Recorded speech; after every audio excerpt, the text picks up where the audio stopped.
promote and encourage the imagination, and because it has been clinically proven that certain types of music can actually make you smarter, a little Mozart, please.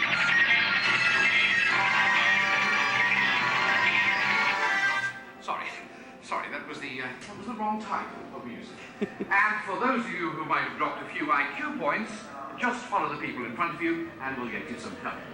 And now, a little Mozart.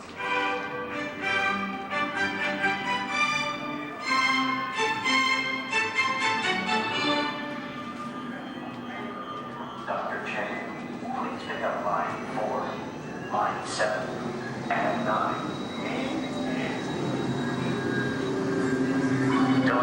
Dr. Nigel Channing, of my imagination. Please remain seated with your hands and arms inside the vehicle at all times.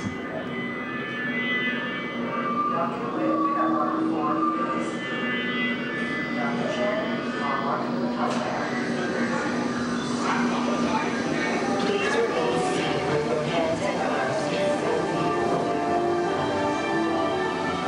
We're about to measure your imagination, so relax as the scanner sees what's in your heads just now. Scanner on.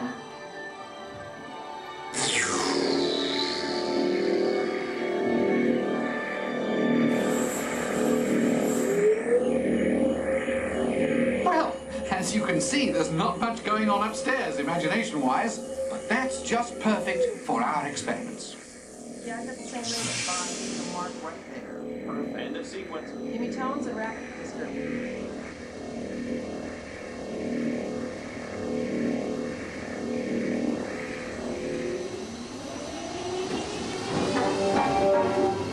We begin with an exercise in sound. Listen closely and see what you hear.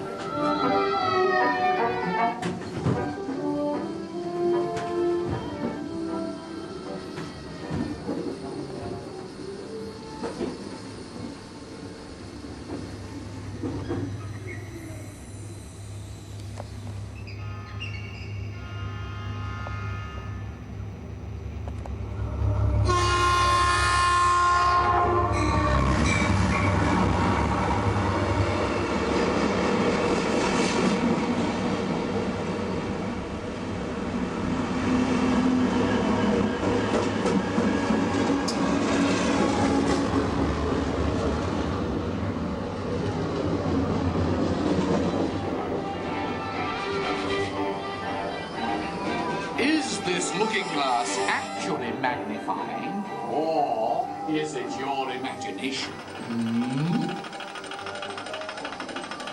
Here one quickly learns that when the laws of physics and common sense are shattered,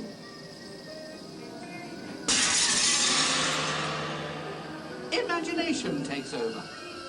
Welcome to the illusion lab, where things are not always what they seem. Looks can be deceiving, can't they? Well then, take a second look. Now what do you see? When you use your imagination, nothing can truly hold you back.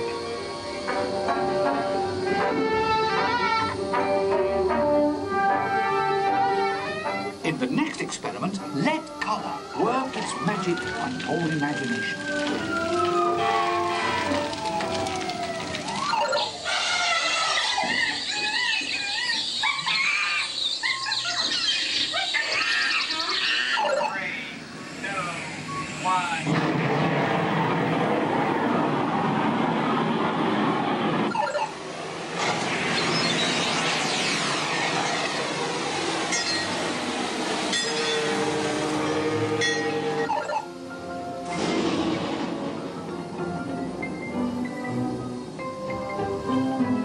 And now an exercise all about making connections.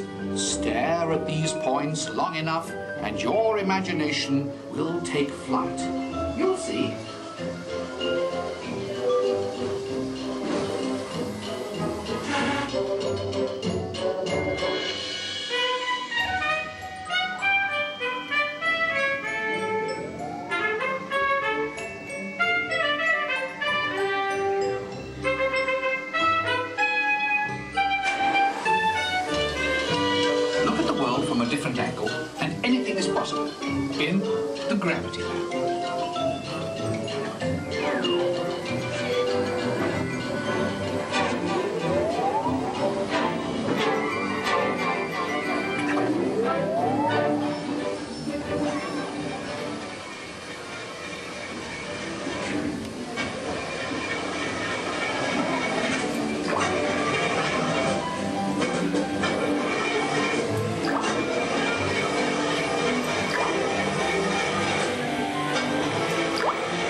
experiments are now complete.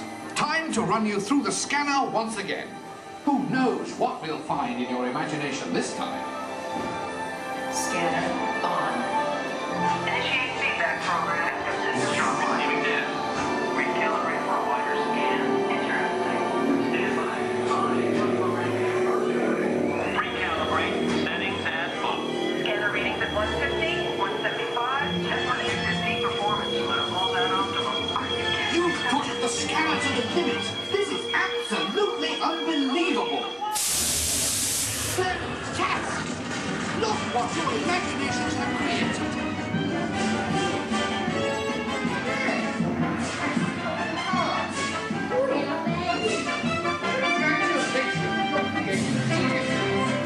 Quite clever, all of you. What a brilliant burst of creativity. Incredible, awesome, absolutely fabulous. I couldn't have imagined a better...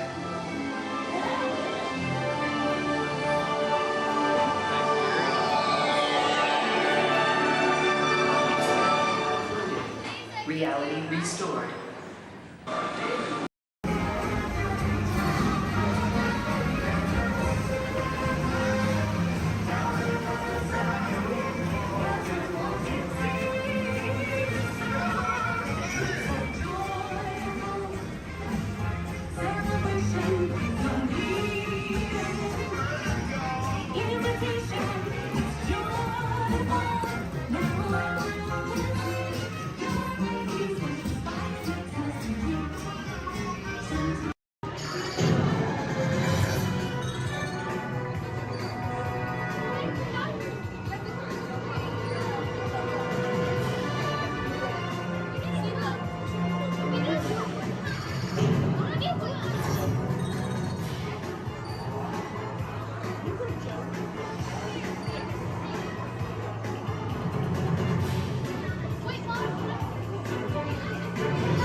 Prison transport launch in 12 Archelian weeks. Hold on, people. Zed here. Glad you made it through the flight bar for Ventura to get with us today. You MIT recruits. Warning. Warning. Warning.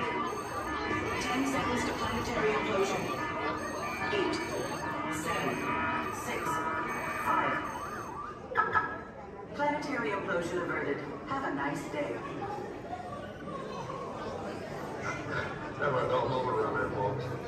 Many of you may be wondering, are resident aliens really that common here on Earth? After all, how many tentacles or antennae does one see in a day? And that's precisely the point. Because when they get here, they look like this. Then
favorite song? Which one is that? The last one. One of our favorite singers. Hey, 20.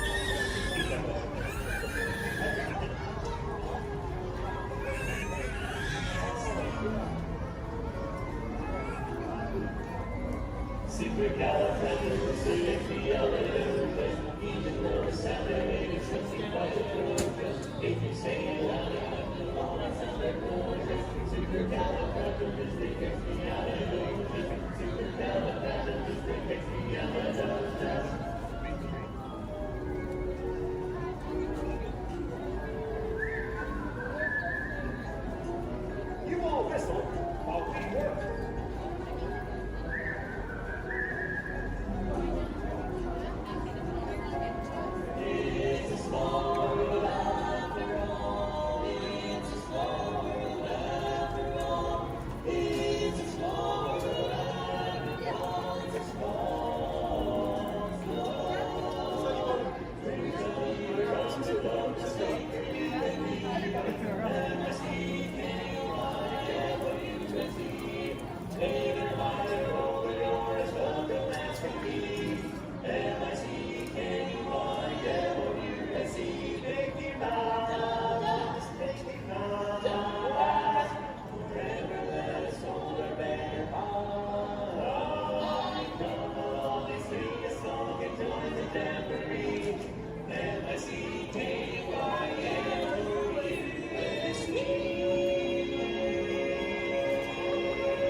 Thank you so much, everybody.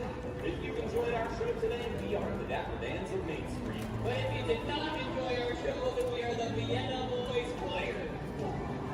Oh, we'll sing a song and it will be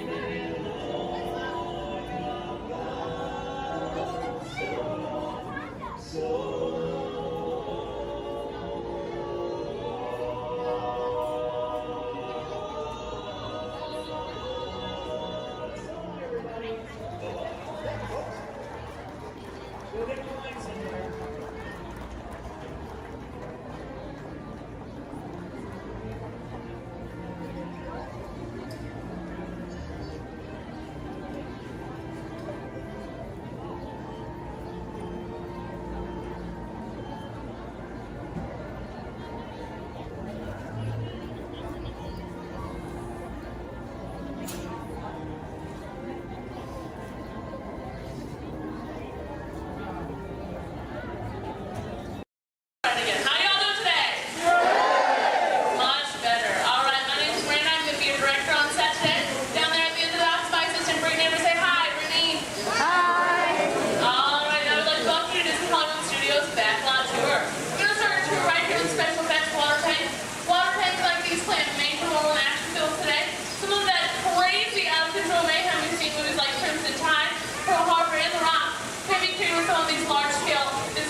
In this scene, Prologue is on a surveillance mission, searching the skies for enemy aircraft. The crew is caught off guard with the real dangerous surfaces from beneath the sea. This is going to require a full range of physical effects, split-second time, and careful direction.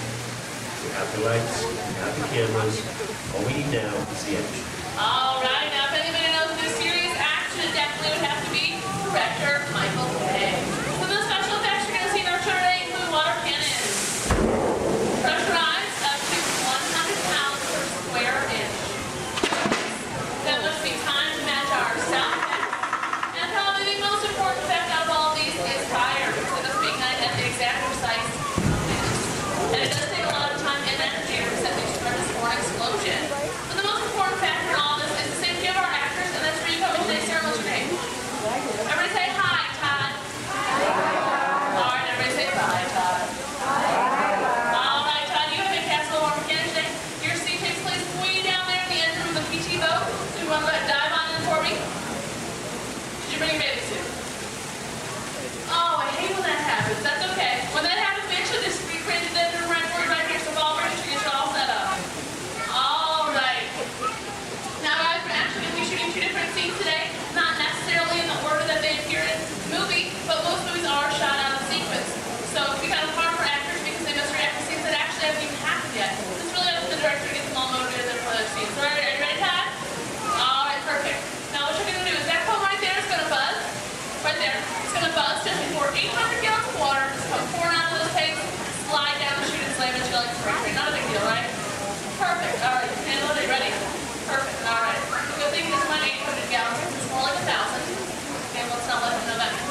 Ladies and gentlemen, let's give a nice round of applause for our Captain Ken and his loyal and brave deckhand Debbie. Passes on set for all right, thank you, Brittany. And roll playback. All right, now remember, crew, you are on a surveillance mission, okay? And action. All right, Captain. Pick up your binoculars. They're right in front of your wheel, Captain. Captain, your binoculars are right in front of your wheel. Captain.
grab the anti-aircraft guns. Myself and my assistant Brittany would like to thank you all for coming out to our attack. If you're waiting for any of our brave volunteers, just stay right where you are. If not, go ahead, turn to your left, down the exit ramp through the cops warehouse. Sealed genetic matching room. Okay, Dr. Stevens, they're ready. Can everyone see me? Yes. Great. Welcome to the Avatar program. Soon, you're going to have a chance to undertake an amazing Na'vi rite of passage, flying on the back of this powerful animal called an Ikron, or as we call it, a Banshee. The way you're going to do this is by being matched to something called an avatar. And I'm here to help you guys get ready. But first, we have to scan you for Pandoran microparasites. All right, everyone, stay on your number and move your arms a bit. Whoa. Okay, start scan.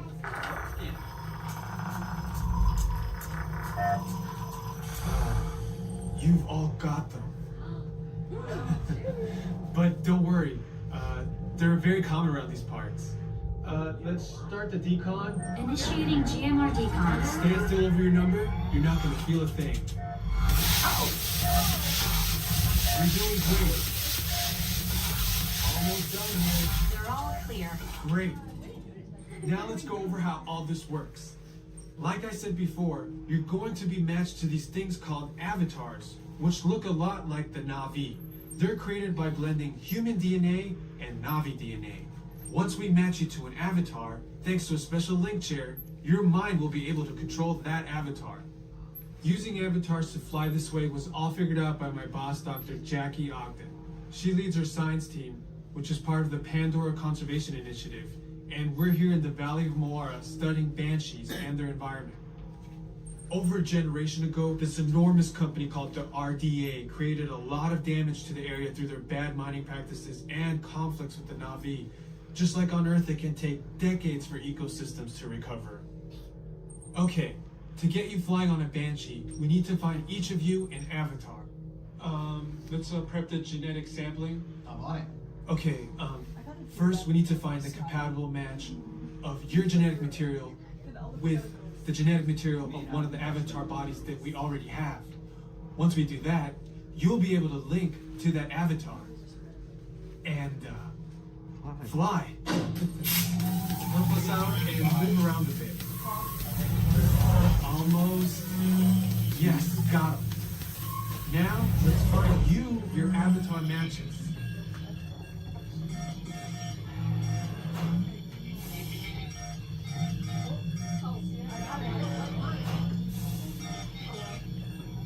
Oh, I got a match. Well, I got one. I got a match. Oh, I don't do that. All right, you've all been matched with avatars. Looks like they're ready for you in the next room. When the door opens, please go inside, all the way in, and stand over the same number that you're standing over now. And I'll see you in there.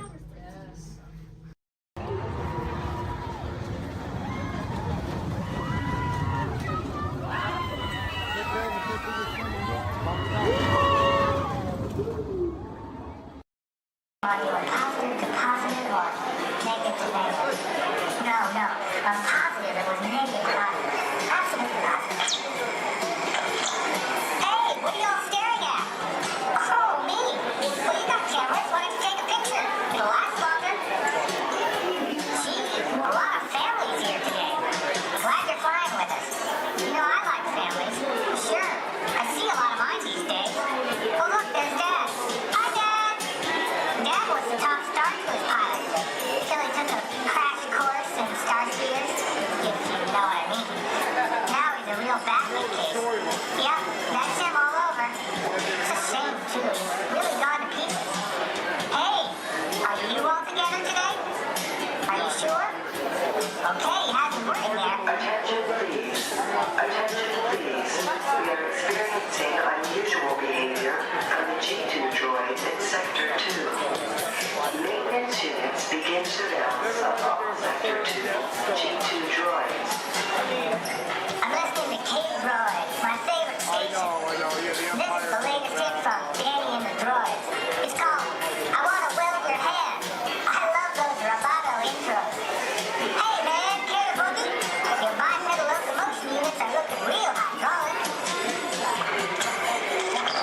am here under the authority of General Hux.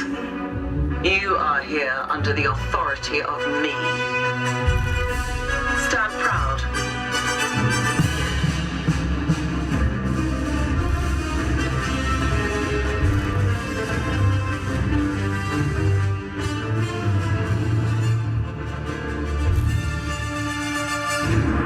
Troops in this division are held to the highest standard. Mine. Show me fearless.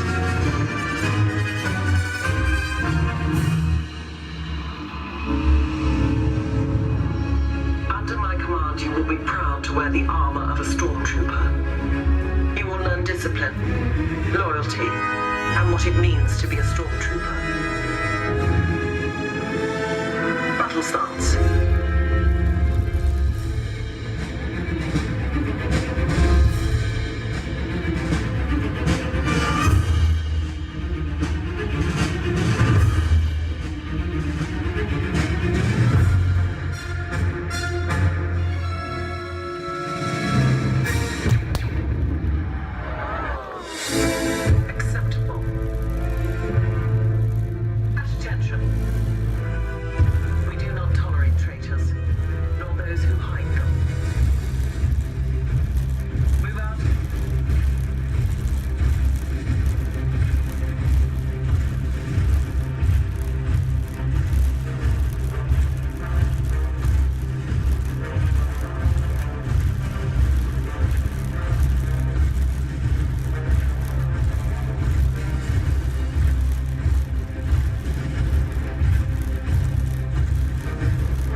Attention marine life explorers.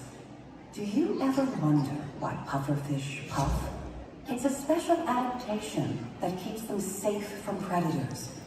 Thanks to elastic-like skin that stretches easily, puffers inflate their stomach when they're scared or threatened, and some are even covered in spines that ward off danger.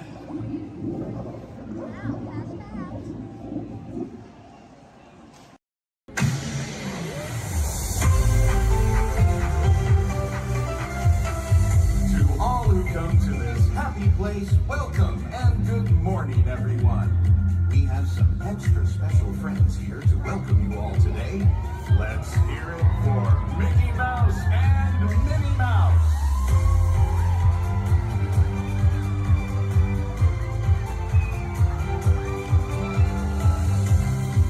Well, hi, everybody. Good morning. Gosh, it sure is great to see so many amazing friends. Certainly is. Oh, I have a feeling today is going to be the best day ever. You said it, Minnie.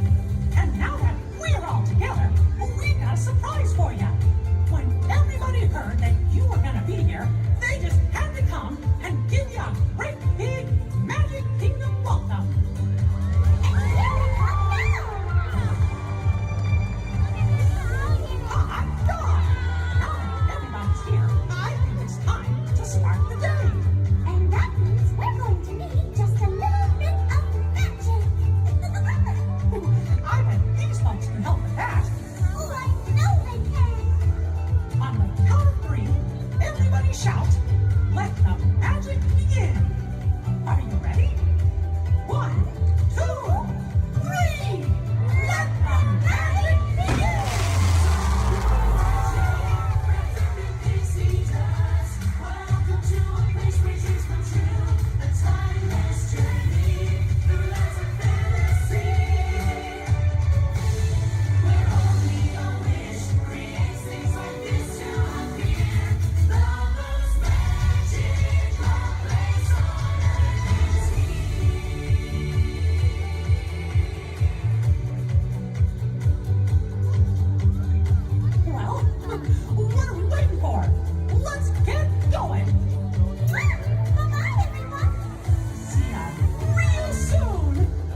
Hey, don't mind us. We'll be finished in just a minute. What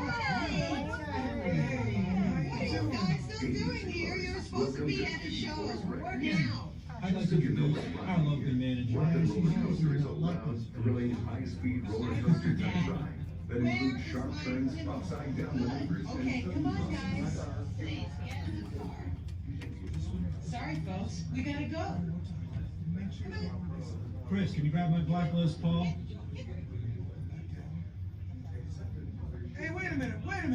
We can't leave these people here like this. We can't? No!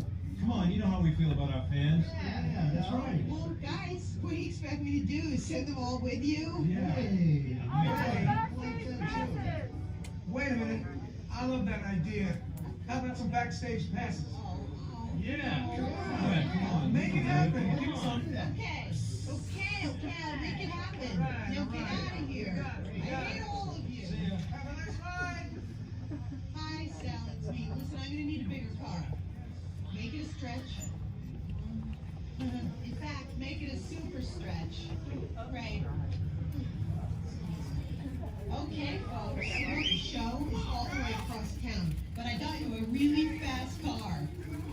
Okay, wait, it's out in the alley. Congratulations on those backstage passes. Now please, walk this way out of the alley, keeping up with that party in front of you. As a reminder, masks must fully cover your nose and mouth and be worn as you exit the building after our gift shop.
If you will be leaving this theater and returning later today, please hold on to your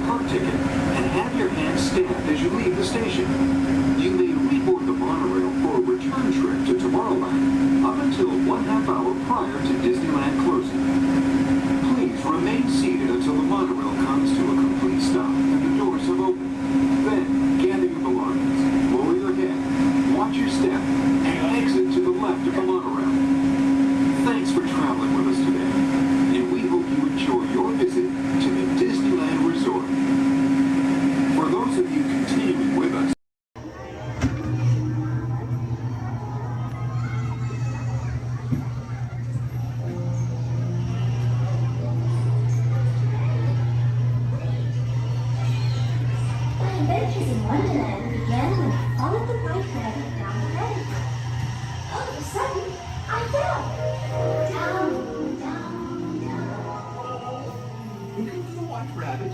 Wow. See for yourself. Oh, Mr. Rabbit. Wait. Please. He went this way. No, that way.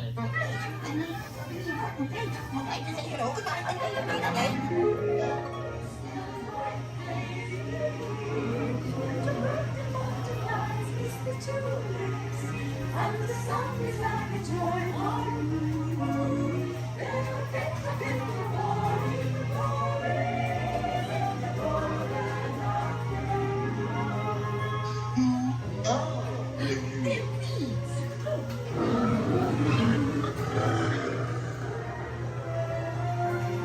Now this is curious. I wonder if the rabbit came in here.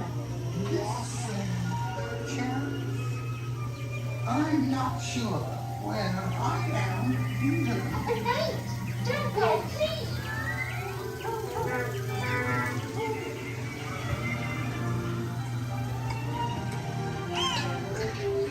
Try this way. We're making the roses red And make a cheery shake. because we know They'll cease to grow. in fact they'll soon be dead. No, and yet we go ahead, making the roses red. Royal Majesty, the Queen of Hearts, and the King. Shall we play croquet? Rule 42, the Queen always wins.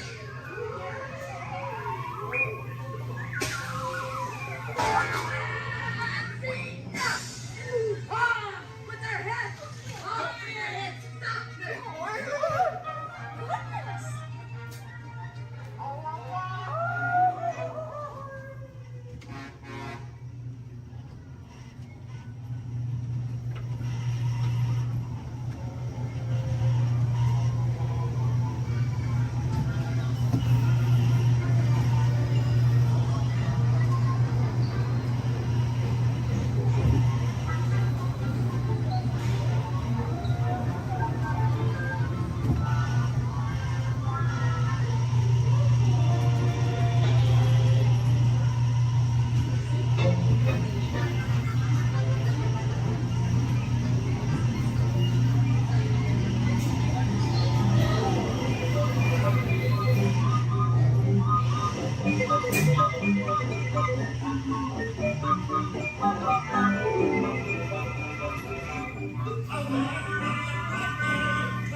Welcome to Turtle Talk. My name's Andrew. Before we get started, there are a few things that I would like to go over with everyone. Now, here at Seabase, there is absolutely no eating, no drinking, no smoking or vaping, and no flash photography. Thanks, guys. Now, this piece of equipment here is known as a hydrophone. It allows us to hear sounds from beneath the sea, and it's also going to allow us to hear from our very special guest today. Does everybody know who our special guest is? Please shout it out. Crush is coming to talk to us to learn more about the human world, and we're going to get the chance to ask him a couple questions about the turtle world. So, little ones, you're thinking of questions that you may get to ask Crush, okay? Now, it does seem like Crush is off surfing at the moment. In order to call him out, we need to yell, "Hey, Crush!" on the count of 3, all right? 1, 2, 3. Hey, Crush! Well, righteous, well, awesome. Check it out, man. Hey, new look. Double barrel, 360, totally tubular. Whoa, look at the humans in the human tank. Hello, humans. Righteous, man. Oh, dude, speaking of most righteous, look at this, bro. Hatchlings, grommets, offspring, totally chillin' sublevel. Look at this, right next to you, you got a little dudette, blue shell, brown noggin, goggles, and extra ears. Yeah, right there on the coral. Hey, bud, what's your name down there, dudette? Bella? Hey, what's up, bud? Are you having a good day, man? Yeah. Awesome. Can you talk like a turtle? No. Oh, I got your back. It's really easy. Just say, awesome. Awesome. Nailed it. Try this one. Say totally. Put them together. Say totally awesome. Give it up for that dude. Hey, Righteous! Good job, bud. Totally good. You talk like the turtle. Hey, I got a dude over here with a gray shell, curly noggin, and goggles too. Sweet. Hey, man, what's your name down there, bud? Gustavo. Hey, where are you from, Gustavo? Where are you from? New York. Whoa, dude. Who brought you here today? I went on my car. Oh, we'll find out together. Don't sweat it. Hey, dudes, is there like maybe a parental unit, a life guardian of the Gustavo? If anybody's with them, right? Okay, let's talk to that chick and see what's up. All right, awesome. Hey, dude, what's up, bud? What is your name? Karen. Hey, Karen, what's up? How many kids you got? My English is not good. I'm from Brazil. Oh, I don't speak English either. I talk turtle. Karen, does it freak you out? Gustavo has no clue you're here. Don't worry, Karen. They come back when they get hungry. Karen, did you feel it, bud? Did you feel it? We're sharing a moment.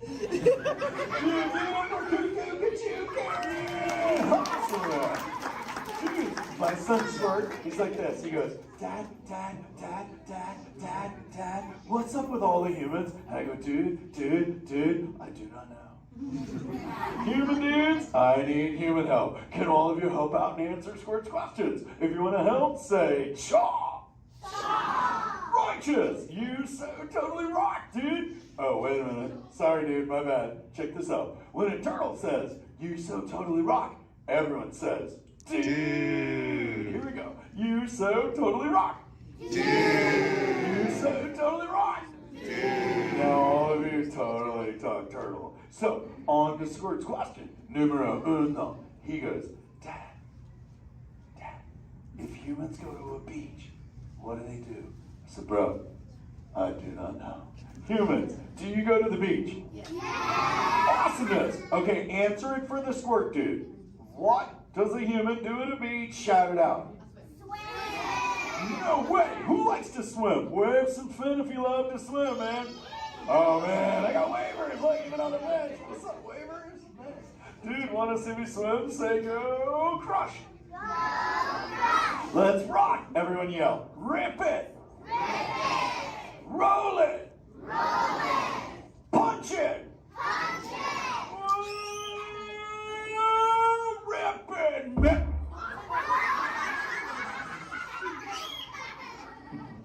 Hey, Crush, watch out for the glass. Hey, dude, thanks, Hank. How long has that dude been there? Oh, no, man. My bad, bro, my bad. Where are the manners? I've been asking the questions. Dudes, do any humans have a question about being a turtle? Raise a fin. Hi, if you have a question about turtles. Cool. Got a chick over here, aisle style, red shell, brown knock, hanging loose. Hello, bud. What's your name? Hey, bud. What's your question?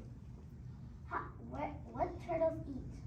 Oh, dude, we're chowing green seagrass and green sea kelp. Big dudes, you're sitting on green seagrass benches. But check it out, Harper. We only eat green stuff, and so it actually turned us green. So, like, I'm green, and my kids are green, and my parents are green. Oh, and my wife's green, and my favorite color ever, purple. He's pulling your fin. It's green. Hey, there's a purple chick over here with like a jellyfish lid. Let's talk at this one on this side. Hey, bud, what's your name down low? Scarlet. Hey, cool name, Scarlet. What's your question? My name's not Scarlet. Oh, wait, what's your name? It's Charlotte.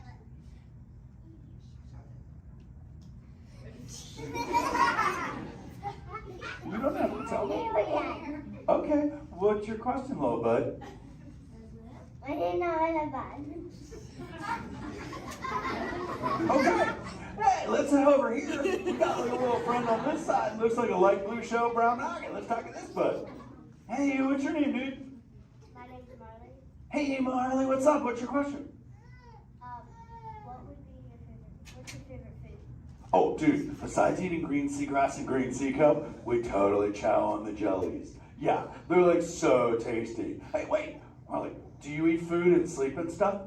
Yeah. Do you know how to swim? Yeah. You're a turtle. Because all we do every day is eat, sleep, and surf. Hey, we got a bud by the bench. He's got a red-shelled curly noggin. Let's talk to that guy. Sweet. Hey, big man. What's your name, dude? Ezekiel. Hey, Ezekiel. What's your question, friend? How do turtles breathe?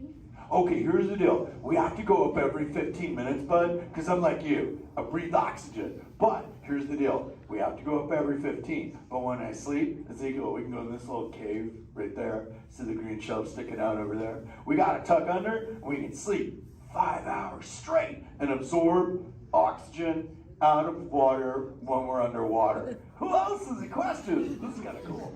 Oh, whoa, dude, check it out. We got like a little friend chilling on this side by the bench. Looks like a grayish blue shell brown rock sitting on her own flips. Dude, what's your name over there, bud? Abby, Hey, Abs, what's your question, Abby? how many babies can a turtle have? Well, mommy turtles, man, they go to a beach, but it's the same beach every time. And they drop off like 90 to 100 eggs. But here's the cool part. When the sand is really warm, Abby, everybody is a dudette. And when it's cold, they're all dudes. So we say, dudes are cool and chicks are hot. Yeah. This is awesome, humans.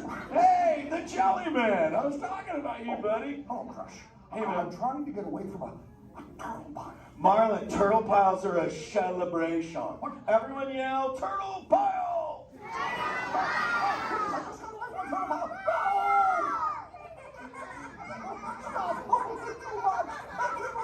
Oh, cool. Hey, boys, surf's up, dudes. Thanks a lot, Crush. For what? The turtle pile? Shout it out, humans! That dude has serious thrill issues. Humans, you rocked it! You so totally rock! Okay, like 4 kids remembered. The rest of you dudes pulled a hard Dory. Dudes, don't space out! Remember, Turtle says you so totally rock. Everyone screams! You so totally rock! There you go, you're back again. Oh, bummer. Hey, bro, the frequency thing is not working. Whoa, it's Bailey. Call him back with your fins. Put your both fins up. Yeah, put your both fins up. Go.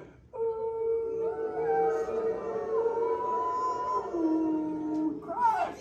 Hey! Bailey, look at my friends. They're humans. Oh my goodness. Funny looking humans, huh? Hey, dude, stop. That's not cool. Those are my friends. They can hear you. No, they can't.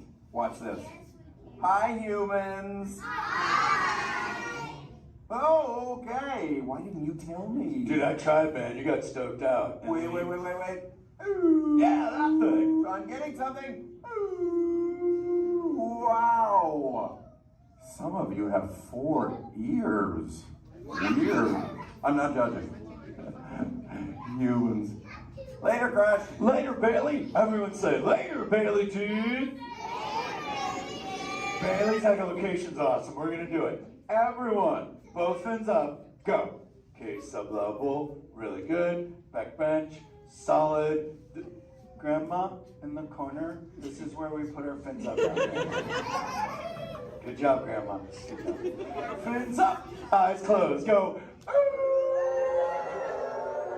How many fins am I holding up now? No, you gotta go. Yeah, you so totally rock. Squirt, come here. Squirt, look at this. Squirt, I just taught humans your ultimate favorite. Sweet. Dude, go for it. They'll blast you. You so totally rock. Rock on, human dude. Rock on, Squirt. That's my son. I'm in a jam. Oh, wait. Remember this thing. You gotta be good to the oceans. The oceans will be good to you. And slap the fins together for my man Andrew. Rockin' the mic, man. Oh, righteous. Love you. Use the word dude all day long because your parents will love you. Hey, Karen. You're welcome, Karen. Let's go. You so totally rock. Let's give it up for Crush. to learn more about friends and friends like green sea turtles, manatees, or sharks, you can do so up on the second floor of Sea Base. Now, little ones, don't move until your adult comes to get you. Adults, please collect your belongings, collect your children, head on up to those two right rear exit doors. Or if you're safety, please don't stand up.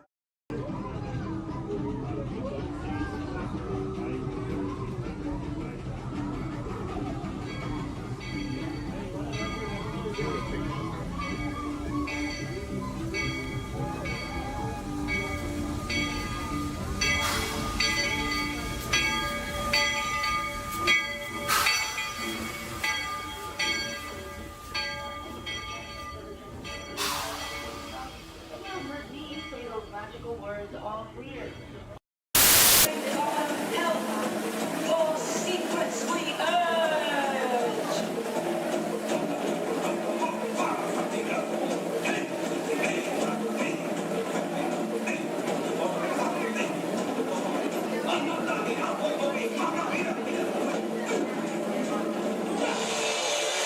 Wowee! Phew, that's almost as much fun as New Year's Eve in the Orange Groves. My word, we did get the mind carried away, huh? Yeah. I say, look out there across the water. It appears we're a bit of company. No, me yes. Welcome, you all. Permit us to introduce ourselves. My name is Claw, and my loquacious cousin over here is... I'll introduce myself if you don't mind. Hi there. I'm, well, let's see now.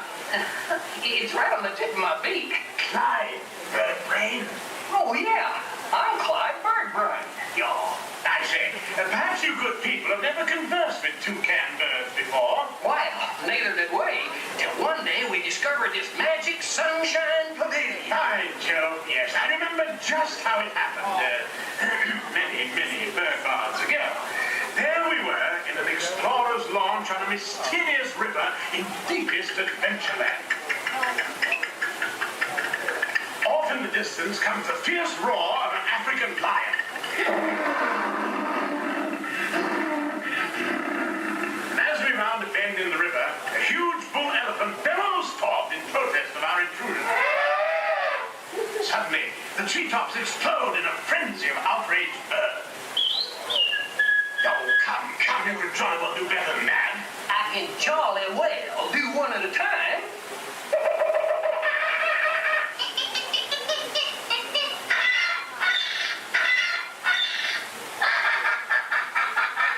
Meanwhile, shifty-eyed crocodiles lurk by the water's edge.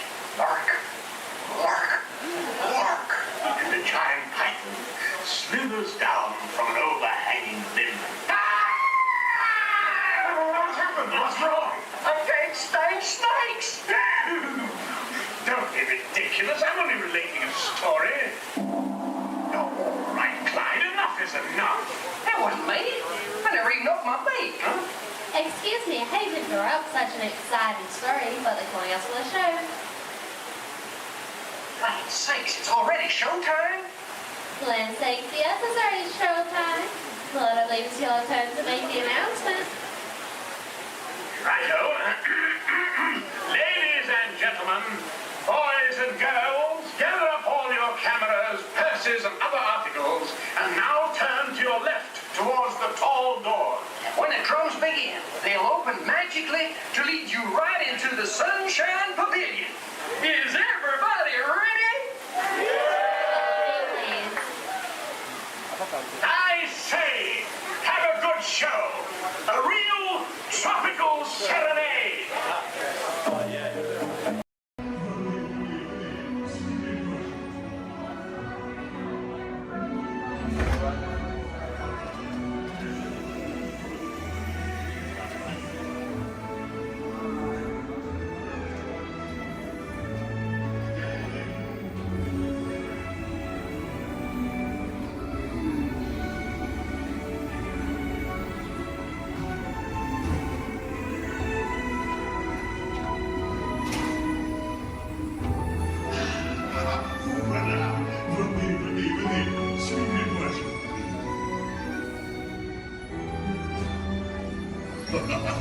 Chef Danny is waiting for you. This way. Get on the move.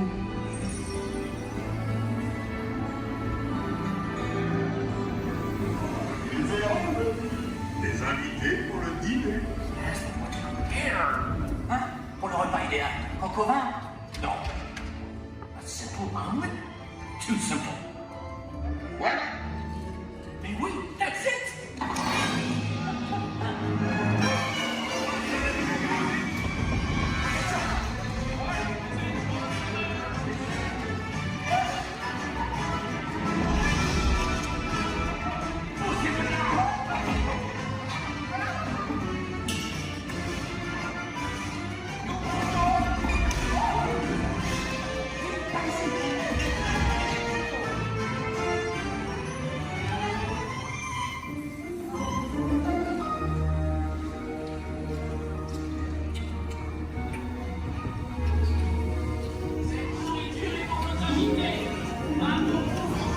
Hey guys, the food is for them, not you.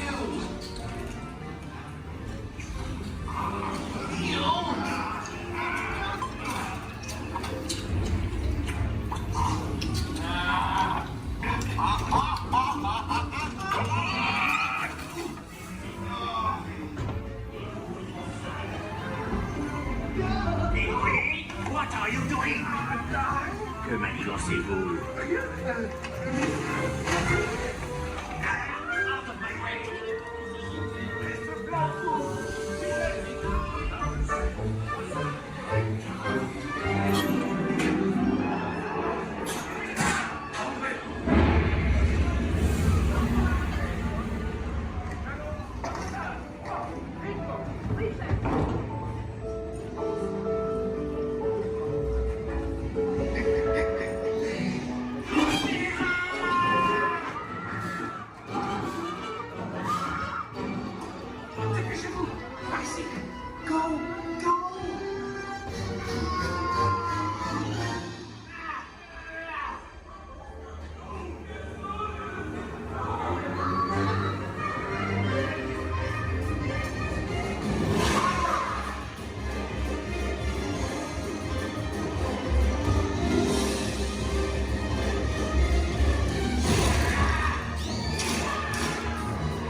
Okay, be sure to grab all your stuff and watch your step as you exit.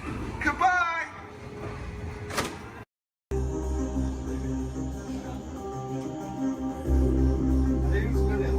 You see alligators on this ride? Yeah, space alligators. Space Also known as alligators. yeah. So the backpack's right with us? Users, prepare to be digitized into the world of Tron.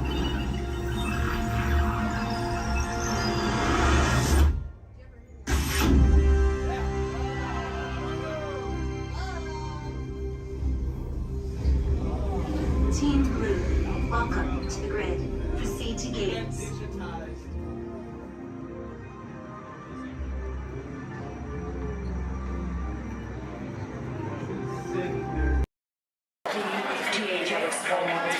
No, it's Return to your craft. You are almost in no hover area.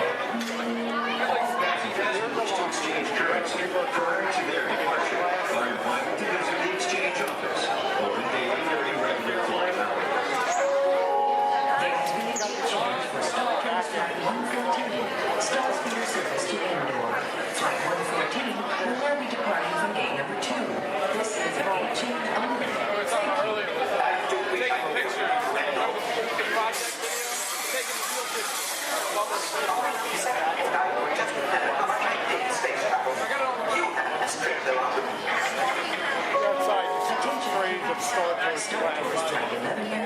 Non-stop service to Endor is now ready for boarding at gate number 1. All passengers, please proceed to the boarding area immediately.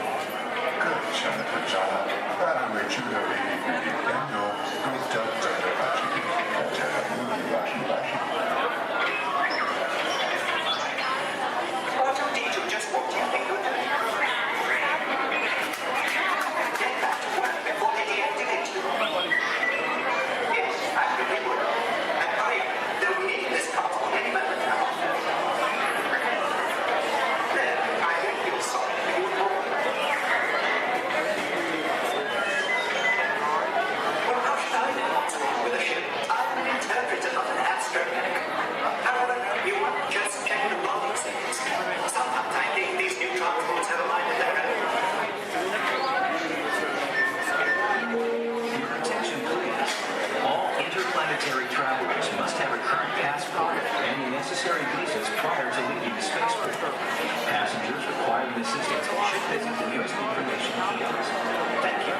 Star Tours is now offering convenient daily departures to the exotic moon of Endor. Come spend an afternoon or the entire day with the lovely Walt in their charming tribal villages. It's a fun-filled visit that you and your family will remember forever. Just ask for the Endor Express, available only from Star Tours. Non-stop flights leave every few minutes, so don't delay. Visit Endor today. Things have certainly changed. Oh boy! Oh, steady! Whoa! Hi, Musketeers! Well, oh yeah, so hang on.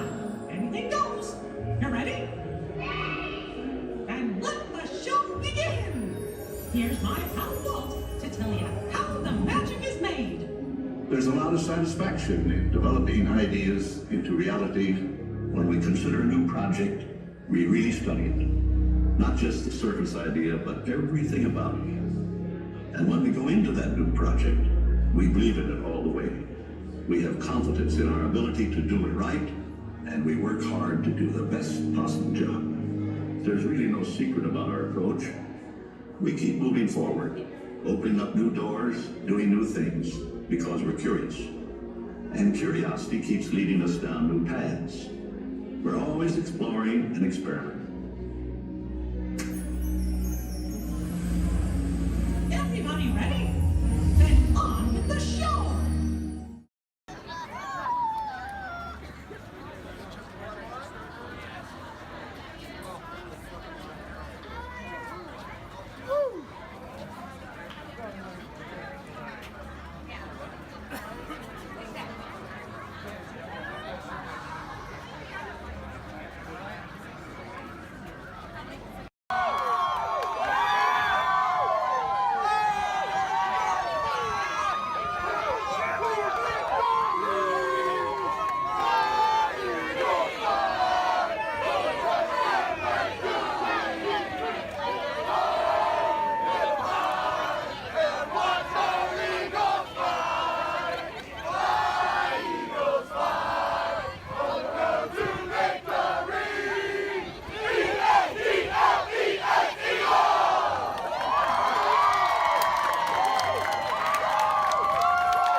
it goes. You ready? And let the show begin. Here's my pal Walt to tell you how the magic is made. There's a lot of satisfaction in developing ideas into reality. When we consider a new project, we really study it. Not just the surface idea, but everything about it.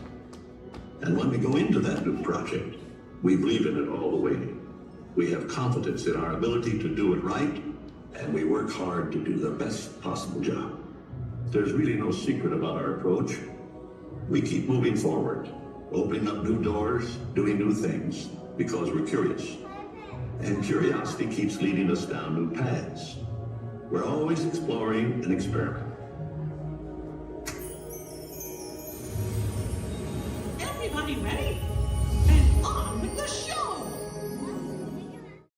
Please remain fully seated.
Yes, Walt has some of the brightest minds in the world, but I keep things around here pretty chill, so the kids can create the next big idea that will give you the tools to become the next generation of heroes.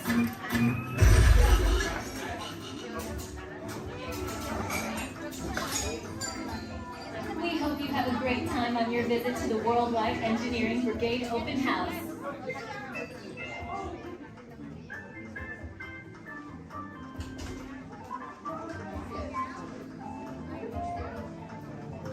And now, our project lead, the brilliant, Peter Parker. Hey, what's up? I'm Peter Parker. And here at Web, we get access to some pretty awesome tech, like vibranium from Wakanda, or this crazy alien juice stuff. We have impartial and Star Tech. It all helps us develop really cool stuff, like these spider bots, for example. Check it out. They have this really cool self-replicating feature. Because? This is awesome. Buddy, you can stop doing that now. But anyway, you guys are here today to help us test the Web Slayer vehicle. Using onboard tech, you will be able to sling webs just like my buddy Spider-Man. Peter, your presentation is getting away from you. Yeah, I'm aware of that, Sharon. If you could just initiate the safety protocols, it'd be great. Problem with that, So Peter. anyway, if you want to sling a web, all you gotta do is sling your arm in the direction you want to shoot the web, and that's it. It's awesome. Peter, your spider bots are continuing to replicate and are consuming everything in their path. They seem to be stuck in self-replication mode. If you could just handle that for me, please. On it. Contacting Mr. Stark. Don't call Mr. Stark! Don't call Mr. Stark. Sorry, Michelle. Could you just call someone else? Ask them to do it? Okay. Contacting Spider-Man. Here. I'm gonna go find Spider-Man for us all, because he's around here somewhere. Okay, goodbye. Spider-Man! As you may have noticed, the Spider-Bots are locked in that awesome self-replication mode. In spite of what you see, they were created to be robotic helpers that can break down raw material and create all kinds of useful tech. But because they are stuck in self-replication mode, the Spider-Bots are currently consuming everything in sight and multiplying at an alarming rate. If left unchecked, my calculations predict this will lead to the devastation of the entire Avengers campus. It should be safe until Spider-Man gets here, as long as they don't get into the alien fluid. This is now a bigger problem. Activating threat level protocols. Hey guys, what's up? I hear you have a problem. I'm here to help. You made it. Great. Threat level is at exponential danger. You might need some help. Perhaps I'll call the Avengers? Don't worry, everyone. I got this. Okay, everybody. Open house is canceled. Wise idea. And I could use some help. Yes, you could. Sharon, prep the Slinger vehicle. Already on.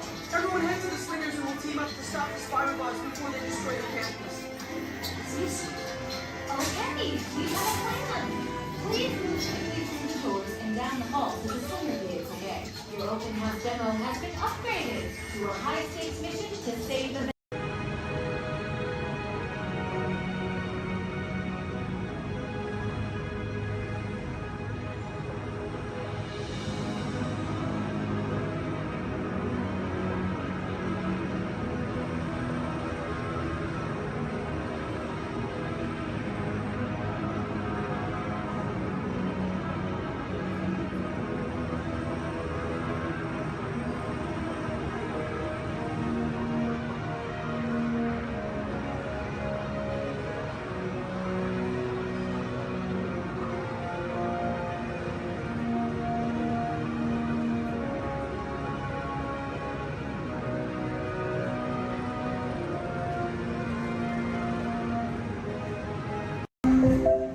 This is Starport 75. Or as we locals call it, Space Mountain. Our high-speed rocket port to distant deep space destinations.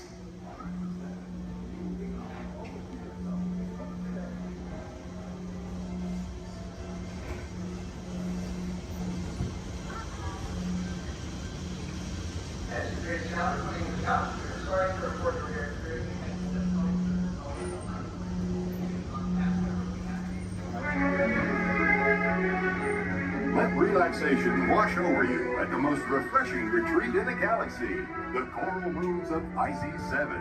You H2O it to yourself. Book today.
Looks like we're on our way, and I'm so glad to have you with us.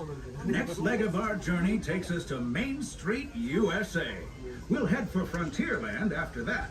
Stay seated and keep your hands and arms, feet and legs inside the train at all times. Oh, and please keep an eye on your children. Para su seguridad, permanezca sentado y mantenga las manos, brazos, pies y piernas dentro del tren y cuide a los pequeños. Gracias.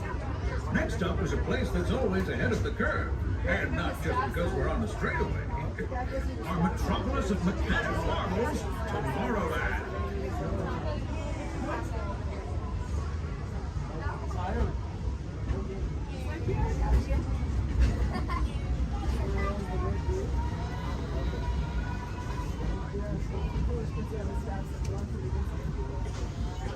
As you know, I love this railroad about as much as a songbird loves the morning. But I'm still awed by the rockets and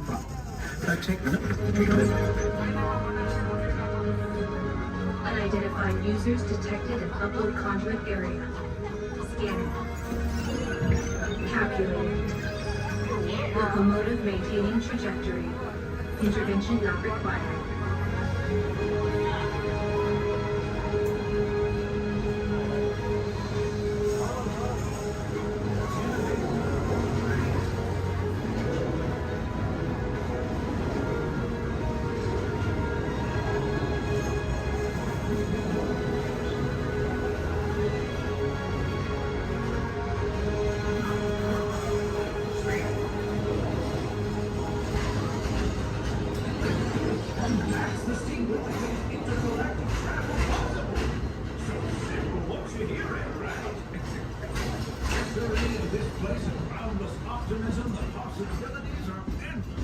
You might say the sky's the limit, but even that is no obstacle in Tomorrowland.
Trip around the Magic Kingdom is almost complete. I can't thank you enough for spending part of your day with me. And I hope you've enjoyed your journey as much as I've appreciated being a part of it. We're now approaching our most charming destination, Main Street, USA. A place where the only thing sweeter than the townsfolk is the treats. After our stop, we'll be heading for Frontierland, followed by a visit to Fantasyland. For now, stay seated until our train comes to a complete stop. Then pick up your belongings and carefully disembark. If you have strollers to unfold, please take them all the way beyond the platform so new passengers can safely hop aboard. It'd be mighty kind of. And while we're being neighborly, what say we give our fellow travelers a friendly wave hello? This is Main Street Station. Welcome to Main Street, USA. As we come into Main Street Station, please remain seated until I give the all clear. Please remain seated.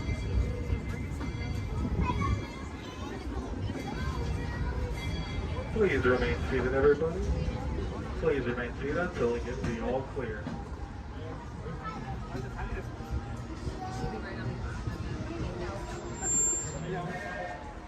We are now all clear to enter Main Street Station.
Suivez-moi, je vous prie.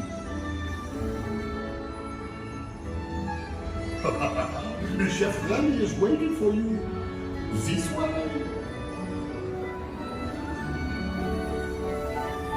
Qu'attendez-vous?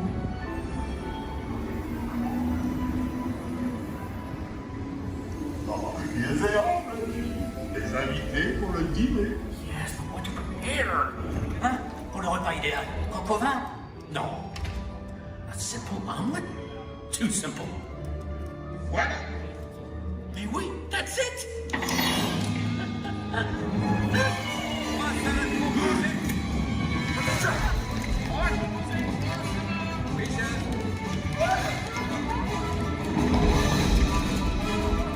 Poussez-vous de là!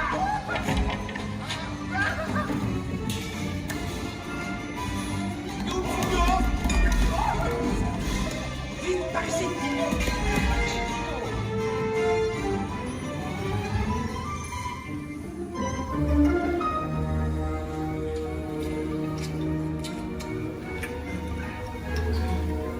Cette nourriture est pour nos invités, pas pour vous. Hey guys, the food is for them, not you.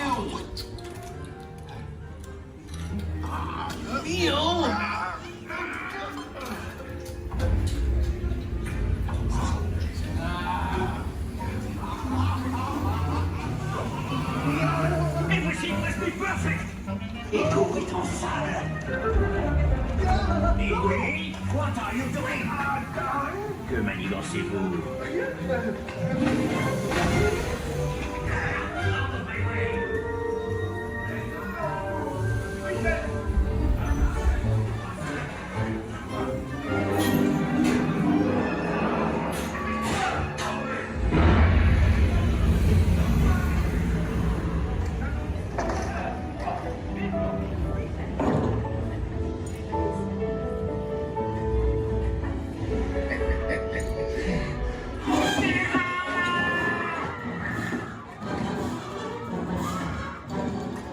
Dépêchez-vous, par ici. Go, go.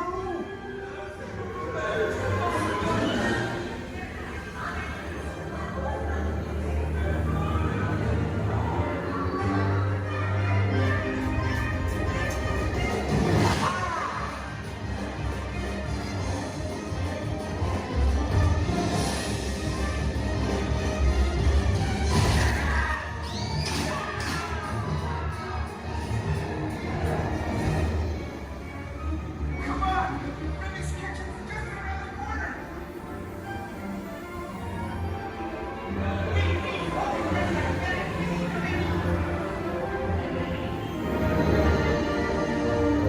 Trois entrecôtes pour la douce. Une à point, une bleue et une saignante. Oui, petit chef. Il va aussi me falloir rapidement 4 ratatouilles pour la carte.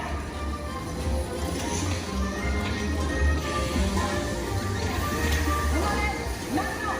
Oui, ma chérie.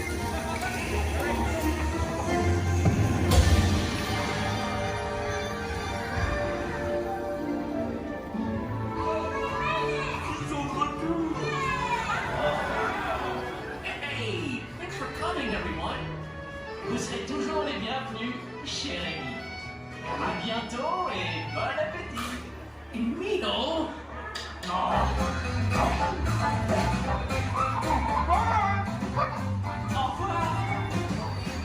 Voyons.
never see them again.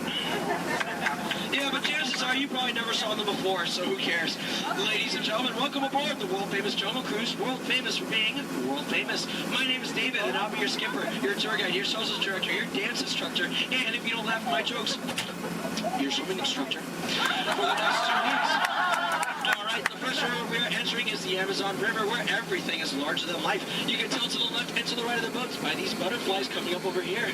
Now, these butterflies, just to let you know, have a wingspan ranging between a mild and tiny 12 inches to a whopping and amazing 1 foot.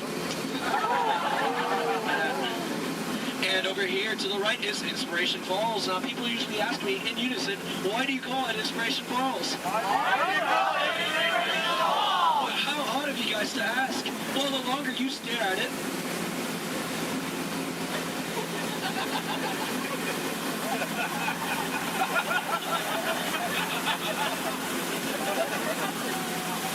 the more it inspires you to travel deeper and deeper into the jungle. Everyone say, ooh. Everyone say, ah. That is an inspiration that I don't know what is. So let's keep going. We are now entering the Congo River, where we have a very special treat for you guys. A special welcoming party set up for you by the Pygmies. Ladies and gentlemen, here they are. The Pygmies! The Pygmies! Shh. This is not good. Usually they don't run off. Something really, really big must have scared them off. Yeah, that's not good. Okay, folks, no need to worry. That is a giant python. It spreads up to 24 feet, and it's actually quite friendly. So friendly, it might develop a crush on you. Now, let's see if we can scare off that bad boy by getting something over here from my cat. Oh, no. Folks, please do me a favor. For any of you wearing yellow, please do not make us sound like a banana. I find it very appealing.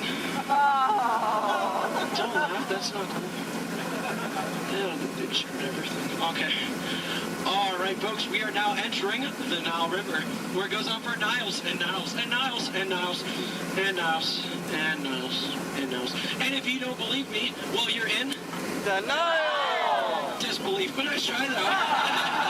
Alright, coming up over here is an African elephant. Now, this elephant is special because I taught it a really cool trick. Watch. Alright, Bertha! Speak! In Spanish!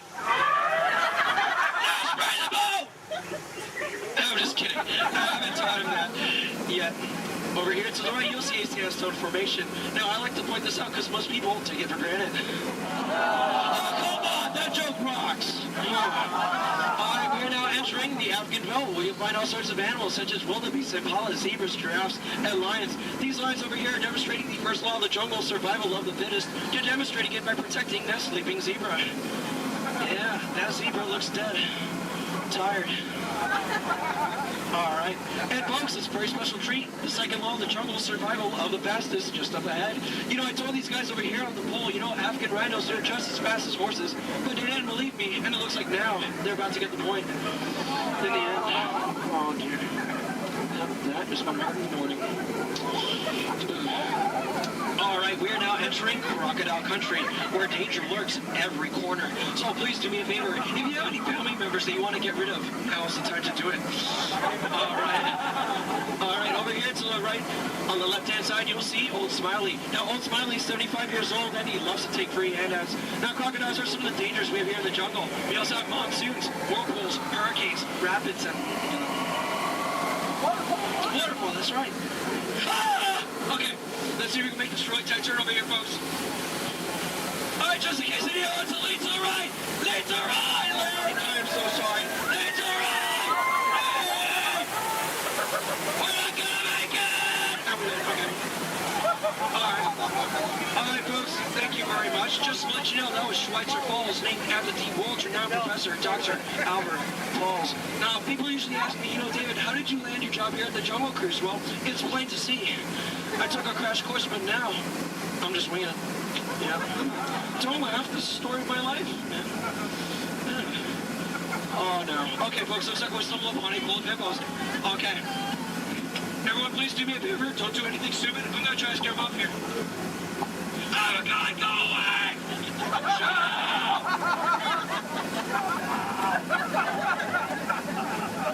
Thank you. All right. Oh, no.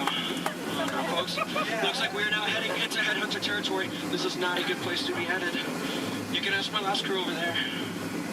Yeah, they were just yelling the entire time. Alright, from my years of experience, I know when the natives are dancing like that, that means they're going to attack the boat. Usually they attack this side, so there's nothing to worry about if you're on this side of the boat. So, you know, keep your eyes peeled and see if we can avoid the attack here.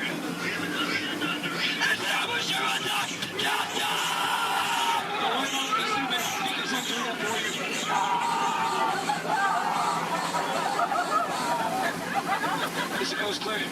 Alright, good. Ladies and gentlemen, here's something you don't see every day. What you've all been waiting for, the amazing, the stupendous, the colossal, the eighth wonder of the world.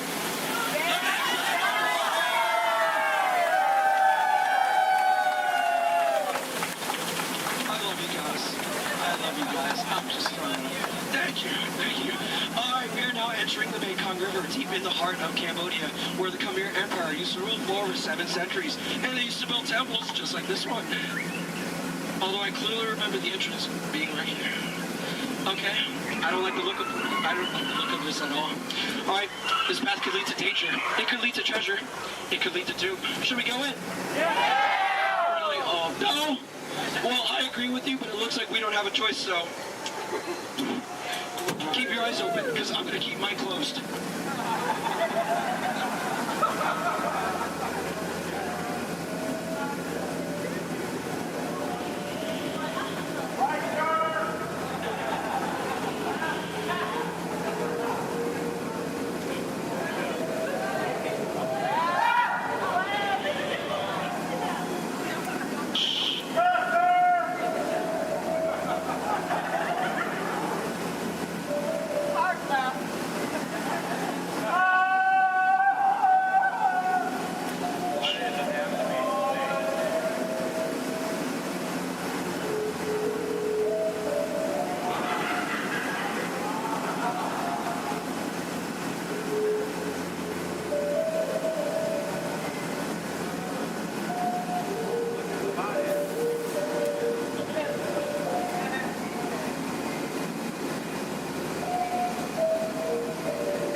Looks like we made it. Is there anybody missing? Please raise your hand if you're lost. Oh, cool. Me too. Looks like we're on the same boat. Get it? Because we're... Never mind. Okay, folks. Looks like we stumbled upon a sacred Indian elephant bathing pool. It's right to take pictures because it looks like they have their trunks on. Yeah. You know, people usually wonder, is that water coming out of their nose? Well, it's not. It's not. Hey, guys, look. On a beautiful night, we have a full moon. All right. Wait, what is he doing? What is he doing? No, bad boy, no! He's gonna try to squirt the most out of everyone on this side of the boat. Get ready to duck. Ah! That was close. Hey, my friend, everyone on this side of the boat, duck! I'm just kidding, that's an elephant. Alright, ladies and gentlemen, listen up. We're now entering the educational part of the tour, where I love to point out my favorite plant life. Ready? Listen up. Ready?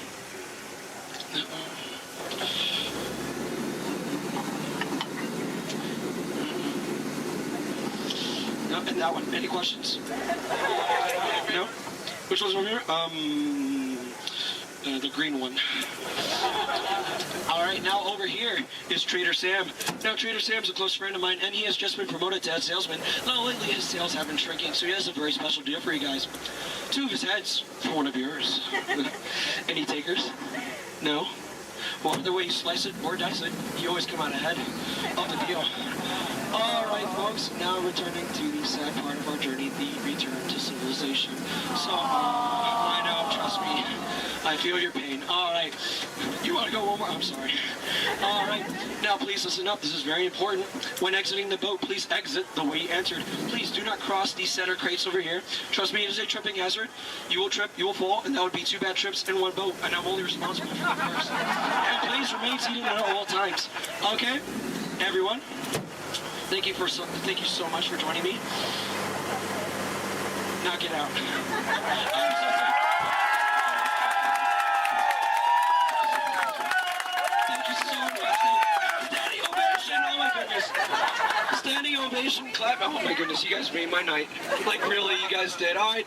Hope you guys enjoyed your time here at the world famous Jungle Cruise. My name is Skipper David, and if you didn't enjoy your time, well, my name is Tito, and I have no idea what I'm doing here. So, all right. Please watch your head and watch your step.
boys and girls, this concludes our cultural ceremony. Thank you for attending and please enjoy the rest of the evening. Mahalo and aloha! On top of your head, hats, ears, sunglasses. Go ahead and take those off. You want them flying off in a first order ship. Who knows what they would do with them, but they're not going to give them back. This is our 5 who's going to help get you guys out of here. We're just waiting for a transmission from Finn. Okay. Good luck. Take this corridor to the turbo lift. Then head down to the escape pod base. Those droids are programmed to return you to Batu. Hurry and don't get caught. Lieutenant Beck will guide you. Recruits, for your safety, stay seated with seatbelts securely fastened. Keep hands, arms, feet, and legs inside the transport and supervise your children. Tell them it's a prisoner transfer. Did it work? Good. Now get a move on. There's a clear path to the turbo lifts at the end of the hallway. Turn right. Probe droid. You're lucky it didn't spot you. Take those turbo lifts and stay out of trouble. Hey, you're not authorized. Wait, go to the prison.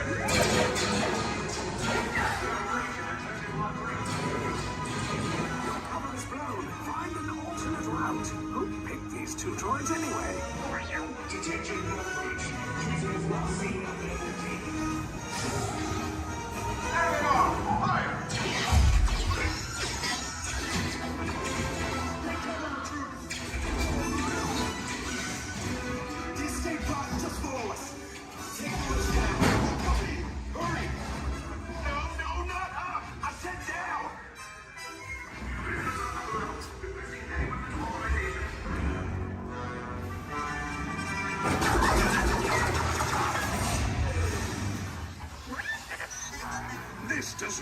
Good. Try to find another way down to the escape pods. The Resistance will attempt to rescue the prisoners. They have neither the resources nor the courage to engage us. You underestimate their conviction. Raise the shields! Shields? I see no evidence. Now! Sound the alarm! All personnel to their stations! Sir, the prisoners have escaped. How brave, but ultimately hopeless. There's nowhere to run.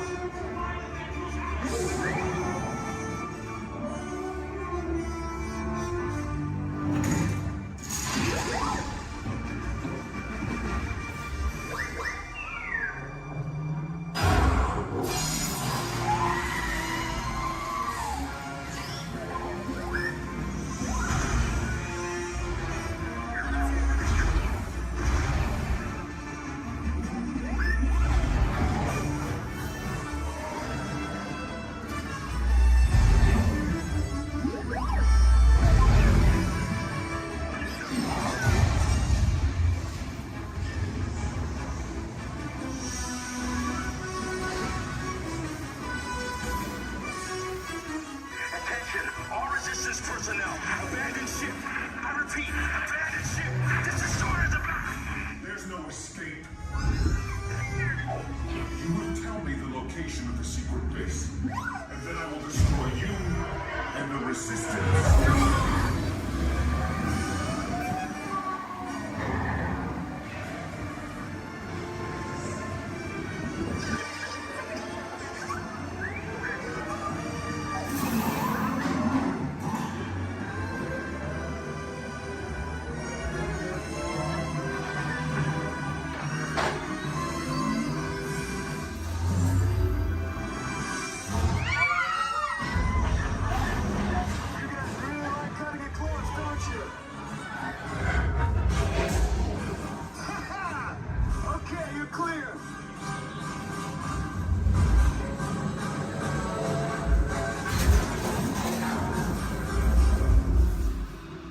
Escape pods came in a little off target. Ground crews will meet you outside the wreck. All right, nice job, recruits. Not what you signed on for, but hey, you're Resistance now. I think I have that authority. Right, Beck? Where's the lieutenant? I need eyes on Beck. I know, scout for his pod beacon. More escape pods down in Sector 4. Verification pending from key command personnel. Where's the lieutenant? I need eyes on Beck. Lieutenant Beck here. Beck! You're alive! I should hope so. Great job, recruits. Thanks to your heroism, the location of the Resistance base is secure. Bravo! Yes, R5, you too.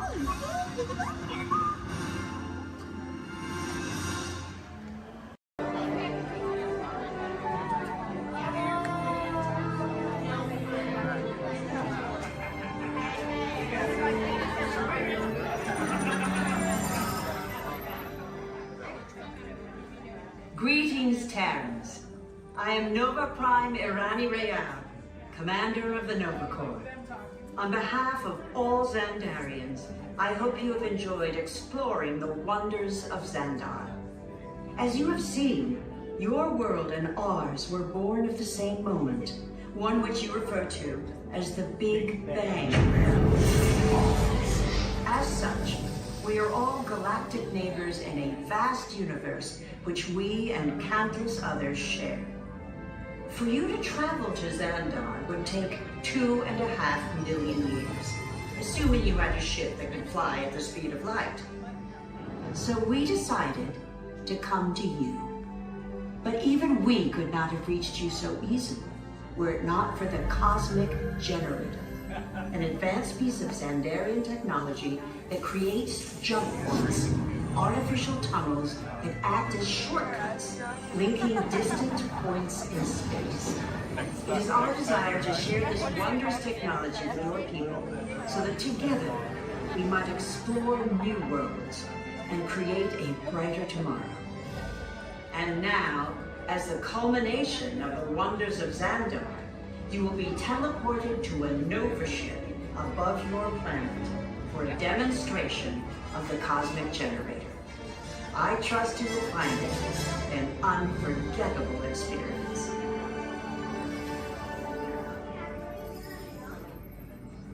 welcome people of Epcot, Epcoters, Epcotians, citizens of Epcot.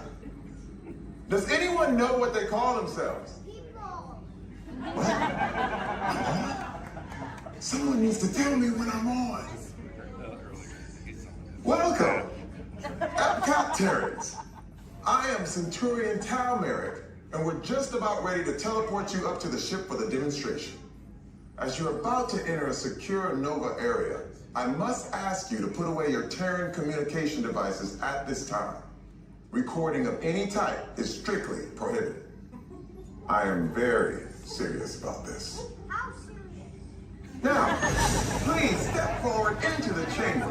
You're gonna love this. You're on! That was the best. That was like probably highlight. You're on! Someone get that guy back. I should warn you that we have never teleported Terrans before. But since your molecular structure is very similar to Zandarian's, it should work. It'll work. So long as you are standing inside the lighted ring. You do not want to know what happened last time someone did not stand where I told them to, okay? Stand by the teleportation. Here we go.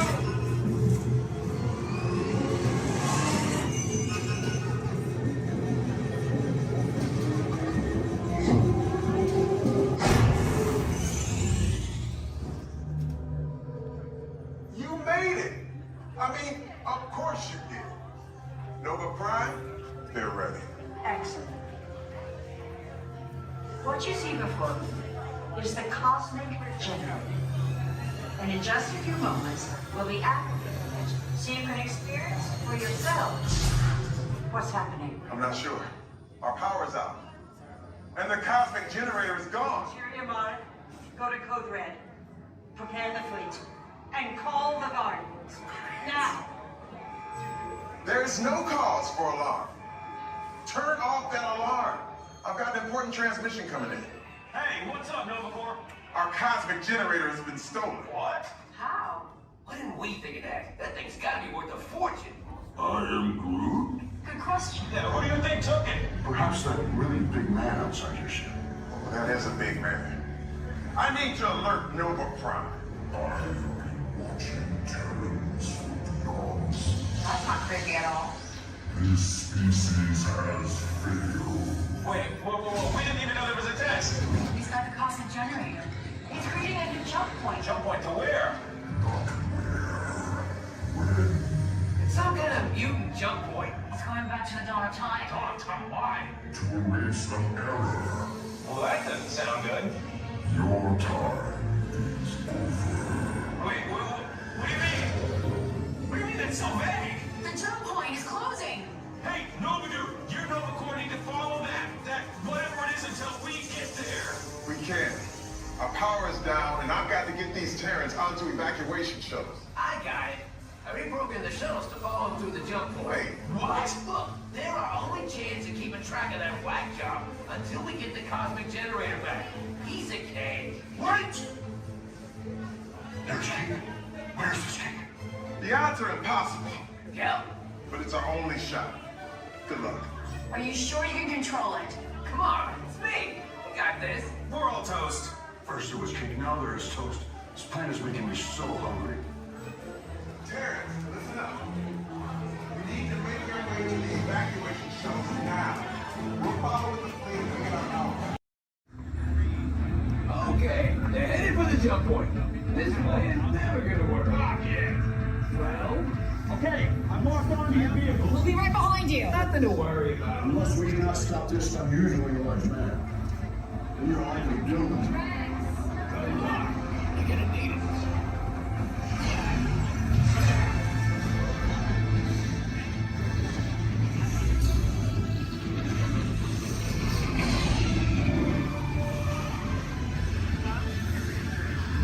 Useless to follow me.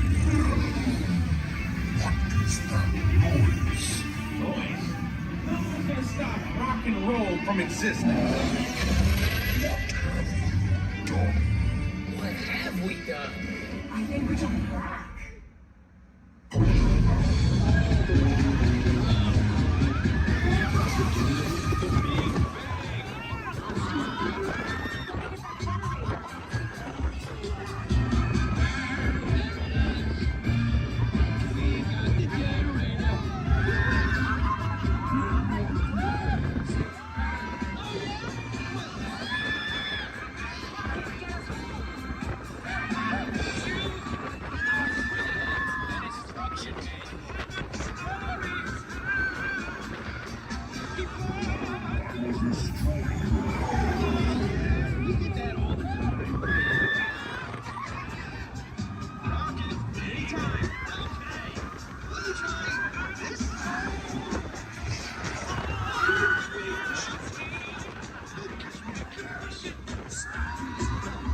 really think they deserve to be called heroes? Do you see how they dress? It's just a figure of speech, Drax. You are lying to them. Now I understand. Welcome to the Guardians of the Galaxy.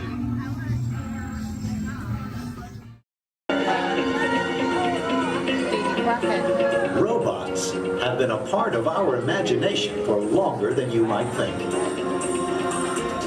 The idea dates back to ancient times, when Egyptians created talking statues to serve and protect people. And Greek engineers built water clocks with moving mechanical figures. As centuries passed, inventors built many mechanisms to imitate human movement. These early robots captured everyone's imagination. Who knew? Perhaps one day, a mechanical being might really be able to walk, talk. And here he comes, ladies and gentlemen, walking up to greet you under his own power. Even help people. In 1920, a Czechoslovakian writer was the first to call these automatic helpers robots. From then on, robots became popular in stories, art, and especially in the movies.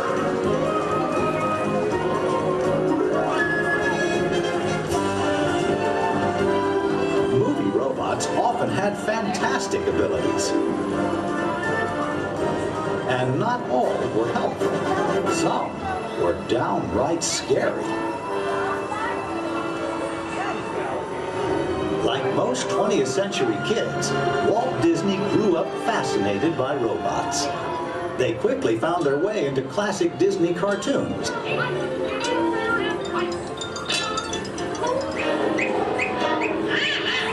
Walt's passion for robots soon took them out of cartoons and into real life.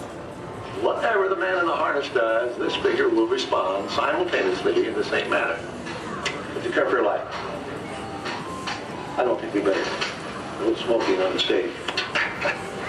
His magic kingdom became a welcome home for mechanical creatures of all kinds.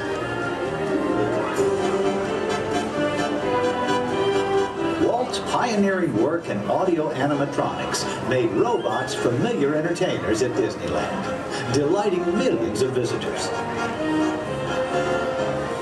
Meanwhile, in the world of science, advances in hydraulics, microcircuitry, and digital computers were turning science fiction into science fact. Robots had stepped out of the realm of imagination. Today, they are everywhere we and they look. In outer space, in factories, even in our homes. For years, the biggest challenge robotics engineers faced was something we usually take for granted, the simple act of walking. Of course, walking on 2 feet isn't always so simple, especially when we're young. Even as adults, walking has its ups and downs, because it requires well-developed balance and coordination. Making a humanoid robot walk on its own 2 feet is very complicated. Yet this is the challenge that Honda, the mobility company, took on almost 20 years ago. Honda's first prototype walked in a straight line only, and falling down was a big part of learning. The next prototypes had better balance, but turning was a very slow process. Step by step, the engineers persisted. They built more and more capable models, and finally succeeded in making the most sophisticated humanoid robot the world has ever seen. A machine designed to help people. Honda's advanced step in innovative mobility. Asimo.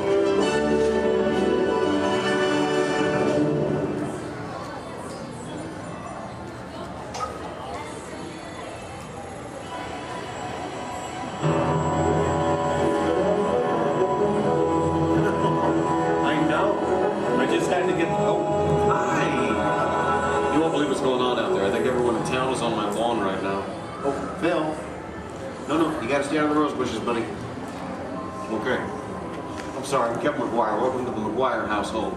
You see, we've been chosen as the first family to test new Honda Osimo robot, and I just sent it out to go check on the mail. It was so much fun watching the neighbors' faces when they first see Osimo. Like, they all... No, you can't borrow the robot. Just... Okay. Now, if you're not familiar with Osimo, you're going to be amazed at the way it... You know what? You're just going to have to see it to believe it. Of course, when we first met Osimo a couple of weeks ago, we learned that its name stands for Advanced Step in Innovative Mobility.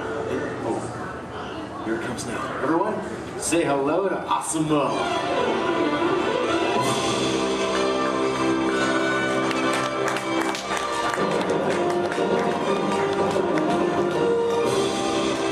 That's a good idea. Everyone welcome the newest member of the McGuire family, Osimo.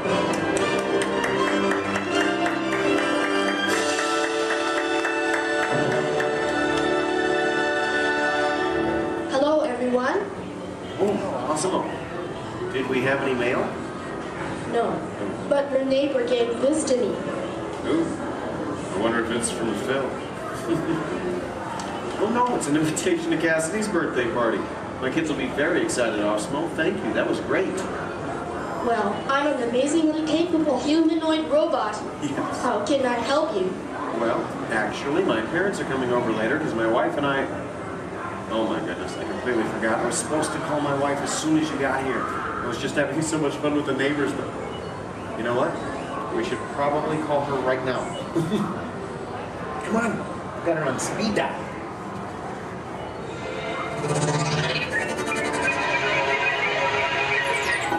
Hi, honey. Hi, hey, look what just arrived. Osimo. Yeah. Can I keep it? Sure. Hello. Hi, Osimo. I'm leaving work early today, and I'll pick up the kids. Okay. They are so excited.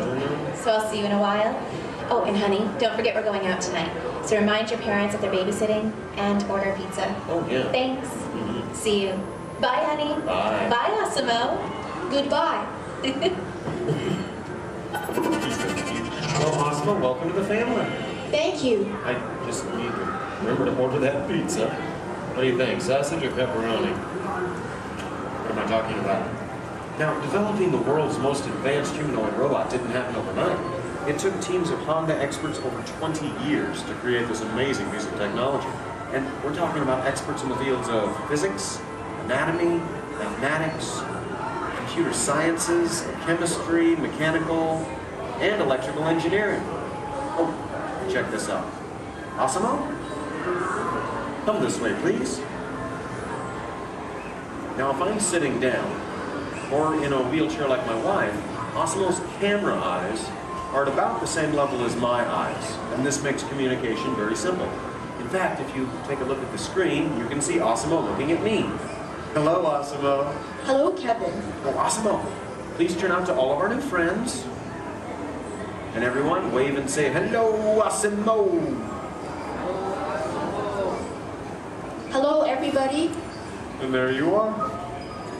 Now you might be wondering why Osimo isn't on wheels or treads or something like that. Well, Osimo is designed to help people and to be a helper in our world, a world where we need to reach for things and pick things up, or to navigate along floors and sidewalks, even just to climb a set of stairs. What better design than that of a humanoid robot? One that has 2 arms and 2 legs. And Osimo, how tall are you? I'm 4 feet and 3 inches tall. Which is the perfect height for opening and closing doors, or turning lights on and off, even working at table services, or just moving things around the inside of a house. And Osimo, how much do you weigh? I weigh 119 pounds. And I wonder what all that would be in metric. Carry the one. I'm 130 centimeters tall and weigh 54 kilograms. All right. Oh, and how fast can you walk? I can walk about 2 miles per hour. And in metric, that would be about... That would be about 3 kilometers per hour. Yeah, that's great, Osimo. Thank you, Kevin. Now, in order for a robot to operate in our world, it must have the ability to walk. And walking can be very complicated. Follow me on this. You see, with each step that I take, my brain sends thousands of signals at lightning fast speed throughout my nervous system. Now these signals travel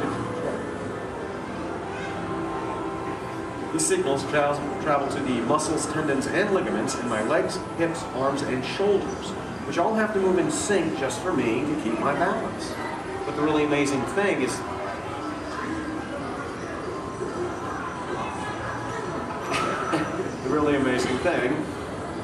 that Osmo does something very similar to this. It uses motors, sensors, and computers to keep its balance and walk like a human. Now Osmo can also sidestep in a straight line or on a curve.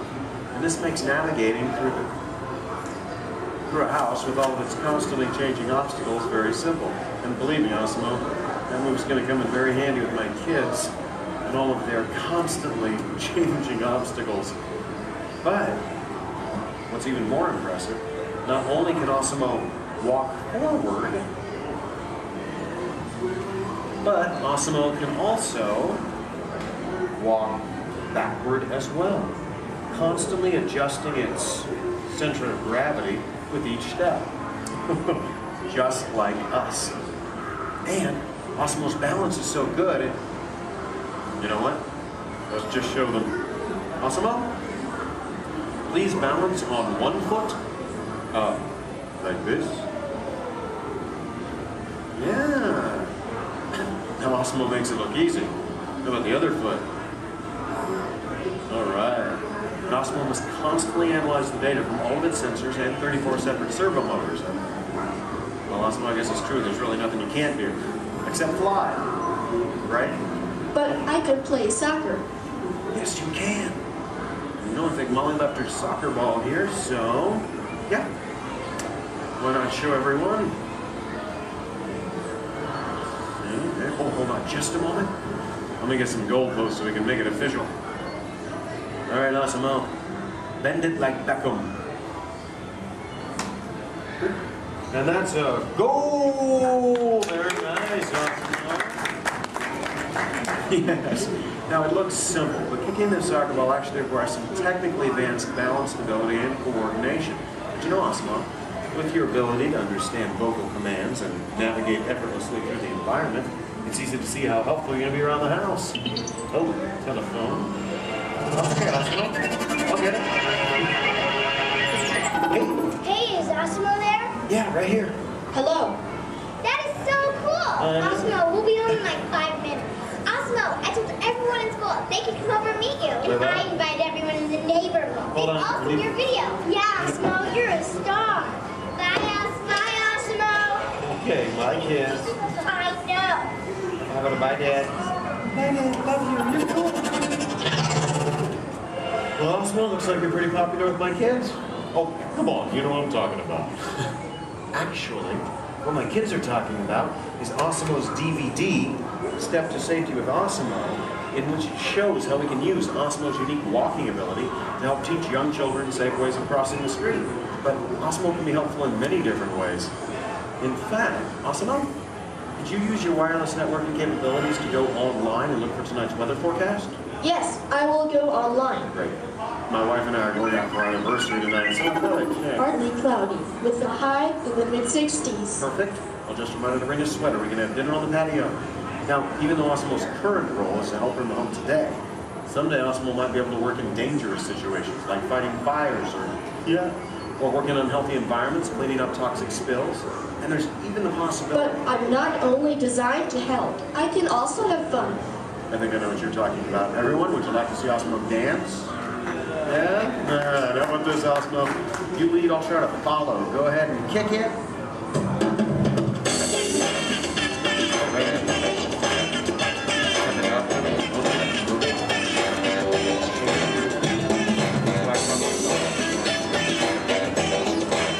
I have no real sense of rhythm. Maybe I don't have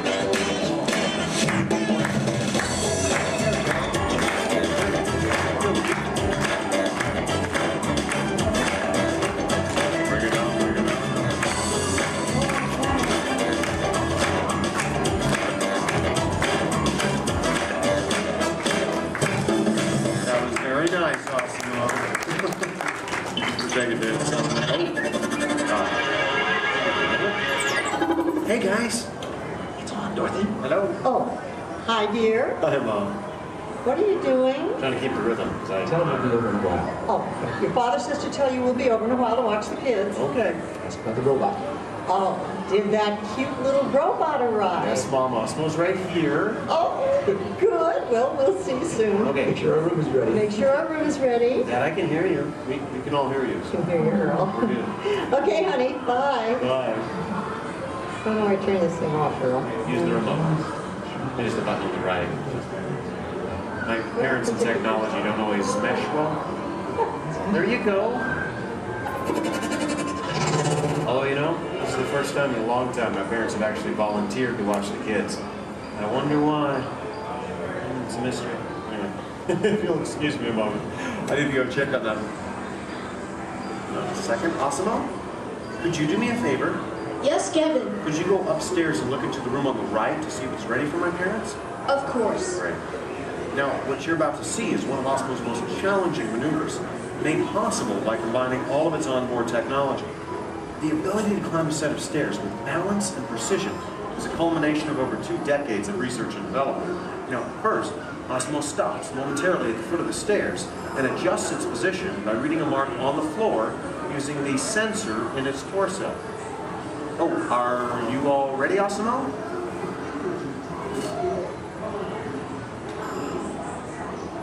I am ready. Okay, then. Go for it. Now, with each step, Osmo must adapt and constantly counterbalance using all its computing power to remain upright all along the way. Way to go, Osmo! Now that is truly a historic step forward in human technological progress. Okay, Osmo, go ahead and take a look into the room and see if it's ready for my mom and dad, please. And...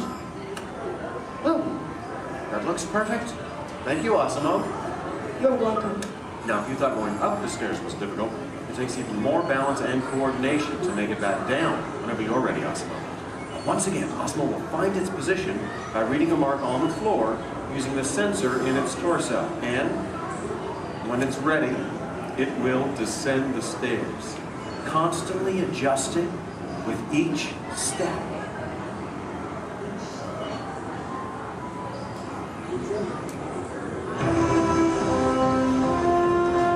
All the way down. That was amazing. Honestly, Osmo, I don't think there's anything that can top that. So, if you'd like... Excuse me. Oh, yes? I can even run. That's right, you can. And we have the room. Okay, well, you get ready. I'm going to tell them. Folks, you're in for a real treat. This is something that I've heard about, but have never seen in person. You see, Osmo can actually run. Yeah. Okay, oh, and it looks like Osmo's getting warmed up, which is something we all need to do before any physical activity. I mean, no one wants to get a cramp in a servo motor.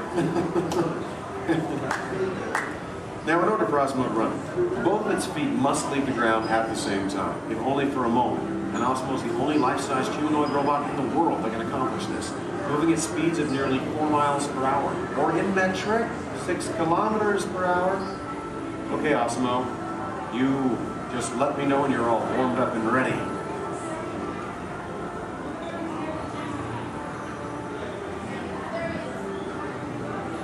I am ready. Alrighty then.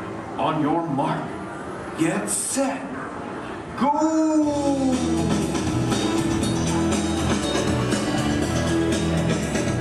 That was incredible. Osmo, turn around. I want to show this to you in slow motion. Now, this is truly an amazing accomplishment. Osmo's airborne, meaning both of its feet leave the ground for about 0.08 seconds, running very similar to that of a human. Very impressive, Osmo. Thank you, Kevin. Now, if you'd like to learn more about Osmo, please visit the website, osmo.honda.com. As for you, I think it's time to get you ready to meet the rest of the family. So, why don't we say goodbye to all of our new friends? Excuse me. Yes? Please do not forget to order the pizza. Pizza for the... That's right. Thank you, Osimo.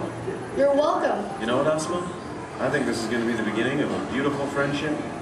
All right. And the kids are home. I hope you're ready to meet them. But before we go, let's say goodbye to all of our new friends. Goodbye, everybody. And everyone, let's hear one more time for Osimo.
A long time ago, in a place called Neverland, there lived a sparkling spirit named Tinkerbell. Legend has it that to this day she still flies over this magical land of fantasy. And the story is told for children of all ages that if you wish hard enough and believe strong enough, Tinkerbell will soar high above the magic kingdom and light our fantasy in the sky.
Can I flip the switch now, Mickey?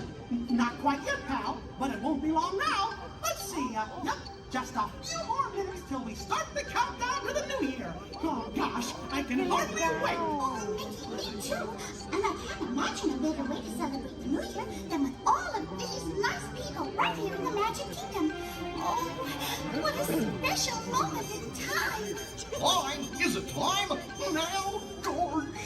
Take it easy there, Goofy. We still have plenty of time. Oh, no we don't. Goofy, this is it. Start the countdown clock. Alrighty, Mickey. Starting the countdown clock. Okay, everybody. It's time to start counting down to the new year. Are you ready? Okay, then. Here we go. 10, 9, 8.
Gosh, we sure hope that all of you enjoyed Fantasy in the Sky as much as we did. Oh, and we hope to see you again real soon, don't we, gang? Sure do. Well, everybody, so long for now. Goodbye, everyone. Goodbye. Remember, we love you. See you later.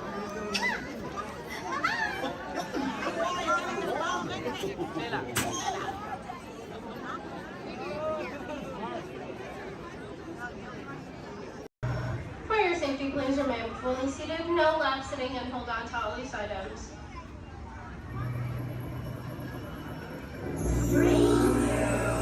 On the outside.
Welcome to a voyage of discovery and awareness of the richness, the diversity, and the often surprising nature of living with the land.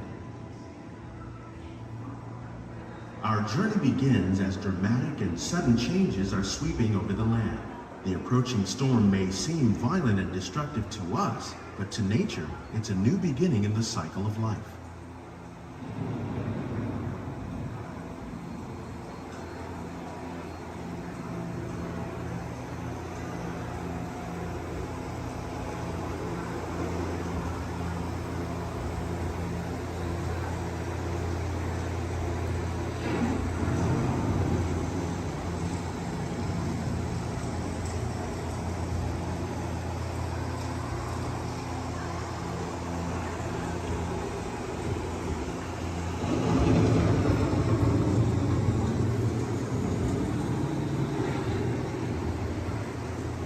Beneath the surface of the land, roots trap water from the flowing mud, extracting precious nutrients and minerals. These elements, when combined with sunlight, create the diverse living systems of our planet.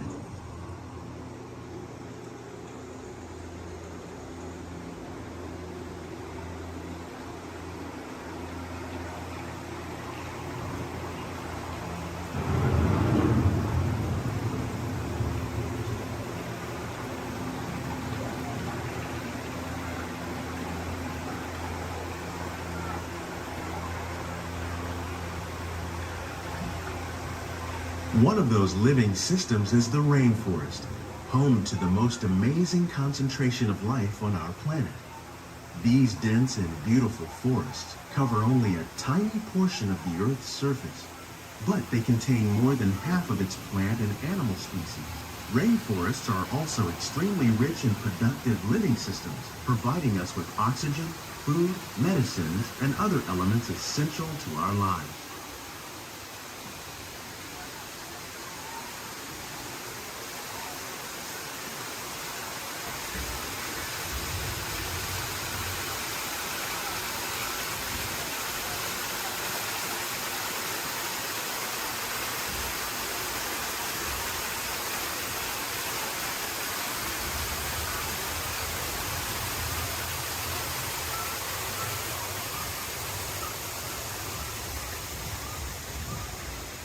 In the desert, nature has created a very different, but no less beautiful living system.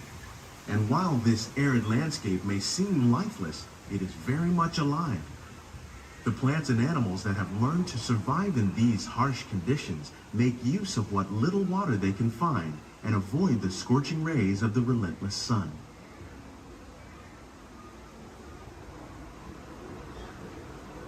The American prairie once appeared as desolate as the desert, but over time, rainwater and nutrients gradually penetrated the hard surface of this land. Even the hooves of the mighty buffalo helped create the rich soil that would one day become home to the American farm.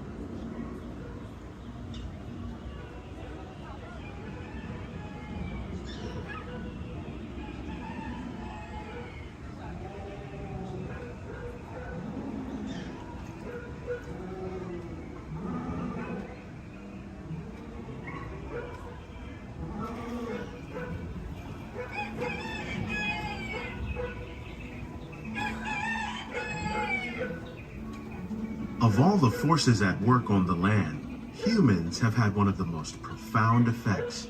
The need to produce food for a growing world led to the enormous use and sometimes overuse of the land. In our search for more efficient ways to grow food, we often fail to realize the impact of our methods.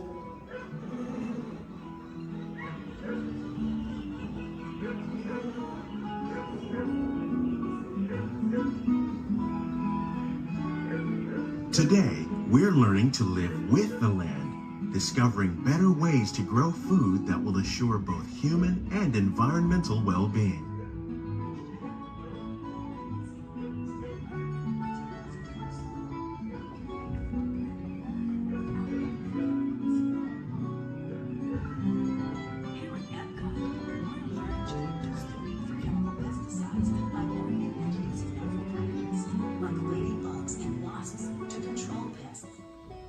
In the farmlands across America, natural fertilizers, we can enrich the soil without the use of chemicals.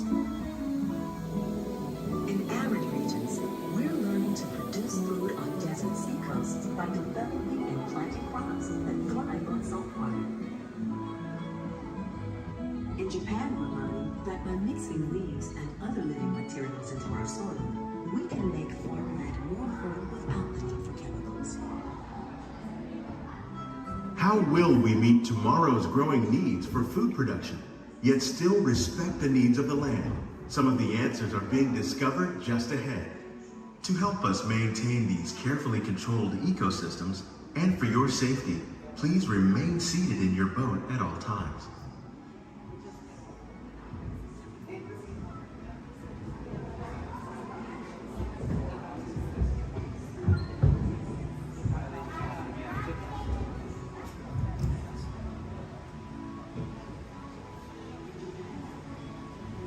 Welcome to our living laboratories, where scientists from Epcot and the U.S. Department of Agriculture are exploring innovative ways to produce bountiful harvests now and into the future.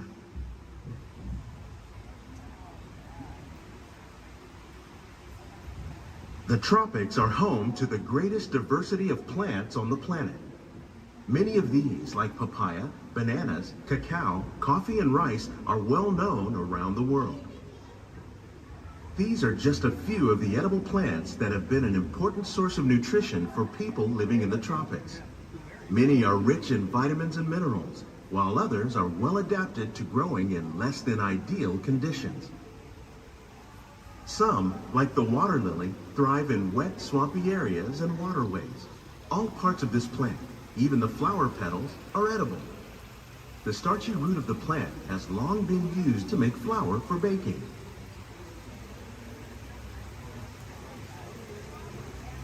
One day, many of these lesser-known tropical plants may be as important as the bananas growing on both sides of the boat. More than 28 million tons of bananas are eaten annually, making it the most popular fruit in the world.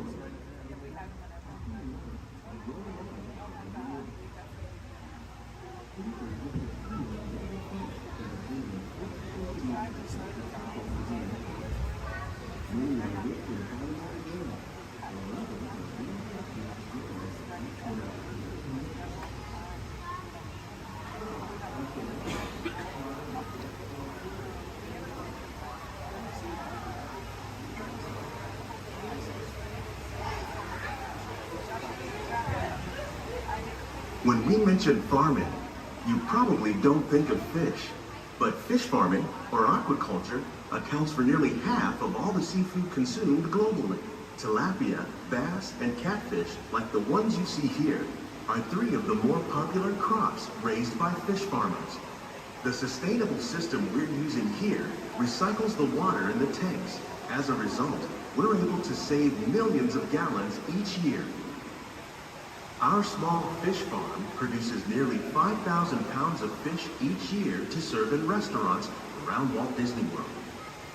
Innovations like this one can play an important role in our efforts to produce bountiful harvests and still protect natural resources.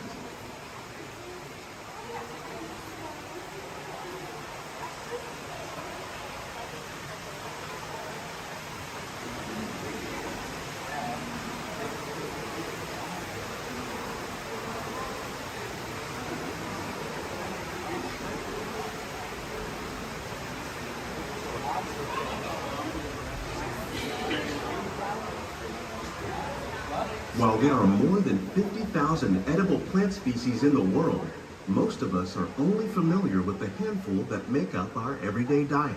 The common grains growing here, wheat, maize, sorghum, and millet, plus rice, account for nearly 2/3 of our global food consumption. Learning how to increase yields of these staples is an important goal of research around the world.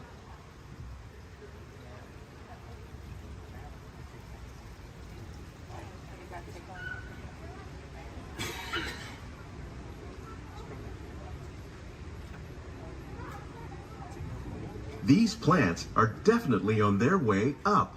Innovative growing techniques like these increase yields while more efficiently using resources like water, fertilizer, and pesticides. Another innovation at work here is our integrated pest management program. By populating our greenhouses with beneficial insects that prey on harmful pests like aphids and flies, we are significantly reducing our reliance on conventional pesticides. We're growing these crops using our nutrient film system. This technique precisely controls and recycles water and nutrients. With it, we can produce over 27,000 heads of lettuce a year in this one small area.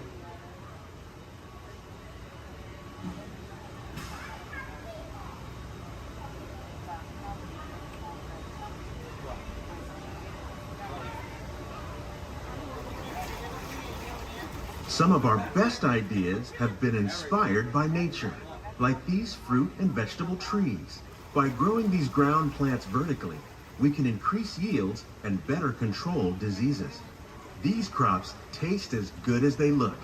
In fact, we serve more than 15 tons of produce from our greenhouses in restaurants here at the land every year.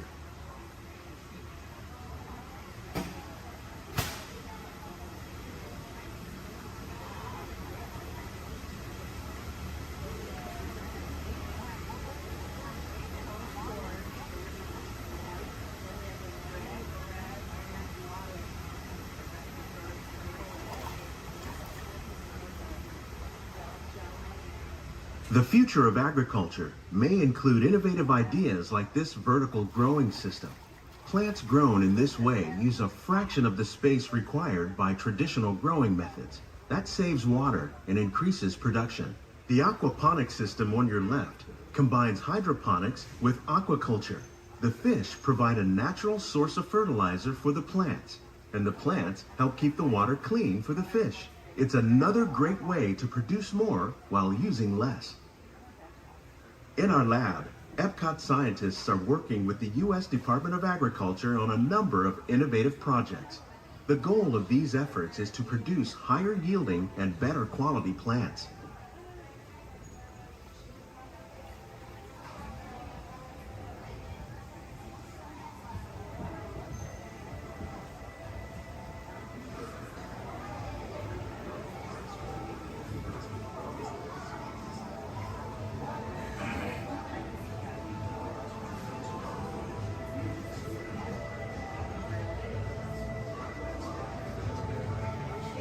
These greenhouses represent just a fraction of the work being done worldwide to produce bountiful harvests for our growing population. Scientists, farmers, and even backyard gardeners are doing their part to improve the quantity and quality of foods that we all rely upon. Together, we can continue to find more ways to increase food production and protect our precious natural environment. Only then will we truly be living with the land.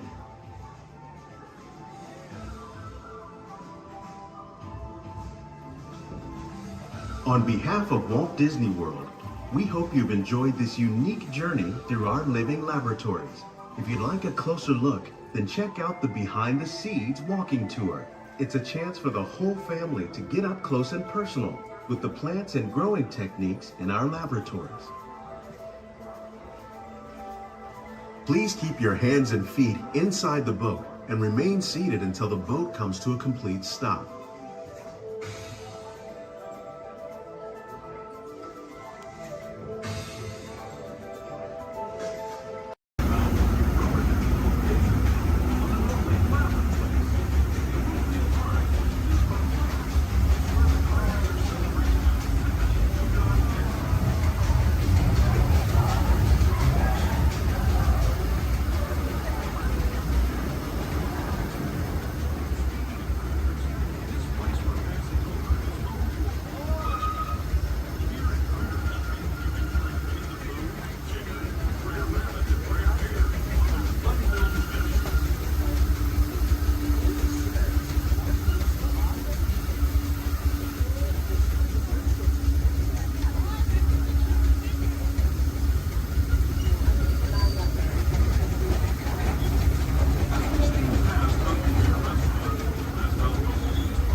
are you guys still doing here? Tour's over.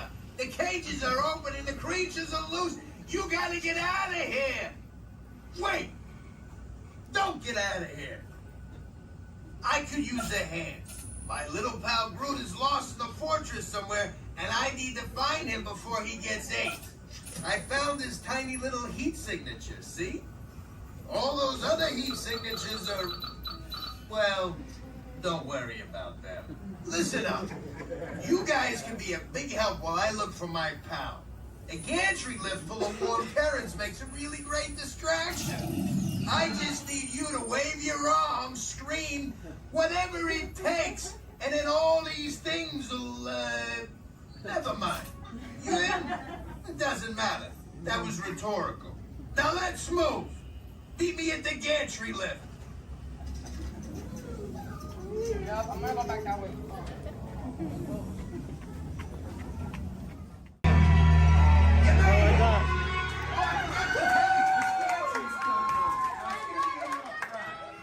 Remember, if you see a scary creature, scream real loud and look delicious.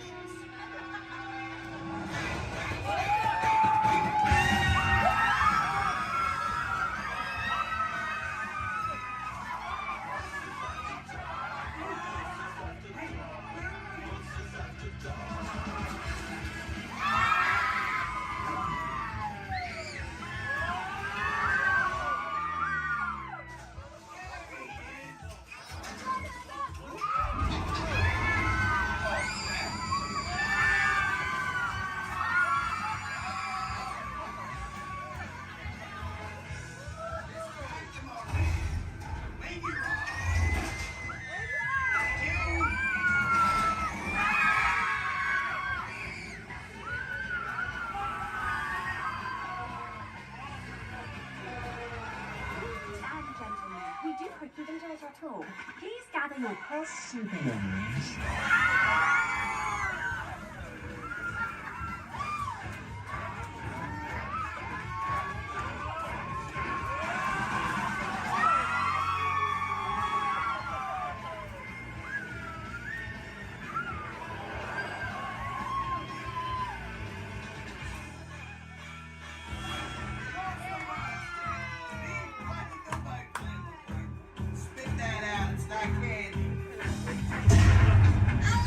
What's your language?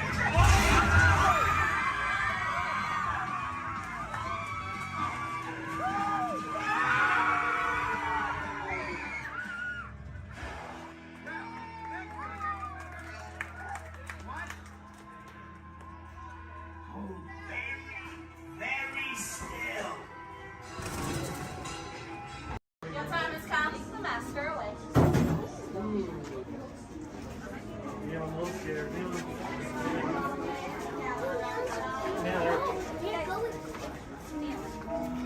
Are you just supposed to When hinges creak in doorless chambers, and strange and frightening sounds echo through the halls, whenever candlelights flicker, where the air is deadly still, that is the time when ghosts are present, practicing their terror with foolish delight.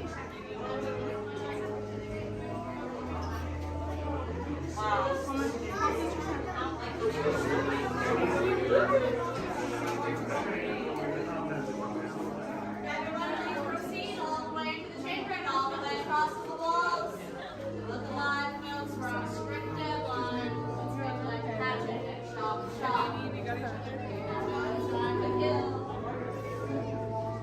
Welcome, foolish mortals, to the haunted mansion. Your host, your ghost host.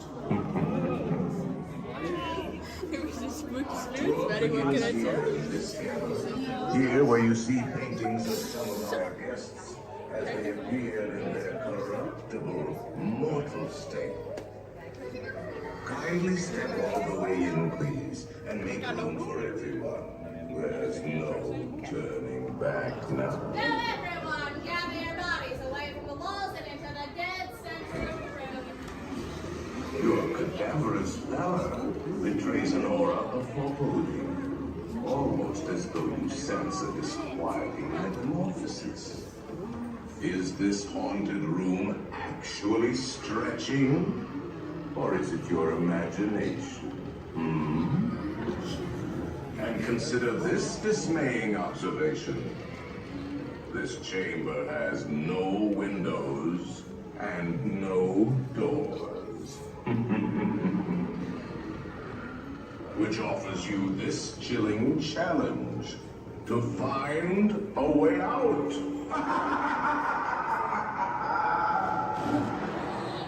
Of course, there's always my way.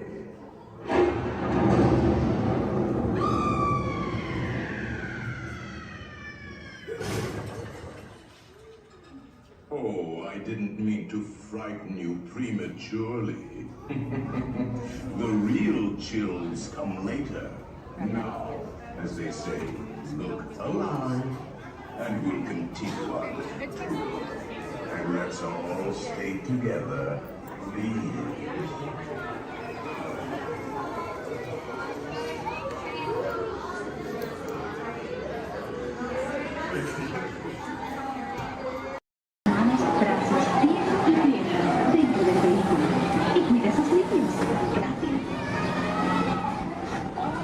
Step carefully onto the moving platform, then step in.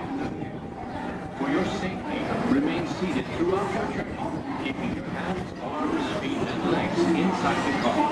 And supervise your journey.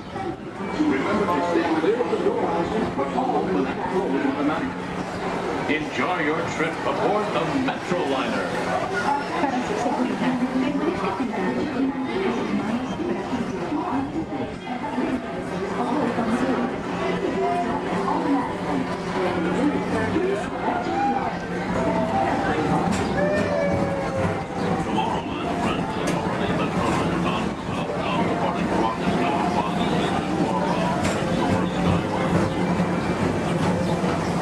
Welcome aboard, TTA travelers. We hope you enjoy Tomorrowland Transit Authority's Super Skyway.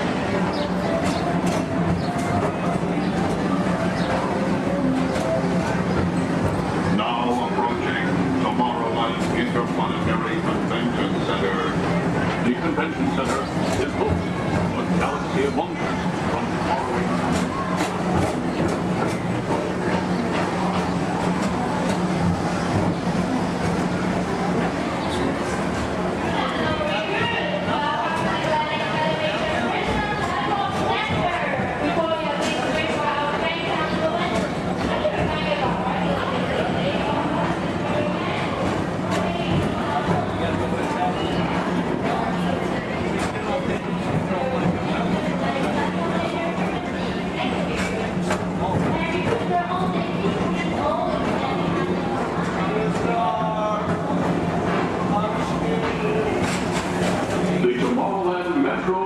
Historical Society presents Walt Disney's 20th century vision for the future. This model city dared to dream the perfect community in which to work, live, and play.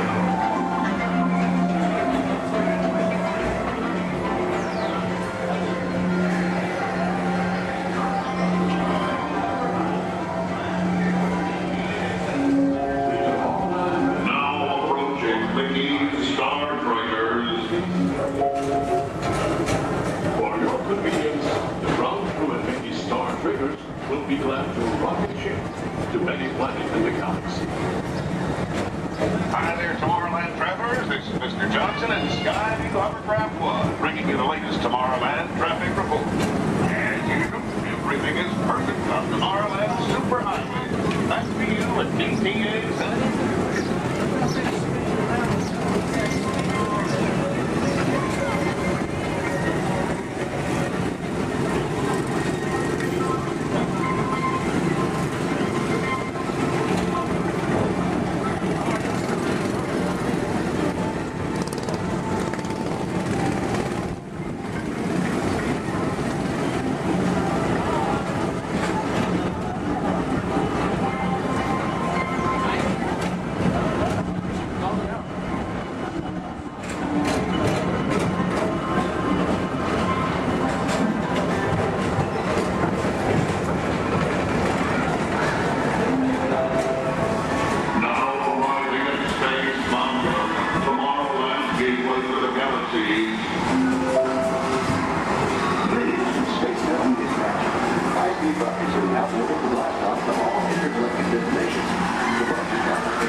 funded by the Tomorrowland Transit Authority. Attention, all visitors from Galaxy M31. Please keep forward-facing tentacles clear of oncoming Metroliner vehicles. Thank you.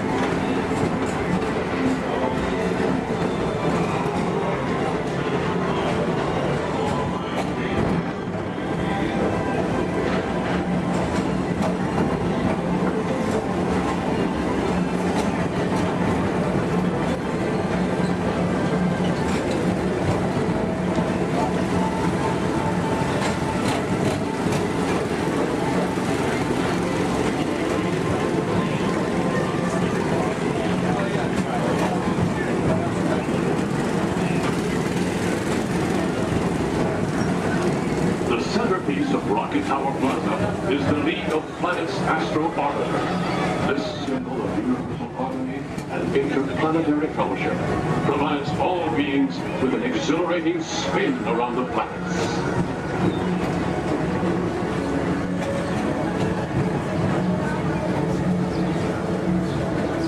Blue Line passengers, for all your future travel needs, the TTA services all of Tomorrowland's outlying areas, including the personal rocket ship docking lot, and of course, perfect park acres.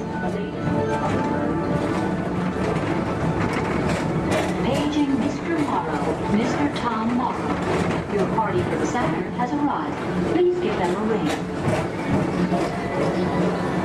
Now approaching Walt Disney's Carousel of Progress.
your vision. Now, all together, if you would please read line 3. With F-I-G-M-E-N-T, you can see things differently. Sure, you can see with your eyes, but imagine what you could see if you used your imagination. Follow the bouncing figment. One spark of light can light your fancy. Your mind sees more than what your eyes see. Your sense of sight can make your fancy fly. There's more to sight than meets the eye.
and get that movie star treatment, there you go, that you know you deserve. And you know what, you might look and see. And see. This could be the start of something wonderful.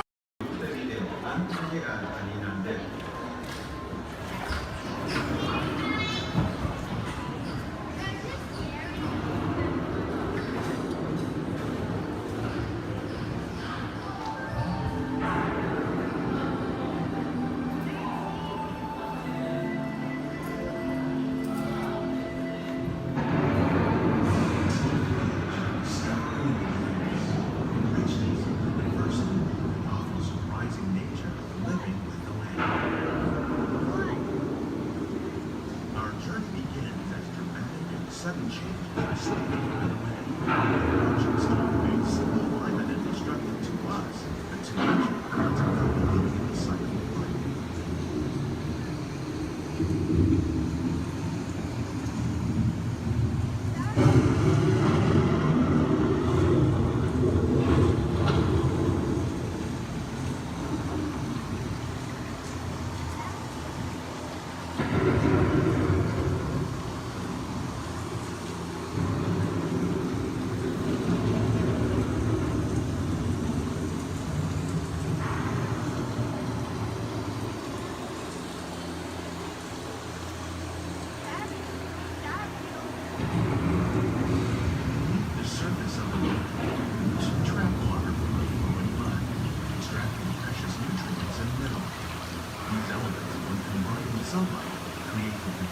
Living systems of our planet.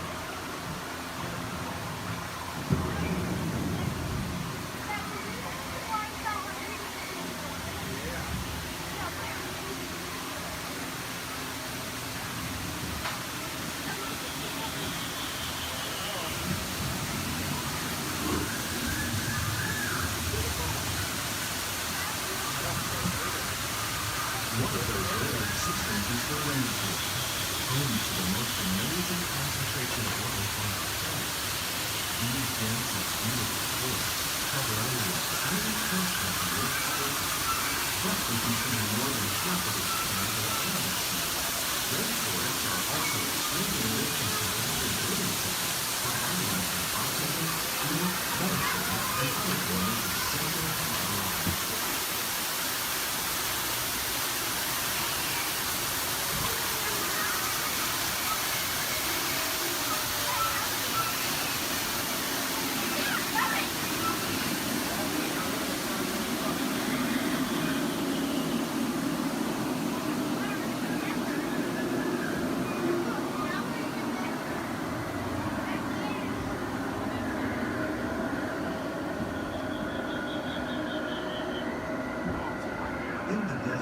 Nature has created a very different, known as beautiful living system. And while this arid landscape may seem lifeless, it is very much alive. The plants and animals that have learned to survive in these harsh conditions make use of what little water they can find and avoid the scorching rays of the relentless sun.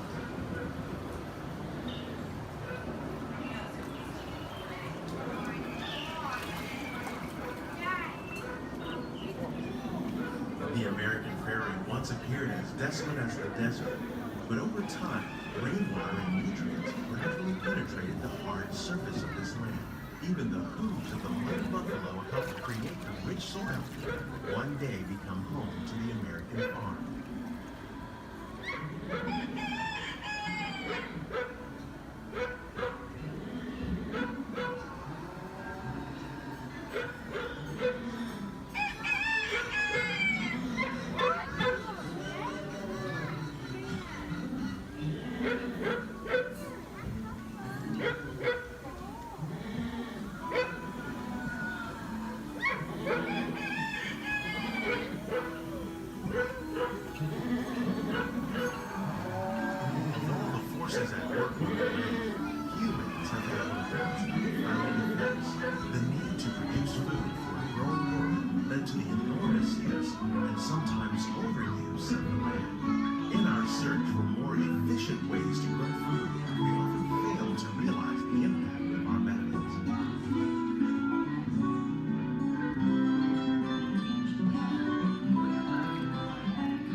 Saudi Arabia and Mexico, we're learning to produce food on desert seacoasts by developing and planting crops that thrive on saltwater.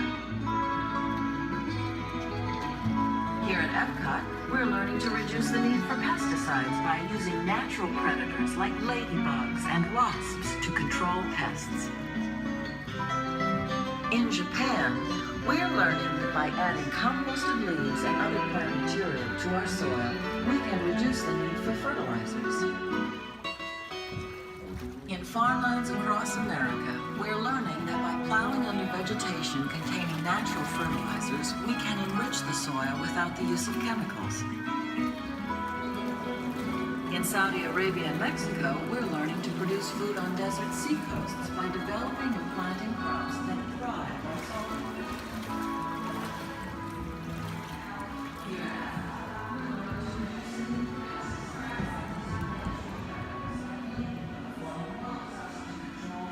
How will we meet tomorrow's growing needs for food production, yet still respect the needs of the land? Some of the answers are being discovered just ahead. To help us maintain these carefully controlled ecosystems, and for your safety, please remain seated in your boat at all times.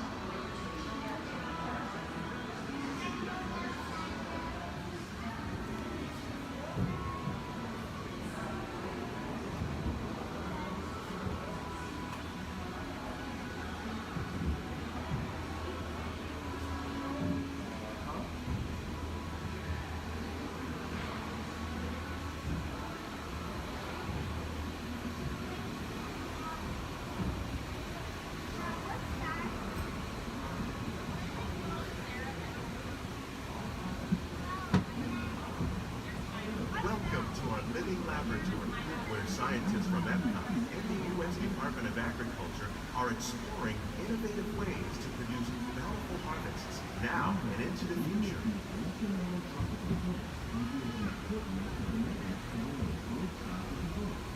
The tropics are home to the greatest diversity of plants on the planet. Many of these, like papaya, bananas, cacao, coffee, and rice, are well known around the world. These are just a few of the edible plants that have been an important source of nutrition for people living in the tropics. Many are rich in vitamins and minerals, while others are well adapted to growing in less than ideal conditions. Some, like the water lily, thrive in wet, swampy areas and waterways. All parts of this plant, even the flower petals, are edible. The starchy root of the plant has long been used to make flour for baking. One day, many of these lesser-known tropical plants may be as important as the bananas growing on both sides of the boat. More than 28 million tons of bananas are eaten annually, making it the most popular fruit in the world.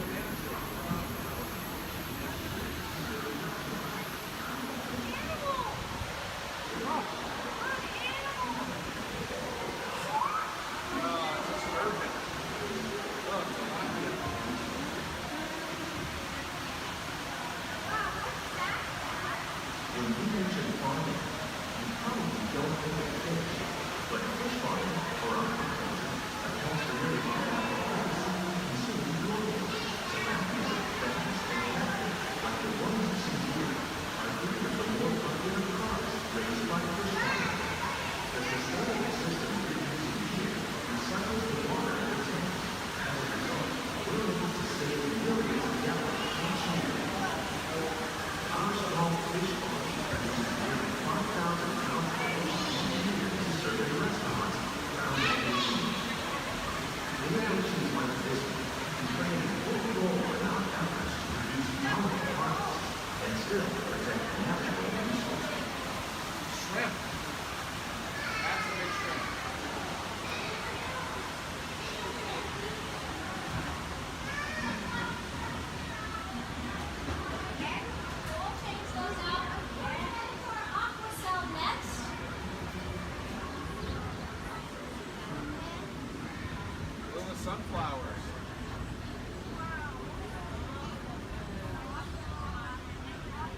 there are more than 50,000 edible plant species in the world, most of us are only familiar with the handful that make up our everyday diet.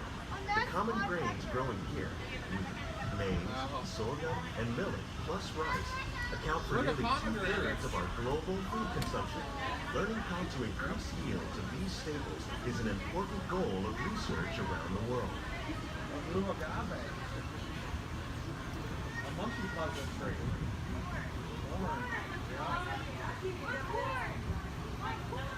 These plants are definitely on their way up. Innovative growing techniques like these increase yields, while more efficiently using resources like water, fertilizer, and pesticides. Another innovation at work here is our integrated pest management program. By populating our greenhouses with beneficial insects that prey on harmful pests, like aphids and flies, we are significantly reducing our reliance on conventional pesticides. We're growing these crops using our nutrient film system. This technique precisely controls and recycles water and nutrients. With it, we can produce over 27,000 heads of lettuce a year in this one small area. Look at the cucumbers.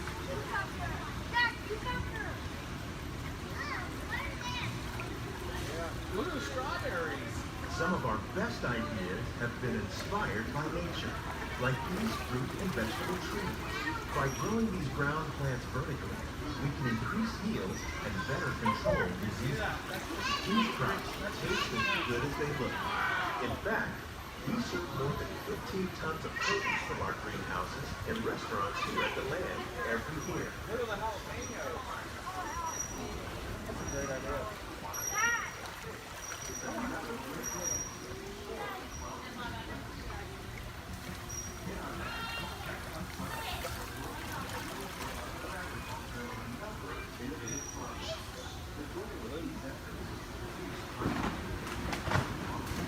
The future of agriculture may include innovative ideas like this vertical growing system.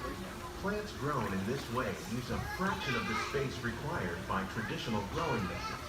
That saves water and increases production. The aquaponics system on your left combines hydroponics with aquaculture. The fish provide a natural source of fertilizer for the plants, and the plants help keep the water clean for the fish. It's another great way to produce more while using less. In our labs, Epcot scientists are working with the U.S. Department of Agriculture on a number of innovative projects. The goal of these efforts is to produce higher yielding and better quality lives. Together, we can continue to find more ways to increase food production and protect our precious natural environment. Only then will we truly be living with the land.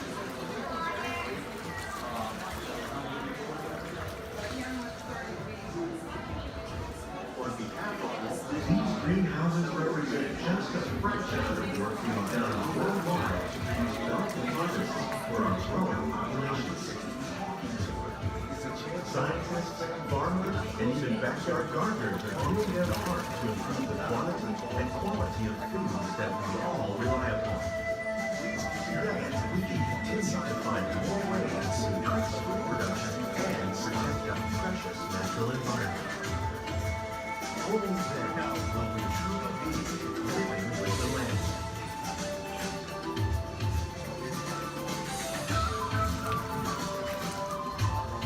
On behalf of Walt Disney World, we hope you've enjoyed this unique journey through our living laboratory.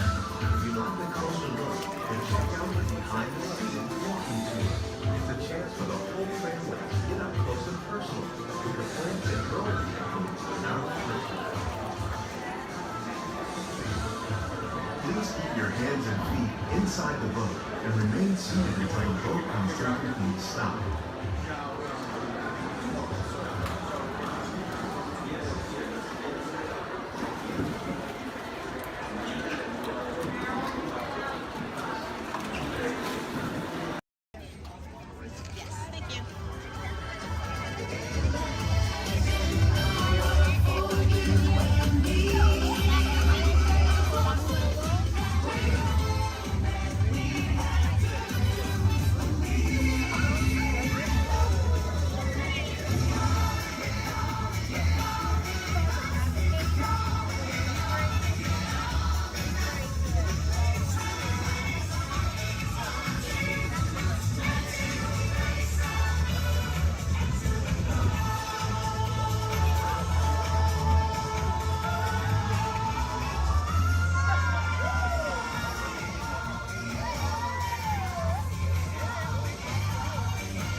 to see ya.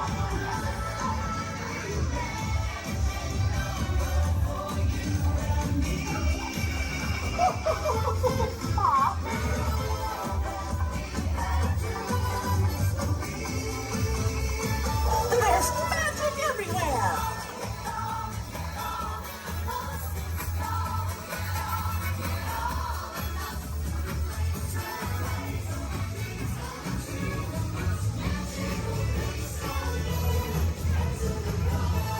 It's time to celebrate!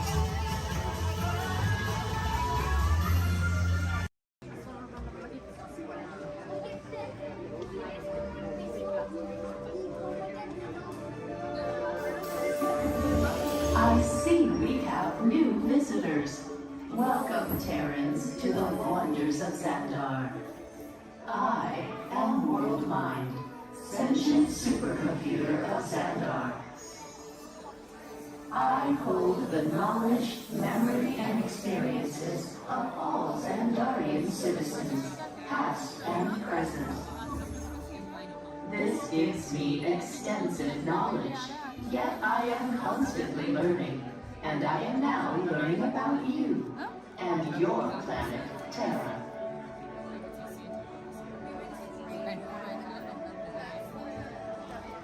Much of my knowledge of your world came from your great scholar, Peter Quill.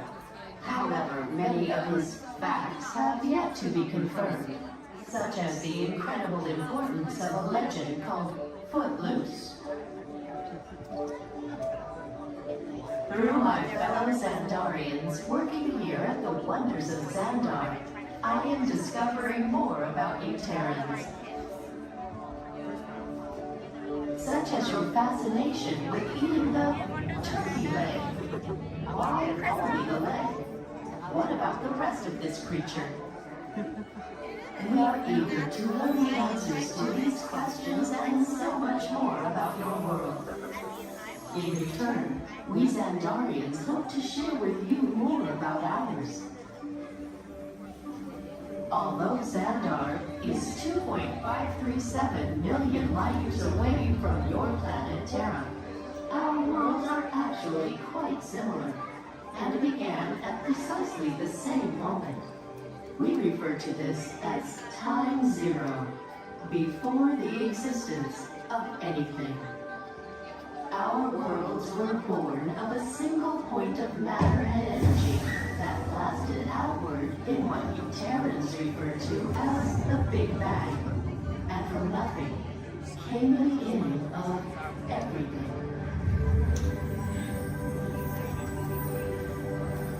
Incredibly hot and extraordinarily powerful, this explosion filled the cosmos with a cloud of rapidly moving particles.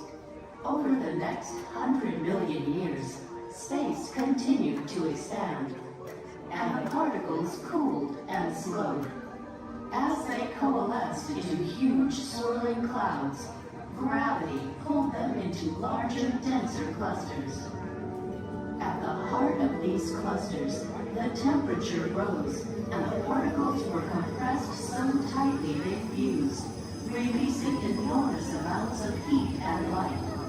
This is how the very first stars in our shared universe were born.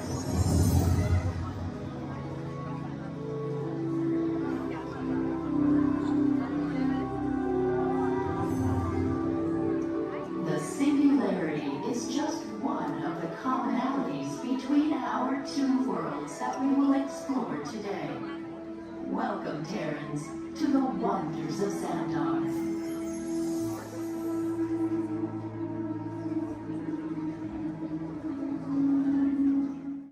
We recently learned that your Terran visionary, Walt Disney, had a similar goal in mind with his early concepts for the experimental prototype Community of Tomorrow. Years now, Peter Quill, what do you have to say about this? It was really a group effort to execute my plan. Thank you, Mark. The great lady, I would love to hear more about how Terra was chosen for this Wonders of Xandar tour. Well, that was totally my idea. and Epcot too, because I love that place. It's awesome. I went there as a kid, and I can't wait to get to go back and ride. I forgot this, man. Also want to see the energy, dinosaurs, and of course, hear the veggie fruit. It's the best. Can't wait. Okay, well, I'm sure it will be wonderful for you to relive all of those memories again. That's us. And it's thanks to Guardians that Xandar is reaching out to other cultures across the galaxy.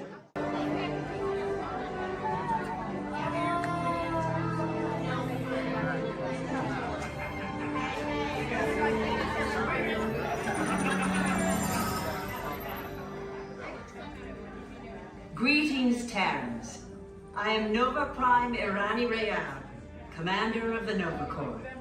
On behalf of all Xandarians, I hope you have enjoyed exploring the wonders of Xandar. As you have seen, your world and ours were born of the same moment, one which you refer to as the Big Bang.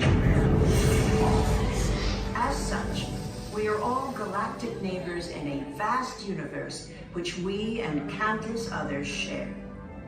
For you to travel to Xandar would take 2.5 million years, assuming you had a ship that could fly at the speed of light. So we decided to come to you. But even we could not have reached you so easily were it not for the Cosmic Generator, an advanced piece of Xandarian technology that creates jump points, artificial tunnels that act as shortcuts, linking distant points in space. It is our desire to share this wondrous technology with your people so that together we might explore new worlds and create a brighter tomorrow. And now, as the culmination of the wonders of Xandar, you will be teleported to a Nova ship above your planet for a demonstration of the Cosmic Generator. I trust you will find it an unforgettable experience.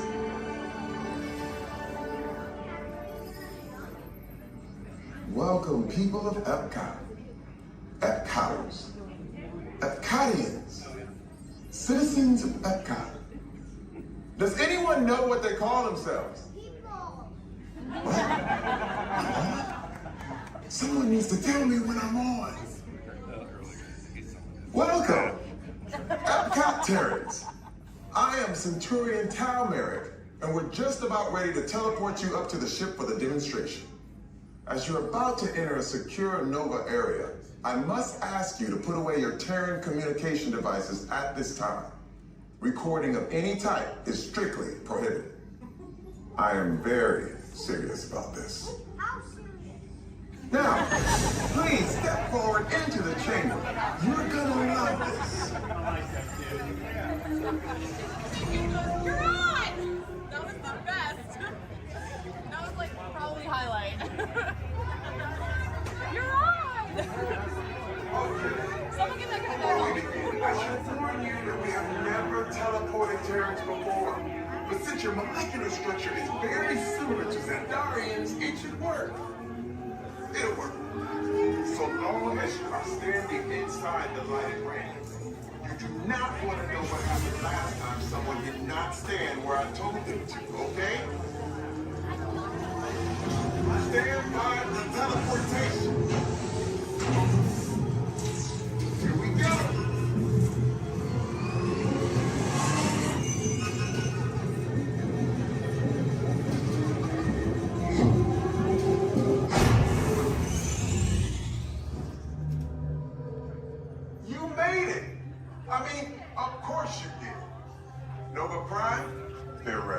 Excellent.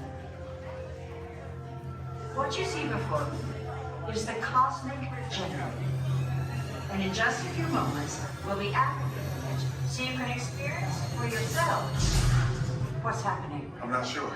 Our power's out. And the Cosmic Generator is gone. Interior Mod, go to Code Red. Prepare the fleet. And call the Guardians. Now. There is no cause for alarm. Turn off that alarm. I've got an important transmission coming in. Hey, what's up, Nova Corps? Our Cosmic Generator has been stolen. What? How? What did we do you think of that? That thing's gotta be worth a fortune.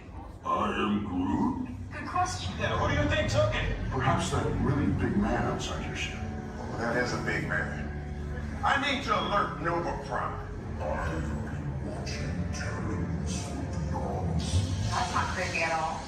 This species has failed. Wait, whoa. We didn't even know there was a test. He's got the cosmic generator. He's creating a new jump point. Jump point to where? Not where. When? It's some kind of mutant jump point. It's going back to the dawn of time. Dawn of time, why? To erase an error. Well, that doesn't sound good. Your time is over. Wait, what do you mean? What do you mean that's so vague? The jump point is closing. Hey, Nobudu, your Nova Corps need to follow that whatever it is until we get there. We can't. Our power is down, and I've got to get these Terrans onto evacuation shuttles. I got it. I reprogrammed the shuttles to follow them through the jump point. Wait, what? Look, they're our only chance of keeping track of that whack job until we get the cosmic generator back. Piece of cake. What? There's King. Where's this King? The odds are impossible, Yep. but it's our only shot. Good luck. Are you sure you can control it? Come on, it's me. We got this. We're all toast. First there was King, now there is toast. This plan is making me so hungry. Terrans, listen up. We need to make our way to the evacuation shuttles now. We'll follow the plane to get our power. Okay, they're headed for the jump point. This plan's never gonna work. Ah, yeah. Well, okay, I'm locked onto your vehicles. We'll be right behind you. Nothing to worry about. Unless we cannot stop this unusually large man. We are likely doomed. Good luck. You're gonna need it.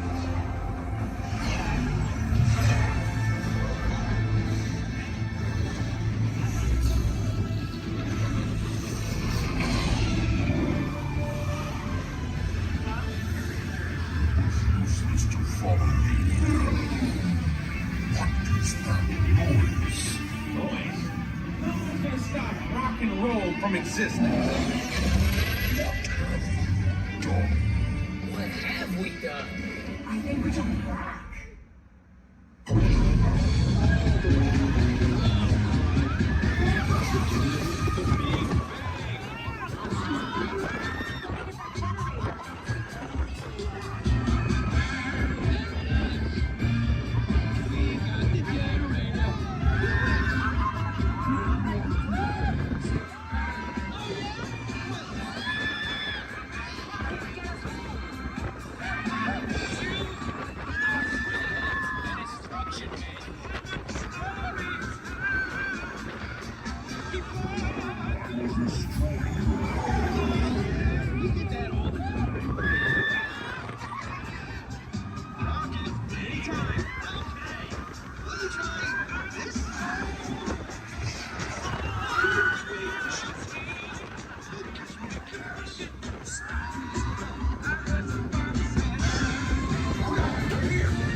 Heroes. Do you really think they deserve to be called heroes? Or do you see how they dress?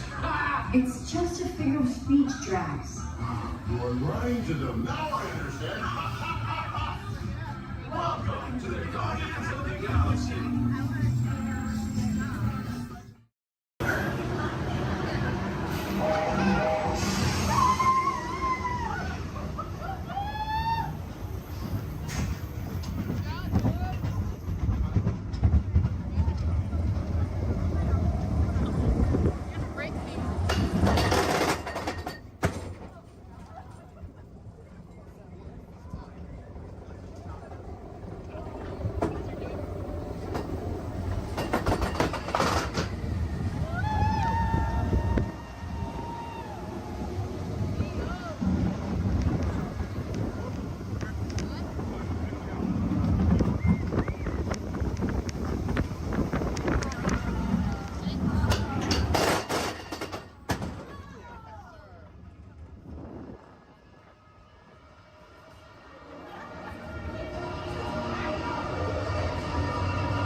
my name's Don, and welcome aboard.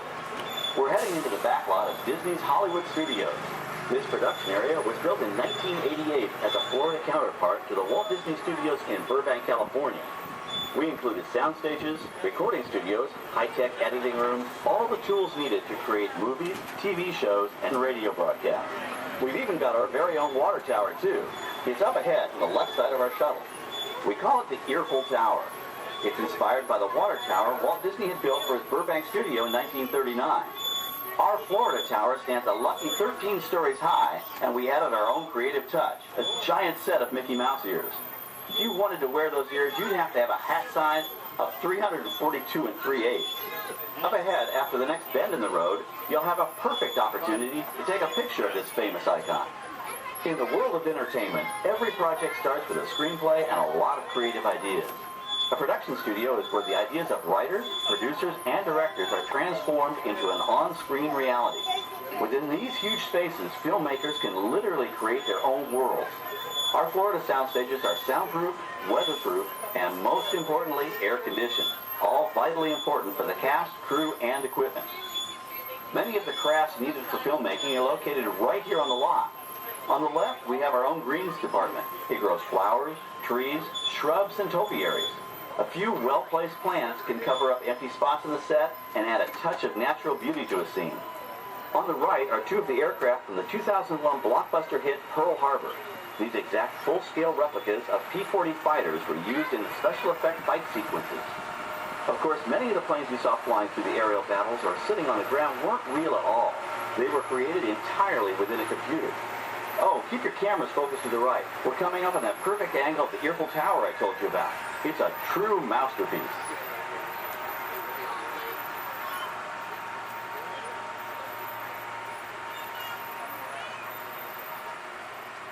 We're entering one of our most glamorous and colorful departments, creative costuming.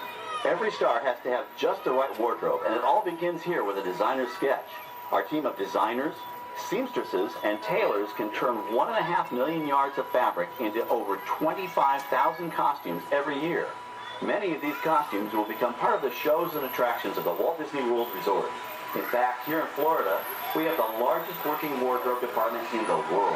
Why, Mickey Mouse alone has over 175 different outfits to choose from, while Minnie Mouse keeps more than 200 unique costumes in her wardrobe. On the left are costumes worn by the stars in recent studio productions. You'll probably recognize some of those costumes from the big screen. Every story needs a setting, and our design staff can create just about any place a script calls for, from an urban city street to a remote desert canyon. On the left is our scenic shop where large-scale sets and props are built. Our team of set designers, carpenters, artists, and engineers has created caves and caverns, game show sets, even replicas of the U.S. Supreme Court and NASA's Mission Control, all on our sound stages. The shop also provides sets and props for our shows and parades here at Walt Disney World. The same skill and craftsmanship that goes into a movie set can also be used to create magic for our parks. Either way, it's all about making dreams come true.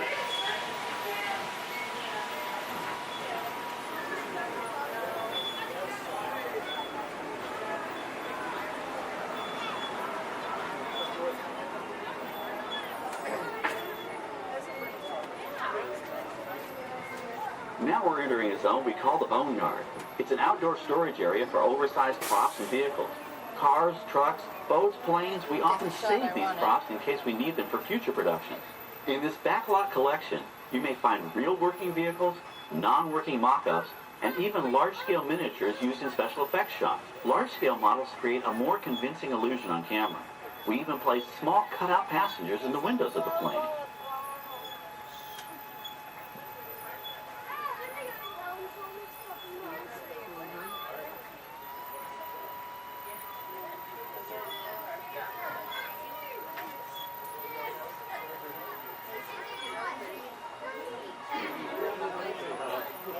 We're now passing by the sets for our Lights, Motors, Action Extreme Stunt Show. On the left, you may catch a glimpse of the Mediterranean fishing village that sets the stage for this thrilling attraction.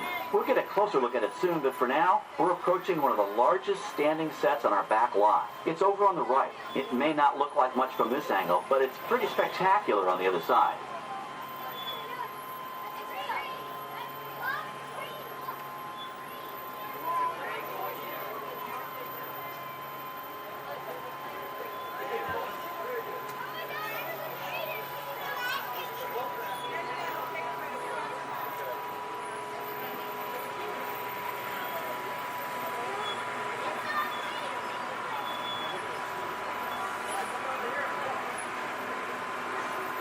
This is great, folks. The production crew has just given us clearance to enter the set. Hello, Backlot Tour. I'm Amy, a production coordinator here at the studios. I can see your shuttle heading toward our canyon set. I've given your driver permission to come in and take a look around. I'm up here with our effects crew, and we're getting ready to shoot a test sequence. Oh, on the way in, you're going to be crossing a wooden bridge, and things may get a little bumpy, so please, hold on to your belongings, especially hats, cameras, and glasses, and keep an eye on any small children in your party.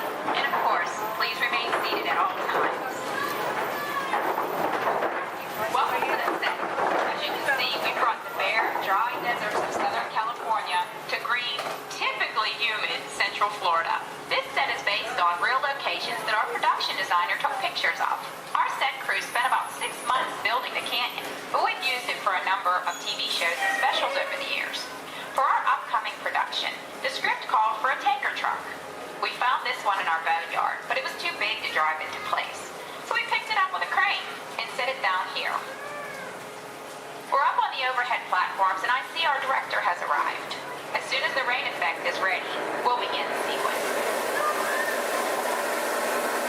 This set and shower is really just a special effect. We rigged up a series of water nozzles just above your tram. The water sprays in a crisscross pattern to create a sense of depth. But this storm only covers the first few feet.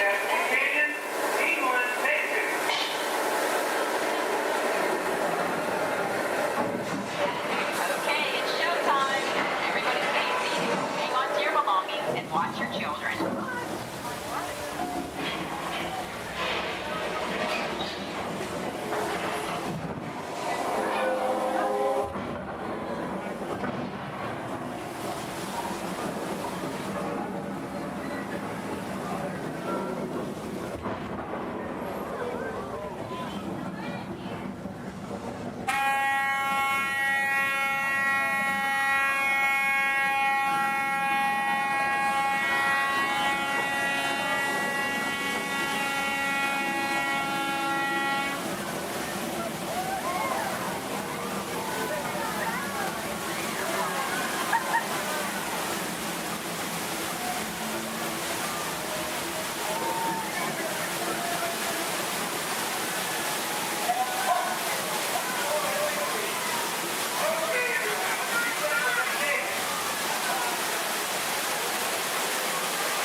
Now, let's go behind the scenes and find out how this spectacular sequence was created. The canyon itself is a facade, a steel structure covered with wire mesh and layers of concrete, sculpted and painted to look like natural rock formations. Narrow yellow pipes carry propane gas to fuel the explosions and fireplace. For the flash flood, we used 100% real water, about 70,000 gallons of it, dumped from overhead tanks. Oh, but don't worry, we recycle. All of that water will be pumped right back up to the top for the next take.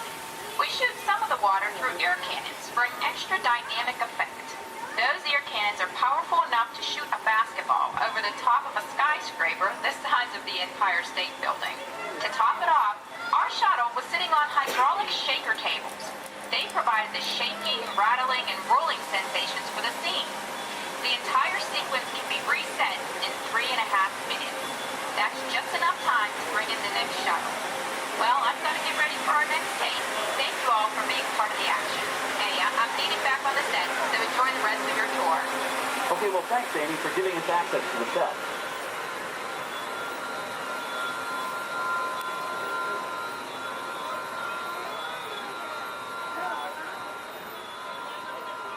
On the right, we have an authentic piece of Disney history.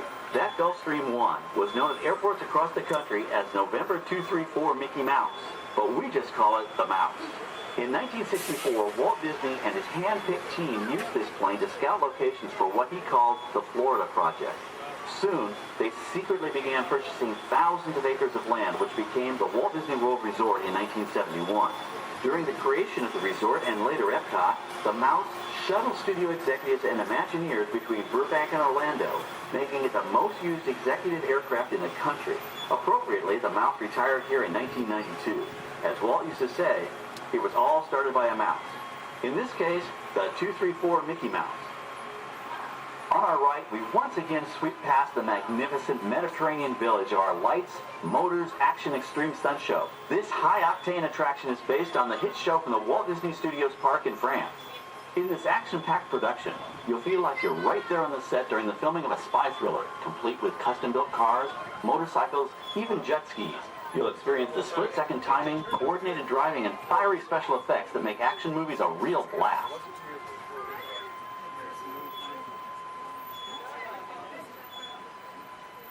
The staging area to our right is known as Acceleration Alley. Here, the custom-built stunt show vehicles rev their engines up to 70 miles an hour before making their high-speed entrances onto the stage for our Lights, Motors, Action Extreme Stunt Show. Of course, these are professional stunt drivers. We hope you'll enjoy their daring driving skills, but please, don't try them yourself.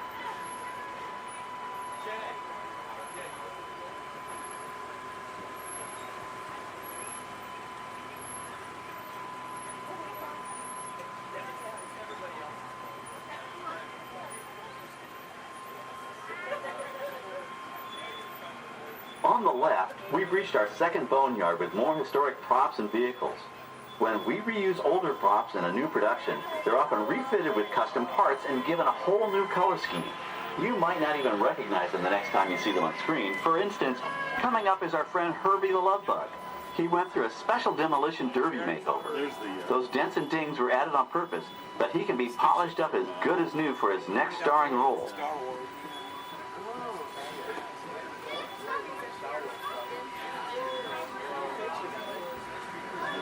On our right, we now have a very different view of the fishing village set. From this point of view, you can see that there is no inside to the buildings. They are just false fronts or facades. In the movie business, set builders only create what the camera has to see. It's an old movie trick dating all the way back to the silent era. To add to the sense of realism and avoid the cost of set building, many of today's television shows and movies film on location in cities and towns across the U.S.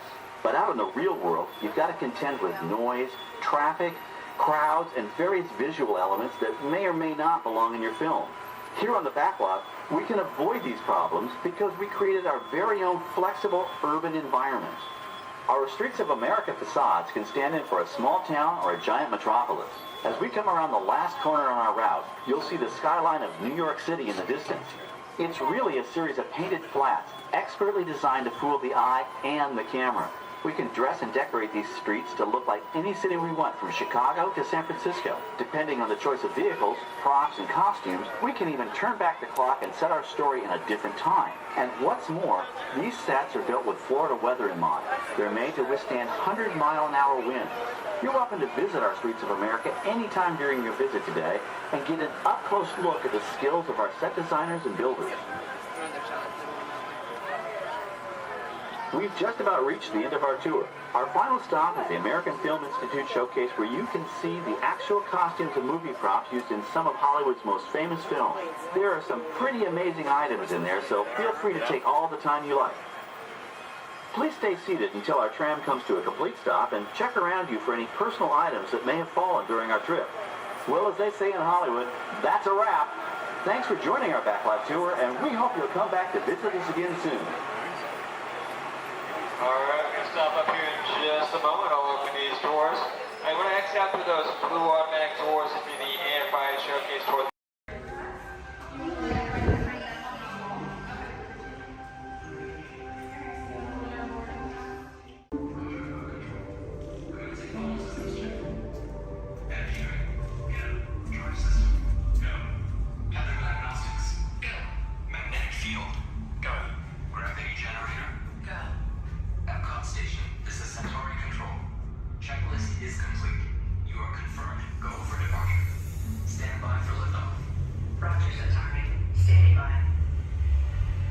Welcome aboard this elevator.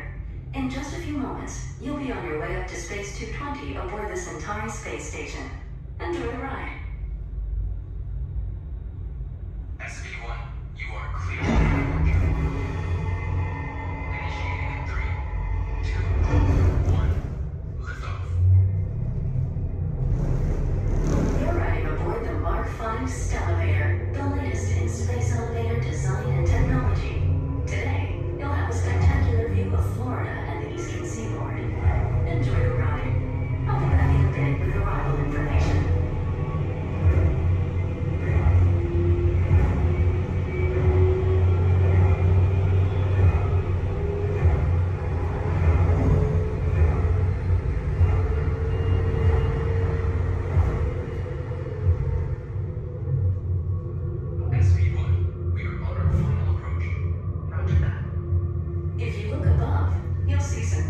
space station coming into view.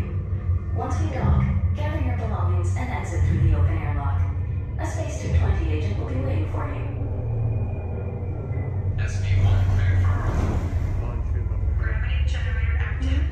Airlock activated. Docking complete.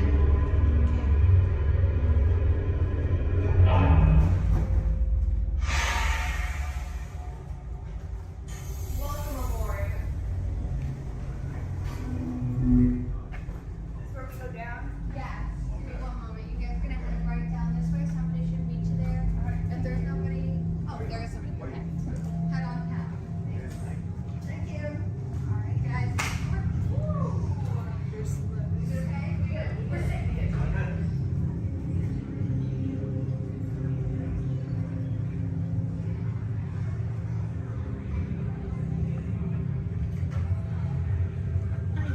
Hello, guys. I'll Hello. take that boarding pass. And what's the last name? Peace. All right, for Joffrey? Yes. All right, you guys can call me. How was the trip up today? Was it good? Very good.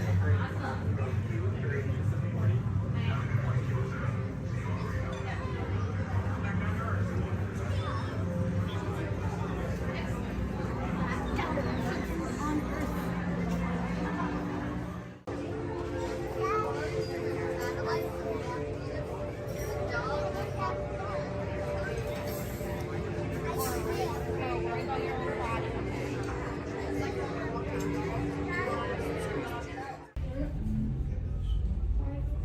SV2, you are cleared for departure. Initiating descent in 3, 2, 1.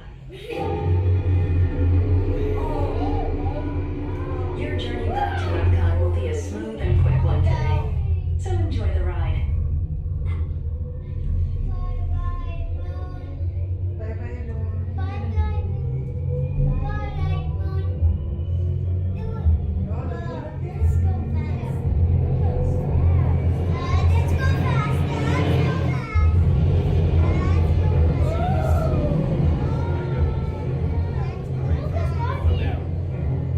Epcot is now coming into winter.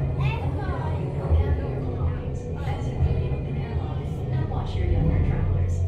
Yeah, it's way better. SV2 cleared.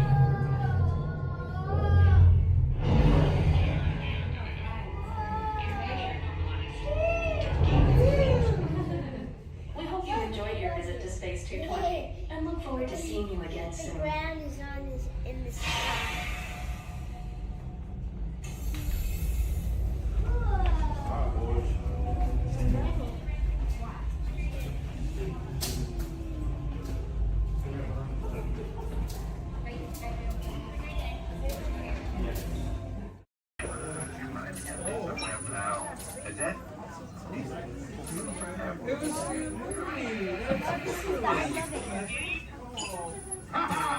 Gotcha. Oh, what are you guys still doing here? Tour's over. The cages are open and the creatures are loose. You gotta get out of here. Wait. Don't get out of here. I could use a hand. My little pal Groot is lost in the fortress somewhere, and I need to find him before he gets ate. I found his tiny little heat signature, see? All those other heat signatures are, well, don't worry about them. Listen up. You guys can be a big help while I look for my pal. A gantry lift full of warm parents makes a really great distraction. I just need you to wave your arms, scream, whatever it takes, and then all these things will, never mind. You in? It doesn't matter. That was rhetorical. Now let's move. Meet me at the gantry lift. Yep, I'm gonna go back that way.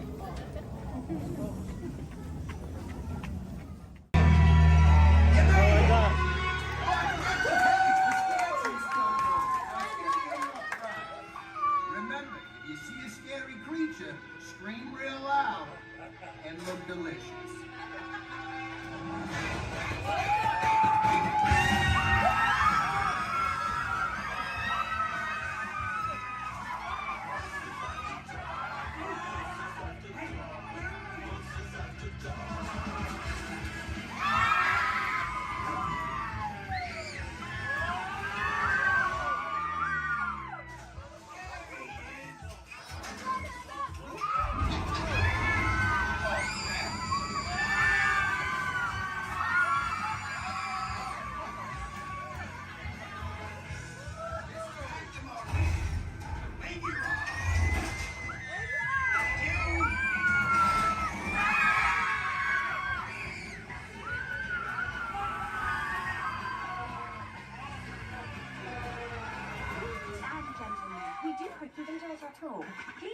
oppressive memories.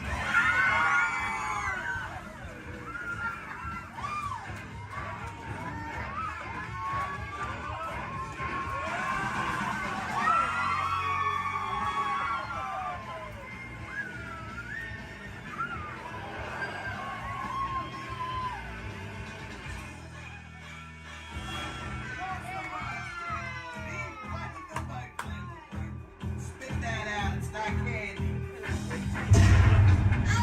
What's your language?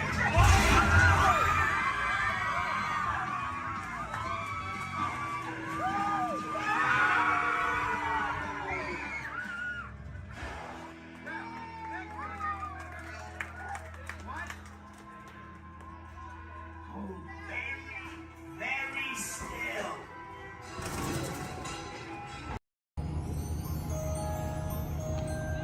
Your attention, please. Disneyland has now ended its normal operating day. We thank you for your visit to the Magic Kingdom and that the memories you've made will bring you back again soon. While the rest of the park closes, Main Street will remain open for your shopping convenience. Thank you. Su atención, por favor. Disneyland ha terminado su día normal de operaciones.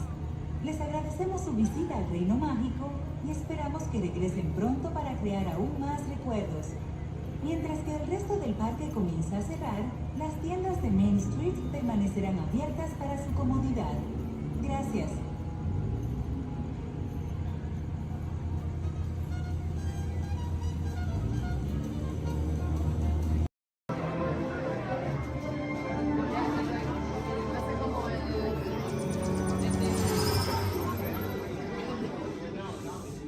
Greetings, Terrans.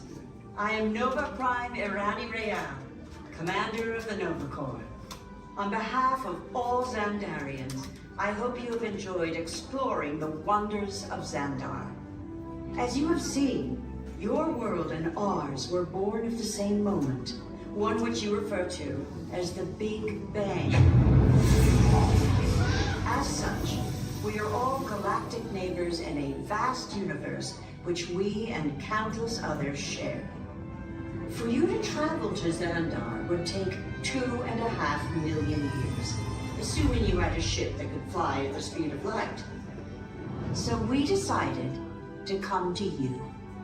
But even we could not have reached you so easily were it not for the Cosmic Generator, an advanced piece of Xandarian technology that creates jump points, artificial tunnels that act as shortcuts, linking distant points in space. It is our desire to share this wondrous technology with your people so that together we might explore new worlds and create a brighter tomorrow. And now, as the culmination of the wonders of Xandar, you will be teleported to a Nova ship above your planet for a demonstration of the Cosmic Generator. I trust you will find it an unforgettable experience.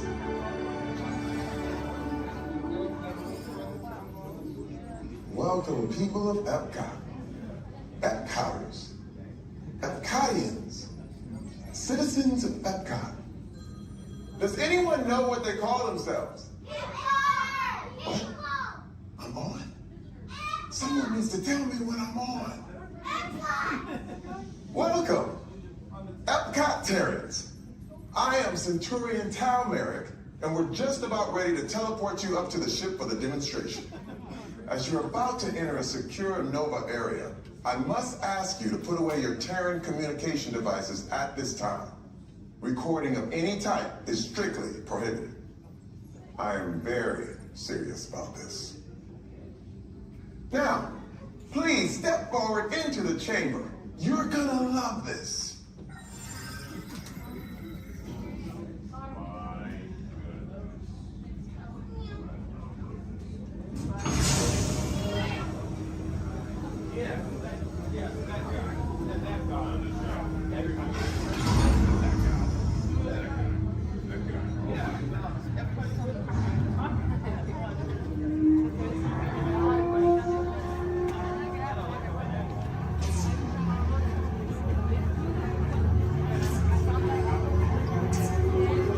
Before we begin, I should warn you that we have never teleported Terrans before. But since your molecular structure is very similar to Xandarian's, it should work. It'll work.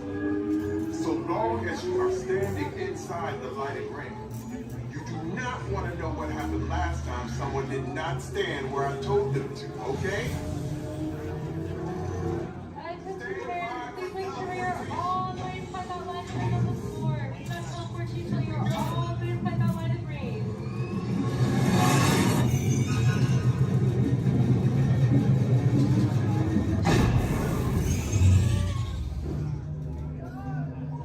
You made it!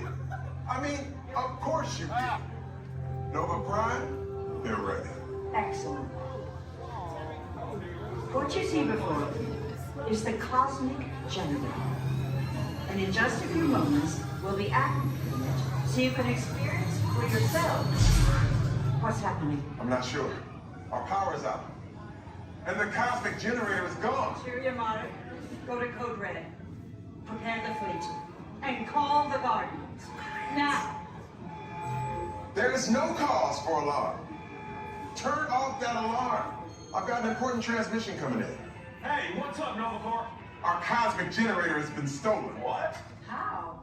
Why didn't we think of that? That thing's gotta be worth a fortune. I am Groot. Good question. Yeah, who do you think took it? Perhaps that really big man outside your ship. Oh, that is a big man. I need to alert Nova Prime. I have been watching Terrans for eons. That's not creepy at all. This species has failed. Wait, whoa. We didn't even know there was a test.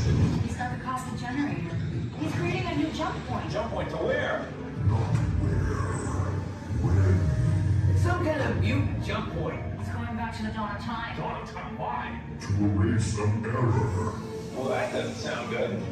Your time is over. Wait, what do you mean? What do you mean it's so vague? The jump point is closing.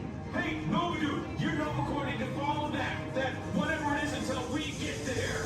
We can't.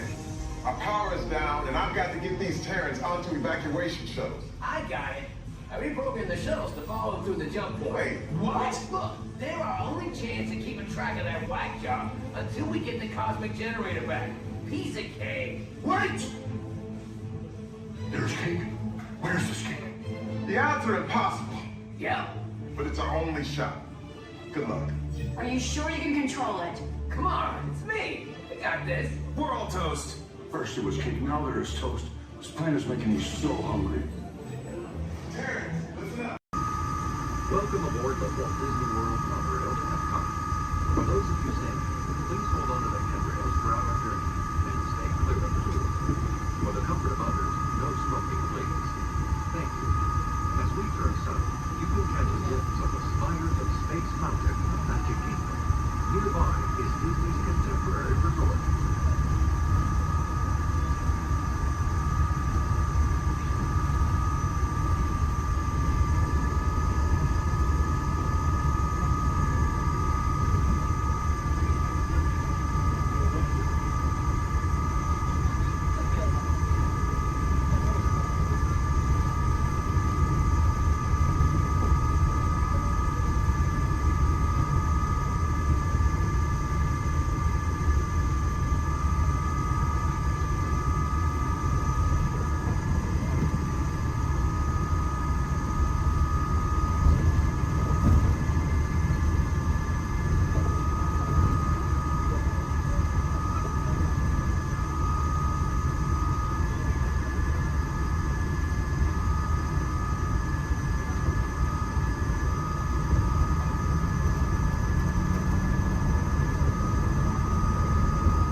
settings are on the horizon here at Future.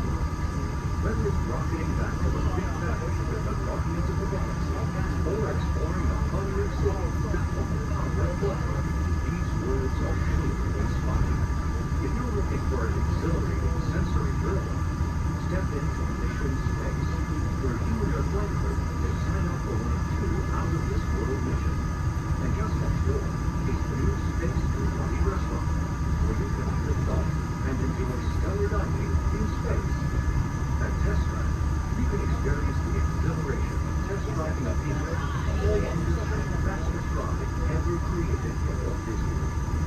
Across the river and World Showcase, you'll find representatives from the Coast Guard, making this a truly international stage. Some exciting new adventures from around the world are coming to France, Canada, China, and the United Kingdom. Join us tonight at the Lagoon to celebrate together during the nighttime spectacular. There's even more for you to explore, and you come around the world with a package of attractions. Inside those glass pyramids, unleash your spark and journey into imagination with figures and experience your favorite short films like never before at the Disney Pixar Short Film Festival. Next is the Land, where you can celebrate Earth's rich diversity. The Land is also home to Soar, a free-flying adventure across the waters around the world. Here at the sea, you'll be able to meet some of your favorite undersea pals from Disney Pixar's Finding Nemo. We're approaching the Epcot monorail station. For our smoking guests, there are designated smoking areas just outside the park.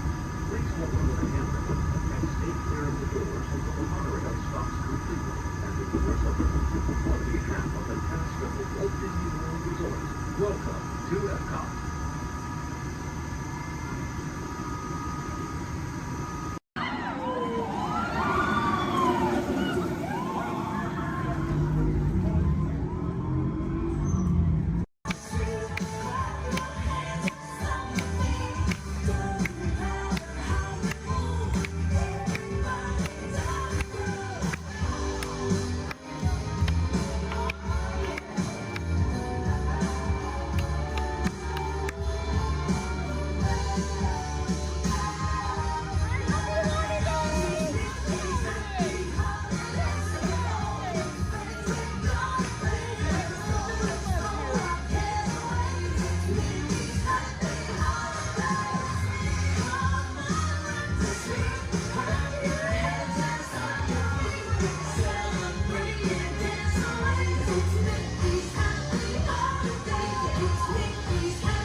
Passengers will stand by to board.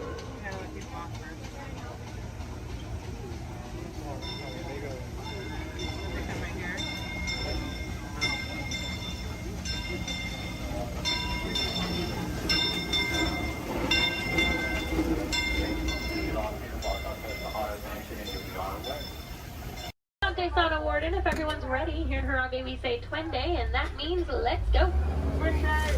Jumbo friends, my name is Rachel, and I'm going to be your safari guide out on the Harambe Wildlife Reserve. Just a couple friendly safety reminders before we do head on out, though. Make sure we stay fully seated the entire time. It does get pretty bumpy out there. We're also going to make sure we keep our hands, arms, feet, and legs inside the truck, and hold on to any loose items that could fall out, because unfortunately I cannot stop to retrieve anything if it does fall out. Now, the first part of the reserve that we are heading into is the Little Aturi Forest. Now, the animals here in the forest are known for their camouflage, so we may have to look a little bit harder for them. Although over on the right side, that brown-colored animal with those striped legs, that is an okapi. Now, okapis might look like they are related to zebras with those striped legs, but they're actually one of the only living relatives of the giraffe. Now, if you look closely at its head, they kind of have the same skull shape the giraffe has. They also have the same tongue that helps them get into the vegetation. Now that black and white bird that's hanging out down there kind of in the water as well, that is a saddle-billed stork. They can stand at about 5 feet tall with a wingspan all the way up to about 9 feet long. So if you look up above you, that is about the length of the canopy that's on top of your head. Now they get their name from the yellow saddle shape on their beak, and they do also mate for life. So once they find their partner, they're with them for the rest of their life. So definitely be on the lookout for another one. There's usually another one that hangs out pretty close.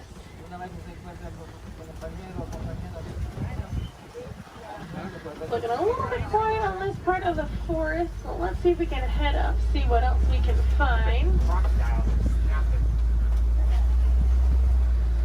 Looks like there is some movement up ahead, so I'm going to head over that way.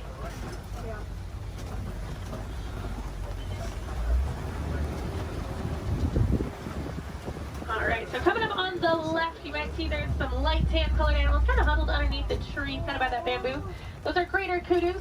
And then actually up kind of under the trees and then also at the top of the hill up there, those darker brown colored animals with those horns on top of their head, those are bongos. Now bongos are very shy and reclusive animals. That is how they get their nickname, the ghost of the forest. Both males and females do have those horns on the back of their head. And if you notice they're angled backwards, that's not going to get through any of that thick and tangled brush here in the forest they usually live in. Alright, it looks like we're going to cross over some water, so that means we're heading out towards the Safi River. You're going to want to keep your eyes near the water looking for any kind of shadowy figures. A lot of times we'll see Nile crocodile or even Nile hippos. Now hippos will spend most of their time in the water and even spend about 8 minutes at a time underneath the surface. The average male hippo does come in at about 5,500 pounds, and they do kind of float to the bottom of the water and walk along the bottom rather than swim. Although to be fair, if I was 5,000 pounds, I'd probably do the same thing. It takes quite a bit of energy for them to swim around. I haven't seen any yet, but they do have a couple spots here in the river, so we'll head up. Now those white and gray birds that are hanging out on the island, those are pink-backed pelicans. They do get their name from the pink coloration that their feathers get during mating season. That's not actually the feathers that turn pink though, it's their skin that turns that color. It kind of makes their feathers look good.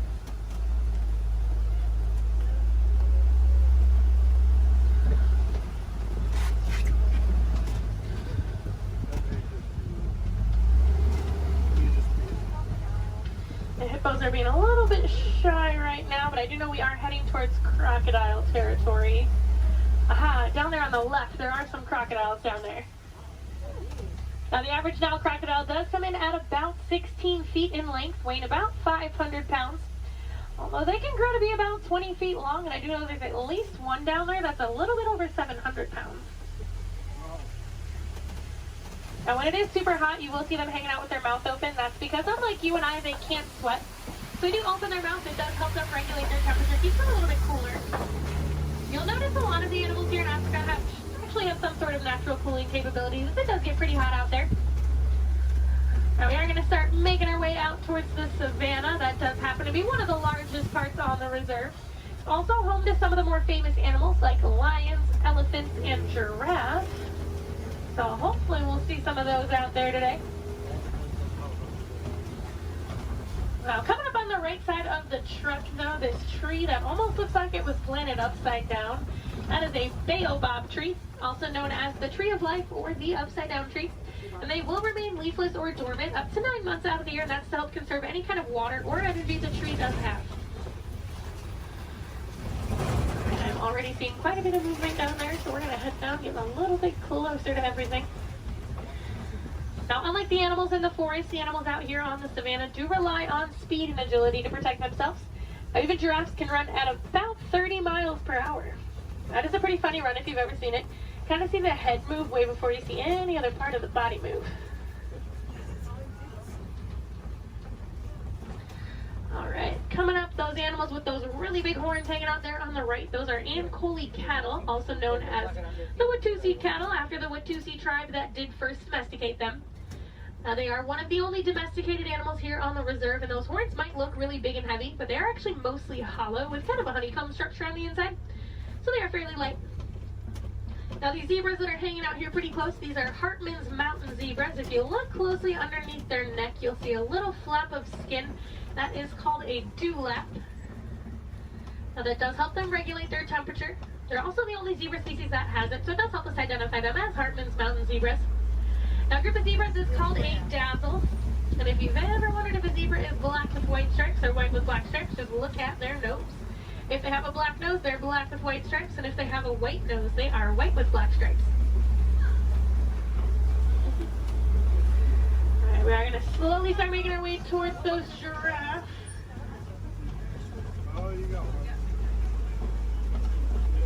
Now, looking at the coat pattern of these giraffes, it looks like they are Maasai giraffe. Once we get up there, they do have that kind of jagged puzzle-like coat pattern. Also over on the left, kind of hanging out in the back by the trees over there, those are sable antelope. If they do look at all familiar, they are the emblem of the Harambe Wildlife Reserve, so you might have seen their pictures out and around in the village out there. There we go, coming up on these giraffes. That one that's actually scratching its head right there, that's a baby giraffe. Get a little itch. Now the reticulated giraffes will have a much smoother, almost net-like pattern to them. They can stand at about 18 to 20 feet tall. That does make them the tallest animal in the world. Now even their young come in at about 6 feet tall when they are born. So they're already fairly big when they're babies. I believe that little one came in at about 5'11", so he was already really, really tall, definitely taller than I will ever be. Now these two animals that are hanging out here on the right, they're both Patterson's eland. Now that darker colored one that's a little bit bigger, that is a male, and then the lighter colored one, that's a female. Now they are one of the larger species of antelope, coming in at about 6 feet tall at the shoulder. Can also jump up to 9 feet in the air. Now with those giraffes, just like your fingerprint is unique to you, the coat pattern of the giraffe is unique to them. It does help them tell each other apart when they're in groups, and a group of giraffes is called a tower. Seems to be a pretty fitting name for something so tall. They do also only sleep for about 30 minutes a day. The rest of the time is pretty much spent eating. There's a really good view of those ankole cattle there.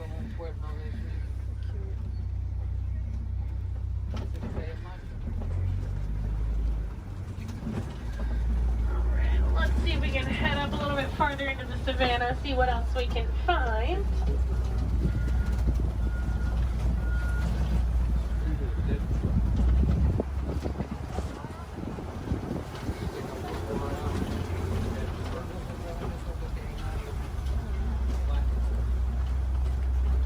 It looks like there's a couple animals coming up on the hillside up ahead here.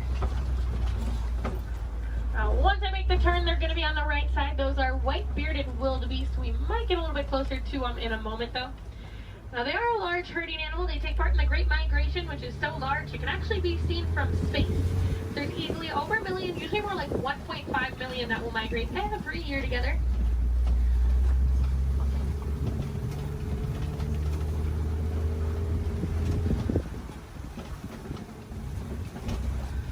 There they are. You can kind of see them there. Now we are also coming up on some knockdown trees just up ahead, so we're going to head over that way. Usually that is a pretty good indicator that there's an elephant or two nearby. Now elephants are known as nature's bulldozers, so you can always kind of assume. Actually, it looks like there is one up ahead of us. I'm going to see if we can get a little bit closer to it.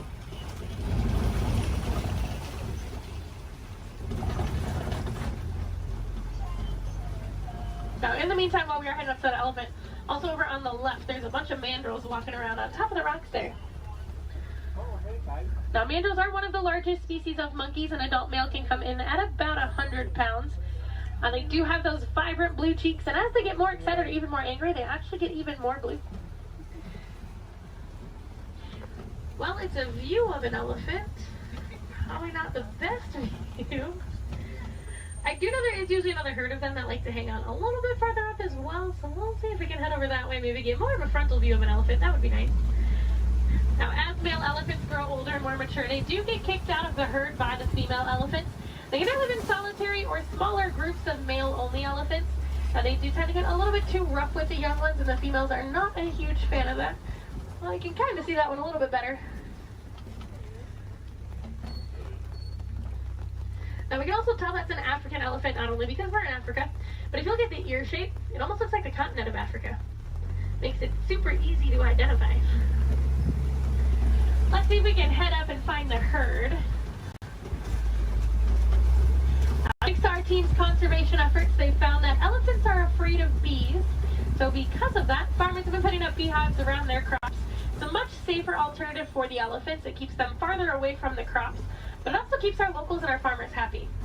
Now, I thought it was so funny that such a large animal was afraid of such a tiny little insect. And it's actually the noise that the bees make. So elephants do have really sensitive ears, and that buzzing noise bothers their ears more than anything.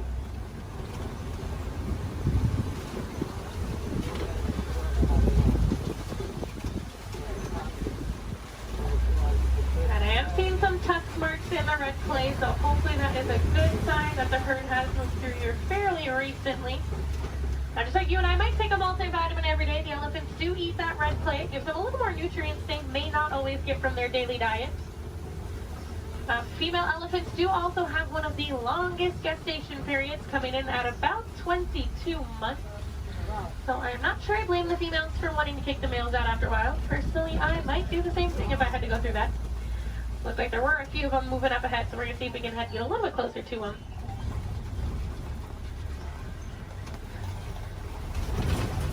Male elephants also won't get to their full size until they are about 35 to 40 years old.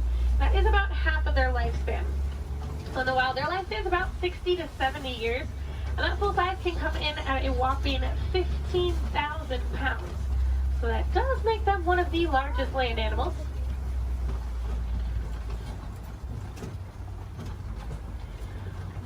And they do also have really sensitive skin, so you will see them throwing dirt and mud up on their back. That acts as a natural sunscreen for them.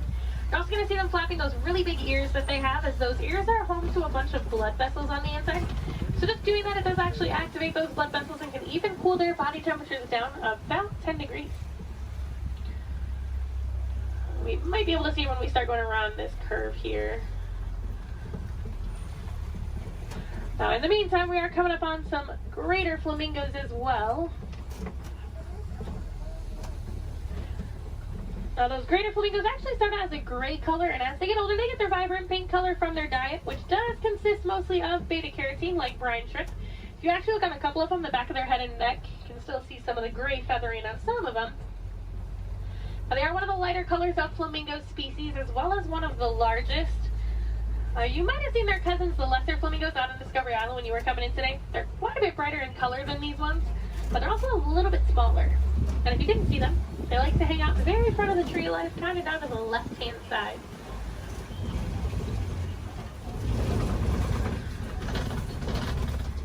It looks like those elephants are wanting to be shy, but we are coming up on some white rhinos. Now, white rhinos don't get their name from their skin color. They get it from the Afrikaans word weit, which means wide. Now, if you look, they have a very wide mouth. Now, they're also one of the larger rhino species, coming in at about 5,000 pounds. Now, one of my favorite facts about them, even though they are 5,000 pounds, when they run, they can actually get all four of their little legs off the ground. So kind of like how a horse gallops. So they are very graceful for how large they are. Oh, there's one running. It was, for like a hot second, it was actually doing like the actual full run. I'm mad he stopped. Oh, he said, I got snacks over here. I'm coming over here. And usually if you see a couple, there's quite a few. So there might be some more around. So we'll definitely be on the lookout for some more. A group of rhinos is also called a crash. That is a pretty good name for them because they are almost blind. They kind of seem more like shadows. It's really funny when they stand really close to the road. Sometimes when you try to sneak by them with the trucks, they don't realize we're there until they hear the truck and they're like, ooh. They like jump and run back. Well, we are coming up on a couple cheetahs. There's a cheetah laying down right on top of the hill there that's really close, and there's a couple more walking in the back. Yeah. Now, cheetahs are one of the fastest land animals. They can go from about 0 to 60 miles per hour in just about 3 seconds. Now, they do get to that speed fairly quickly, but they can't actually maintain it for very long. It's more like a short sprint of a couple hundred yards. Looks like there's a couple more walking up ahead here. Now, they will use that long tail of theirs, kind of works as a rudder to help them turn. Their nails also don't retract, so they do stay out. It does help them gain traction when they are running those speeds. And unlike most big cats, they will do most of their hunting during the day and do tend to be way more active during the day. They're also one of the only big cats that can purr. So kind of like your household cats, just a little bit bigger.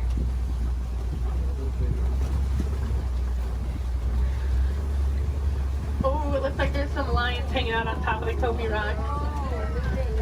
Oh, they're so pretty.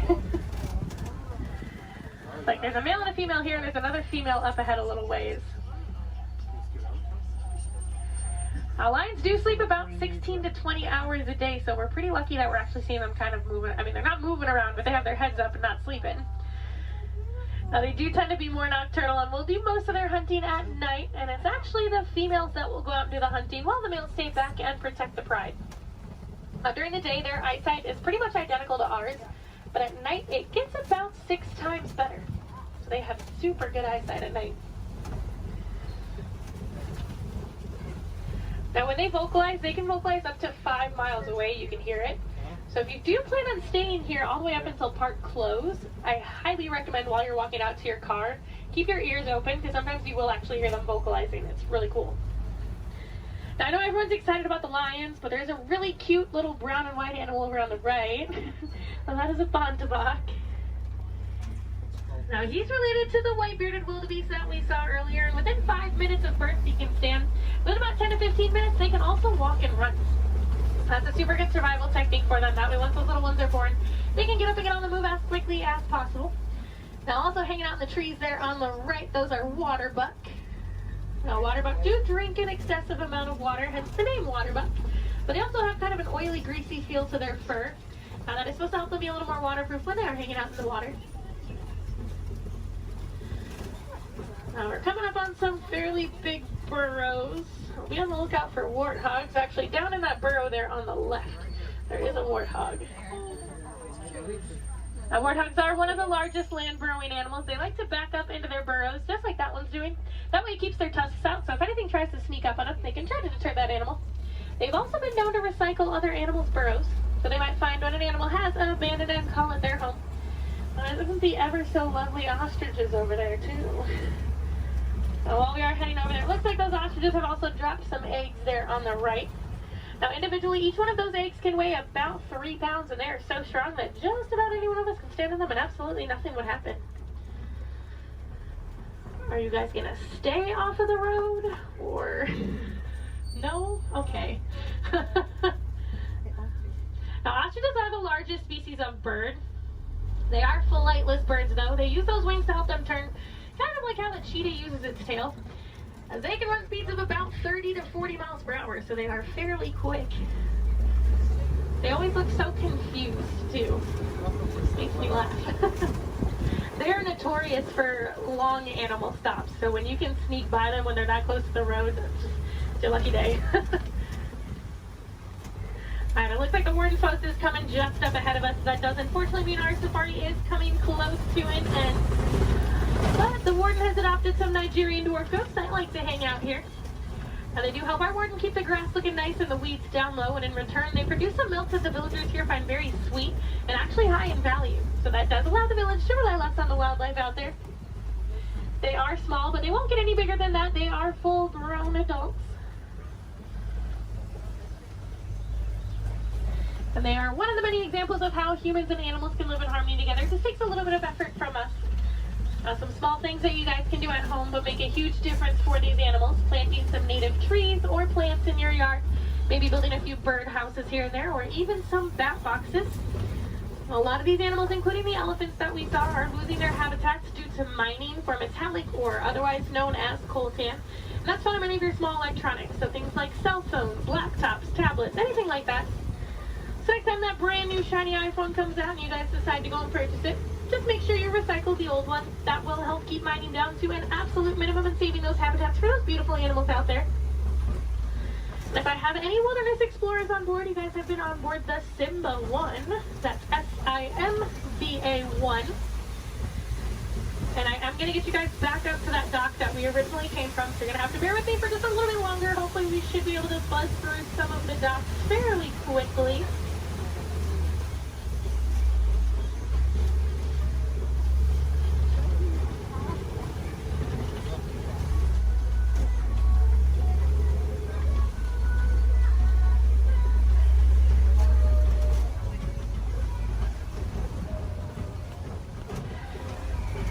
If you guys did enjoy seeing the animals here on the safari, there are plenty more for you to see today. Now actually, when you guys get off of the truck, when you hop down that little pathway there and go down the hill, if you guys take an immediate left, you'll actually be on the Gorilla Falls Exploration Trail. Now over there they have naked mole rats, meerkats. They have an underwater hippo viewing pool where you can usually get a little bit closer view of some hippos, as well as silverback gorillas. If you're heading over to Asia, right behind Tully River Rapids, you'll find the Maharaja Jungle Trek. Now over there they have Sumatran tigers, Komodo dragons, bats, and a whole bunch of different exotic bird species. Now both of those trails are about a 15 to 20 minute walking trail though, so you do want to give yourself a little bit of extra time. Now ECVs, strollers, wheelchairs, any of that can go through those. You don't have to park them, so you can bring them with you. And if anyone has Disney Plus at home, if you have not seen it already, there's actually a whole series on there called The Magic of Disney's Animal Kingdom. And they do go into way more detail about the animals here on the safari, as well as the ones over at Epcot and Animal Kingdom Lodge. I know they have episodes on the giraffes, the lions, the rhinos, the elephants. You get to hear from the keepers that do actually take care of them on a day-to-day basis, so you get to know them a little more on a personal level. You might even get to know some of those names, so next time you come and ride the safari, you can impress your friends and family by knowing those. On that note, no two safaris are ever the same as well, and the animals will always make sure of that. So if you guys are here on another day, or even later on in the evening, definitely come back and check us out. You might see some different animals out there. Sometimes you'll actually see the hippos. We didn't really get good luck with the hippos today. But you might see some hyenas. They do tend to be a little more nocturnal, so they'll tend to come out a little bit later. And you might see the lions actually up and moving around. You never know. They'll probably have a different safari guide as well, so you might learn some different facts you guys didn't hear from me this time around. As you guys are walking around the park too, I encourage you guys to be super aware of your surroundings. A lot of times you'll walk past different animal habitats and you guys won't even know it. On front of the trail life, you'll see those lesser flamingos that I kind of touched on a little bit. You'll see some kangaroos hopping around, some vultures, all kinds of stuff. And then towards the front of the park, actually one of my favorite animals likes to hang out there, the giant anteater. Now that's like if you're heading out of the park when you go over the bridge and there's like the spot where you can go on the left side and the right side to exit. She likes to hang out on the right side. So if you go down there, she tends to kind of hide those. So you have to look into her habitat a little bit to see her. But she's usually there. Alright, it looks like this truck ahead of us is just about loaded, so they should be on their way. So it's a really good time. Double check your rows. Make sure you do have everything. You don't want to leave anything behind because I will be heading out on another safari as soon as I drop you guys off, so it'll take a little bit of time to get those items back to you. The warden knows we are on our way, so we should be able to get cleared up and let off here fairly quickly.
Friends here in Harambe, we don't like to say goodbye as we feel that is far too sad and far too final.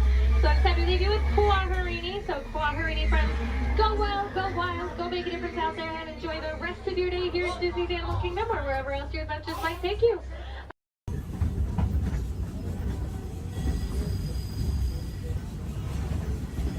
Folks, we're just about out of the woods and into the forest. The enchanted forest of Fantasyland, where magic... Listen. Hear that? There it is, on that big metal snake. Oh, Peter, that's not a snake. It's a train. Train, huh? Well, I think it's finally time I trained my shadow to stay put. Come here. Hey! Get back here, Shadow! Shadow! Oh, Tinkerbell, we really must find some stronger thread. Told you it's enchanted, and not just the forest. From the tips of castle spires to the sands under the sea, magic and happily ever afters await around every corner in Fantasyland. Those wonderful pictures to your My Disney Experience app, so just make sure to grab that card on your way out. Now for all on the same page, can I get a great big weep? Whee! Awesome. All right, now my friends in here, how many of us are familiar with the story Beauty and the Beast? Awesome, most of us. Are we all ready for a Beauty and the Beast pop quiz? Yes, awesome. Do not worry, my friends. This is not work and this is not school, so you don't have to worry about raising your hands. If you know any of the answers, just feel free to shout them out. My first question is, which princess grew up here? Belle. Belle, that's right. And does Belle still live here? Yes. No. No? Yes? Well, if Belle doesn't live here, then where does Belle live? The castle. The castle, that's right. Are we all ready to go visit Belle in the castle? Yes. Yes, awesome. Now right behind me is an enchanted mirror, and this was a gift given to Papa Maurice by the Beast. It lets him visit Belle in the castle at any time he wants, and I know the perfect time we can go back to. So everyone, please repeat after me. Take me back to the day Belle and Beast fell in love. Take me back to the day Belle and Beast fell in love.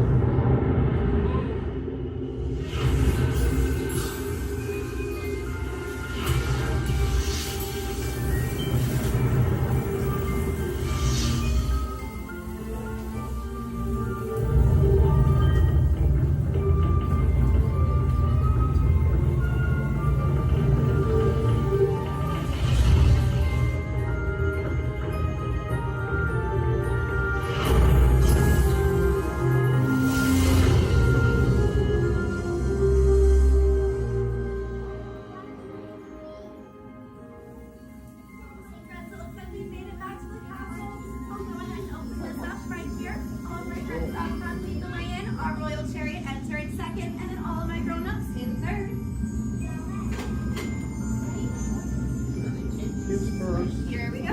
All right, all my little white kids, catch it. First order, excellent. We're not authorized to pick up the cargo. We're picking up the cargo, good. They've accused us of stealing. Well, see, now you're breaking up. I cannot hear you. What? Don't you dare. I don't. Oh, unfortunately, you go to the government. What a conversation anyway. Aha! Another group of flight candidates. Welcome, my friends. Welcome. What a fine-looking group of flight professionals. You remind me of me. But without the bounty on your heads. Recognize a few of you. You've flown for me before. I can't believe you made it back. And it's good you made it back. Good for you. One of the engines blew up again. We'll talk later. I have to do everything around him.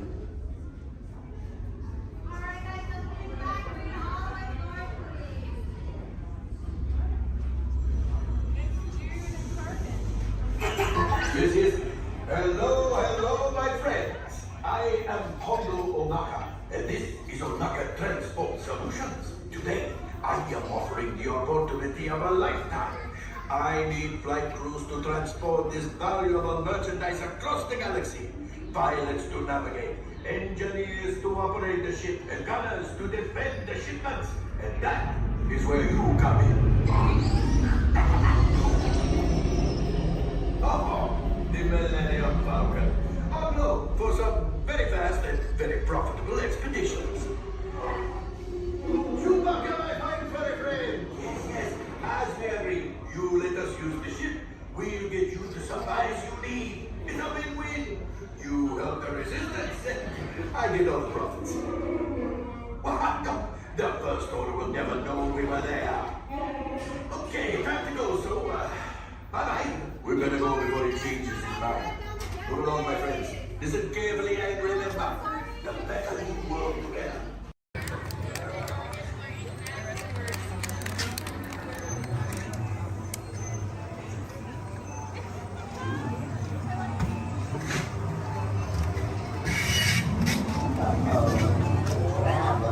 We've got some unauthorized people entering the base. Wait, they got ET. They're getting away. Unit 3, cut them off.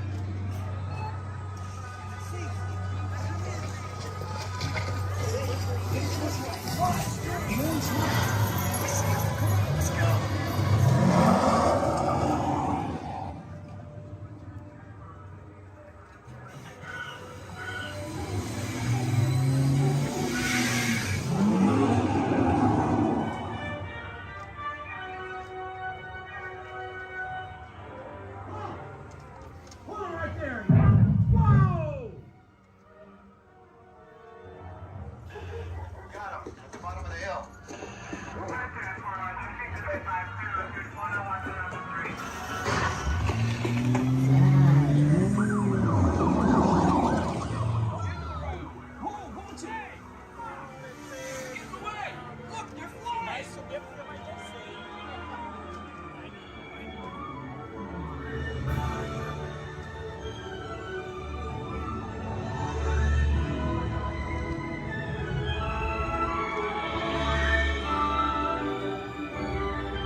E.T., go to Tickly.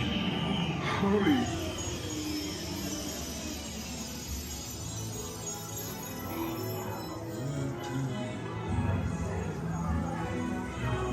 Tickly. Ouch. Welcome home. Orb dog. Welcome home.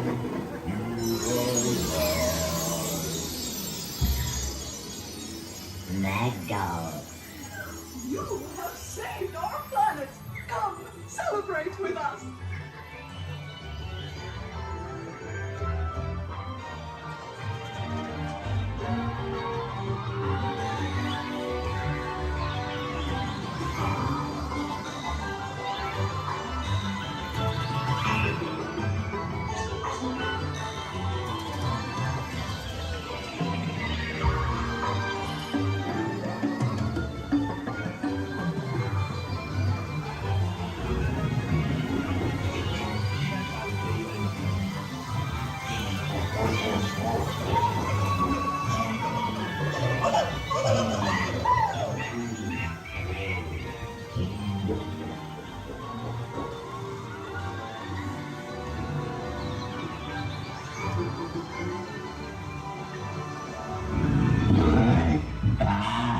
Dinosaur, Riley, Clam, Loopy, Pete, Tara, Brandon, Amanda.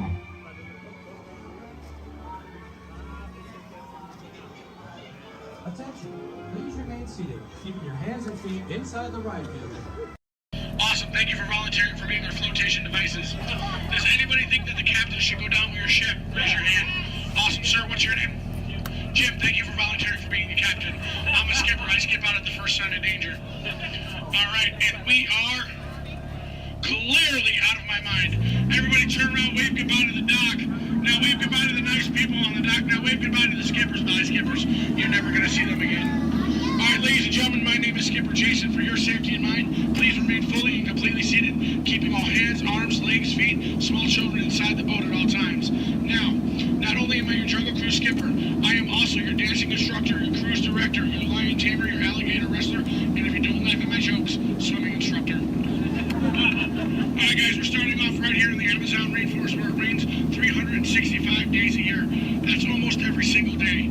That's what makes these bugs larger than life. These beautiful Amazon butterflies, ladies and gentlemen, their wingspan can go anywhere from 12 inches up to a whopping 1 foot. That makes them the rulers of the jungle. True monarchs, true monarchs. And over here, ladies and gentlemen, we have Inspiration Falls. Now, I am told the longer we stare at Inspiration Falls, the more and more we are inspired to go. Deeper and deeper into the jungle. Everybody say, ooh. Everybody say, ah. Everybody say, ooh, ee, ooh, ah. No, I'm just kidding. Don't do that, folks. Anyway, so much inspiration, we are going to not only change rivers, but jump continents. We are now in the continent of Africa along the Congo River. Now, we're going to see how far we can go on this boat with me behind the wheel. Who here wants to see the world-famous Jungle Book? Raise your hand. Awesome, everybody. Because there it is. Now, up here at the beach, ladies and gentlemen, I have arranged for you a welcoming pygmy party. There's going to be music, dancing, singing, eating, drinking, all sorts of fun, all sorts of game, all sorts of craziness, all sorts of... Oh, I can't see anybody canoe. Guys, the jokes are only going to get worse from here, I promise. I wonder what might have scared off my friends, the pygmies. Anybody see anything that might have scared them away? Yes, that giant python could have done it, princess. They can grow up to 33 feet in length, but don't get too close. They can develop a crush on you. They're really friendly. So let's stop by my base camp, guys, and pick up some supplies. Oh. This is what happens, guys, when you leave your door open in the jungle. You get unwanted house guests, and they break every single thing that you own. Good news, though, guys, they got my Jeep to turn over. I wonder if they used a monkey wrencher called 888. Alright, ladies and gentlemen, we are now cruising along the Nile River. It is the world's longest river. It goes on for miles and miles and miles. If you don't believe me, you are in... the Nile. False. You're in disbelief. We are on the Nile River. Right over here, ladies and gentlemen, is Jimbo. He's an African bull elephant. I taught him some tricks. Jimbo, speak. Jimbo, speak. Okay, we're getting the silent treatment. That's fine, that's fine. Esmeralda, speak. Really? What did I do? Come on, guys. Get with the program. There they go. All right, right over here, guys, we got the sandstone rock formation. A lot of people take it for granted, but I think it still rocks. It's one of our bolder attractions here in the jungle. Now, ladies and gentlemen, we got the wildebeest, we got the giraffes, gazelles, impalas, zebras, and lions. Hey, guys, those zebras in the back, they are the oldest zebras on property. You know how I know that? They are still in black and white. Don't worry about that zebra with the lions, everybody. He's just dead. Dead tired. Dead tired. All right, ladies and gentlemen, over here, we're going to say hi to one of my oldest friends in the jungle. Her name is Ina. So as we go by, I want everyone to wave and say hi to Ina for me. Here we go. Everybody say it. Hi, Ina. By the way, Ina is the zebra in the back. It looks like those guys on that tree are in some trouble. Oh, boy. All right, ladies and gentlemen, we are now cruising along in crocodile country. Crocodile country, there's a lot more dangers than just crocodiles. There's monsoons, there's rapids, and there are these giant things called waterfalls. So if you guys see a waterfall, point it out for me so we can avoid it. We don't want to go over it just yet. We want to go through it later. What's that? Where? Where? Oh, that is Schweitzer Falls, ladies and gentlemen, named after the late, great Dr. Albert Falls. As we go by, I want everyone to lean. Lean. Lean. Don't worry about looking stupid. I'm doing it for you. Lean. Lean. Lean. And we will make it. All right. Ooh, that was close. Man. By now, a lot of people will ask me, Skipper Jason, how is it you became a world-famous jungle cruise skipper? And I tell them, quite frankly, isn't it plain to see I took a crash course? Toughest thing about flying, ladies and gentlemen, is the ground. It's totally the ground. So we're going to keep cruising right along, people, until this pool full of hippos. It had to be hippos. All right, guys, cover your ears. This is going to get loud. They gave me something to scare away the hippos. Cover those ears. Shoo, hippos, shoo! Make way! Be gone! Be gone, hippo, be gone! I showed those hippos who's boss. All right, guys, we're now cruising out of this hippo pool and right into headhunter territory. story. It is not the greatest of places to be headed. If you don't believe me, you can ask my last crew. Those boneheads did not believe me. Wait, you guys hear those drums? Are those warriors dancing? Yes, they are. That can only mean one of two things. They're either going to attack the boat, or they've lost the key to the men's room. Do me a favor, guys. Keep your eyes peeled on this side of the boat for an ambush. If you see an ambush, point it out and let me know. I'm going to look over here. Where? Princess, that's not an ambush. That's an ambush. You can tell by its leaves. All right, ladies and gentlemen. This is what everybody got up early to come to Disney for. Are you ready? Are you ready? Here we go. The eighth wonder of the world. The backside of water. Kids, do not try this at home. You'll hit your head on the faucet and that hurts. Don't ask me how I know. Alright guys, we're now in the Mekong River here in Southeast Asia. There's this really cool temple I want to show you guys. It's awesome. It's amazing. The entrance is just up over here. Oh. It looks like there's been an earthquake since the last time I've been through. What do you guys say? Do we go in? Yeah. There could be danger. There could be adventure. There could be treasure. Or worst of all, it could be another Disney gift shop. Alright guys, stay seated, keep your eyes open. I'm gonna stay seated and keep mine closed. Oh wait, it's just a root canal.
Trader Sam, ladies and gentlemen, is our head salesman of the jungle. Now, sales have been shrinking, but he's got a great deal for you. 3 of his heads for the price of 1 of yours. Any way you slice it or dice it, you're going to come out ahead. Do we have any takers? No? It's all right, guys. It's all right. Now, ladies and gentlemen, when we get up to the dock, we're going to rope this boat. When we rope this boat, stay seated till I give you guys the all clear. When I give you guys the all clear, then I want everyone to stand up together. That does 2 things. 1, keep the boat balanced, and 2, look like you're giving me a standing ovation. At that time, I want you guys to clap, yell, holler as much as you possibly can, because then it looks like not only did I do my job, but it'll also help out my self-esteem. When you guys go to exit out the boat, you are on my jungle side, you will stand up, exit out through the back. You here on my dock side, you will stand up, exit out through the front. At no point in time do you ever cross those crates in the center. It is not a crate idea, it is very disgraceful. I don't go to your house and cross your crate, so please don't cross mine. Once again, guys, it's also a tripping hazard. You might trip, fall, and that'd be 2 bad trips in one boat. I'm only responsible for the first. Now, guys, I really want to thank you guys for joining me out in the jungle today, but most of all, I want to thank my legs for always supporting me. I also want to thank my arms for always being at my side, and I really do want to thank my fingers and toes because I can always count on them, always. All right, ladies and gentlemen, out of all my crews today, you guys have been first. Yeah, you've been my first. You guys have been obviously the most recent. Now, guys, you've been awesome. You've been amazing, and pretty soon you're going to be outstanding on that dock. All right, guys, here we go. Once again, guys, for your safety, please remain fully and completely seated, keeping all hands, arms, legs, feet, small children inside the boat. Linda, Skipper Linda, what are we teaching that rope today? 2 plus 2. Okay. Now, we're going to wait. Linda has been practicing for like years. She's been training for months. She's going to learn and show you guys how to rope this boat at the first shot. All right, Linda, here we go. It's your turn. You can do it, Linda. You can shine like a star. No. Back of the boat, Linda, not the guest. Stay seated, guys. Stay seated. So now we're going to teach this rope about 2 plus 2. Now, in some cases, rope secure. A lot of people think 2 plus 2 equals 4. But in some theories of math, people say 2 plus 2 equals 3. Or 8. Or 12. But I say you're done. Let's go. Rope start. Everybody out of my boat. Bye, guys.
Home sweet home for the holidays.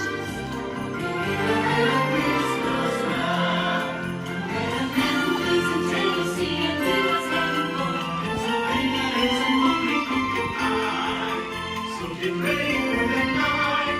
Santa chases flight from Atlantic to Pacific. See the traffic in the there's no place like home for the holidays.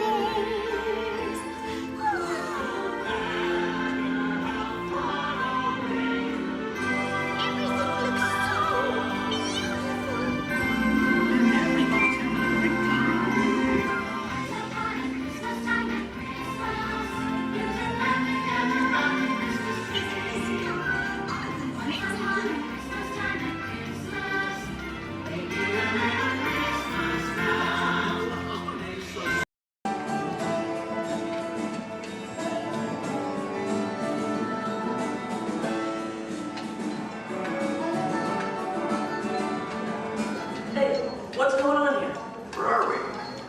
Oh, look, we're on the wrong side of the screen. Oh, yeah, wow. Hey, look! Bunny Rabbit. Get off. Come on, let's go. Oh, hi, there you are. Hello, I'm Rosie. And I'm Colin. And we've got 5 or 6 hours of vacation slides to show you. No, we don't, actually. We're here to tell you all about sourdough bread. We are?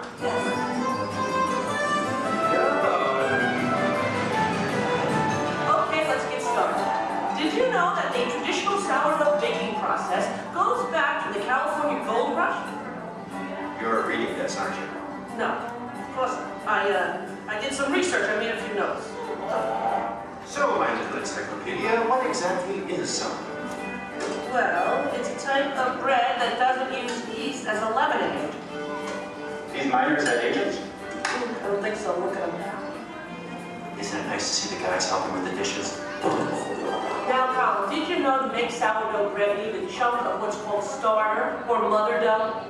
Wouldn't you need mother dough and father dough? No, just mother dough. These guys here used to carry a chunk of it with them in their bedroll to keep it warm.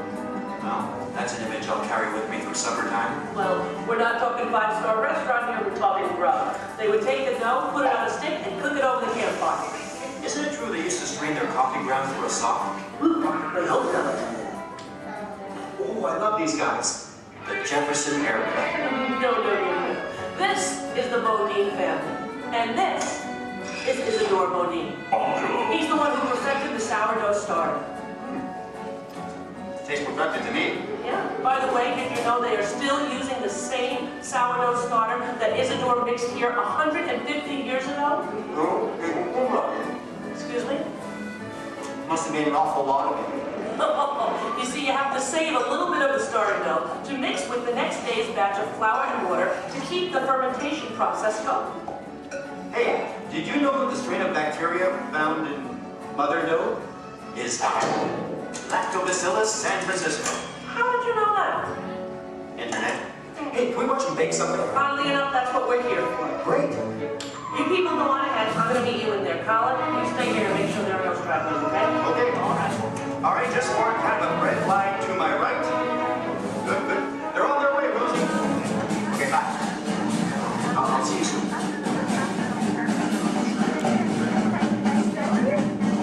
Okay, everybody, here we go. Come on in. There's plenty of room. Gather around the window right here. Make sure you can find a spot where you can see me on one of the screens. Come on, Colin. They can find their way, okay? It's not the California Trail.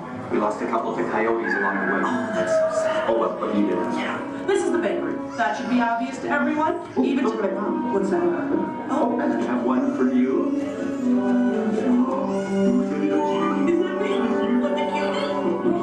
Okay, I'm ready to start baking. What do we do first? Okay. First you get a hunk of the mother dough and mix it with flour, add a little salt and water, and that's it. Voila, the entire list of ingredients. Right. Here's some dough. Let's bake it. Oh, not so fast. From start to finish, it takes bakers about 72 hours to make a loaf of sourdough bread. 72 hours? Yeah. Yeah, what's your hurry? Relax, and all the roses. Okay, so what's next? Well, you know, bakers actually think of dough as a living thing. So after it's been beaten up and kneaded by the mixer, it needs to sort of relax and calm down. Seems pretty relaxed to me. In fact, almost catatonic. Right. I internalize all my tension. Well, what happens then? Well, then we drop it into that funnel over there, above the divider. The divider cuts it into nice, even pieces. So for this, it has to be relaxed? Yeah. Okay, fine. Oh, what happens then when it goes down that conveyor belt? Well, it goes into the rounder. Do you know what the rounder does? Oh, makes it into squares? No. Tetrahedrons? No. Polygons? Is that your final answer? Okay, so now the dough is round. Yes. Then we have my favorite machine, the overhead intermediate proofer.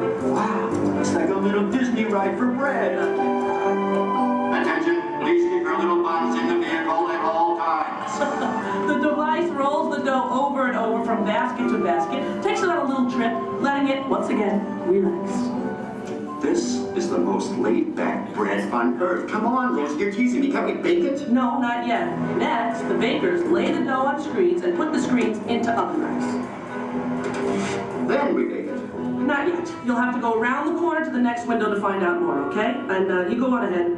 I'll stay here and get the stragglers. Okay, you stay with the nice lady. All right. All right. Everyone, follow me. Follow him, everybody. And you relax, okay? Okay. Come on.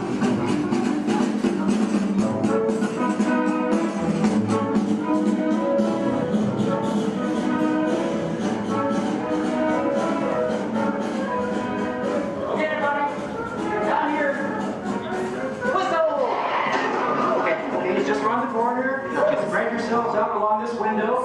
All right. Everyone, can you see me? Oh, nice shirt. All right. All right. Okay. Well, this, I guess, is the oven. If not, I'm having some incredible hot flashes. Slap some garlic butter on me and I'm ready to go. Hey, Colin. Okay, where were we? We were getting ready to bake some bread. No, we weren't. What, are you trying to confuse me? Let me think. I remember the racks of dough. The racks of dough are taken upstairs to a refrigerated fermentation room. Refrigerated? Yes. Look, I know a thing or two about baking bread. Well, actually I don't, but I'm pretty sure you have to have heat to bake something, right? Sounds right to me. For a technical question like that, I'm going to have to call in an expert. I'd like you to meet my friend, Tony, the baker. Tony! Hi! Are you enjoying your visit? Oh, we're having a great time. We really are. But I'm afraid I have reached my limit of baking knowledge. Tony, call it here. Give Hallelujah. Don't you think we've coddled this dough long enough? Isn't it time to turn up the heat on this baby? Well, no. The dough needs time to ferment in a refrigerated, climate-controlled room. Now that gives the bread a better flavor, texture, and color. It takes about 13 to 16 hours. You know, I like a man who can cook. Then what happens? In the proof box, the dough is slowly brought up to about 95 degrees, 90% humidity. Why not just take it to Florida? All right, so it's baking now, right? Because it's rising. No, it's still fermenting.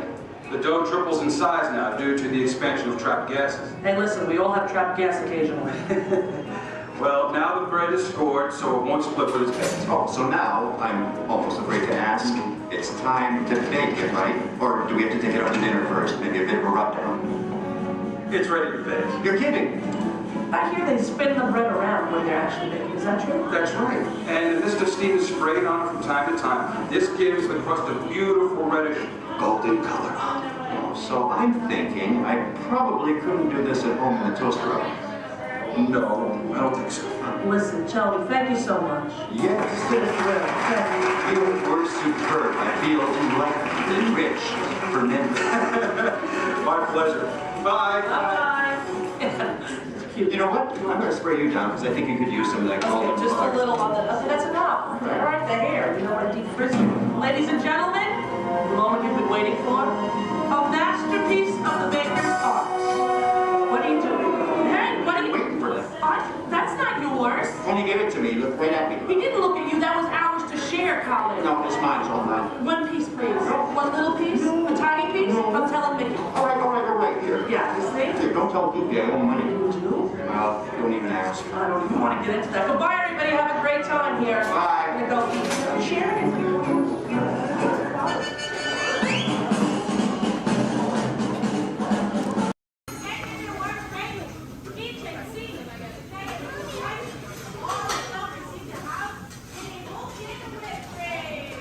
Oh, Kim.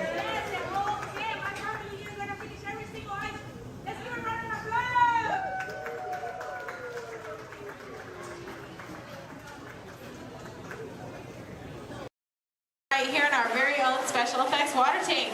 Now, water tanks just like this one continue to play a major role in action films.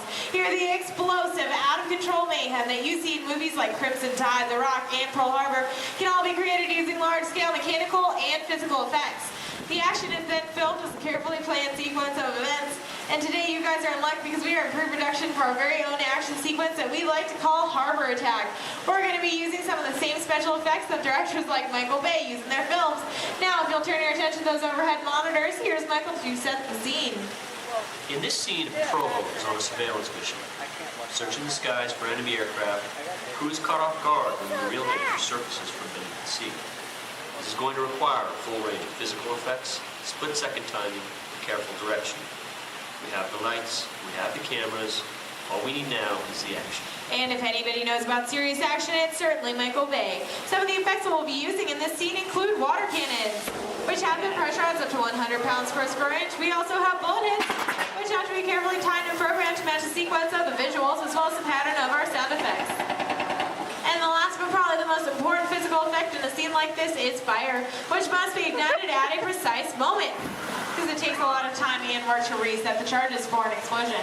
Of course, the number one consideration in the timing of all these effects is the safety of our actors here on the set, and that's where you come in. Everyone, please give Mitchell a big round of applause! Yay! Mitchell, you have been cast as the mechanic in our scene today. Your scene is going to take place way down here in the engine room of our PT boat. Now, you don't have to swim. You follow Stephanie and she'll show you right where to go. Alright, we're going to be filming 2 scenes today, but not in the order in which they appear in the script. Many movies today are shot out of sequence, which means that actors have to react to a situation which may not have yet been filmed. This can be difficult, so it's up to the director to provide the motivation for the scene. Alright, Mitchell, here's the setup. The phone next to you is going to buzz as 800 gallons of water are going to dump out of those tanks, fly down that chute, and slam into you like a freight train. Are you feeling motivated to hang on? Good. It's actually 1,000 gallons of water, but we find there's a fine line between motivation and fear. All right, roll, playback, and action. Pick up the phone and talk to your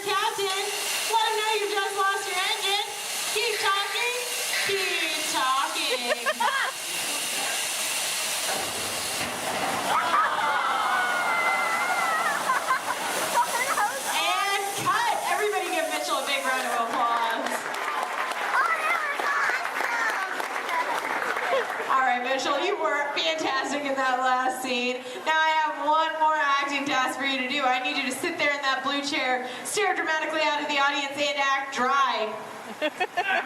We're gonna give you a couple minutes to work on that. Well, let's add that shot into our next scene, see how it all ties together in the final sequence. Our next scene takes place on the deck of our PT boat, and here's Stephanie to introduce the rest of our brave crew. Hello, ladies and gentlemen. Can I get a big round of applause for our Captain Jeffrey and his wild and wacky deck crew, Julie and Brandon, the cast Sunset and the crew of 75. Well, thank you so much, Stephanie. All right, roll playback. Remember, you guys are on a surveillance mission. And action. All right, Captain, pick up those binoculars. Start scanning the skies for enemy fighters. Crew, I want to see that deck nice and clean. You're going to see an enemy fighter coming in from 10 o'clock. You're surprised. You're stunned. You're terrified. You're running around screaming because you see that plane is coming in for another round. Captain, spin the wheel. Try to get the PG boat out of there. Now, it's too late. They've just shut out your engines. So, Captain, you're going to pick up the phone, call your mechanic. What's that, crew? You see something getting coming in fast off the starboard side of the boat? Give it a look. Oh, no, it's an enemy torpedo. Now, just when you think it's all over and you can start to relax, you hear more enemy planes approaching. You point to the sky because you see bombers coming in from 12 o'clock. Bombs away, everybody. Head for deck.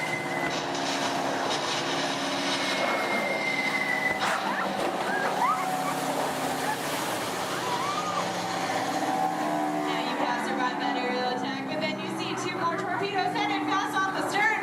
Lucky for you, they pass right underneath the boat, but unfortunately that means they're headed straight for our audience. Point to the audience and yell, "Look out!"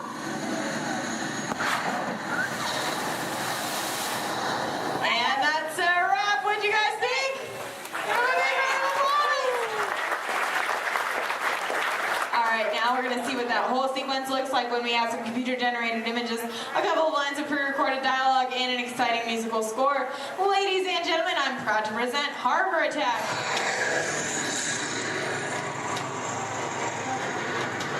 It's not one of ours.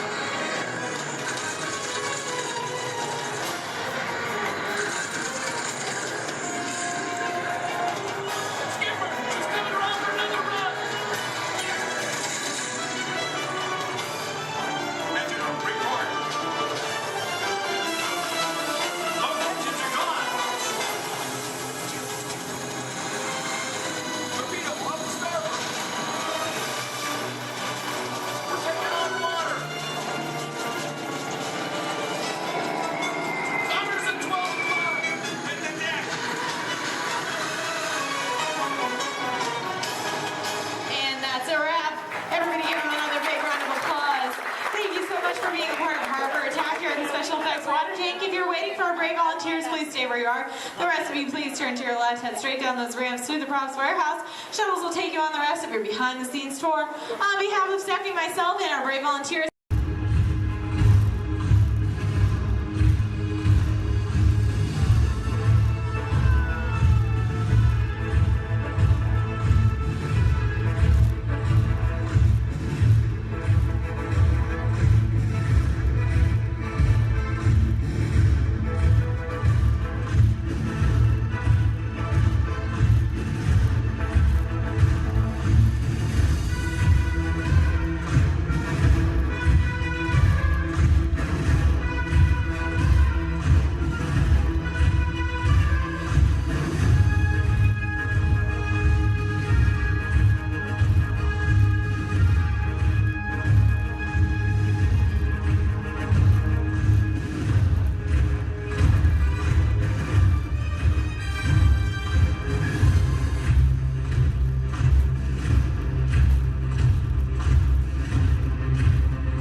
under the authority of General Hux. You are here under the authority of me. Stand proud.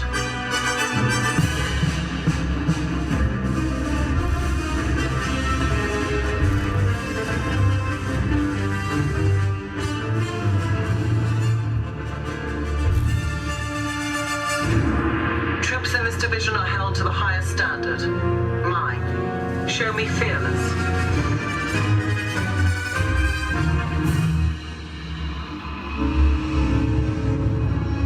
Under my command, you will be proud to wear the armor of a stormtrooper. You will learn discipline, loyalty, and what it means to be a stormtrooper. Battle starts.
card is that? Okay, keep your eye on it. Wait. Please. Blow on it.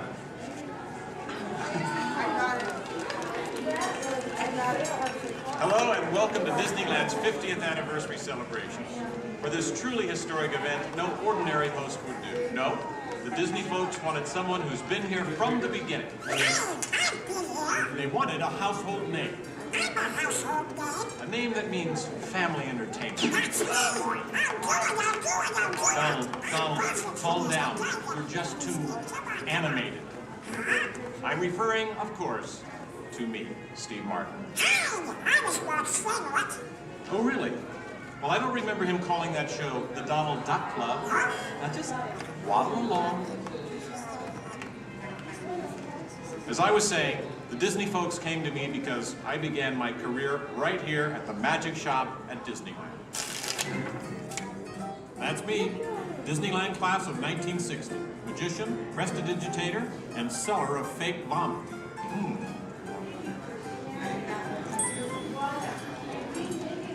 So young Steve Martin starts performing magic here, and lo and behold, they start calling the place the Magic Kingdom. Coincidence? I don't think so. But right now, I'd like to introduce you to the man who started it all, Walt Disney. Walt, tell us how it all began. Now this is the original, so we get from the original show here in Disneyland. And then, So we start out planning him, and then when they taking the merry-go-round, and a couple of different places. As I sit there while they all these things, sit on the bench, eat peanuts, I felt that should be something that parents and the children could have fun together. Great idea. So that's how Disneyland started. I'll take it from here. Oh yeah, and I did not. This priceless artwork shows the first design for Disneyland. A small park that would have been near the Disney Studios in Burbank. It's sweet, isn't it? But he couldn't stop there. Not Walt. He wanted a world of the future, an exotic jungle, a wilderness frontier. This is just the most rare and valuable piece of art from Disney archives. It's the painting that sold the concept of Disneyland to the bakers. was a painting. You got us really. Thank you, and just get this lobby just open this morning, so you were here day one. It's just open today. Then Walt heard about an orange grove in Thank you. an hour away from any major city at the end of a dirt road. Talk about impossible dreams. If I could take you back in time. Wait a minute. What am I saying? I'm a magician.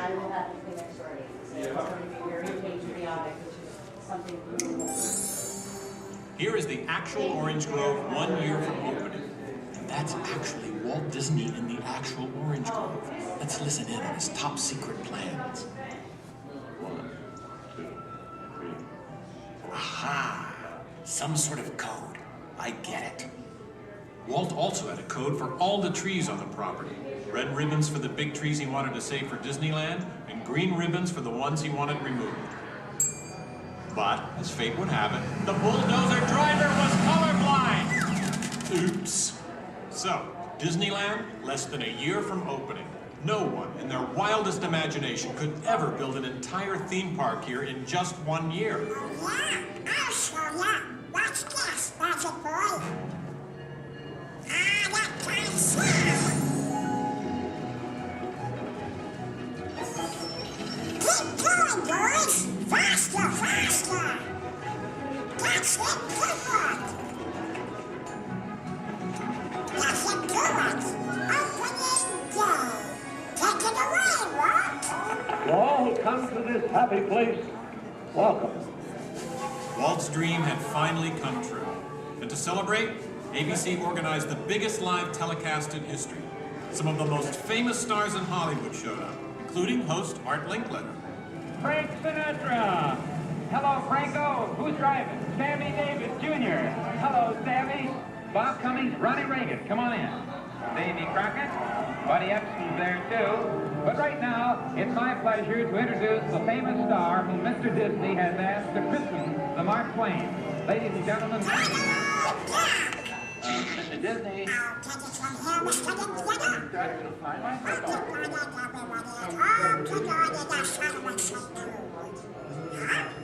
Hey, what's the big idea? I'm translating. Nobody can understand what you're saying. You can't do. Cannot. Can't. Not. I'll show you. Ignore the duck. As I was saying, the lands that America saw on the Disneyland television show became really... I'll show you what's going on. Now, where was I? Oh, yeah. On opening day, we had Frontierland, Tomorrowland, Fantasyland, and Adventureland. It was a perfect day. Oh, really? I wouldn't say perfect. It was 100 degrees in the shade, and the freshly poured asphalt was still wet. 11,000 people were invited, but 28,000 showed up. Newspapers predicted the worst for Walt and his park, and only 90 days later, 1 millionth guest walked through the gate. Disneyland not only survived, it thrived. And then we had another show that was called The Journey. We've been down since 2005. We've been doing the Steve Martin show. This is honoring Disneyland's 50th year. So this film is what's left. So it's going to continue.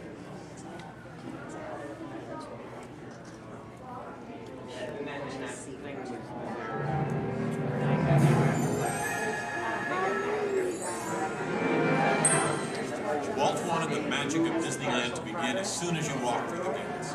And your first stop was this turn-of-the-century street inspired by the small town where Walt grew up.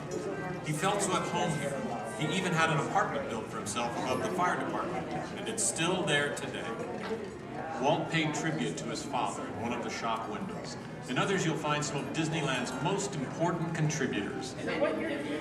Nice try, Donald.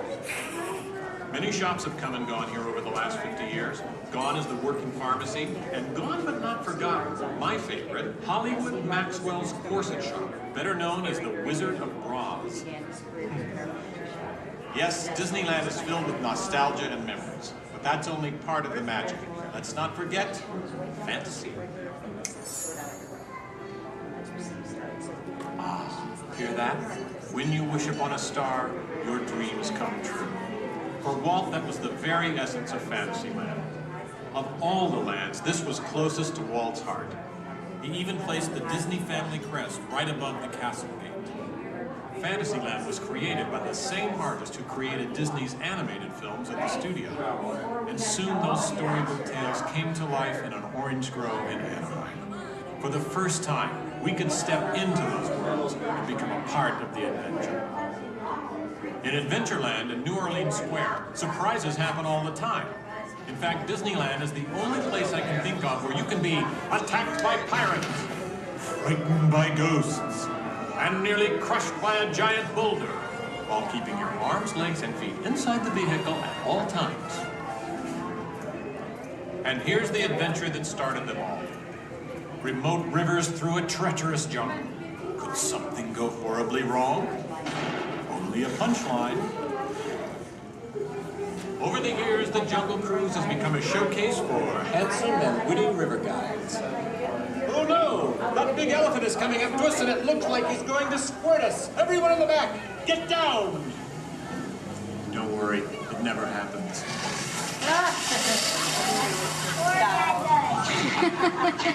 Donald. It was the duck, right? The duck? You know, every time I get all dressed up in my cowboy hat and pearl-handled pistols, I think about the heroes of Frontierland. Sorry. You see, Walt believed it was important to pay tribute to the pioneers who blazed a trail across frontier America. And I agree. Especially when it involves saloon girls and blazing six-guns! In Frontierland, you could meet popular Disney heroes of the day, like Davy Crockett and Zorro.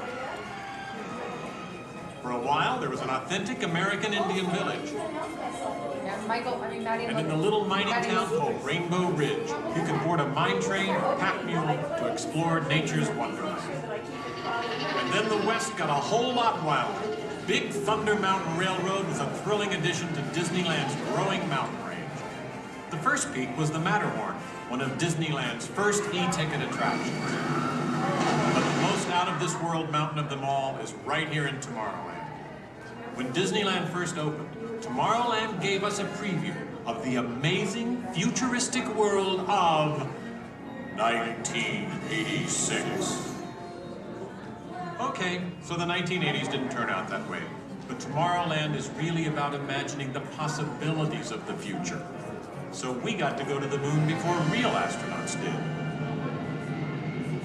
We got to travel through the mighty microscope on atommobiles, beyond the realm of normal magnification.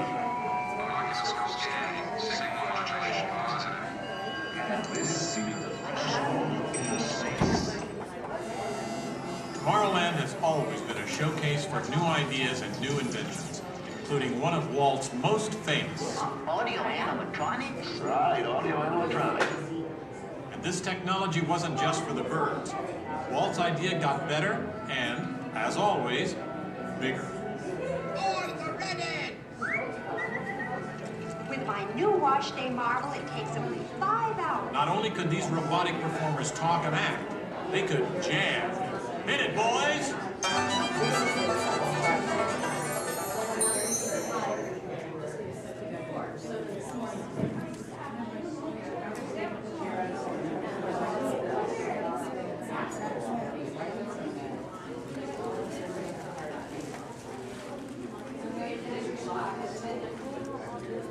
I was going to call him and say that.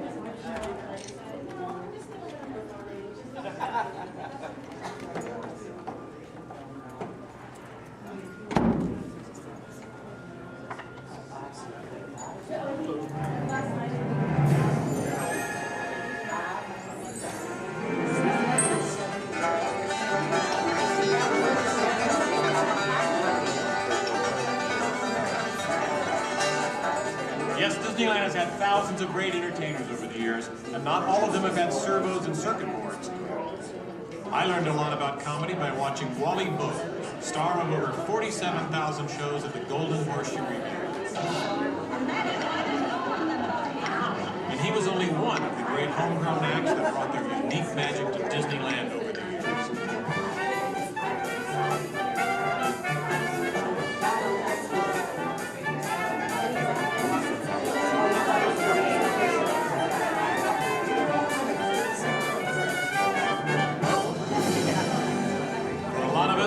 Disneyland's best magic trick happens every day at dusk. When all the lights come on, the Magic Kingdom is transformed before our very eyes. You know, that's one of the great things about Disneyland. Everyone has their own special memories. For some, it's the first time they walk through these gates. For others, it's their first parade. And I'm sure for all of you, it's watching me, Steve Martin, host Disneyland's big 50th anniversary. But while shows and attractions are all great, I think for most people, the real magic of Disneyland is right here. It's you, Donald. Yes, it's you and Mickey and all the rest of the gang who always make us feel like home friends.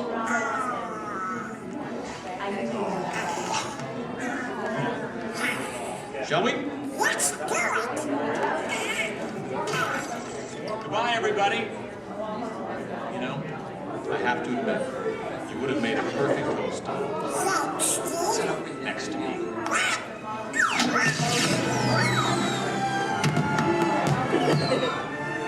All come to this happy place. Welcome. Disneyland is your land. Here age you live fond memories of the past. And here youth may savor the challenge and promise of the future. Disneyland is dedicated to the ideals, the dreams, and the hard facts that have created America, with the hope that it will be a source of joy and inspiration to all the world.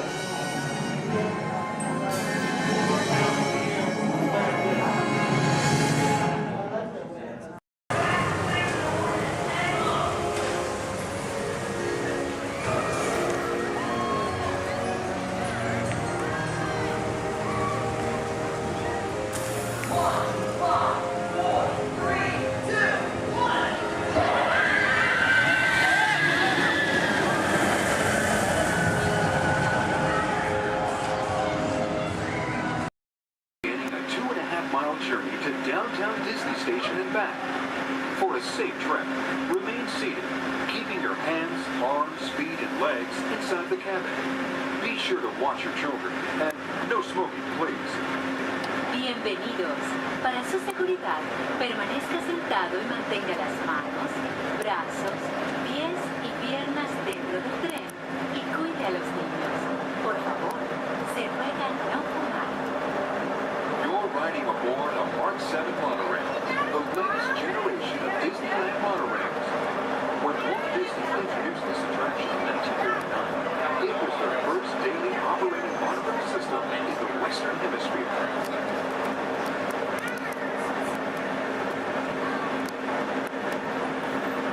Just ahead is Disney's California Adventure, where you can live the ultimate California dream through attractions and live shows that are as diverse as the Golden State itself. The Towering Hotel is home to the Twilight Zone Tower of Terror, where you can literally take a thrilling drop into Hollywood history. The bear-shaped rock formation is part of the Grizzly Peak Recreation Area, a haven for outdoor adventures. Beyond it, you'll find the high-energy fun of Paradise Pier. Coming into view on the left are the villas at Disney's Grand California Hotel and Spa. It's the first Disney Vacation Club resort on the West Coast and shares the same arts and crafts style as the famous hotel, which we are now entering.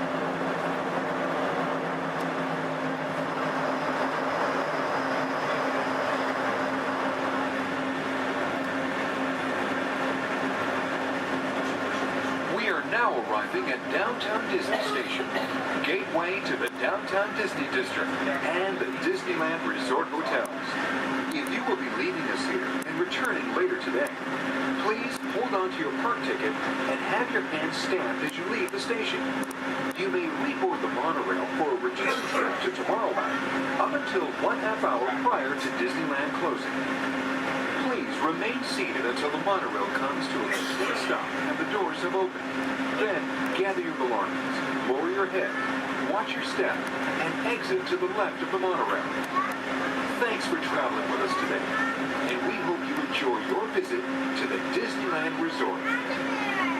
For those of you continuing with us, we'll begin our return trip to Tomorrowland in just a few minutes. Thank you. Oh gosh, it's great to have so many friends here.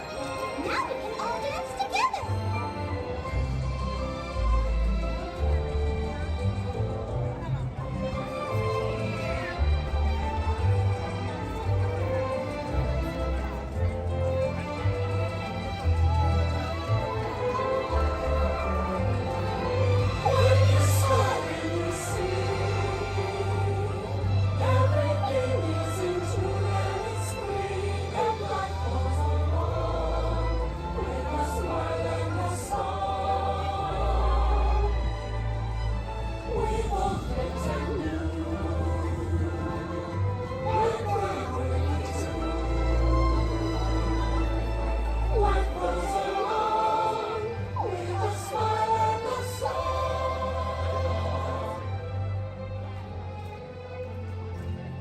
That was so much fun. Yeah. Thank you for the dance. Oh, Nikki, this really has been the best day ever. Discovering new dreams. That's an adventure for sure. Trying something new. And having a swinging good time. You bet. Finding the confidence to be true to yourself. That's right. Here's to all of us, old friends and new. Warm hugs for everyone. Oh, this is what I love about the Friendship Day. Wherever you are and wherever you're from, we're so glad you're here. The best is yet to come. So every day is new. With our friends, family, we've just begun.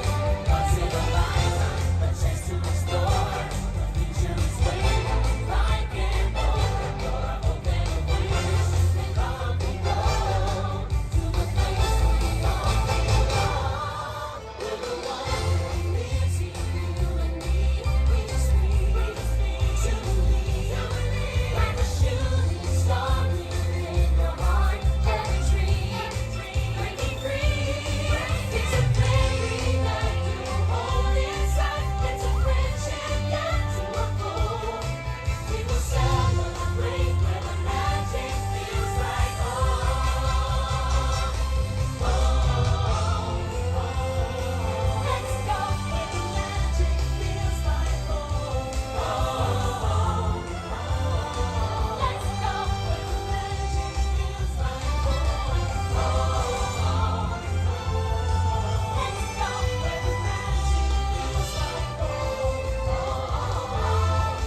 clear upper door. Por favor, manténganse alejado de las puertas.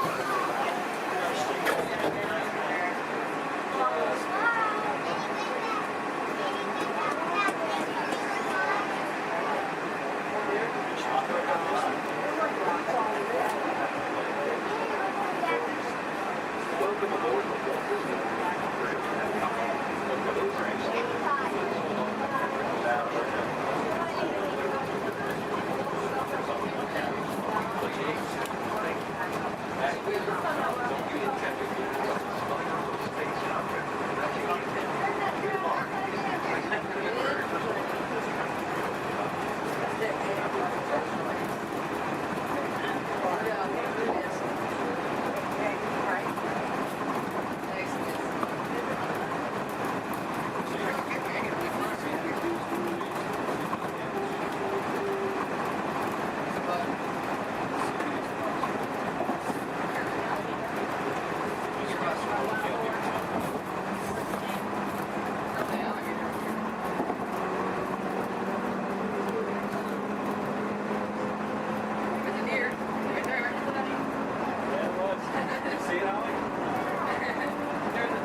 Welcome and good morning, everyone. We have some extra special friends here to welcome you all today. Let's hear it for Mickey Mouse and Minnie Mouse.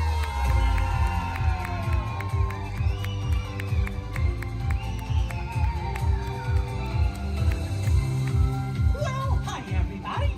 Good morning. Gosh, it sure is great to see so many amazing friends. It certainly is. Oh, I have a feeling today is going to be the best day ever. You said it, Minnie. And now that we're all together, we've got a surprise for you. When everybody heard that you were going to be here, they just had to come and give you a great big Magic Kingdom welcome.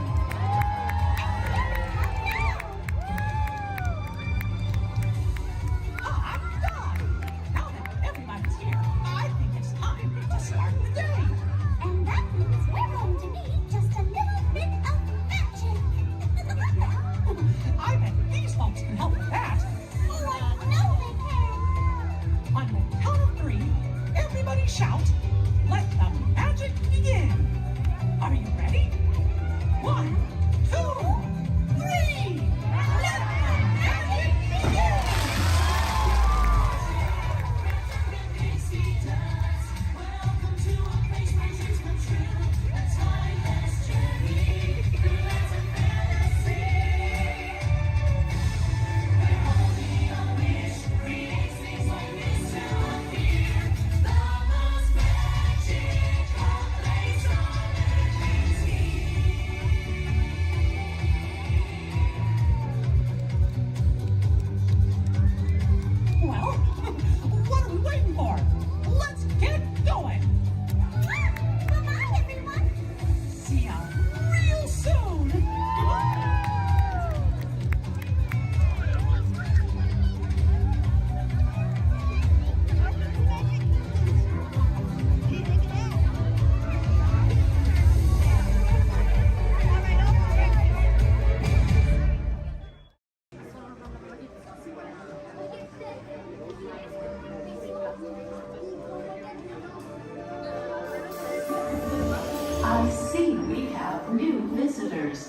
Welcome, Terrans, to the wonders of Xandar. I am World Mind, sentient supercomputer of Xandar. I hold the knowledge, memory, and experiences of all Xandarian citizens, past and present. This gives me extensive knowledge, yet I am constantly learning, and I am now learning about you and your planet, Terra.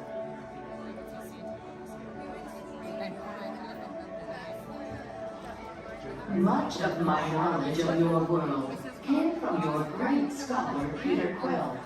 However, many of his facts have yet to be confirmed, such as the incredible importance of a legend called Footloose. Through my fellow Xandarians working here at the wonders of Xandar, I am discovering more about you Terrans. Such as your fascination with eating the turkey leg. Why only the leg? What about the rest of this creature? We are eager to learn the answers to these questions and so much more about your world. In return, we Xandarians hope to share with you more about ours. Although Xandar is 2.537 million light-years away from your planet Terra, our worlds are actually quite similar, and began at precisely the same moment. We refer to this as Time Zero, before the existence of anything. Our worlds were born of a single point of matter and energy that blasted outward in what you Terrans refer to as the Big Bang. And from nothing came the beginning of everything.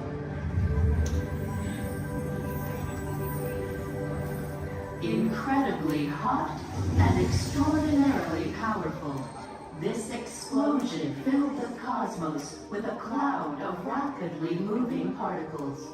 Over the next 100 million years, space continued to expand, and the particles cooled and slowed. As they coalesced into huge swirling clouds, gravity pulled them into larger, denser clusters. At the heart of these clusters, the temperature rose, and the particles were compressed so tightly they fused, releasing enormous amounts of heat and light.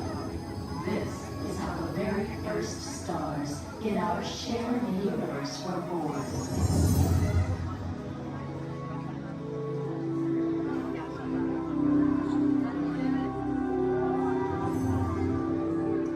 The singularity is just one of the commonalities between our two worlds that we will explore today. Welcome, Terrans, to the wonders of Xandar.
way through the rest of the trail.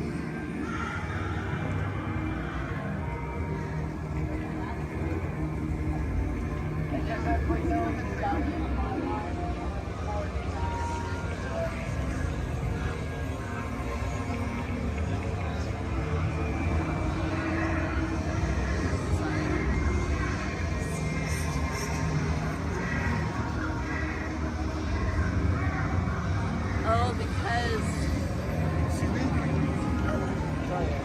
that's where Maleficent is, over there. So the thorns at Isaac.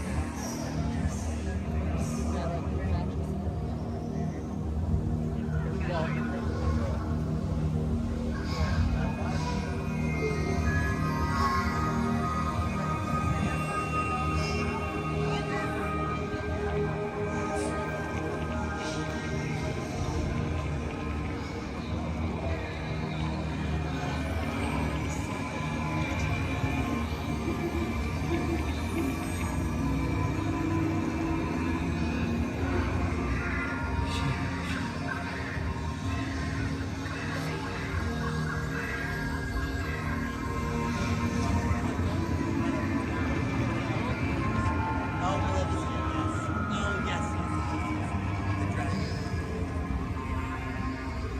Oh, that's neat. Yeah.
adventure for sure. Try something new.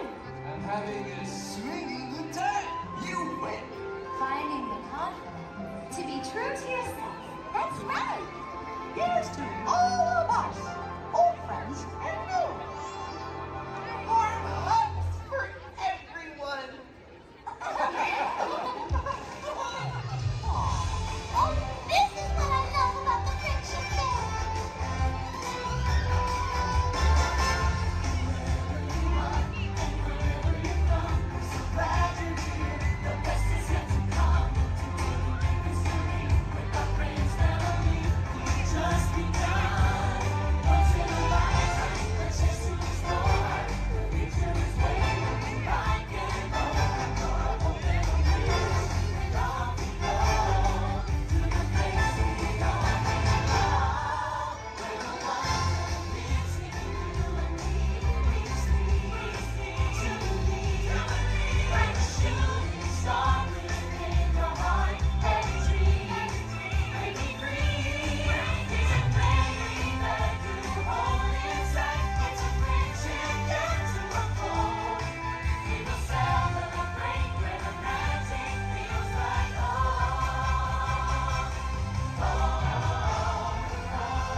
A young man from the American Midwest, along with his older brother Roy, started a cartoon studio in the back rooms of a small real estate office in Hollywood, California.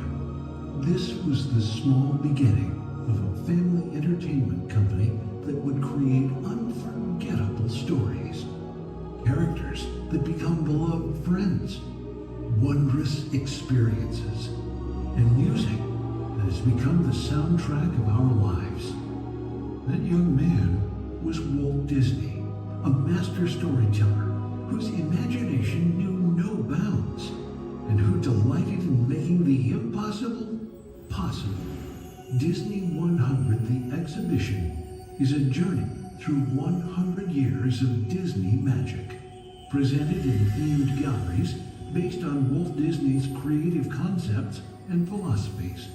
These include storytelling, creating believable characters, the spirit of adventure and discovery, the magic of sound and music, the world around us, real and imagined, curiosity, imagination, and technological innovation, the worldwide wonder of the Disney parks, and an everlasting sense of optimism about the future. Walt Disney famously said that it was all started by a mouse, but it really was all started by Walt himself.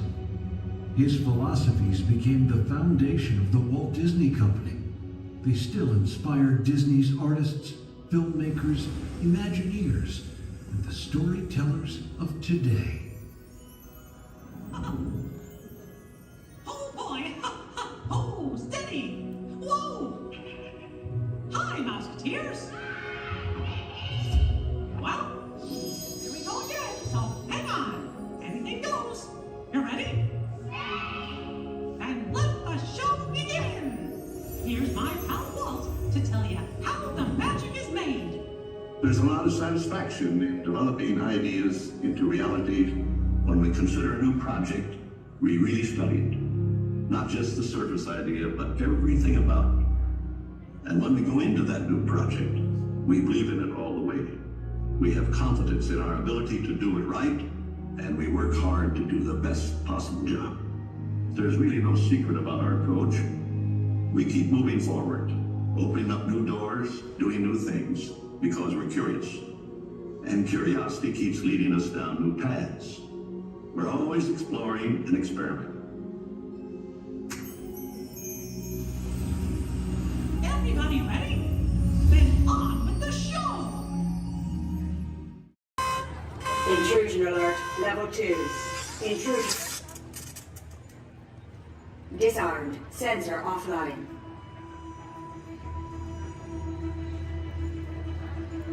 Nothing to see here. Move along.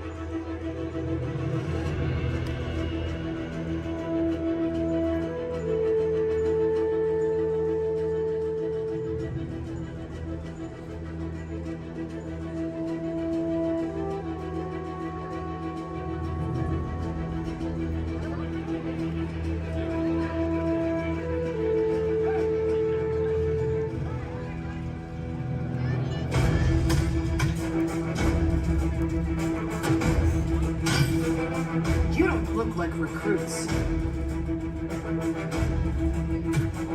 I've got this. Intrusion alarm level 2. All units alerted. My turn.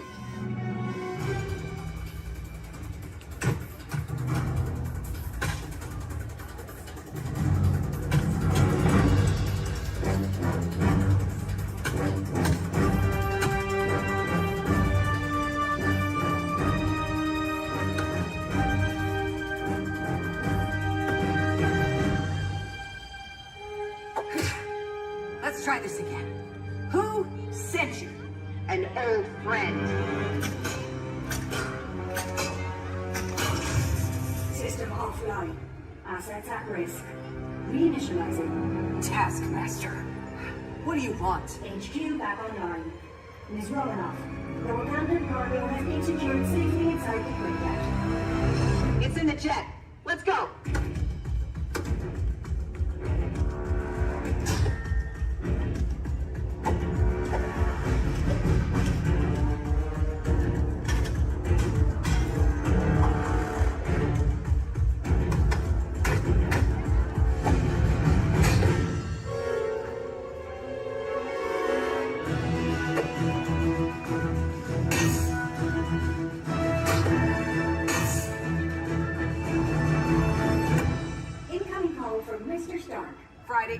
isn't true!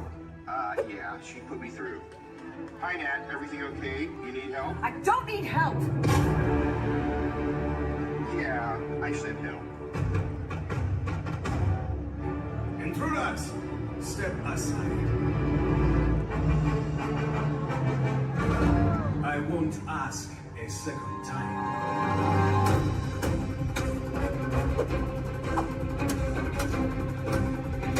Friday, please introduce our guest. The Taskmaster, origin unknown. Be ready. Taskmaster has the ability to master and replicate your fighting skills. It's annoying. This is a fight you cannot win.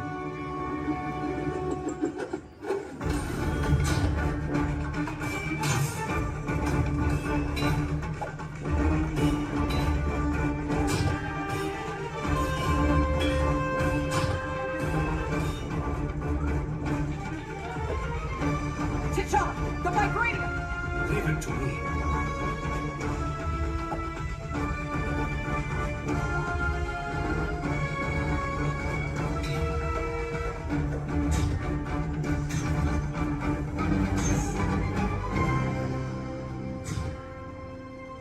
We got it. Let's go.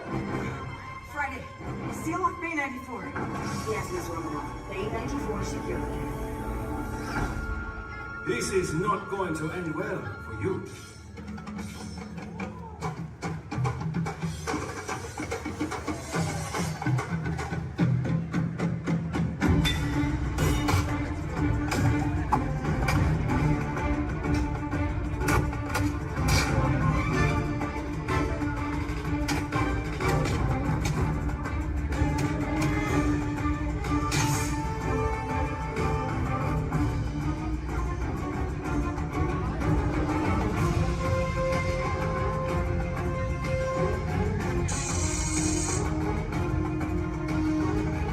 Looking for this? Not today. You know how this ends.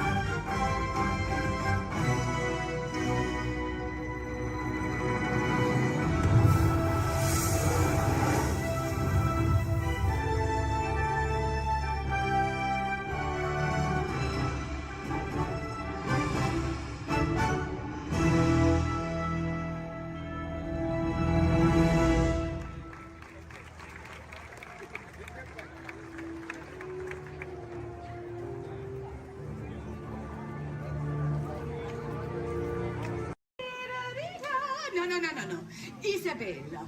Isabella, fermati, Isabella, scusi. No, she's a bit feisty, ma scusi. Fermati, stop. Isabella, you're a bad broom, huh? No, Isabella, I mean it right now. You are being very bad. Oh, it's windy. Scusi. No, oh, Isabella. No, Isabella, fai la prova, Isabella. No. Scusi, I have a chat with her. Isabella, I need you to behave, huh? I know you're a bit nervous, but we are friends here, huh? Stay. Avvicinati, come in. Come closer, huh? Come in. The children especially. Come in. Have you seen any witches? Scusi, have you seen any mean witches? You can talk out of your face. No? Okay. Good. This is a good thing. I'll bring the children forward. Come in. You can bring your food. Yes, dinner theater. Come in. Isabella, guess what? Our friends say no mean witches, so that means we are having a good day, huh? Buon Natale! You are here to hear my story, huh? Good. Come closer, please, to here. To the steps, huh? Come in. Very good. Now, my name is La Befana, and I am a witch! But I'm a good witch. I wear the scarf over my head because of the mean witches. You know what they do? They tease me, huh? Nobody likes to be teased, huh? I think they do this, though, because they are jealous of me. I, La Befana, am the gift giver here in Italia. If the children are good, I bring the sweets, the treats, the goodies. If you are not so good, what do I bring? Coal. Cole. Cole. Yes, very good. Wait. I don't like to bring it, huh? But there is a gift giver in America. He has a beard, and he says, "Oh, ho, ho, ho." Who is this? Ah, Santa Claus. I don't want to brag, but I need to tell you this. I've been bringing the bambini the gifts down the chimney long before old Saint Nick was a bambino himself. That just means I'm old. Okay, tell me, what does Santa Claus fly? Reindeer and the sleigh. Yes. Oh, poor La Befana. She has no sleigh, no reindeer. What do you suppose La Befana flies? A broom, see, because I'm a witch. No, nothing. Not even a little scared, huh? That's because I'm a good witch. What if I only bring you socks and underwear for Christmas, huh? No, you like that, huh? Oh, yeah. You're cheap. Okay, good. All right, kid. I joke. So, Santa Claus, when does he bring the gifts? What night? 25th. Yes, when you are sleeping at the Christmas Eve, see? Yeah, the 24th. But when does La Befana bring the gifts? The eve of the Epiphany, huh? January 5th. Why? Everyone say, why, La Befana? Why, La Befana? Ah, there are many ways to tell my tale, but this is my story. Sand, camels, no running water. Once upon a time, over 2,000 years ago, Italia was the center of an empire, much bigger than it is today. And Rome reached all the way out to what is now known as the Middle East. Now, I lived in a little cottage at the edge of an old highway where caravans of camels would come by all the time. You don't see camels very often now, do you? Maybe some Teslas, but no camels. One day I was sweeping in front of my little house. We did that back then. Yeah, we swept outside. I don't know why. And I look, and I see that there are 3 travelers coming towards me, and they are on camels. They are so exotic, dressed like kings. The men, not the camels, huh? And they are pointing this way, and that way. And they say a word that I remember. Bethlehem. You know this word? Yeah. Ah, you've heard the stories, huh? But you must understand, it was so long ago, La Befana did not know of the Bethlehem. La Befana, that big star in the sky is to tell that a great king was born in the Bethlehem, and we are following his star. Ah, yes, I have seen this star. It is why the sky is so bright the last few nights. And if I'm being honest, I was getting a little annoyed. It was keeping me up at night. But I am so excited. So caught up in the story of finding the young king that the men, these travelers, they asked me to come with them to the Bethlehem. And for a moment, I have such a longing to follow that star. And then I think, what? You crazy, La Befana. You pots, huh? Camels, stars, strange men in the middle of the night, huh? Not so good, ladies. No. No, I'm sorry. La Befana cannot come. No. So the men, they go to the Bethlehem without me. But you know, I stand outside for a while, and I look up at that star, and I wonder. A few days later, a young shepherd comes running into my village, and he comes to me, and he says, Befana, why do you not go to the Bethlehem? Everyone is talking about the baby king, the king that was born in a poor stable. And Befana, they are saying that he is the Son of God. Just then, the sky opens up, and it is filled with a bright light. So bright, La Befana cannot even look. It's as if the sky had burst into glory. And the sound of the angels singing. So many, many angels, like nothing I had ever heard before, so beautiful. I knew then I must go to the Bethlehem. So I run inside to find a little gift for the special bambino. You see, the kings, they had brought the fancy gifts, but I had nothing. But I did not want to go empty-handed. So I look and I search, but all I can find are old scraps of wool. But I turn them into a little baby doll. Better than nothing, huh? I am so excited. I will go to the Bethlehem. I will see the little king. So I run outside to follow the star, but oh, it is gone. The beautiful star, she is no longer there. La Befana had waited too long. What would I follow to find the young king? And so, since then, I have been looking for the Gesù Bambino, the Christ child. And on the eve of the Epiphany, that is when the three wise men arrive in the Bethlehem, I climb down the chimneys and I look into the faces of the children and I think, oh, are you him? Are you the Christ child? And when they are sleeping, you think this could be so, huh? No, I do not find the Christ child. But when I look into the faces of the precious children, it reminds me of the miracle of that star. And I leave them a gift.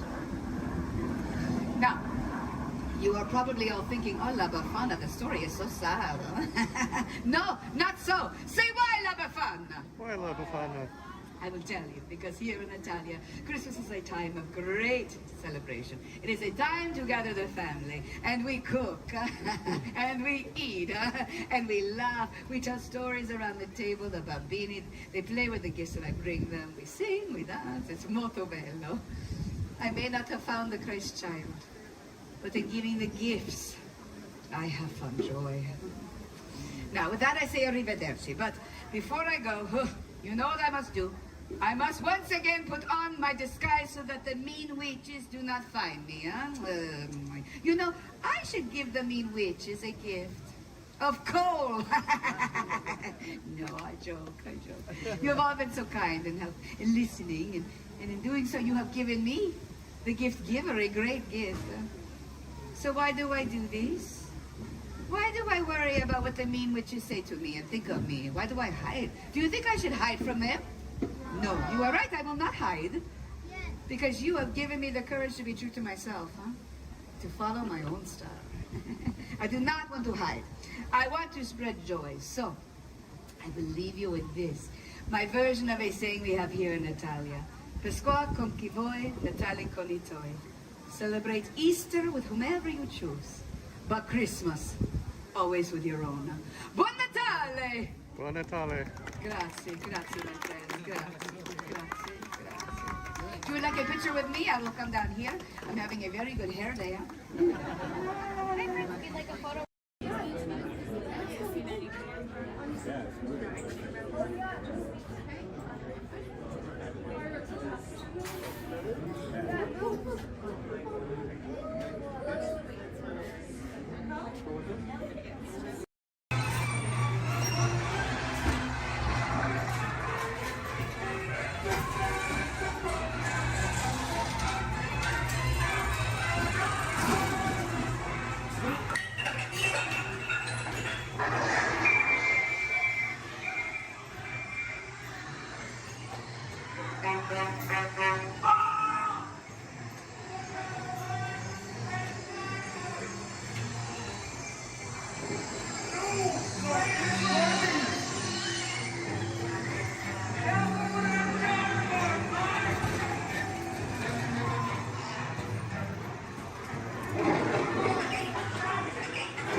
So let me ask, how's everyone doing today? Sweet. Welcome everyone to the Aquatorium and welcome to Turtle Talk. My name's John. I'll be your host. You're all here to have a conversation with the coolest sea turtle in the entire ocean. Do you know his name? That's right, it's Crush. Let me show you how it's going to work. Right here is our window to the Pacific. It allows us to see all of the undersea life that swim by. Up there in the corner is our hydrophone that allows us to communicate with all the undersea life. So it's going to be very conversational, meaning Crush will talk to you. You'll be able to talk to Crush. He's got questions for you. And hopefully you all have some questions for him. You can ask him anything you want. You can ask him what he likes to eat, what he does in his free time, what's the meaning of life, anything like that, and he'll be happy to try to answer.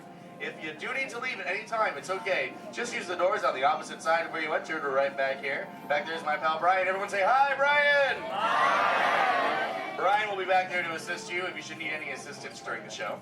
I'm going to lower the lights and lower the music here so we can see and hear just a little better. My friends the Moonfish are going to be coming out here and showing you some rules. First rule inside, please no eating during the show. And no drinking. No smoking. And the last one, take all the pictures and video you like, just please no flash photography or video lighting. Round of applause for the Moonfish! Excellent. All right, Crush is up there surfing. He said when you're ready, just call him down. So on the count of 3, yell, hey Crush. Ready? 1, 2, 3!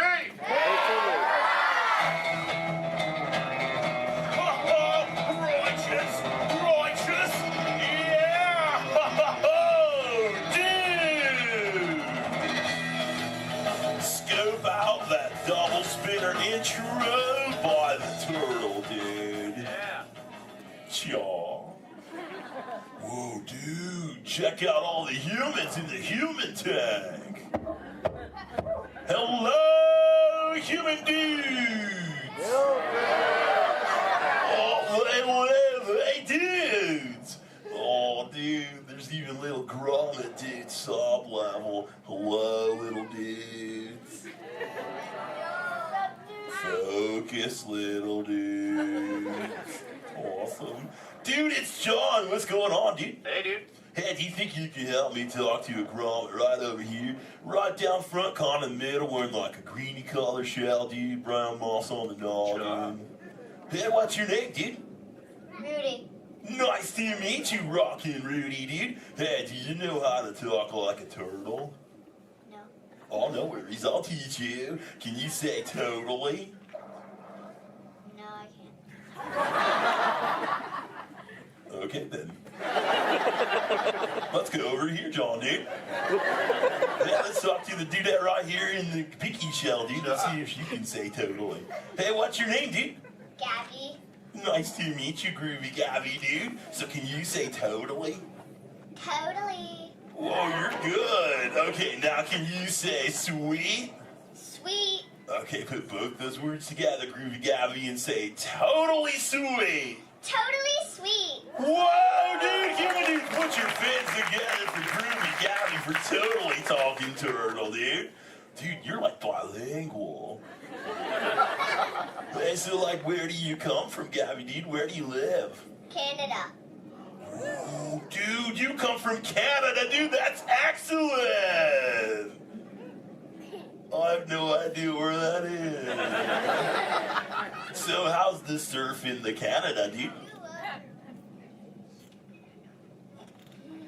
Why are we whispering? Well, no worries, dude. Hey, so like, who brought you here on this fine day from the Canada, dude? Who'd you come with?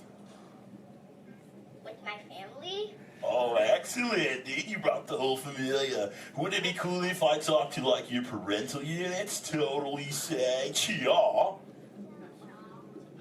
Chaw. Awesome. Okay, let's find out where they are. Parental units of Groovy Gabby, where are you at? Raise your fin. I want to talk to you. Over here, dude. Oh, dude, excellent, dude. They're, like, way over there. They're, like, taking a mini vacay from the little one over there, dude. And hey, what's your name, dude? Walt. Nice to meet you. What relationship are you to the Groovy Gabby, dude? Father. Oh, you're the Papa Bear. Excellent. Hey, so how many little ones do you have? 2. Oh, you're just getting started. Excellent. Dude, the Crush Man's got 65. You should totally try that. Well, hey, I was wondering, do your little ones ask you a lot of questions? Oh, yeah. Do you always have the answers right? Never. Oh, dude, I'm totally the same way, dude. My youngest son, Squirt, dude, he asks me questions all the time, and I'm like, I do not know. In fact, human dudes, that's totally why I'm here today, to answer all those questions Squirt has about you human dudes. So if you can help me, and so I can take it back to him, totally say cha. Oh, dude, you so totally rock! Dude! Whoa, dude, we got some advanced turtle talkers out there. Excellent. For the rest of you dudes, whenever a green sea turtle says you so totally rock, you reply by saying, dude, really loud. So, you so totally rock! Dude! Excellent, now you're all talking turtle. Let's move on to Squirt's first question. Numero uno. Squirt saw you human dudes at the beach the other day, and he wanted to know what you dudes do when you go to the beach. So shout it out, human dudes. What do you do when you go to the beach? Dude, kill the motor, dude. I heard some surfers, swimming, tanning. One little dude over here was like, boogie board. That was awesome. Well, let's see you swimmers out there. Raise your fin if you know how to swim. Oh, not many adults know how to swim. Okay, this is muy importante, human dudes. Raise your fin if you've ever swam or swummed or swam it in your entire life, dude. Oh, that's more like it. Hey, John, dude, let's go to this side of the tank in the first row, fourth noggin. That dude, that looks like a most excellent swimmer. Hey, dude, what's your name? Me? Sandra. Nice to meet you, Surfing Sandra, dude. You should have seen your face when I first called on you. You were like... It was totally awesome. Oh, go ahead, Sandra, dude, what's up? Are there any sea creatures you're actually afraid of? Oh, dude. Those tiger sharks got some serious thrill issues. They're real jerks. Dude, but I'm a pretty fast swimmer, so I can get away from them pretty good, dude. But I do have two very good friends, Chum and Bruce. Oh, and Anchor, too, don't forget about him. Well, Bruce and them started this 12-step program called Fish Your Friends, Not Food. Oh, you know it, dude. You took it, too. That's excellent. It's spreading onto the land. Very cool. Well, hey, I was wondering, dude, do you ever go swimming? Do you like to go fast or slow? I like to slow down my path. Oh, dude. I like your style, Sandra, dude. There you go. Just kind of like sit back and close your lids and be like, dude, I'm Sandra. I hope there's no tiger sharks around. Dude, that's excellent. But I am a green sea turtle, and because of those tiger sharks and my love for the thrill of speed, I totally love to go fast. Hey, human dudes, you want to see how fast I can swim? Totally sexual. Excellent. I'm going to go get my motor running, and human dudes, I need you to time me. So start counting when I say go, and count nice and loud so I can hear you, okay, dudes? Ready, set, go. 1, 2.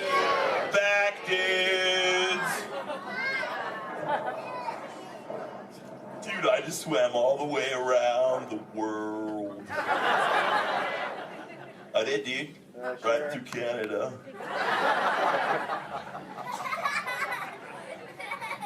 Dude, I can't even keep a straight face. I'm totally pulling your fin, dudes. Actually, dude, we can swim up to what you human dudes call 20 miles per hour, dude. But if I'm totally riding like a gnarly, awesome current, like the EAC back there, the East Anaheim current, I'll totally go up to like 45, John will tell me, dude. It's excellent. Oh, dude, but where are my manners, human dudes? I'm totally doing all the talking. So if you have a question for me, dudes, totally raise your fin nice and high, human dudes. And keep your fin high so I can totally see it. Excellent, dude. All right, hey, John, dude, let's go to this side of the tank. Right in the top part of the lily pad looks like a little dude with a stripy colored, multicolored shell, dude. Totally, dude. Excellent. Hey, dude, what's your name? Robert. Nice to meet you, Rockin' Robert, dude. So what's your question? Do you have a favorite toy? A toy? Dude, what's a toy?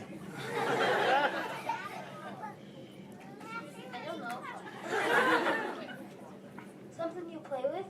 Oh, dude. Yeah, dude, when I first got into the ocean from the beach, dude, I totally loved to play with this sea star, dude. It was excellent. We used to, like, totally have fun together.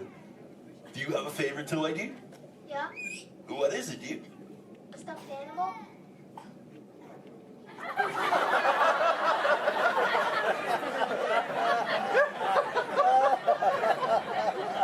What kind of animal? One from Disneyland?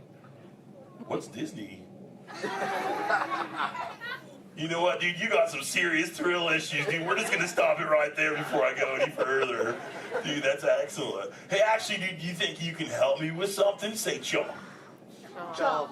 Okay, the other day I found this thing. I don't know what it is. It's hoping you can tell me, dude.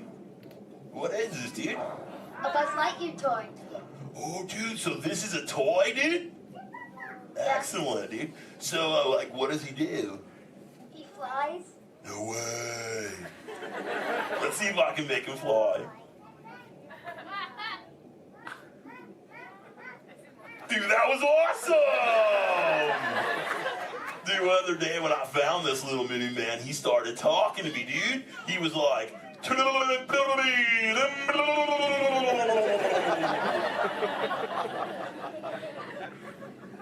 what that means, and he doesn't say it anymore.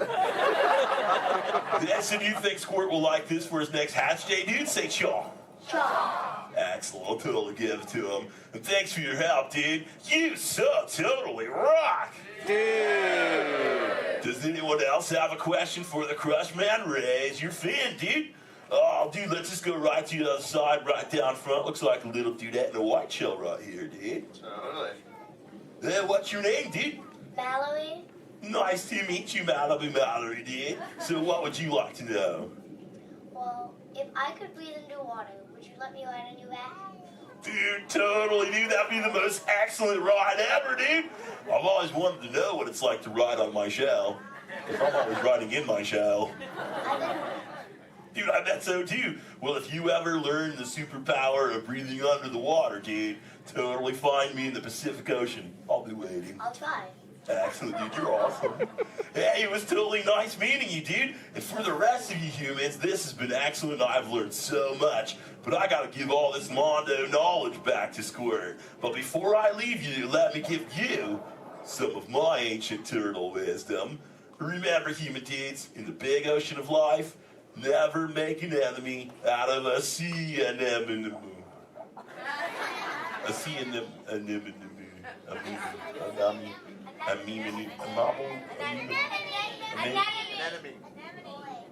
Stay in schools, dude! And remember, you so totally rock! Give it up for the Crush Man! Alright, give it to each one your exit ready. Escape the doors of the bag.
engineers. Automatic repair engaged.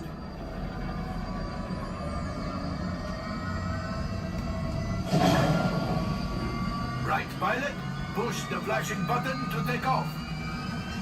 Pilot on the left. Move your stick to fly right and left.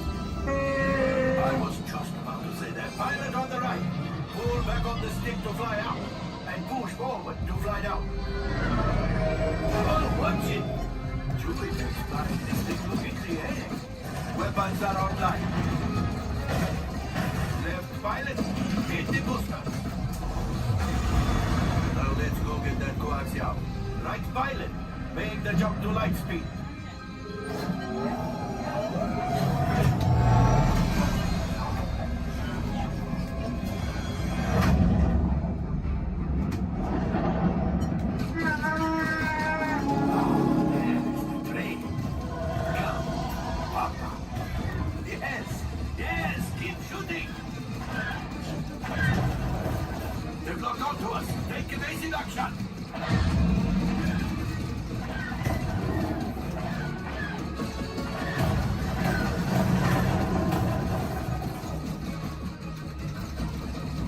There it is! After that train! Gunners, fire the harpoon! Excellent! Now, gunners, shoot the cargo free! Left pilot, brakes! Well, my friends, that could have been much worse. Okay, it's much worse.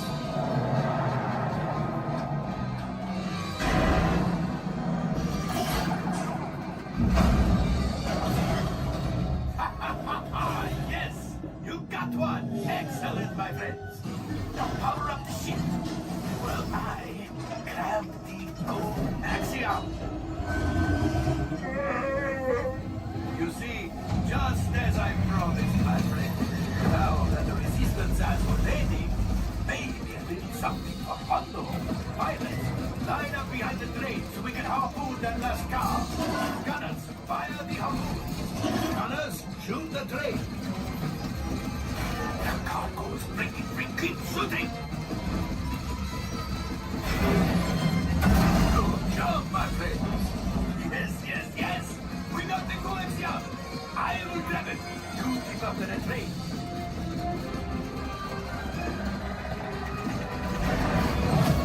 Gunship. Oh, that's ridiculous. Things are getting too hot. We have to get out of here.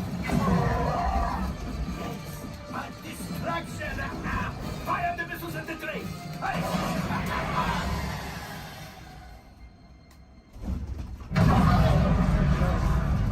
Watch out! The Star Destroyer is collapsing! Left pilot, hit the boosters! Boost! Boost! Boost!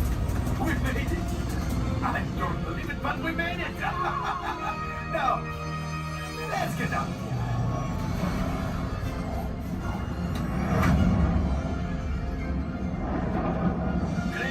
My friends.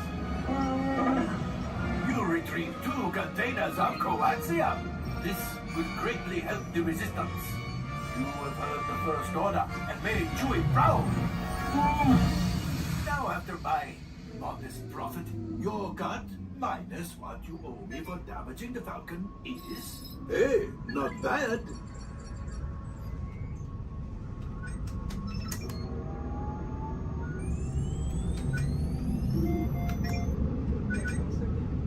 R5, damage report. Engine failure. All right. Hyperdrive leak. That is not too good. Multiple hull ruptures. Well, it could be worse. All right, I'm making an executive decision. Everybody out. Go on, get out.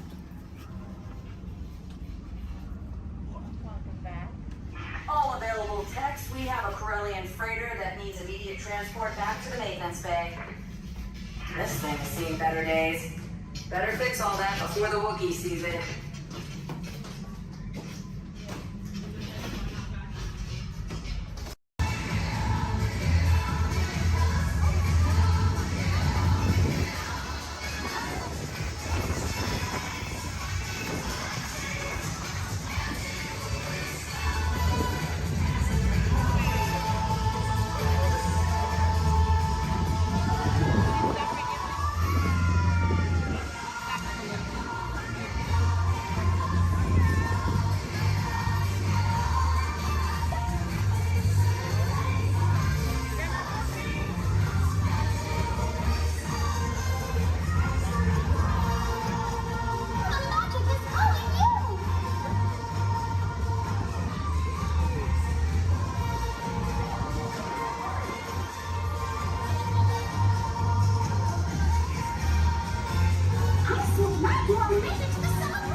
Sorry,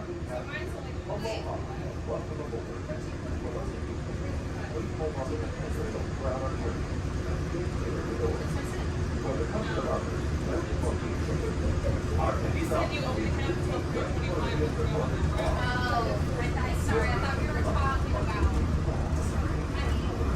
Okay, well now I'm confused. Which one should we do first? Pirates is going on. So like as soon as we do Pirates, we have to make it to Space Mountain to make sure you can get to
Here we go.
Jedi.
Patrick, and I'll be your chief flight attendant today. We'll begin boarding in a few minutes, but first I'd like to acquaint you with some important safety information. When the doors to your flight open, please take a seat and store all carry-on items in the underseat compartment. This includes cameras, purses, hats, and of course, these little dudes. Next, fasten your seatbelts, inserting them into the buckle on your right.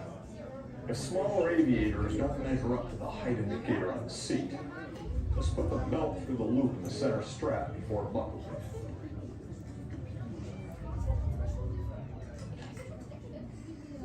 Nice work, pal. Soon you will be airborne. So if you or your little aviators have a fear of flying or of heights, you might want to wait for your party to arrive. Okay, let's review. That is seatbelt, carrying on, safety strap, fear of heights, keep your hands and arms inside at all times. Anything else? Yeah. Have a nice flight. Good evening, friends. Look around you. There is a special magic that flows through this land. A magic of fantasy, swirling with pixie dust, made more brilliant by the light that lives within you. It inspires us to wish upon stars, follow our hearts, and find our happily ever afters.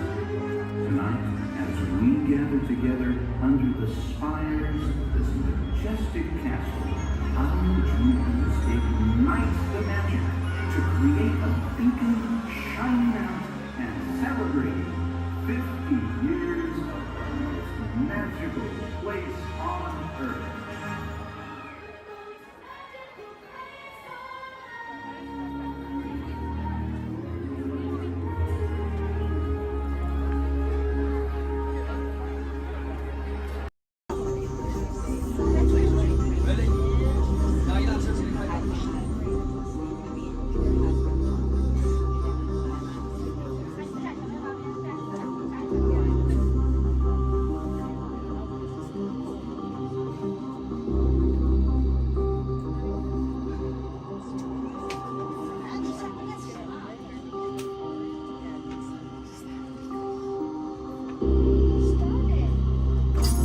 Users, prepare to be digitized into the world of Tron.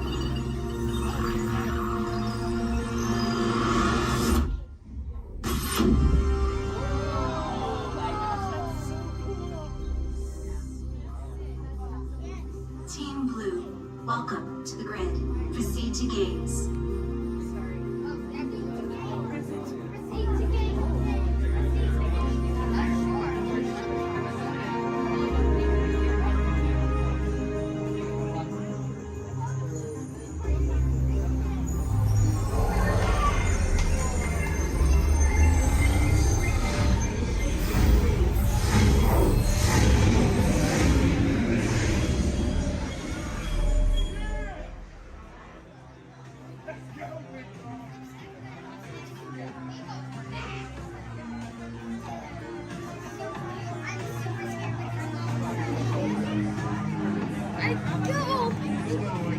I'd like to ask everyone to please remain seated throughout the show, and please keep your hands, arms, feet, and legs inside the vehicle at all times.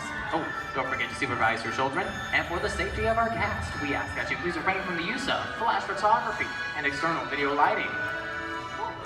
Now that we've taken care of business, let's talk about me. My name is Travis, and I'll be your guide for this magical journey into the movies.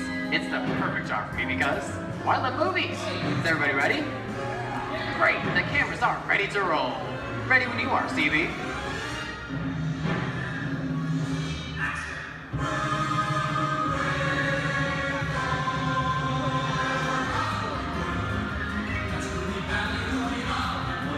And we are rolling.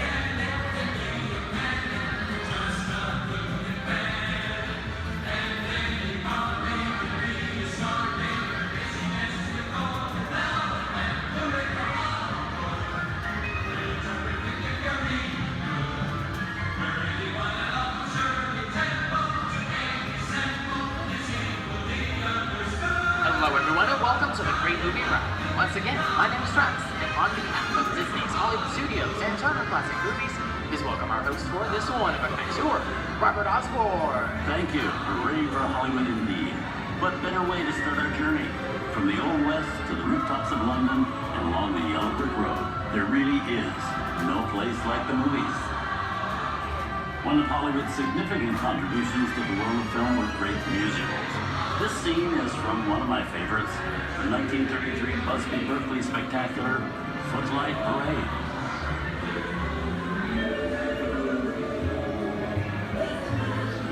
Here's one of the most famous of all dance sequences. It's from the 1952 musical classic, Singing in the Rain. Here's Jim Kelly singing in the rain. Literally.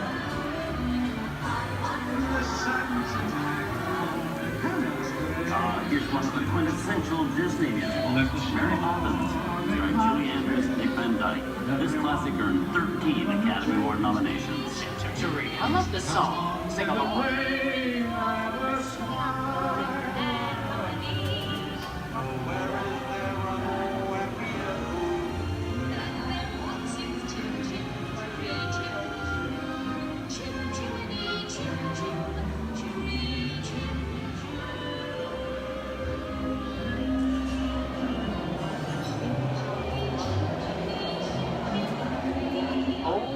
Those wallets and purses, folks. This doesn't look like a very good neighborhood. Here's the birthplace of the gangster film, the seedy underbelly of Chicago from The Public Enemy, starring James Cagney. Released in 1931 before strict censorship rules were enforced, Public Enemy is a gritty, realistic, and violent look at the world of gangsters of the Depression era. I've loved this movie. In one famous scene, James Cagney shoves a grapefruit in May Clark's face. She can never look at breakfast in the same way again. These tough guys could turn anything into a weapon. You're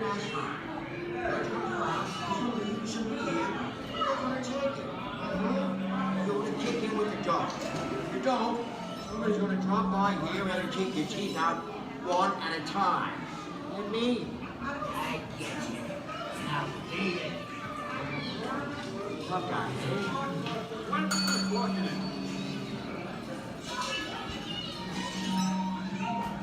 Sorry about the delay, folks. I don't want to run a red light, even in the movies. I had to let her leave my vehicle. I think it's time for a visit to a concession stand. Bye. So I was born waiting. Okay, Muggsy, whatever you say. Hey, how'd you know my name anyways?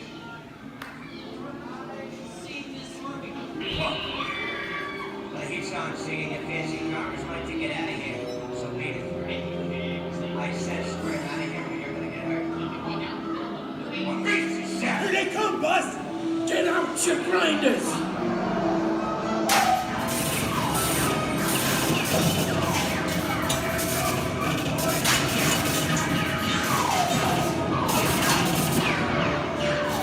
I'm hit! Hey, I'm hit! Bugsy! They got spin! Bugsy! Bugsy! Where's his head? His head!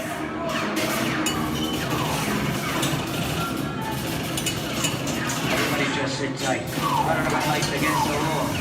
I would never break the law. Hey, watch this. No more red light. Bugsy!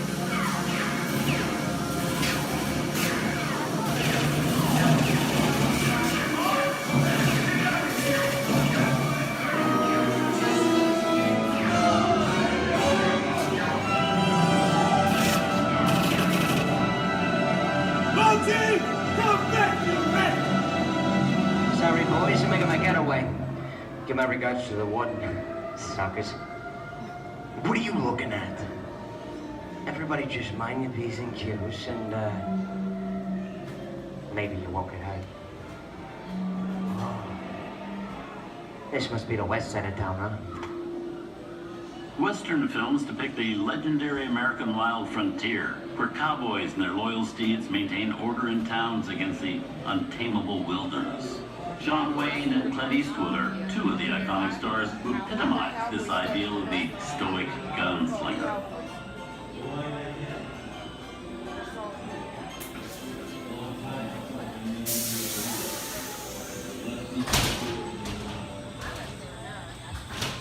sleepy little bugger.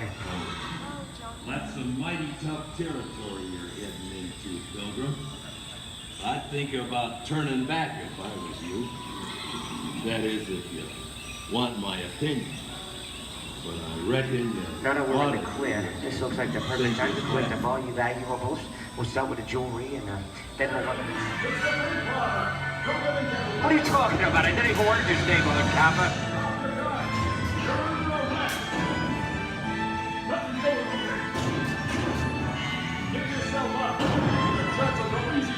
This is nuts. Nuts for this. Look at it this way. I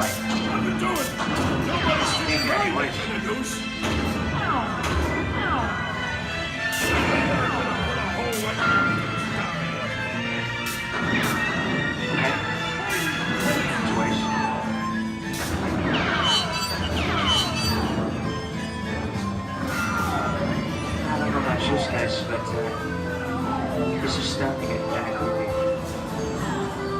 Where are we? Jason? Science fiction has been a staple of classic movies, from George Méliès's The Trip to the Moon to George Lucas's Star Wars. In 1979, director Ridley Scott and Sigourney Weaver made audiences believe that in space, no one can hear you scream. This is Alien. Hey, you get down, face. How do we get out of here? Warning. Remain in your vehicle. The area you are entering is extremely dangerous. Proceed with caution.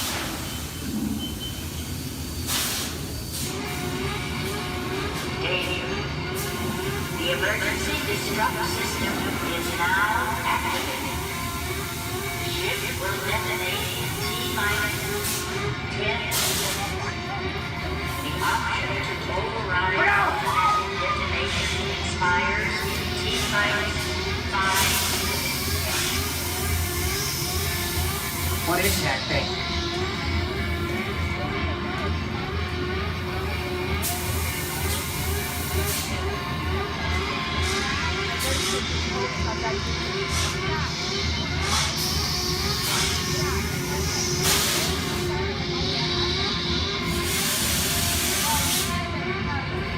Get it together.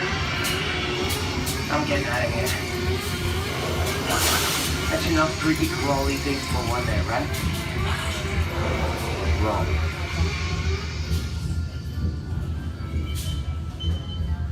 Steven Spielberg and George Lucas cemented their status as the blockbuster boys with their first partnership. Here from that legendary collaboration is Harrison Ford as archaeologist Indiana Jones in Raiders of the Lost Ark. Snakes. Why did it have to be snakes?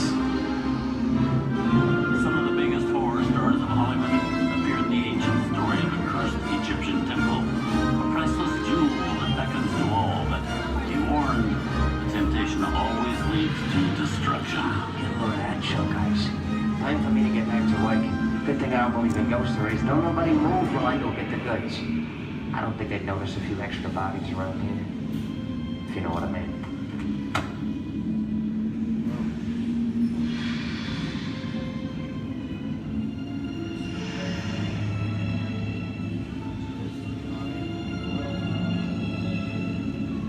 I've seen enough movies to know that you really shouldn't even think about trying to steal a jewel.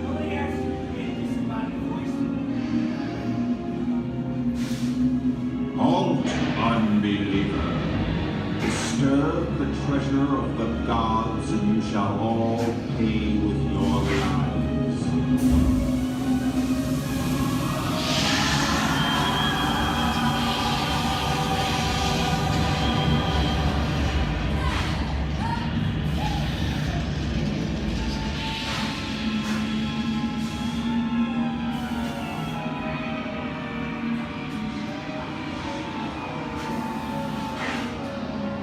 Not bad for my first movie, huh? The twist ending.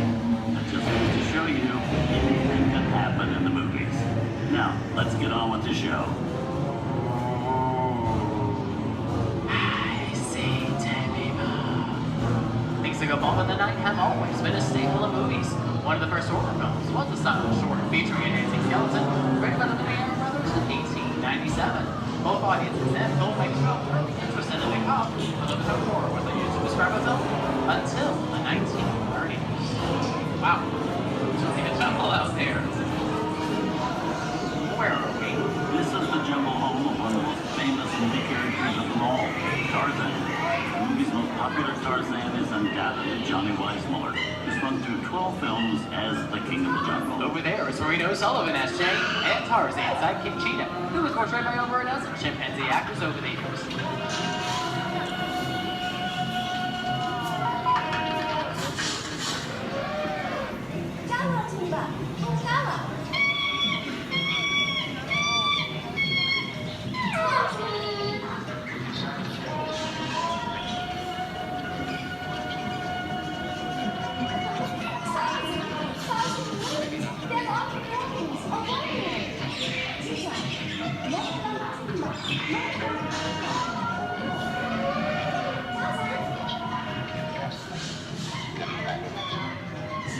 Here's Humphrey Bogart in his most famous film role. In 1942, Logie finally got to spread his wings and romance the beautiful Ingrid Bergman in Casablanca. Look, I know that it be noble. It doesn't take much to see that the powers of 3 little people don't amount to a hill of beans in this crazy world. Someday you'll understand that.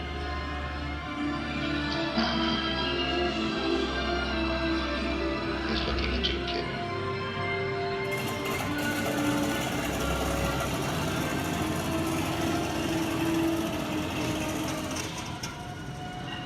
Inside of us, we both know you belong to Victor. It was work, the thing that keeps you going. That thing moves around, you're not with it. And now, one of the most famous movie stars in one of his greatest roles, Mickey Mouse, as the Sorcerer's Apprentice in Fantasia. When the film came out in 1940, Walt Disney promised to add new musical sequences in the future. His Andy Roy kept that promise 60 years later with the release of Fantasia 2000.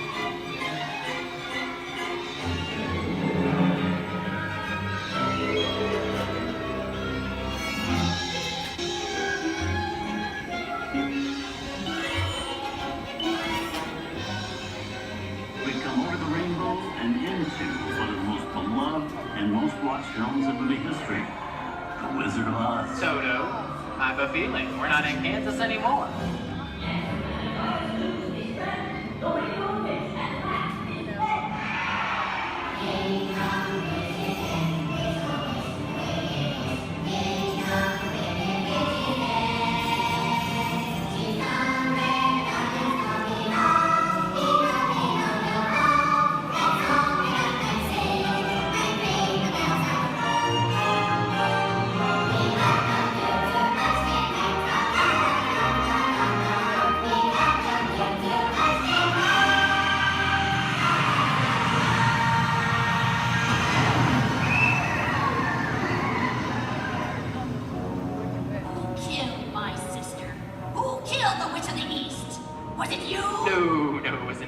I didn't mean to kill anybody. Well, my little pretty, I can cause accidents too. Oh, rubbish. You have no power here. Now be gone before somebody drops a house on you, too. Very well. I'll bide my time. But just try to stay out of my way. Just try. I'll get you, my pretty. And your little dog, too. I wonder how we get out of here. What do you folks think? Which way do we go? Follow the yellow brick road. Follow the yellow brick road. Follow the yellow brick road. Now, why didn't I think of that? Sing along, folks. You know the words.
From all of us here at Disney's Hollywood Studios and Turner Classic Movies, we hope you've enjoyed our tour through some of my favorite films. But remember, there are many more adventures waiting for you every day on TCM.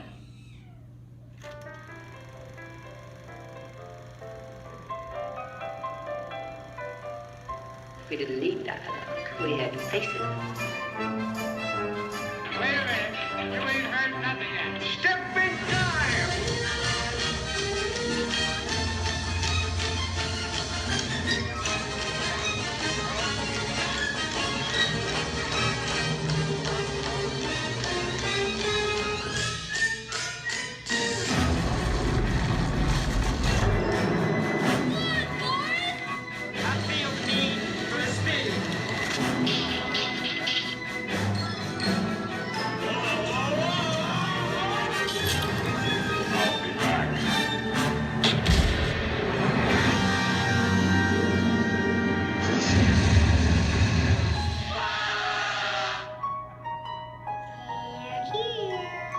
You best start believing in ghost stories, Miss Turner.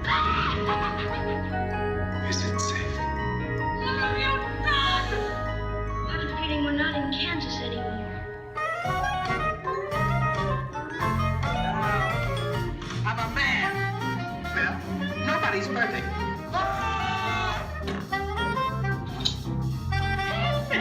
Shut up.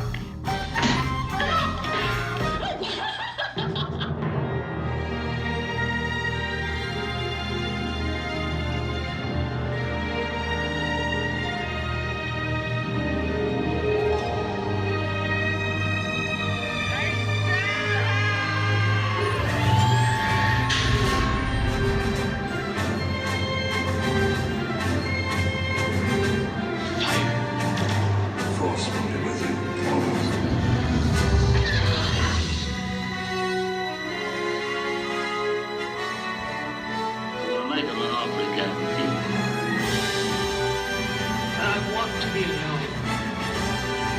We didn't land on Plymouth Rock. Plymouth Rock landed on us. Good morning, Vietnam! He's looking at you, kid.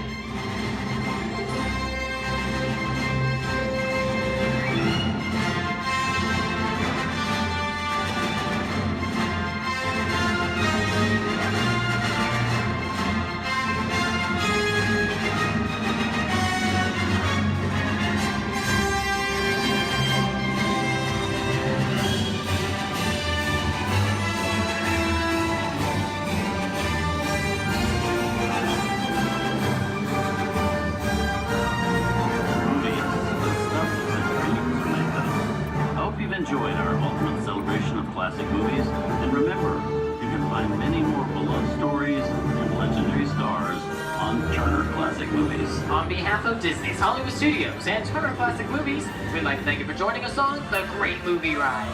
Now please remain seated until the vehicle comes to a complete stop. Please take small children by the hand and gather your personal belongings. And once these doors have opened, rise dramatically to your feet and make a grand exit towards the rear of the vehicle. Oh, and one more thing. When I yell action, don't forget the thunder is applause for yours truly. Okay, clicks everybody, and action! Thank you. Have a wonderful afternoon at Disney's Hollywood Studios.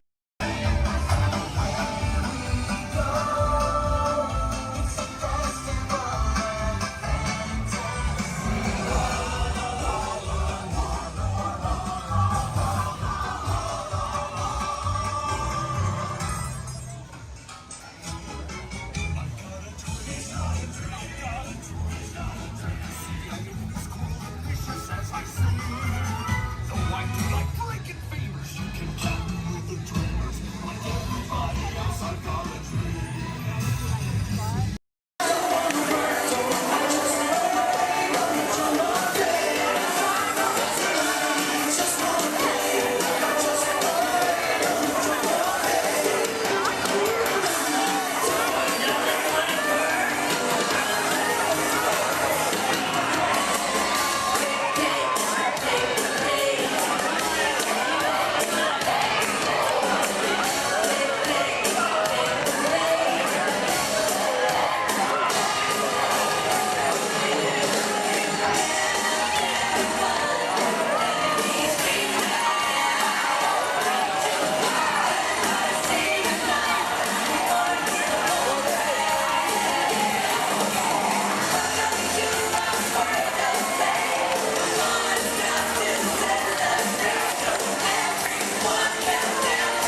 Permanezca sentado con sus manos y brazos, pies y miembros dentro del agua y cuida a los pequeñitos.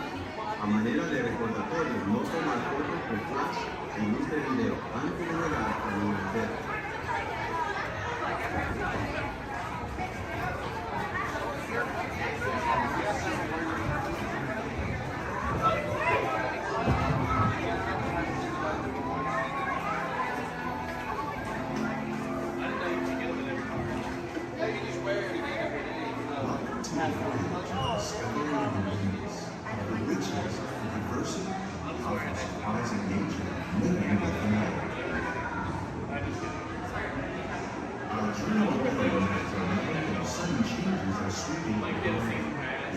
Storm may seem violent and destructive to us, but to nature, it's a new beginning in the cycle.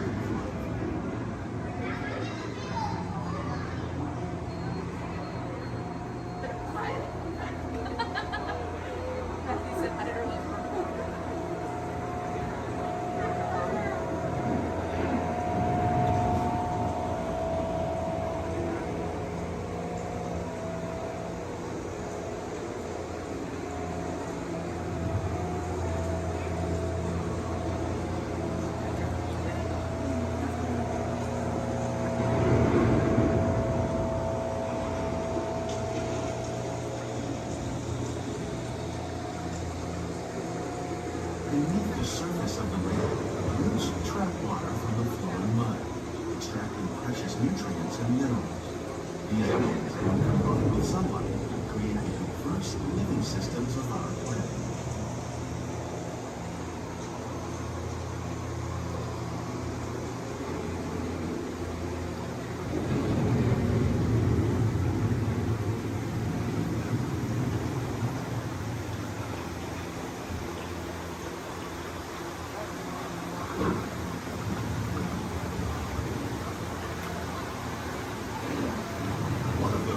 Systems is the rainforest, home to the most amazing concentration of life on our planet. These dense and beautiful forests cover only a tiny portion of the Earth's surface, but they contain more than half of its plant and animal species.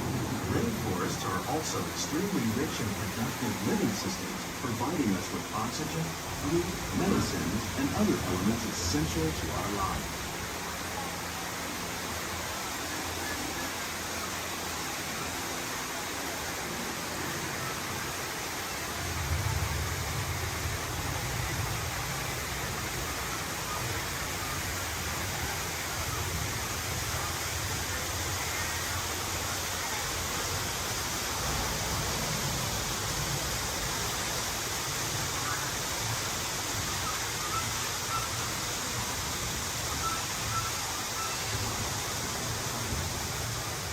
In the desert, nature has created a very different, but no less beautiful living system.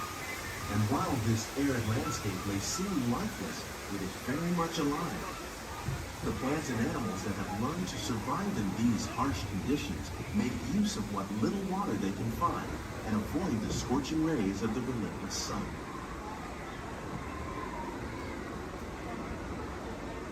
The American prairie once appeared as desolate as the desert, but over time, rainwater and nutrients gradually penetrated the hard surface of this land. Even the hooves of the mighty buffalo helped create the rich soil, one day become home to the American farm.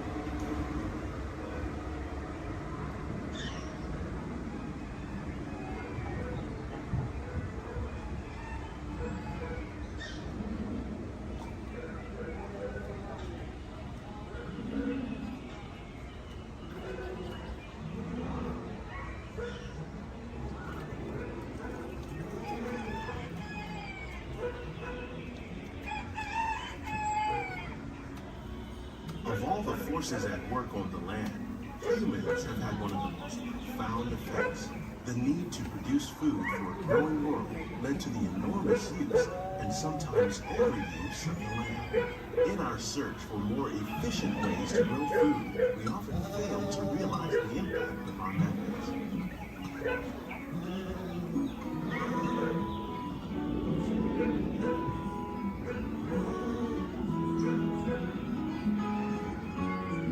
Today, we're learning to live with the land, discovering better ways to grow food that will assure both human and environmental well-being.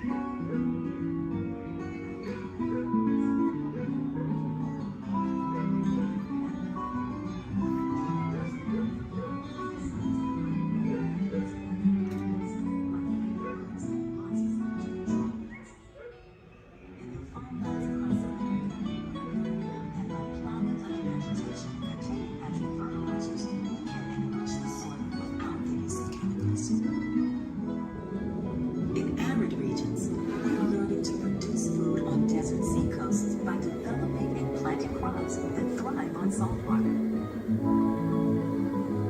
In Japan, we're learning that by mixing leaves and other living materials into our soil, we can make farmland more fertile without the need for chemicals. Here at Epcot, we're learning to reduce the need for chemical pesticides by breeding and using natural predators, like ladybugs and wasps, to control pests. How will we meet tomorrow's growing needs for food production, yet still respect the needs of the land? Some of the answers are being discovered just ahead. To help us maintain these carefully controlled ecosystems, and for your safety, please remain seated in your boat at all times.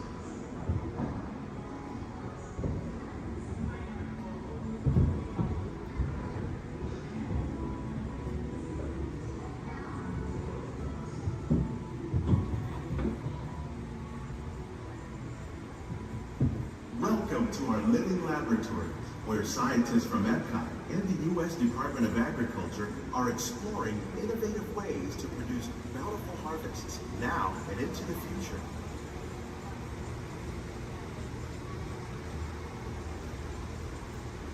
The tropics are home to the greatest diversity of plants on the planet. Many of these, like papaya, bananas, cacao, coffee, and rice, are well known around the world. These are just a few of the edible plants that have been an important source of nutrition for people living in the tropics.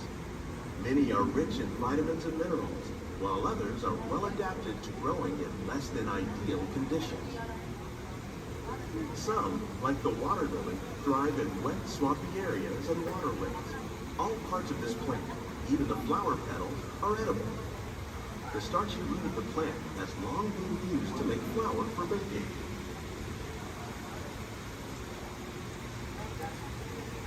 One day, many of these lesser-known tropical plants may be as important as the bananas growing on both sides of the boat.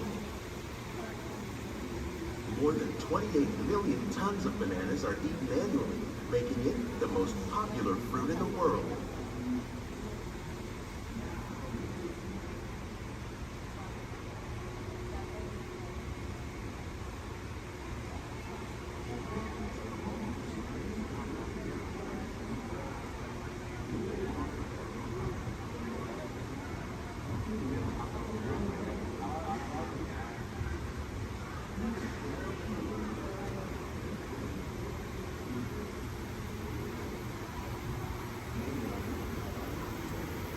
When we mention farming, you probably don't think of fish. But fish farming, or aquaculture, accounts for nearly half of all the seafood consumed globally. Tilapia, bass, and catfish, like the ones you see here, are three of the more popular crops raised by fish farmers. The sustainable system we're using here recycles the water in the tanks. As a result, we're able to save millions of gallons each year. Our small fish farm produces nearly 5,000 pounds of fish each year to serve in restaurants around Walt Disney World. Innovations like this one can play an important role in our efforts to produce bountiful harvests and still protect natural resources.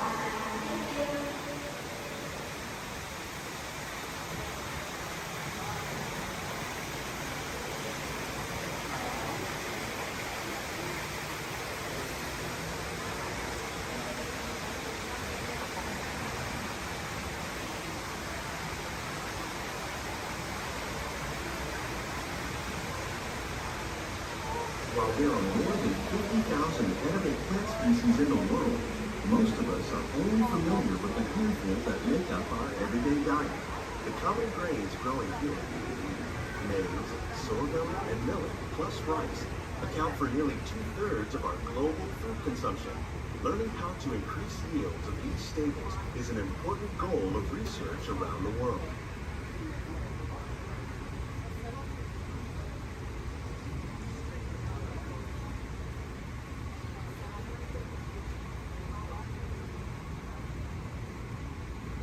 These plants are definitely on their way up. Innovative growing techniques like these increase yields while more efficiently using resources like water, fertilizer, and pesticides. Another innovation at work here is our integrated pest management program. By populating our greenhouses with beneficial insects that prey on harmful pests like aphids and flies, we are significantly reducing our reliance on conventional pesticides. We're growing these crops using our nutrient film system. This technique precisely controls and recycles water and nutrients. With it, we can produce over 27,000 heads of lettuce a year in this one small area.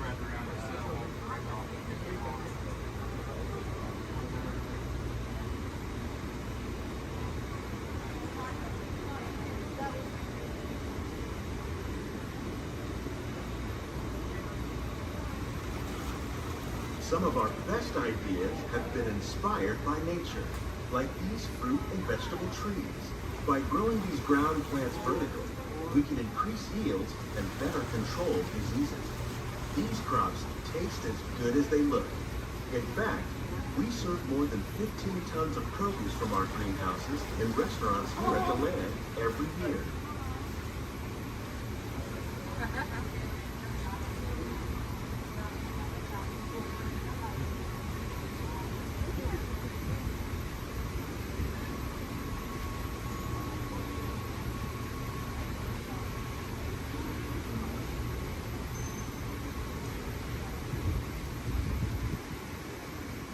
The future of agriculture may include innovative ideas like this vertical growing system. Plants grown in this way use a fraction of the space required by traditional growing methods. That saves water and increases production. The aquaponics system on your left combines hydroponics with aquaculture. The fish provide a natural source of fertilizer for the plants, and the plants help keep the water clean for the fish. It's another great way to produce more while using less. In our lab, Epcot scientists are working with the U.S. Department of Agriculture on a number of innovative projects. The goal of these efforts is to produce higher yielding and better quality plants.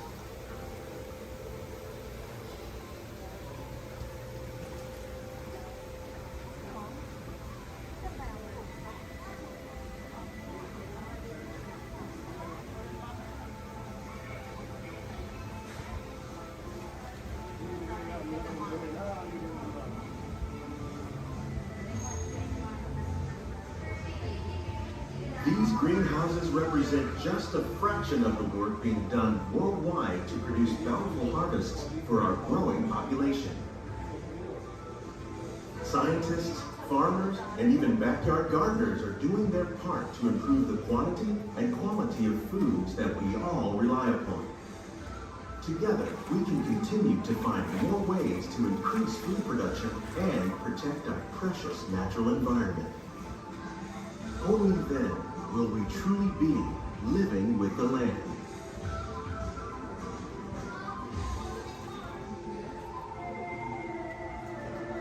On behalf of Walt Disney World, we hope you've enjoyed this unique journey through our living laboratories.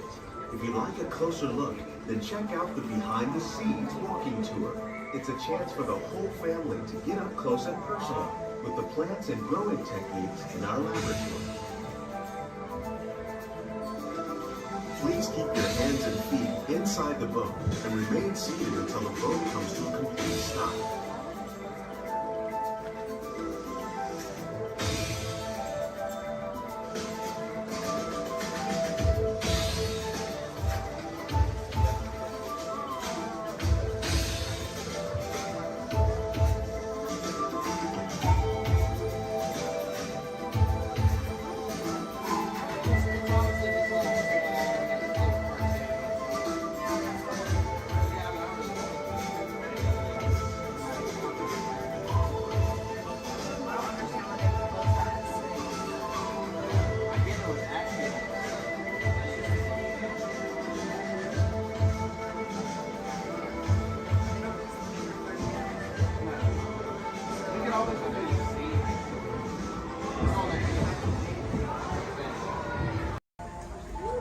For those of you just joining us, welcome aboard Excursion 3 on the Disneyland Railroad. For your safety, please remain seated at all times, keeping your hands, arms, feet, and legs inside the train.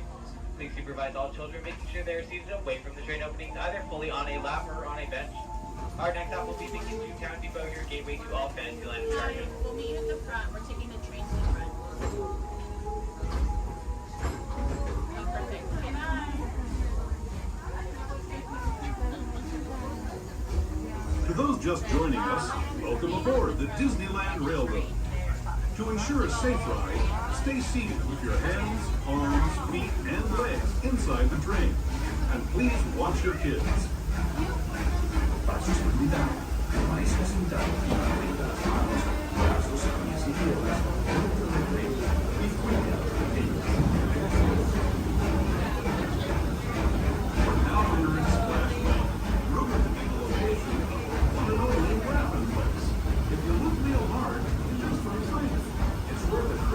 Celebrating a zippity-doo-dah day.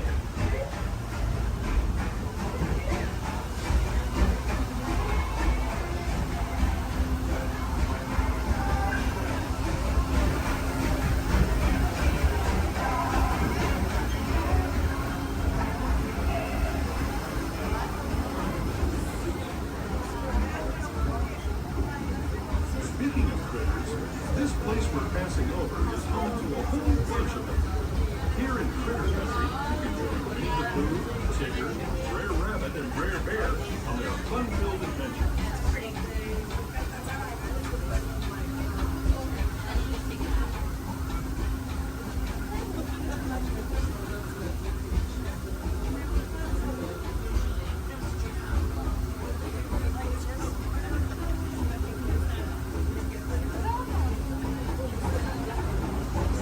As we steam past Hungry Bear Restaurant, last outpost in these parts, we're now joining up with the Rivers of America and entering the frontier as it looked more than a century and a half ago. This is my favorite part of the journey. Around every bend, there's natural beauty as far as the eye can see.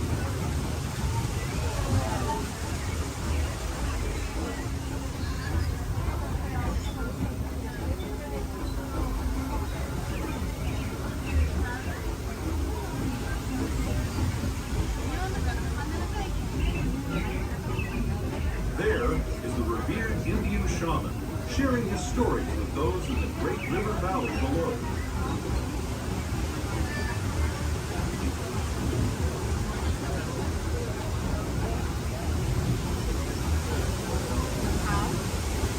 People like me have been riding these rails since the 1800s, traveling through nature's wonderland in a matter of days, rather than the months it used to take by mule or stagecoach. Steam power not only fueled these iron horses, but the dreams of a whole new generation as it moved west into this great frontier. Of course, some of those dreams and the stories that went with them were pretty darn wild and downright unbelievable, like on Big Thunder Mountain, where I hear that mysterious spirits have grabbed hold of those mining trains and turned them into the wildest ride in the wilderness.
Gateway to Fantasyland, where you'll find many of your favorite Disney animated characters and as we make our way to Mickey's Toontown Depot, we do ask that you please remain fully seated until the train has come to vehicle and simply stop. Some of your stops are all Fantasyland attractions, including Into Small World, Alice in Wonderland, Peter Pan's Flight, and our other favorite little train, Disney Junior.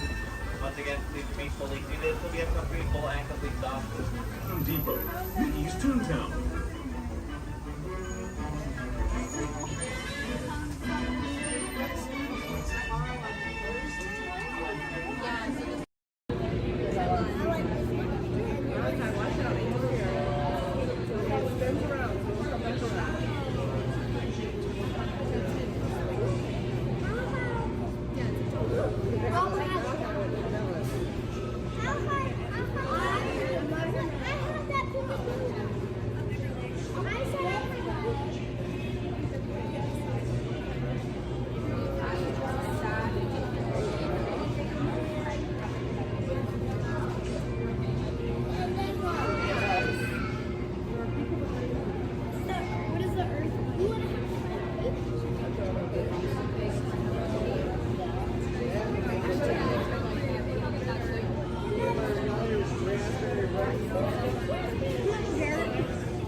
Voilà, venez, venez, venez, suivez-moi, je vous prie.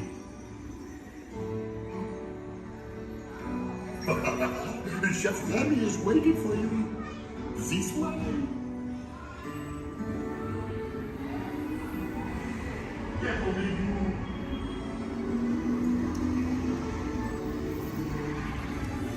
Ils et des invités pour le dîner. On n'aurait pas idéal. Cocoda? No. A simple omelet? Too simple. What? Mais oui, that's it!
What are you doing? Que manigancez-vous? Out of my way!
Vous serez toujours les bienvenus, cher ami.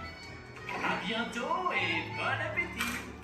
Mino! Au revoir.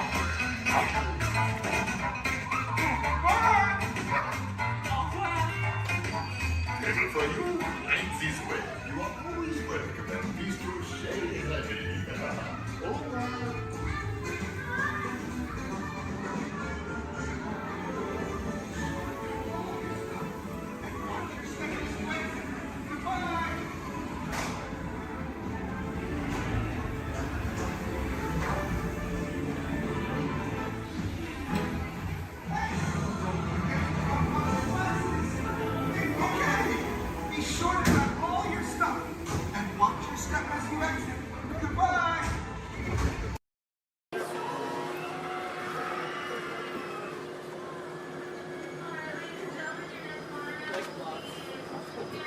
Hello, everyone.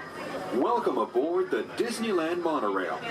We are now beginning a 2.5-mile journey to downtown Disney Station and back. For a safe trip, remain seated, keeping your hands, arms, feet, and legs inside the cabin.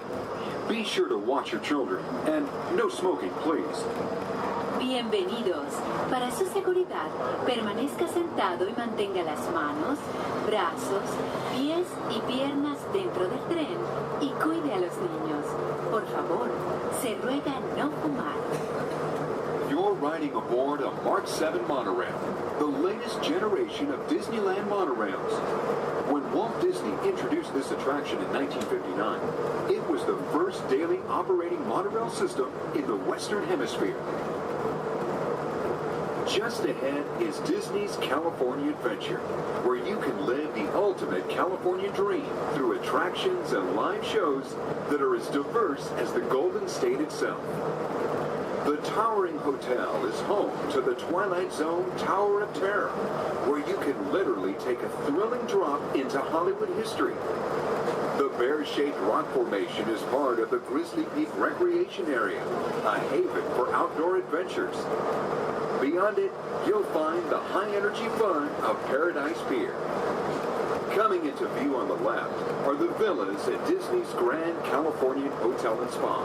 It's the first Disney Vacation Club resort on the West Coast and shares the same arts and crafts style as the famous hotel which we are now entering.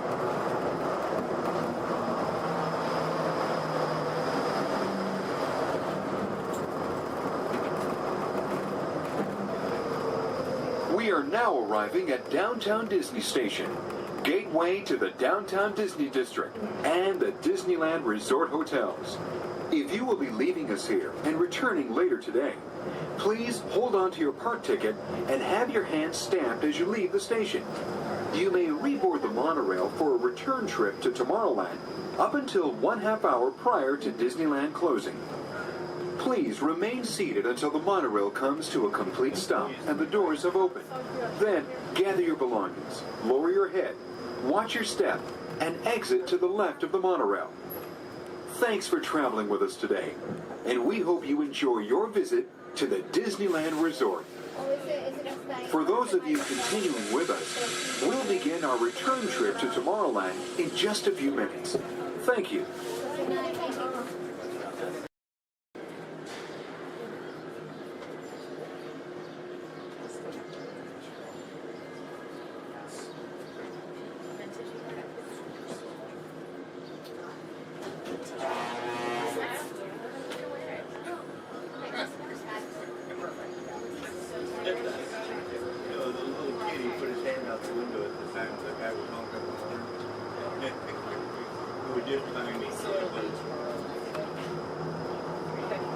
To those of you who have just joined us, welcome aboard the Disneyland monorail.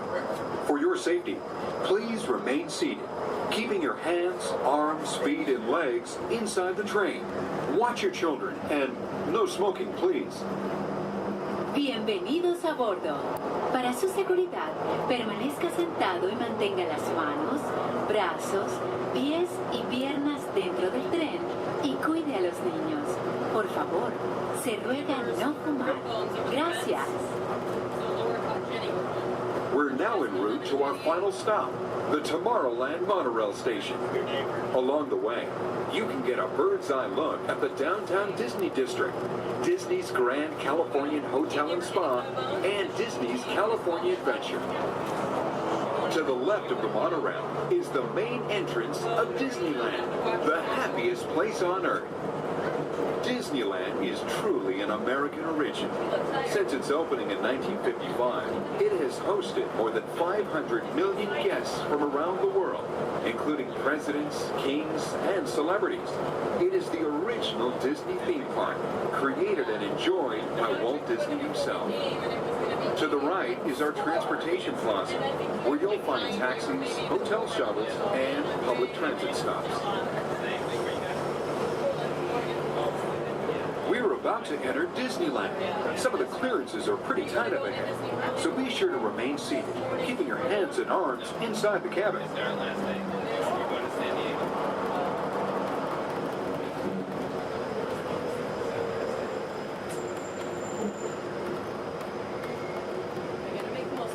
This is Tomorrowland, a land inspired by science fact and fantasy. Directly below us is the Submarine Lagoon, where you can dive into an exciting underwater adventure aboard the Finding Nemo submarine voyage. Across the way are the icy peaks of Matterhorn Mountain, home of the world's most famous bobsled run. And beneath us are the roadways of the Utopia, where drivers of all ages can ride the road to tomorrow. As we cruise over Tomorrowland, our pilot would like to share a few program reminders. Alrighty folks, thanks for flying aboard Monorail Red, your highway in the sky. Just a few reminders. Disneyland will remain open today until 12 o'clock midnight. All passengers are required to be on board this monorail at approximately 12 o'clock midnight to catch that final flight. Walt's going to be having Celebrate a Street Party along Main Street at 6:30 p.m. today. Fantastic along the Rivers of America at 9:05 and 10:30 p.m. and then Magical, our fireworks spectacular, at approximately 9:30 p.m. So once again, for all passengers wishing to exit Disneyland via the monorail, please remember that the last flight will be at approximately 12 o'clock midnight. We thank you for flying aboard your highway in the sky and enjoy the rest of your stay here at Disneyland. Thank you.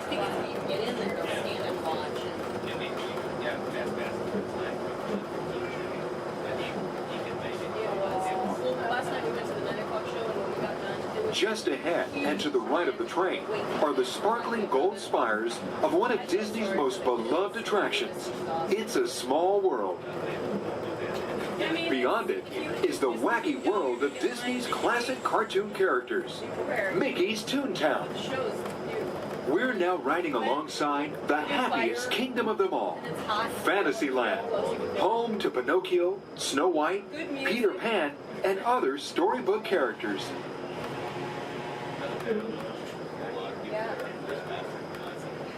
Yeah, it's brand new. Supposedly it said it's we're gonna try it, but so many people interested in it, and it's so popular, I'm sure that We're now approaching the Tomorrowland monorail station, our final destination. Please remain seated until the monorail comes to a complete stop. Then, collect your belongings, watch your head, and step carefully from the train. On behalf of all of our crew, thanks for traveling with us, and we hope you'll have a happy and memorable visit here at Disneyland. This is the Tomorrowland monorail station.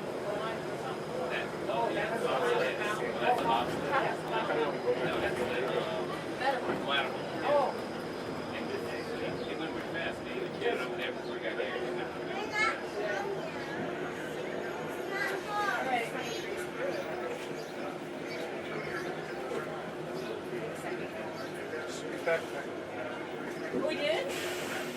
Okay.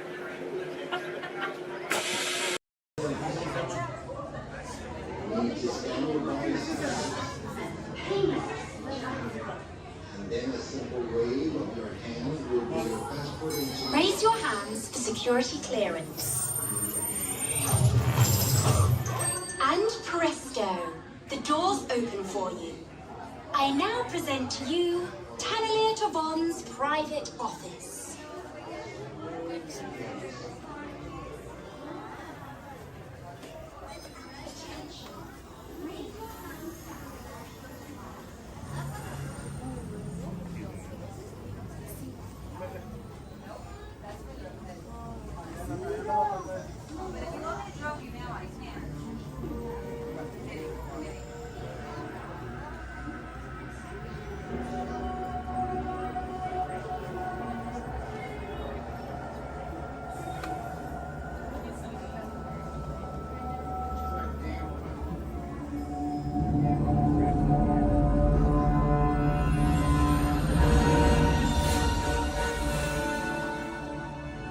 My friends, you're one step closer to your exciting encounter with the Guardians of the Galaxy. You're now standing in my private office. I know. Where I Carefully scrutinize each and every piece that comes to me from different parts of the galaxy that let's you this guy. Getting consistent slandering on a constant loop was big motivation for me to escape. I go, ouch! Ow! Oh, but that was not part of the plan. What? Of course I escaped. For those of you who have not been paying attention, the name's Rocket, one of the Guardians of the Galaxy. The smart one. Listen up. He's gonna put you on a gantry lift for your tour. I'm gonna sneak on top of your lift and take us all the way to the big old generator control room. I'm gonna blast that thing and destroy all the control systems, which will open up every cage in this freak show and free my friends. Our buddy Mantis is in the getaway ship waiting for my signal, and then we'll be on our merry way. But this plan won't work unless you help. I don't have clearance. My hands don't scan. Yours do. If you raise your hands, I get the clearance and the chaos begins. It's a foolproof plan. 35% of the time. Oh. I'm gonna take this. Now move it.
I need flight crews to transport this valuable merchandise across the galaxy.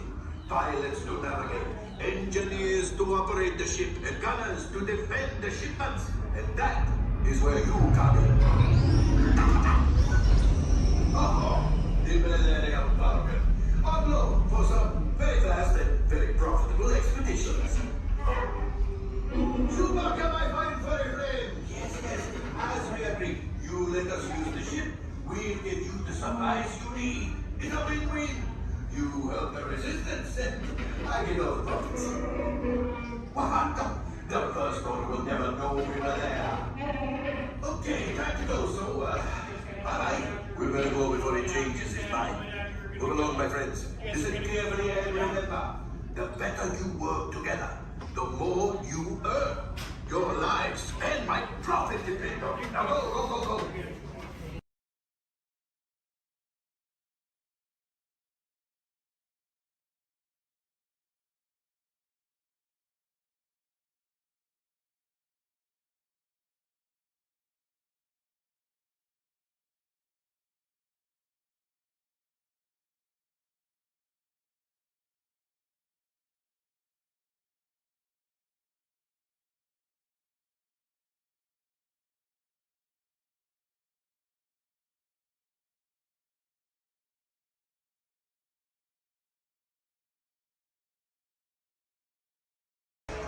Ensure a safe and glorious drive in the way.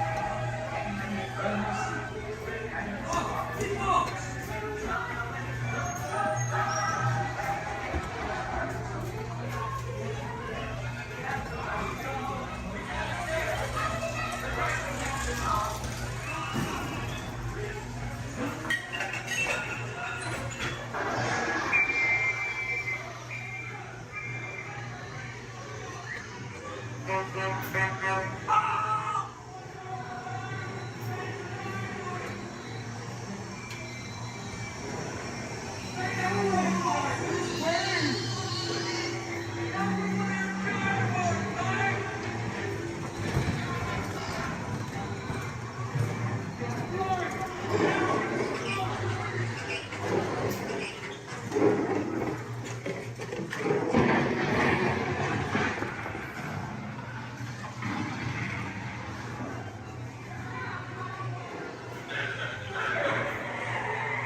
say. Thanks all, that is all.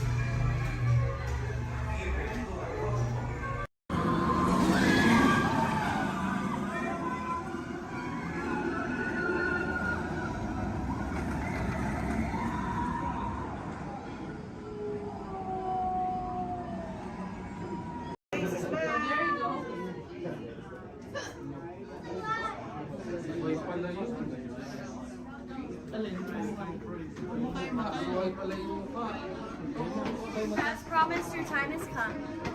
Please enter and gather on the dying fire. When hinges creak in doors chambers, and strange and frightening sounds echo through the halls, whenever candlelights flicker, where the air is deadly still, that is the time when ghosts are present, practicing their terror with ghoulish delight.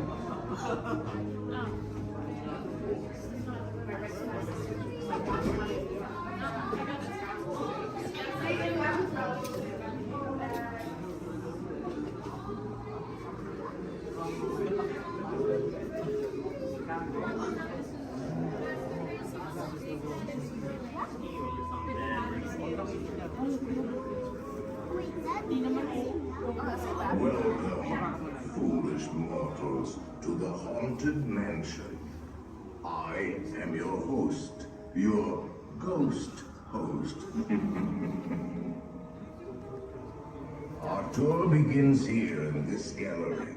Here where you see paintings of some of our guests as they appeared in their corruptible, mortal state.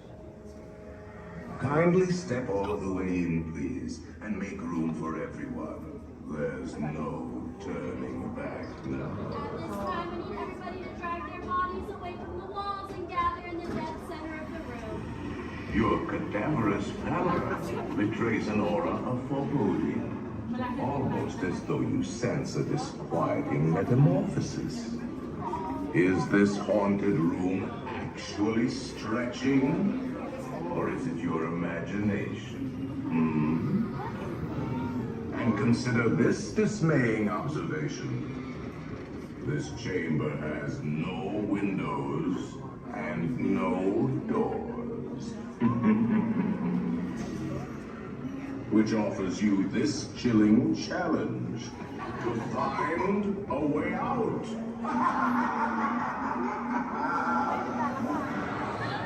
Of course, there's always my way.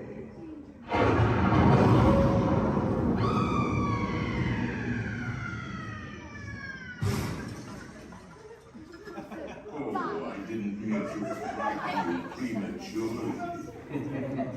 The real chills come later. Now, as they say, look alive, and we'll continue our tour. And let's all stay together. You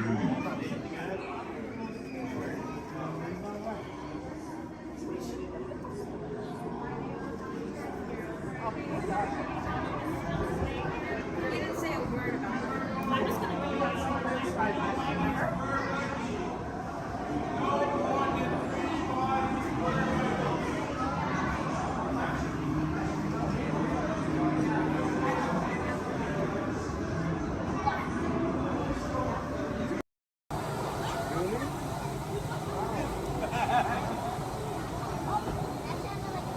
Attention pilots, the rocket ships have initiated landing procedures. Please remain seated until your rocket ship comes to a complete stop. Then follow the arrows to the flight deck. Happy landings! We head out. Please remain seated at all times. Please keep your hands on seat, legs, and elbows inside the vehicle, and please supervise your children. This is a one-way trip to Main Street, USA, and enjoy your ride.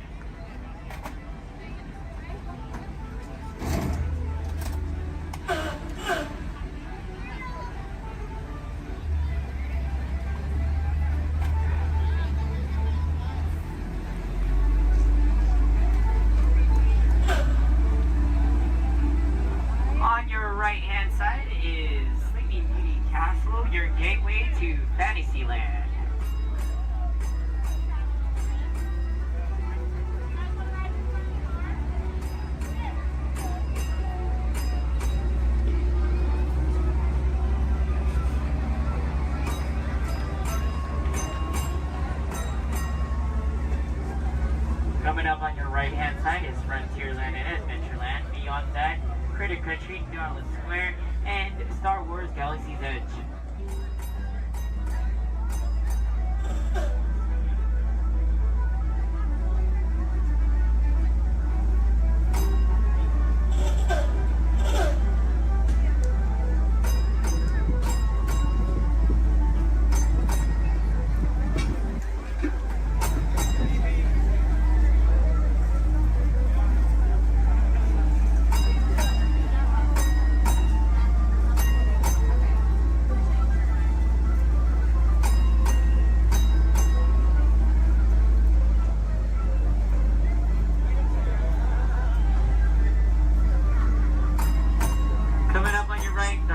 Left-hand side, there's our first aid center, our baby care center, and our lost child center. On your right-hand side, if you enjoy ragtime piano, we got some music going on over at the Coca-Cola Refreshment Center on your right.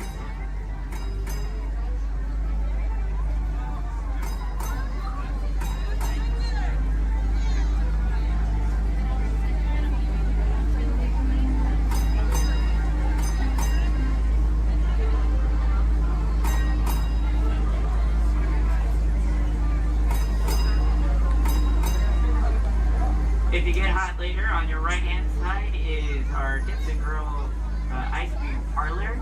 And on your left is Market House, where you can find our Starbucks coffee and tea. Beyond that is our locker station.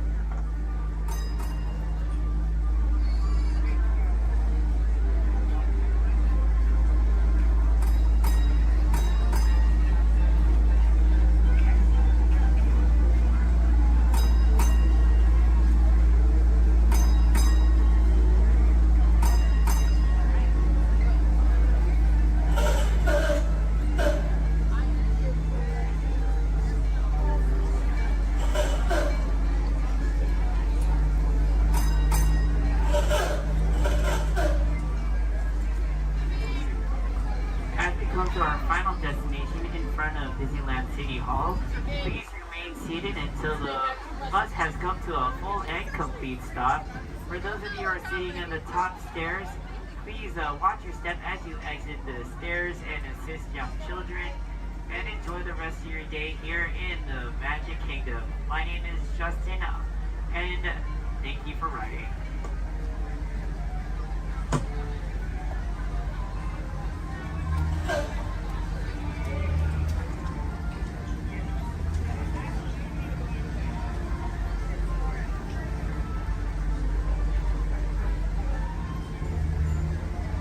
Thank you. Please remain seated, folks. I do need a park deck right over there. Yeah. Please remain seated, folks.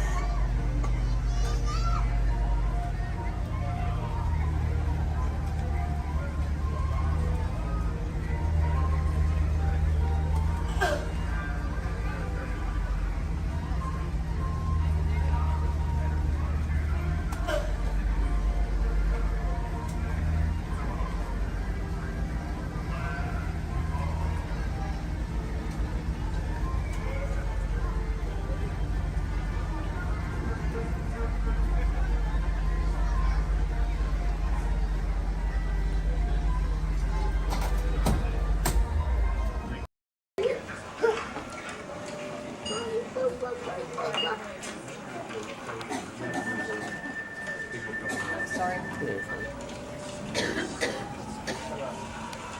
Mommy, you wanted me to ride with you? Only if you want to. 'Cause otherwise, nobody's going to be there to hold your hand. You want to be able to hold my hand? Yeah. The next group's ready. I put my hands up in the car. You got to get. Hi everybody, welcome to the test track. My name is Bill McHale. I'm up here in the control center. In just a couple of minutes, you're going to be out there on that track. But first, let's put together your test schedule. These are the same kinds of tests that are run at GM test facilities all over the world. Let's put up the 26 8th grade. You got it. Okay, we're going to start you off on an accelerated hill climb. Now, these steep grades give us a chance to evaluate the effects of heat and stress on your engine and on the transmission. twisted germ blocks. Let's put up the blocks, German and Belgian. Next, your vehicle is going to go over a variety of rough road surfaces. These are designed to test the integrity of the suspension and the chassis. It's gonna get a bit bumpy. Yeah. Next, you're going to see and feel what it's like when your brakes lock up and you lose control of the steering. Hang in there because we're going to do the test one more time, this time with the ABS or the anti-lock brakes. Okay. What's next? Let's do some environmental tests. Put up 2, 5, and 7. 7? Yeah, 7. Okay.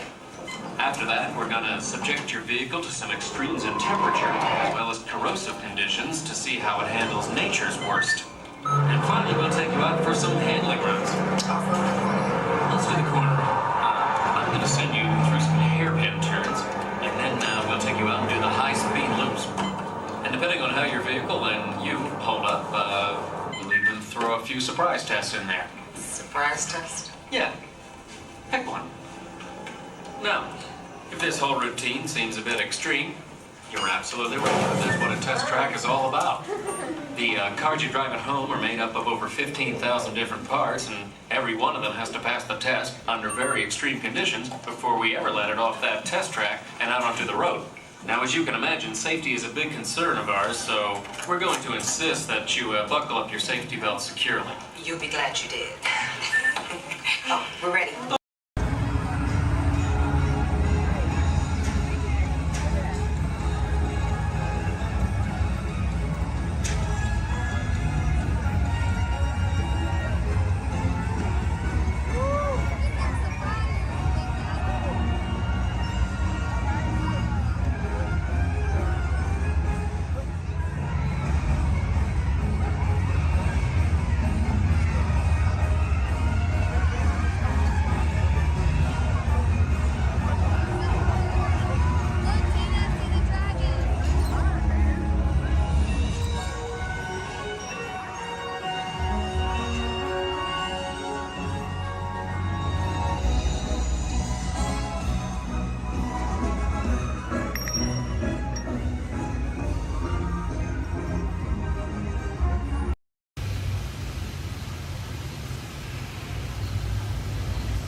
zona de despacio.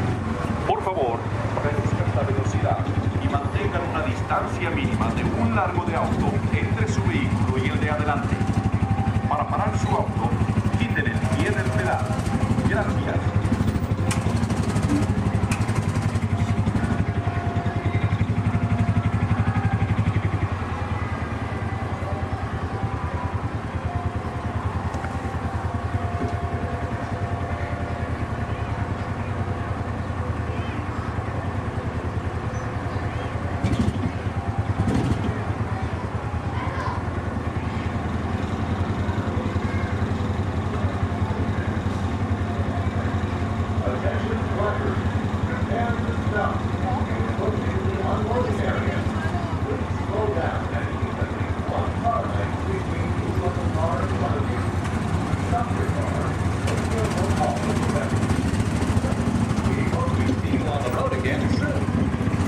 Atención, prepárense para parar. Se están acercando a la zona de despacio.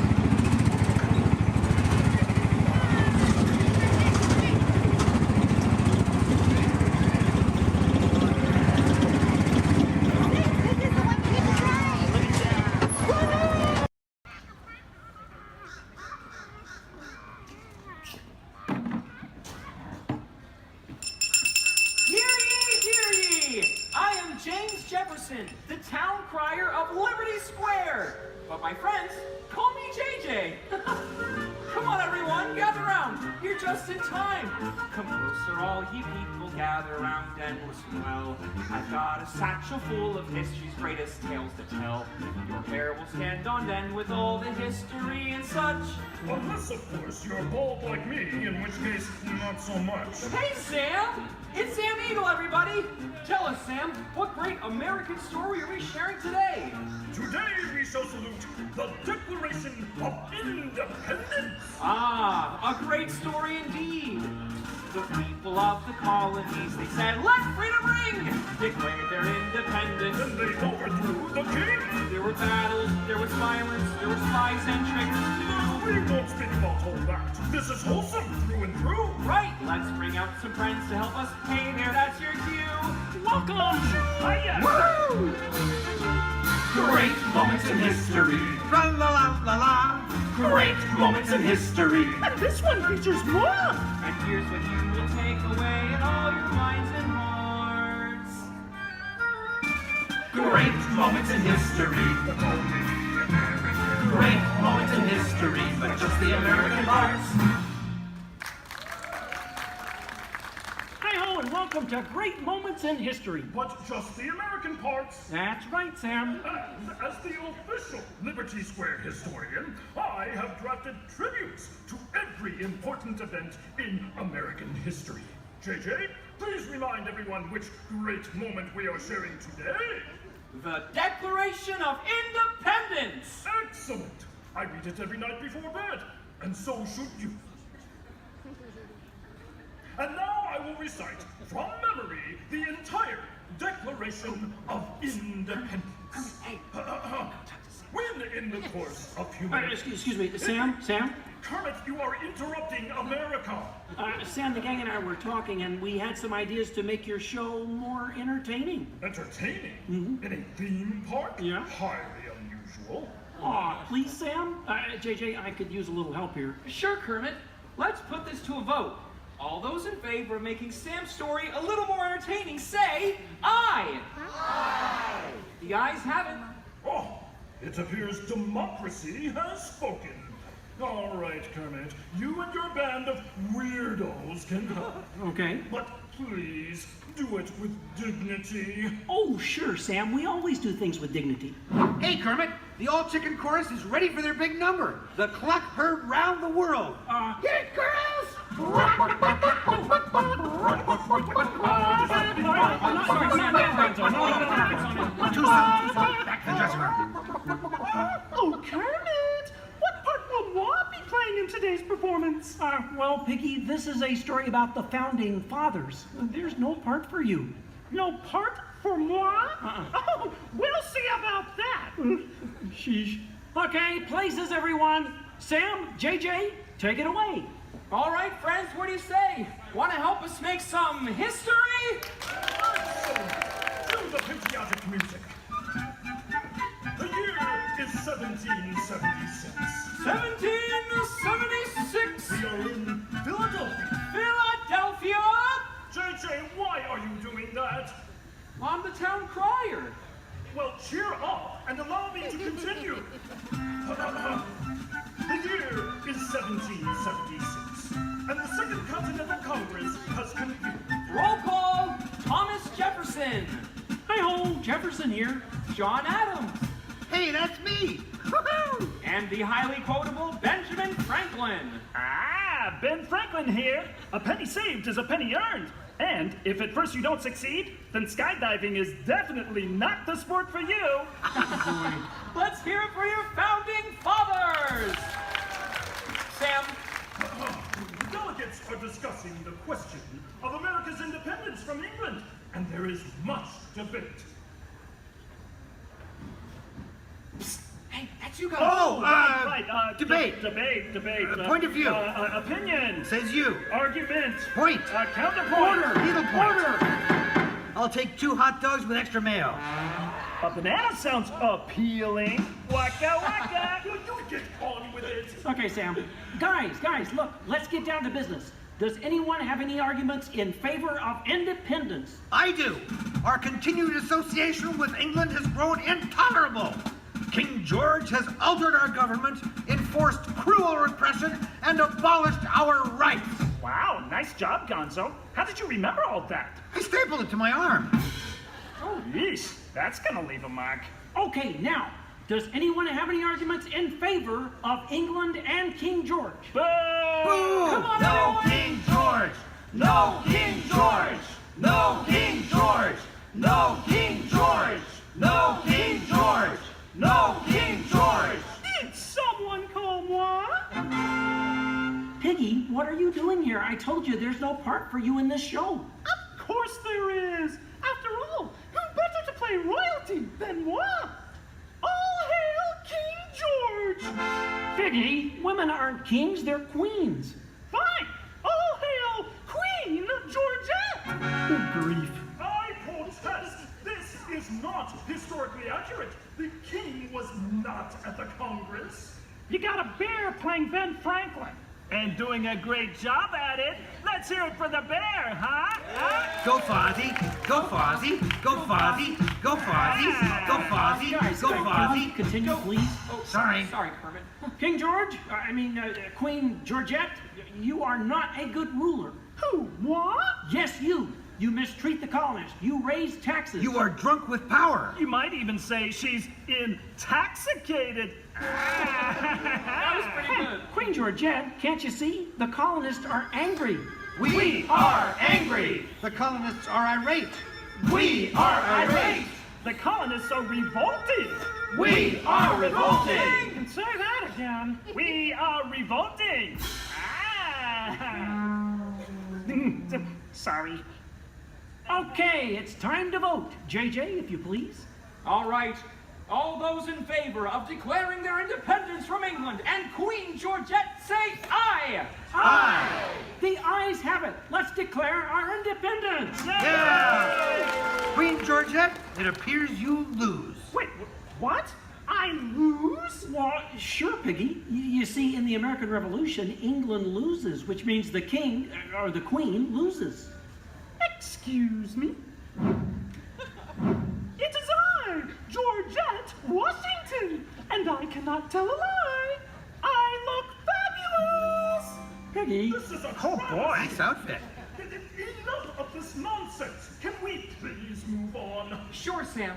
Now, we need someone to write the declaration. We need someone with the brains, someone with the wit. Someone with a pen. Sheesh. Okay, I, Thomas Jefferson, will write the declaration. But I'm going to need everyone's help. Let's start with a list of demands, shall we? I demand a new cell phone, A big old wait, I want a case of rubber chicken. Did somebody say chicken? Okay, girls, hit it. A case of banana. That's it. A case of beer. Lucy, you're doing it.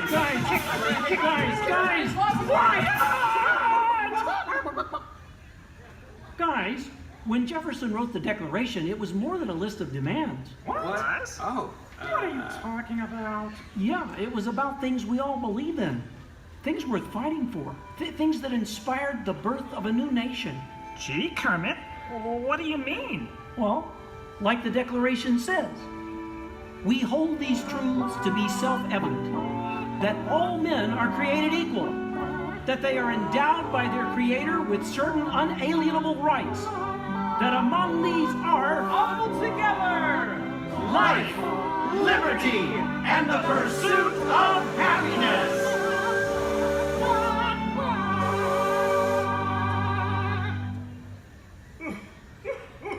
Sam, why are you crying? I thought that was pretty good. It wasn't good. It was glorious. Yes! Way to go, everyone. Hey, Sam, looks like now you're the town crier. Just ring the bell. Let freedom ring! Great moments in history, the 4th day of July. Great moments in history, we said King George goodbye. And here's what we will take away in all your minds and hearts. Great moments in history, great moments in history, great moments in history. Great moments in history, with just the American hearts. Thanks, everyone. We couldn't have done it without you. And to England, no hard feelings. You're still one of our best friends. Thank you all for joining us for a great moment in American history. We hope you come by again soon and have a magical stay here at the Magic Kingdom. Bye-bye. Bye-bye. Bye-bye. Goodbye. So long, everybody.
We call it F-Top.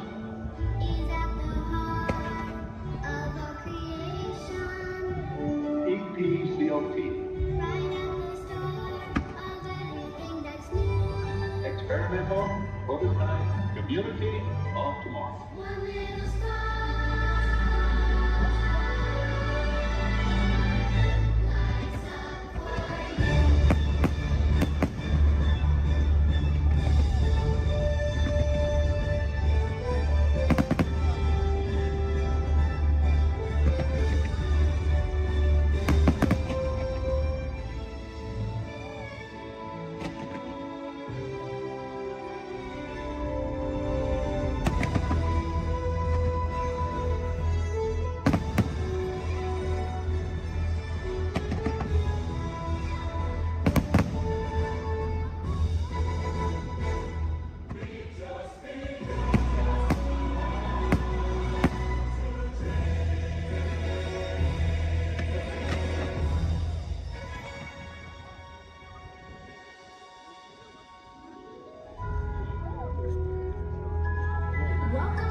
of the archives, it is our mission to protect, preserve, and make available the history of the Walt Disney Company.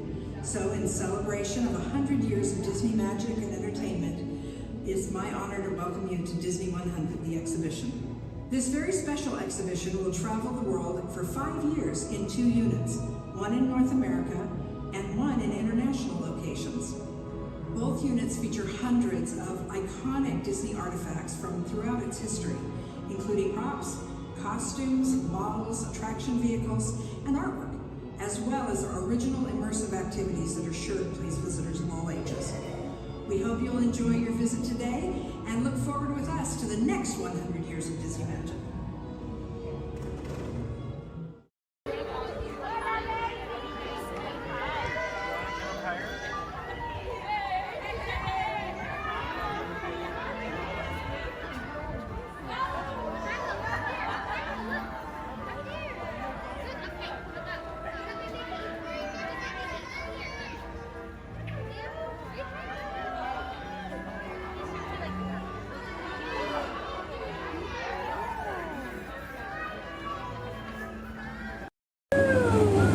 Please keep all hands, arms, feet, legs inside the boat and watch your children, or the crocodiles will.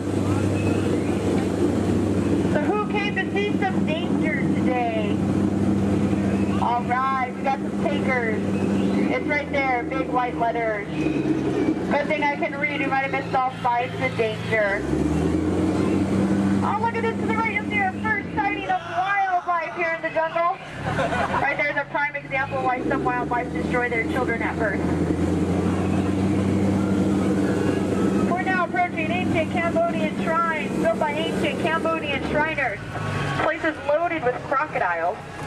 Speaking of crocodiles, to the left you'll see a Bengal tiger, known to jump over 25 feet, but don't worry, they're like 15 feet away, he should jump right over us.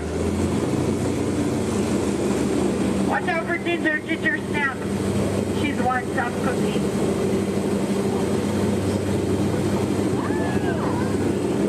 We are now entering the sacred bathing pool of the Indian elephant. Oh, looks like they all came out to play. You know, they say an elephant never forgets. I'd have to agree. Somehow they never forget to be here when my boat comes by.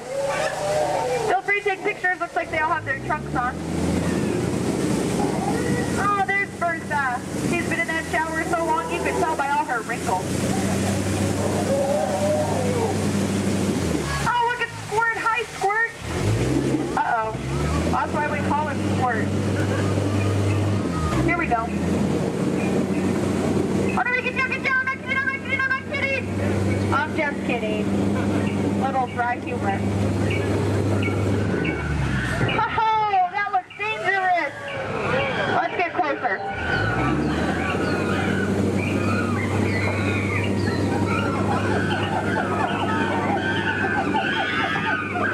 Looks like the gorillas took over this camp.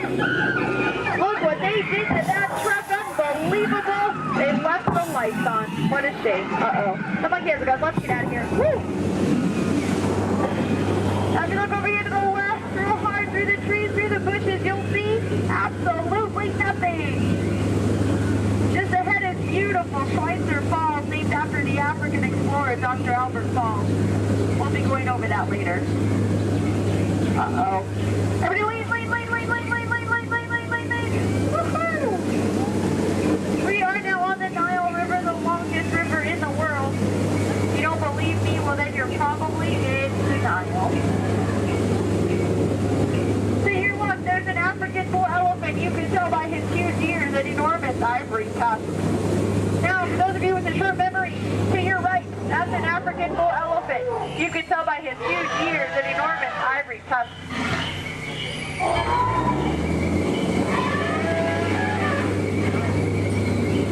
We are now in the African belt where the hand of man has never set foot. Aww, look at the pride of lions protecting the sleeping zebra. That's how zebras sleep, on their sides, eyes open, surrounded by lions. He looks dead tired. We'll let him rest in peace. Oh no, there's there's that lost safari they were looking for. I told them not to mess with the rhinos. They always get their point across. In the end. Hates to be the low man on that totem pole. And now we're off to the infamous pool of the hippopotami. These creatures could easily upset our boat. Just last week they knocked over 6 boats, but I don't think you have anything to worry about. Only 5 of those boats were mine. Uh-oh, this doesn't look good. Oh no, these two are charging, coming here, them and scare them away! Look at that. Scared stiff. We are now entering headhunter territory. It's a terrible place to be headed. To your right, you'll see some native arts and crafts. Art's the one on top. Oh, looks like they're celebrating something here. I'll see if I can translate for you. Nope. Oh no, we're being attacked by one party. Everyone get down, all goes out of here. Watch out for spears. Spears, spears, spears, spears, spears, spears. Spears, spears, spears, spears, spears, spears, spears. Ooh, that was fun to hear those spears flying by. And now the moment you've all been waiting for, the amazing, incredible, the backside of water. Woohoo! Get excited! Now if you look back, you can see the side of water. We're now in the Amazon. I heard it's a killer place to fish. Just stop, drop a line, and the fish are always biting. I think this looks like a pretty good spot right here. Uh-oh. Wait a minute, what are these bubbles? This isn't good, not in the Amazon. What is going on? Woohoo! Piranhas! Man-eating piranhas! Ladies, children, you're safe. These are man-eating piranhas. Now these fish are on a strict diet.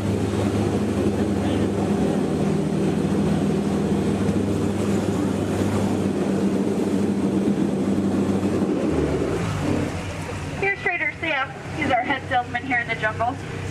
Business has a special today. 2 of his heads for just 1 of yours. Any way you slice it, you'll come out ahead. Trader Sam's actually... Whoa. Oh, there's Allie! I thought she was coming with us today. Looks like she's already unpacked her trunk. You might think that's water, but it's not. And now for the most dangerous part of our journey, the research of civilization. I don't know how, but you just survived the jungle cruise. Woohoo! Please keep all hands, arms, elbows, fingers inside the boat. Don't want you to get caught between the boat and the dock. That could really, really hurt my boat. Well, here we have Matt and Matt. They're going to have professional elbow grabbers to help you out today. All right. We recently learned that your Terran visionary, Walt Disney, had a similar goal in mind with his early concepts for the experimental prototype Community of Tomorrow.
Hi, Pluto. There.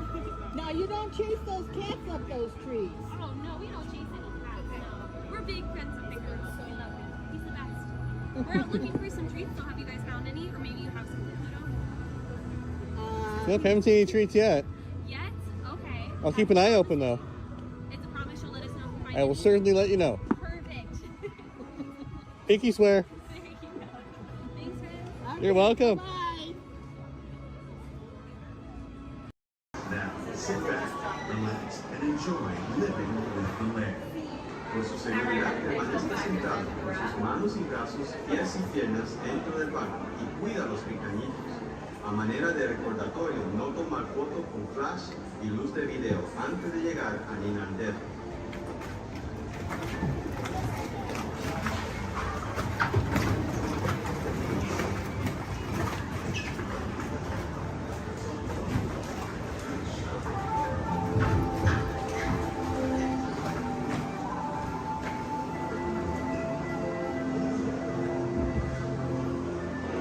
Welcome to a voyage of discovery and awareness of the richness, the diversity, and often surprising nature living with the land. Our journey begins as the rain and sudden changes are sweeping over the land. The approaching storm may seem violent and destructive to us, but to nature, it's a new beginning in the cycle of life.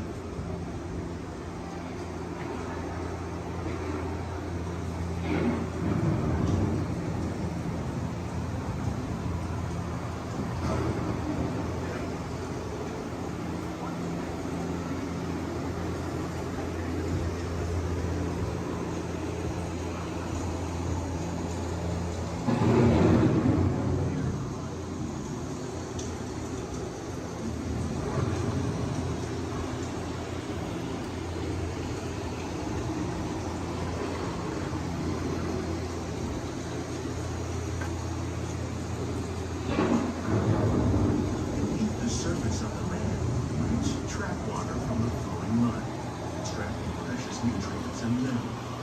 These elements, when combined with sunlight, create the diverse living systems of our planet.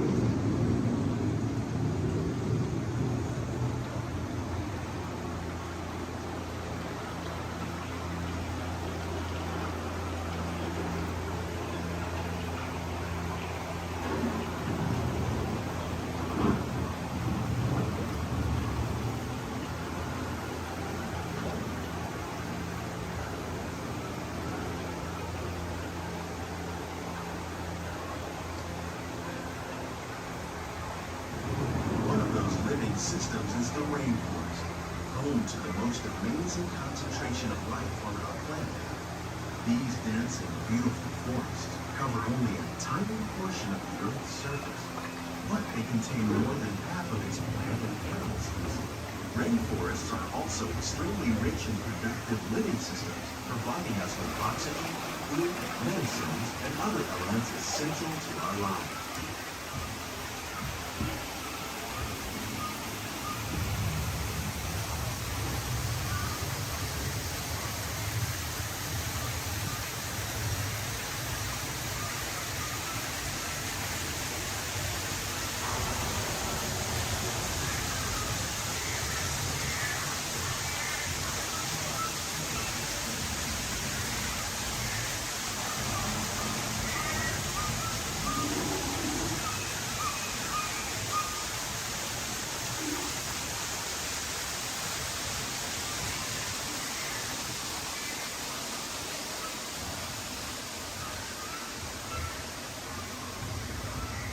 In the desert, nature has created a very different, but no less beautiful living system.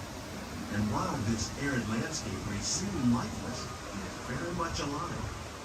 The plants and animals that have learned to survive in these harsh conditions make use of what little water they can find and avoid the scorching rays of the relentless sun.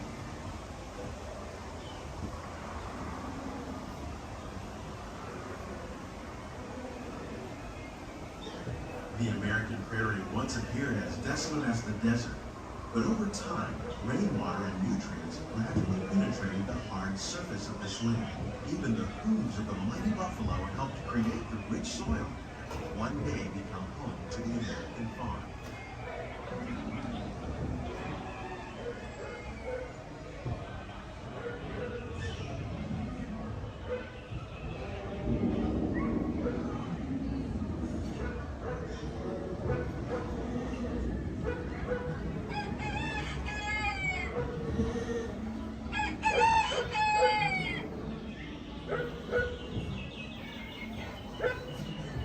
Of all the forces at work on the land, humans have had one of the most profound effects.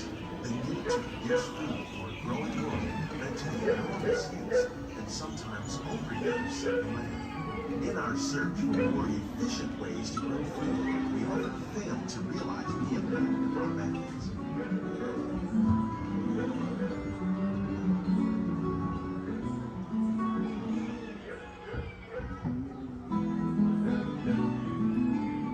Today, we're learning to live with the land, discovering better ways to grow food that will assure both human and environmental well-being.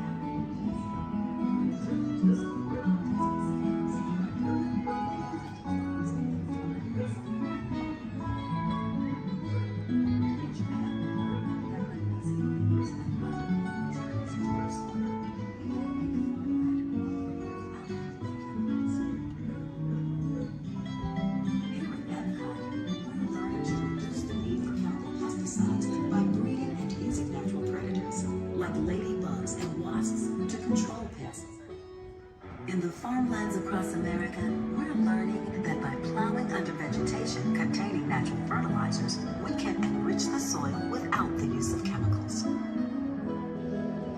In arid regions, we're learning to produce food on desert seacoasts by developing and planting crops that thrive on salt water. In Japan, we're learning that by mixing leaves and other living materials into our soil, we can make farmland more fertile without the need for chemicals. Here at Epcot, we're learning to reduce the need for chemicals. How will we meet tomorrow's growing needs for food production, yet still respect the needs of the land? Some of the answers are being discovered just ahead. To help us maintain these carefully controlled ecosystems, and for your safety, please remain seated in your boat at all times.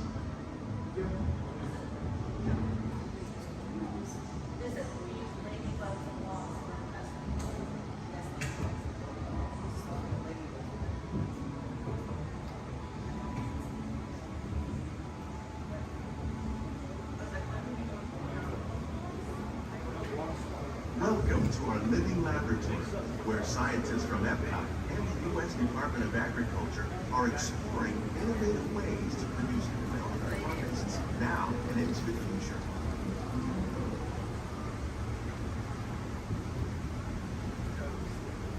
The tropics are home to the greatest diversity of plants on the planet. Many of these, like papaya, bananas, cacao, coffee, and rice, are well known around the world. These are just a few of the edible plants that have been an important source of nutrition for people living in the tropics. Many are rich in vitamins and minerals, while others are well adapted to growing in less than ideal conditions. Some, like the water lily, thrive in wet, swampy areas and waterways. All parts of this plant, even the flower petals, are edible. The starchy fruit of the plant has long been used to make flour for baking.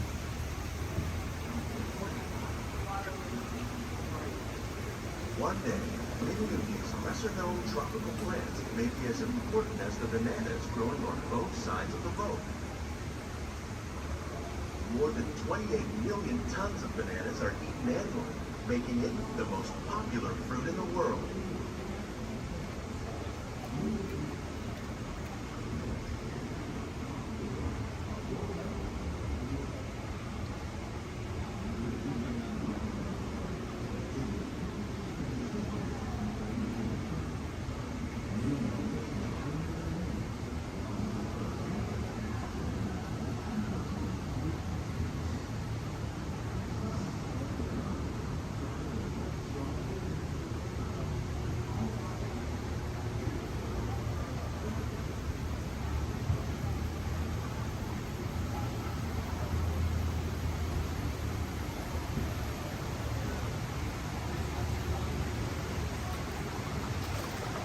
mention farming, you probably don't think of fish.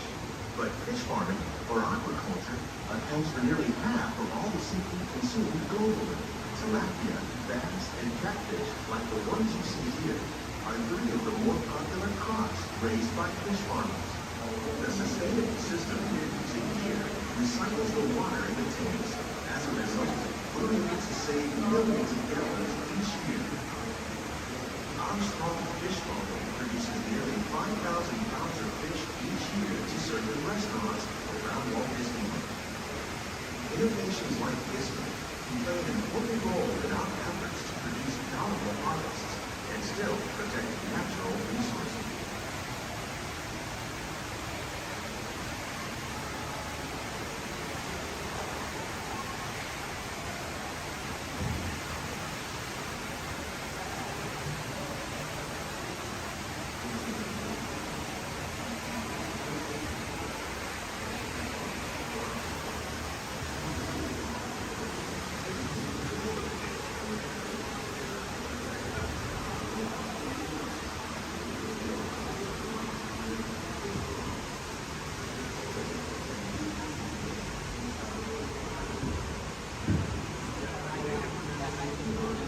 While there are more than 50,000 edible plant species in the world, most of us are only familiar with the handful that make up our everyday diet.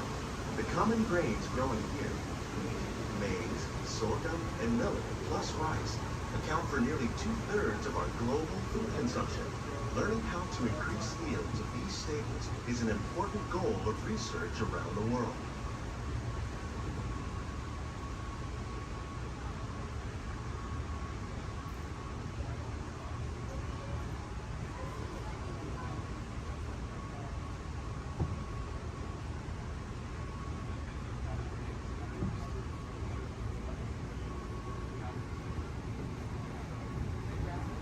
These plants are definitely on their way up. Innovative growing techniques like these increase yields while more efficiently using resources like water, fertilizer, and pesticides. Another innovation at work here is our integrated pest management program.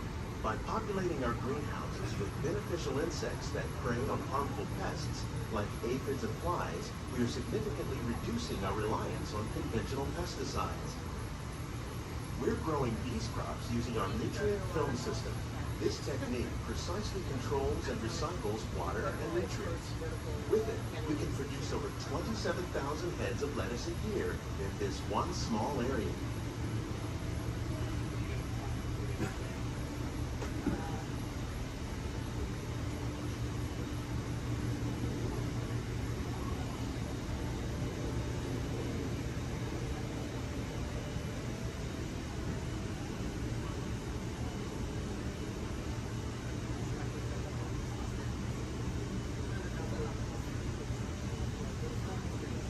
Some of our best ideas have been inspired by nature, like these fruit and vegetable trees.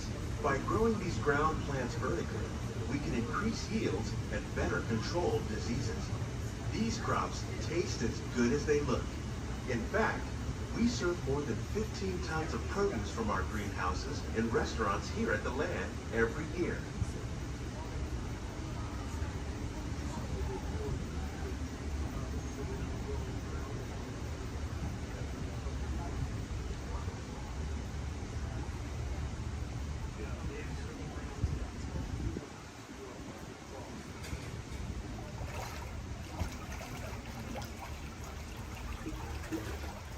The future of agriculture may include innovative ideas like this vertical growing system.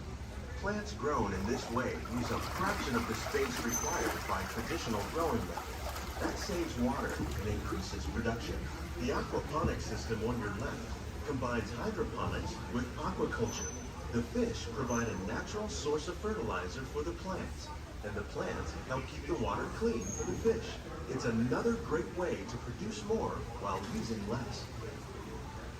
In our lab, Epcot scientists are working with the U.S. Department of Agriculture on a number of innovative projects. The goal of these efforts is to produce higher yielding and better quality plants.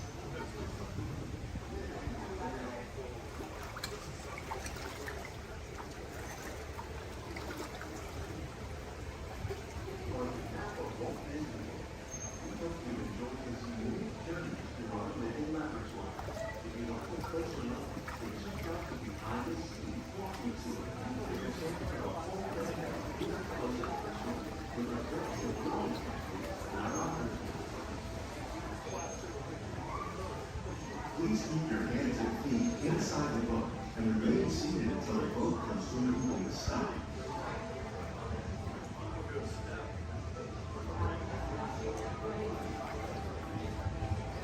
These greenhouses represent just a fraction of the work being done worldwide to produce bountiful harvests for our growing population. Scientists, farmers, and even backyard gardeners are doing their part to improve the quantity and quality of foods that we all rely upon. Together, we can continue to find more ways to increase food production and protect our precious natural environment. Only then will we truly be living with the land.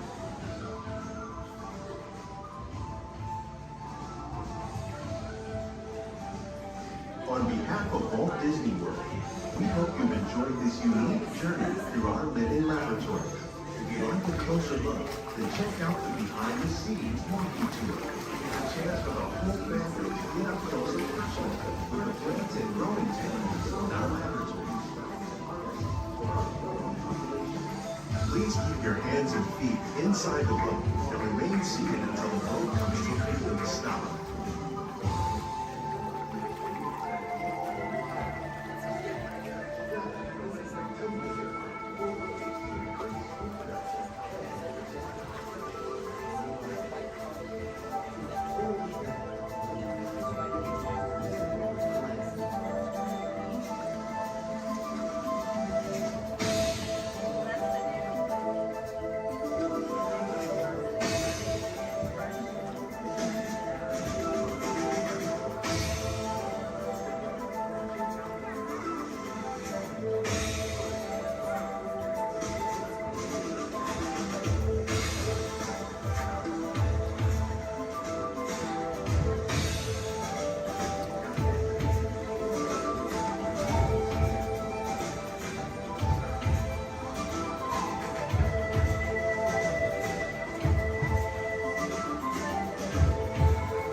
size.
Disneyland Park is open until 9 o'clock tonight. Meantime, a monorail train is departing every 5 minutes from the Tomorrowland station back to downtown Disney. If you would like to leave the park and return later today, please make sure you have with you your valid Disneyland passport ticket and a hand stamp so you can re-enter the park anytime up to 1/2 hour prior to Disney Park's closing. You can get your hand stamp whenever you depart today. Today here at Disneyland Park, we'll have Celebrate a Street Party down Main Street USA at 5:30 p.m. And also tonight, as part of Halloween time at the Disney Resort, we'll have Halloween Scream, a bonus surprise in the sky at 8 p.m. Thank you, and have a pleasant day here at the Disney Resort.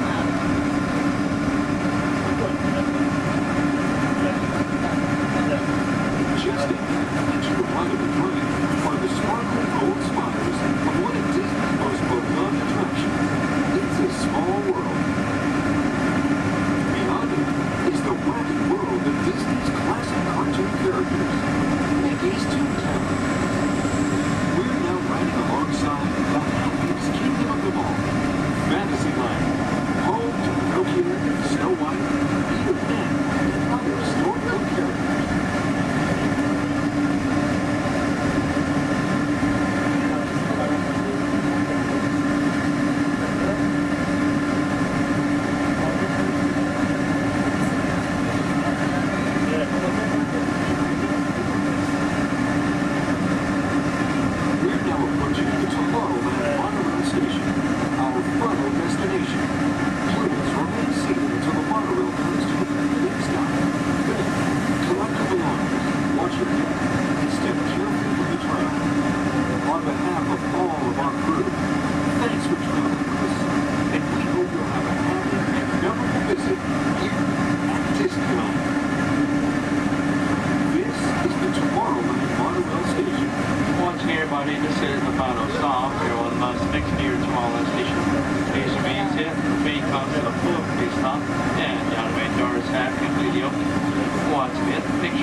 Wait for me!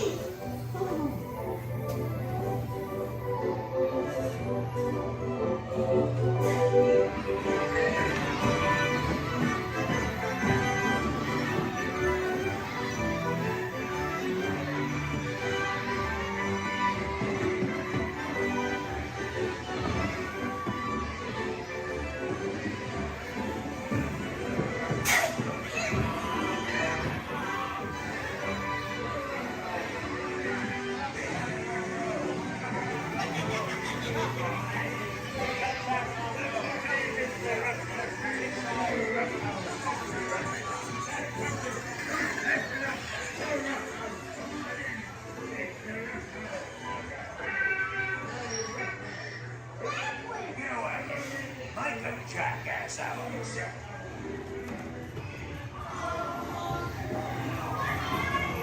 Shut the door. Get locked. Talk.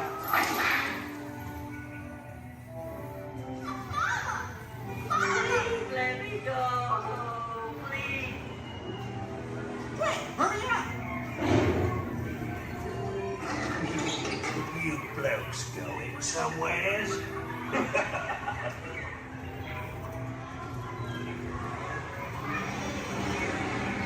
Look out, the monster! Pinocchio! You're almost there.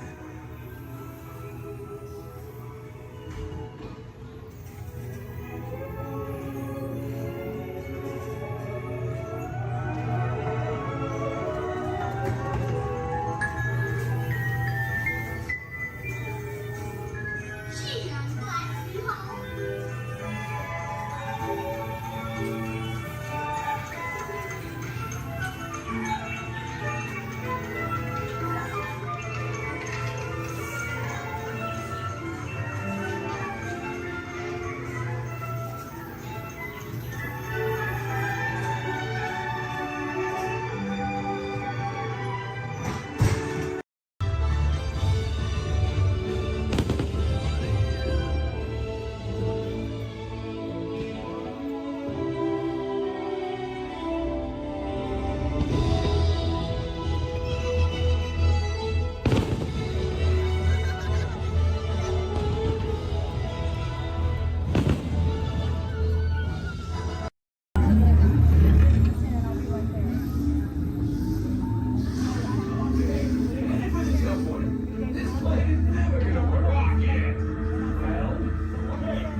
Nothing to worry about. Unless we cannot stop this unusually large man. Then you're likely doomed. You're gonna need it.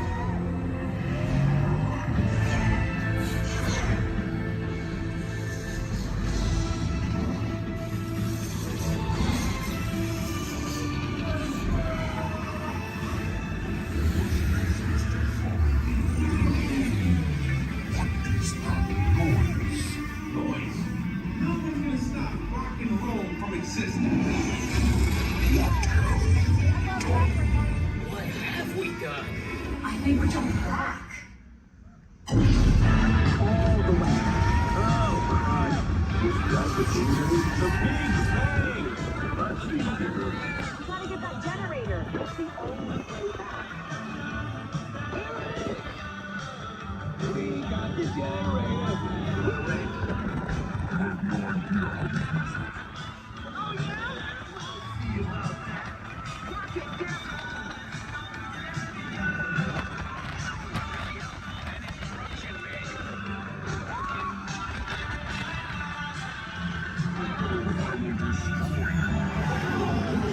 We get that all the time.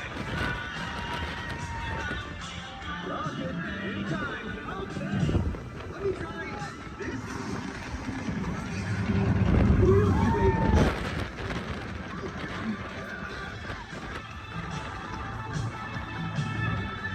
Well, we're here. It's about time. Of course it's about time. So move a little if you can't. Before we send you into the link chamber, let's watch this piece by Dr. Ogden, who runs the program. Welcome, everyone. I'm Dr. Jackie Ogden from the Pandora Conservation Initiative. You're about to experience a ceremony that's very special to the Na'vi, flying on the back of an Ikran, or as we call it, a banshee. To the Na'vi, connecting to an Ikran and flying on its back is an incredibly important rite of passage they call Ikni Maya. With permission from the Na'vi and in partnership with Alpha Centauri Expeditions, we can now bring this amazing experience to you. The way you'll be able to fly is by linking to an avatar that's already on the back of an Ikran. Let's see how this works. We establish a link using powerful psionic amplification equipment. A human driver is connected to an avatar, which could be physically hundreds of kilometers away. When you follow our technician into the link chamber, you'll see a series of 16 link chairs. Please go to the number that matches the number you're standing on now. First, stow your gear in the storage containers on the back wall. This should include all bags, cameras, and other items, including cell phones. It's important to push them all the way into the bin. Then get onto the chair as you would a bike.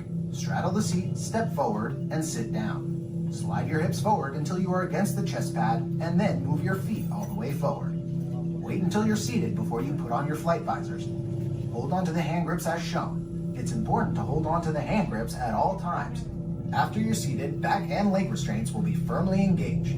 For your safety, throughout this entire experience, always remain seated and supervise your children. Once the link takes place, you'll be connected to your avatar and sitting on the back of an Ikran. It'll feel like you're really there. Moments later, you'll begin your flight.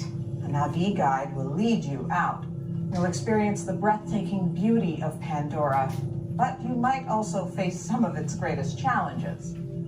Some of this flight might be intense, but trust your guide and be brave. As the Na'vi say during this important rite of passage, Sivak Ho, rise to the challenge. Good luck.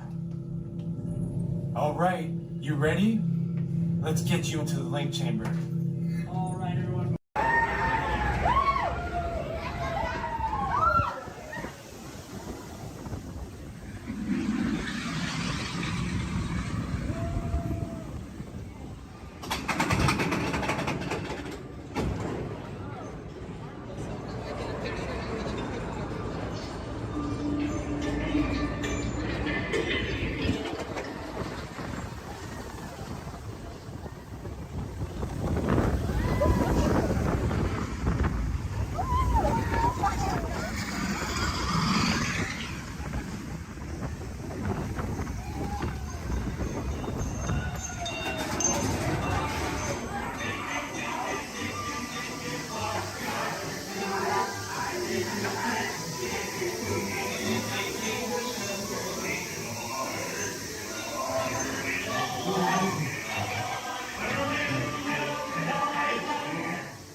Very special celebration right on the heels of Super Bowl 52.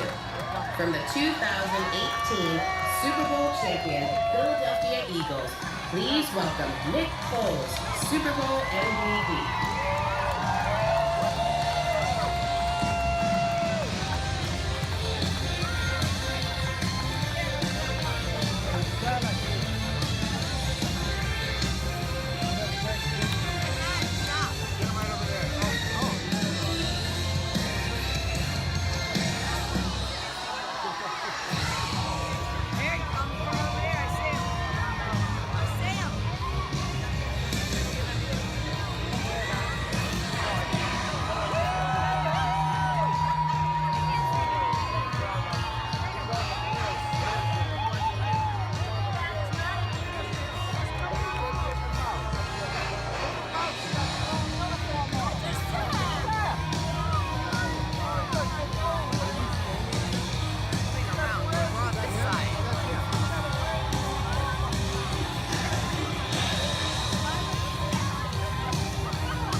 It's unbelievable to be out here with everyone here. I mean, we're celebrating a good time.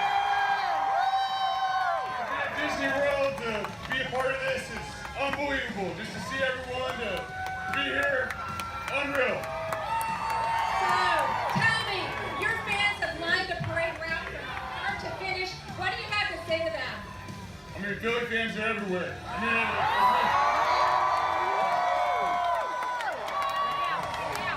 there we go. Hey, yeah, it's all right to yell we're world champs. It's all right to yell we're world champions.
Every race to let us know what we need to get done back on the road. Spoiler alert, 9 times out of 10, it's either body work or a transmission. Guys, spread on over to this side, left side, left side. People on the left side, step forward, step on up, make a friend. Everybody here looks freshly laundered, okay? You'll be fine. Come on in, right this way, everybody. Keep on coming, folks in the hallway, let's go. I don't want to see anybody end up working on the transmission that doesn't know what they're doing. Come on in. Hey, oh, look at that, there's Mia. What's up, Mia? Hey, Pat, I see our party goers have arrived. Yeah, they're still coming in, but say hey, everybody. Hey, I'm Mia, Dom's sister. Well, another race just wrapped, and it looks like my brother with another car for his collection. Anybody surprised? Honestly, I don't know why anybody challenges him. Hit me in a man. Well, we're meeting up at Sullivan's Garage for the after party, and while Tej works on your rides, you guys enjoy the break room. My brother calls this the family room. Oh, here we go. Dom says he doesn't have friends, he has Family. And the faces you see on these walls are our Family. When I'm in this room, I feel like we're all Family. So, welcome to our family. There it is. It's a thing around here. Hey, Tej, how's that Matthew McConaughey impression? All right, all right. What's up, Mia? Get better. Tej, just welcoming these good people to our family. How are their rides coming along? The rides are ready to roll out and roll out inside. Perfect. Let's get the show on the road. I'll let Dom know. You guys have fun at the party. Bye, Mia. Bye. She just called. Okay. All right, Pat. Yeah. Let's get these people on their way. Send them over to the war room. Sounds like a plan. Are you sure, though, Jamie's kind of a piece of work? Right. And he hung up. Okay, so in a moment, those doors are going to open. When they do, head on into the war room with Jamie. That's Tej's new assistant, first day without Tej. So good luck. Be nice. Don't touch nothing. Hello. If you are new to the area, the Monstropolis Chamber of Commerce would like to welcome you. While you're in town, be sure... We interrupt this program for a special report. A child is on the loose in Monstropolis. A human child! If witnesses are to be believed, there has been a child security breach for the first time in monster history. We can neither confirm nor deny the presence of a human child here tonight. I tried to run from it, but it picked me up with its mind powers and shook me like a dog. It's true! I saw the whole thing! Happy birthday, Schmoopsy Poo! Oh, goodly bear!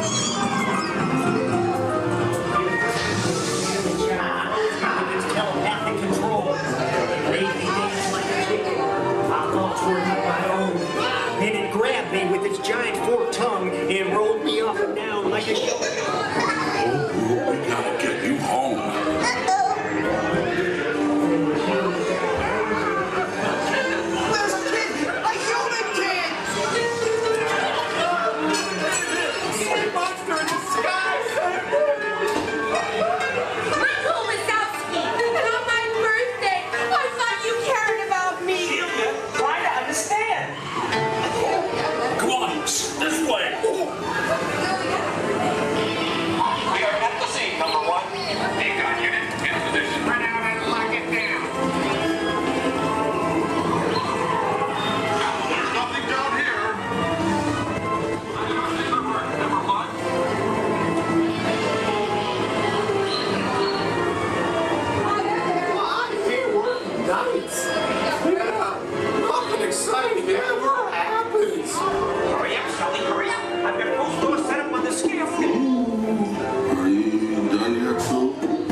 Race you to the scare floor.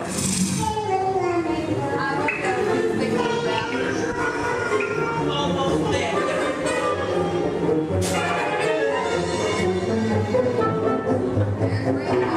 They'll never find her door now.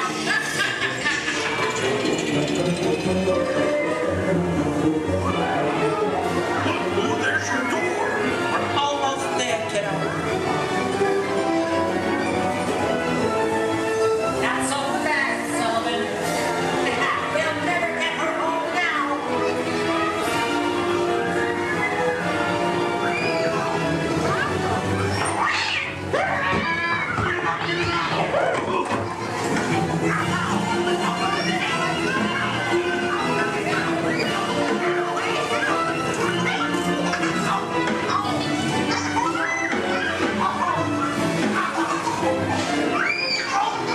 It's been the most terrifying day of my life. But I love you, kiddo. Good night. Kitty's gotta go now. Sleep tight.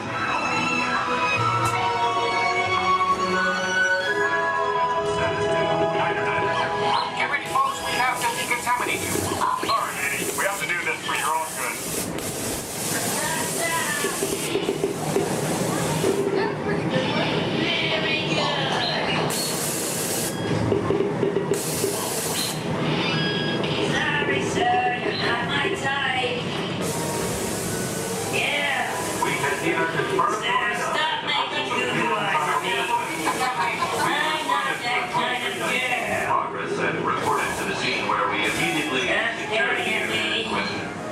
we spread out and locked it down. Hey, you left the lens cap on. Just kidding. Your stunned silence is very reassuring. Duh. Ta-ta.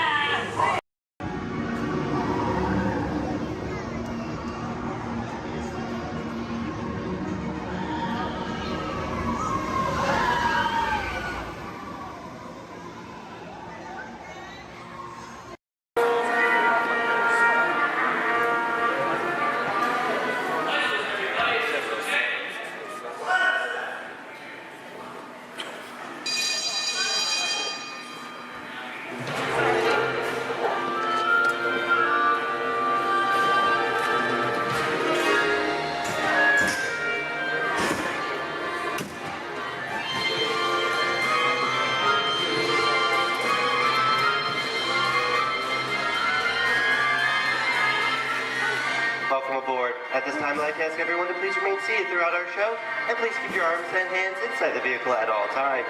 For the safety of our cast, we ask you please refrain from the use of flash photography and external video lighting. Now that we've taken care of business, let's talk about me. My name is Patrick, and I'll be your guide on this magical journey into the movies. It's the perfect job for me because I love movies. Is everybody ready? Yeah! Great, because it's showtime. Ready when you are, CB?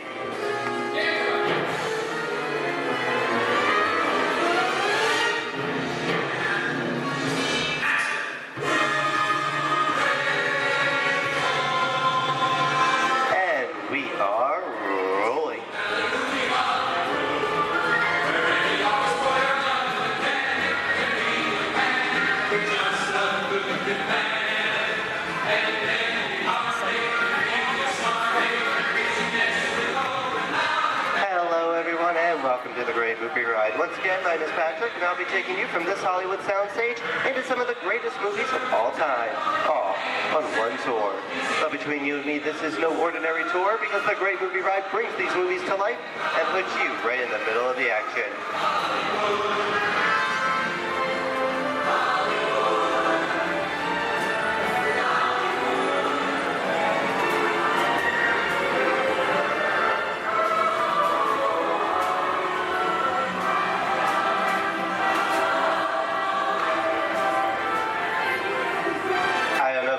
But I just love the great Hollywood musicals of the 1930s. This is a scene from one of my favorites, the Busby Berkeley musical extravaganza, Footlight Parade, starring James Cagney, Ruby Keeler, and Dick Powell.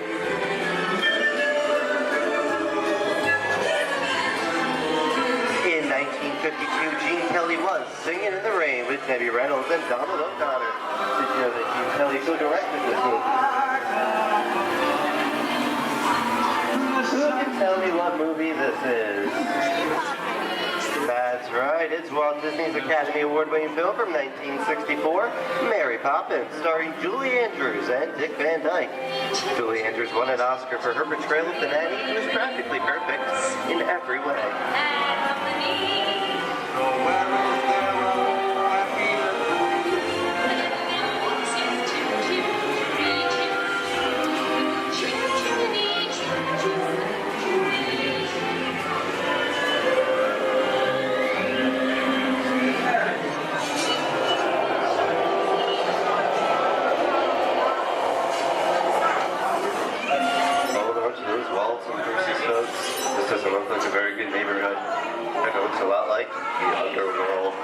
Such classic gangster films as The Public Enemy, starring one of my favorite tough guys, James Cagney. The working title for this movie was Beer and Blood, and in the United Kingdom it was known as Enemies of the Public.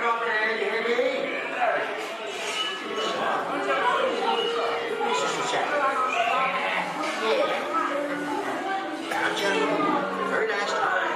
Judge comes around, he's going to leave you some beer. You're going to check it. And you're going to kick in with the dog.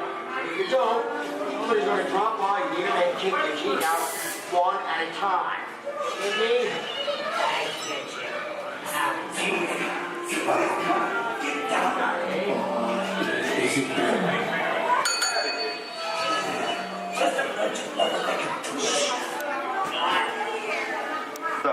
delay, folks, but I don't want to run a red light, even if it is just a movie. You talking to me? You talking to me? I'm talking to the demon who's putting me off over there. I'm talking to me. I'm not supposed to leave my vehicle. I say get away. Oh, okay, Muggsy, whatever you say. Hey, don't you know my name anywhere? I've seen this movie before. Oh.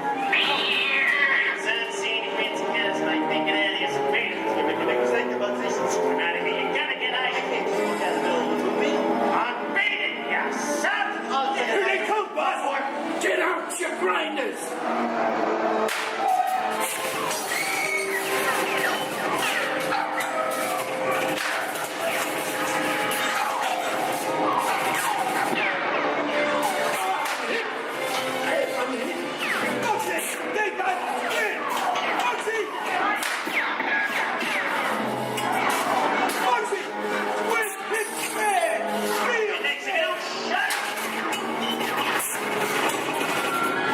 Everyone just sit tight. Running a red light against the law. I never break the law. Lady, watch this. No more red light.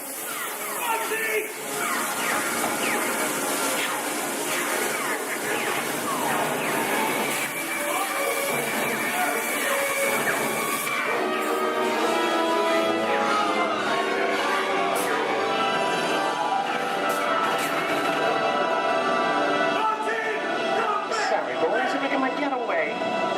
Sayers and church. What are you looking at? Everyone mind your P's and Q's, and maybe you won't get hurt. What is this? Jay-Z? And now, the Old West, and two of Hollywood's legendary stars, Clint Eastwood and John Wayne.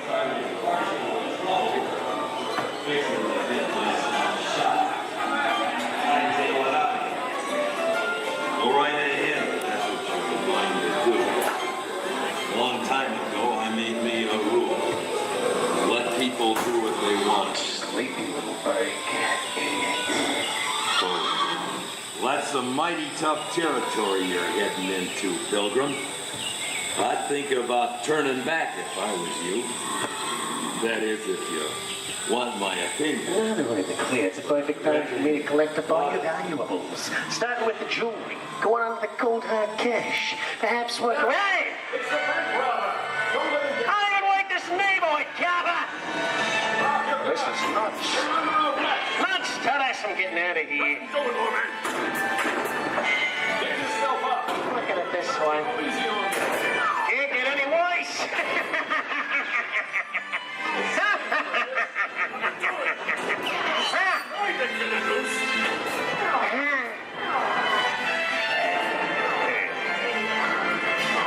Okay. It's twice.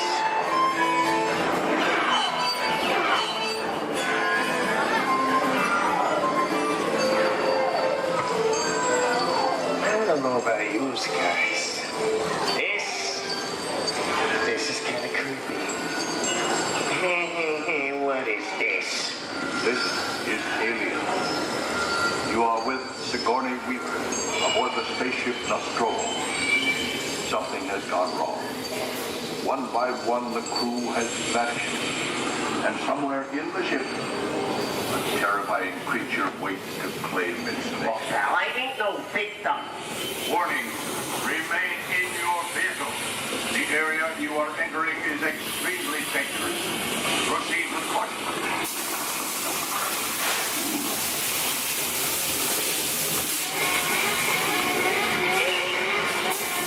Emergency distress system is now active. The ship will detonate in T-minus 10. The option to override automatic detonation expires in T-minus 5 minutes.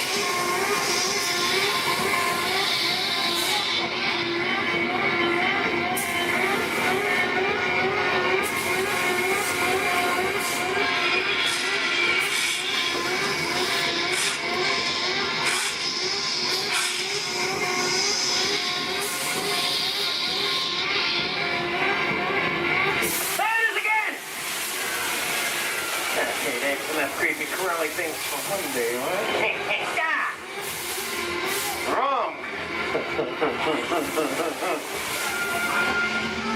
Here in Raiders of the Lost Ark, amid 1,000 deadly snakes, Indiana Jones unearthed a great treasure. Will Harrison Ford escape with his discovery? And what will be your fate? Beware. Snakes. Why did they have to be snakes?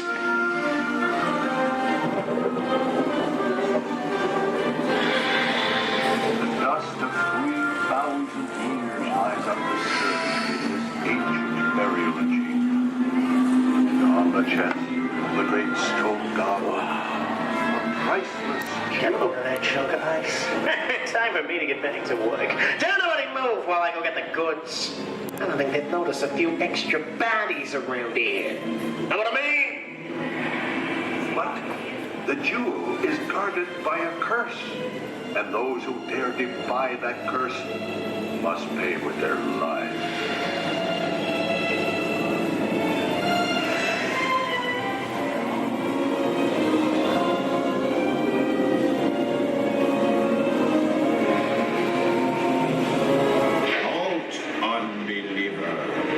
Disturb the treasure of the gods, and you shall all pay with your lives.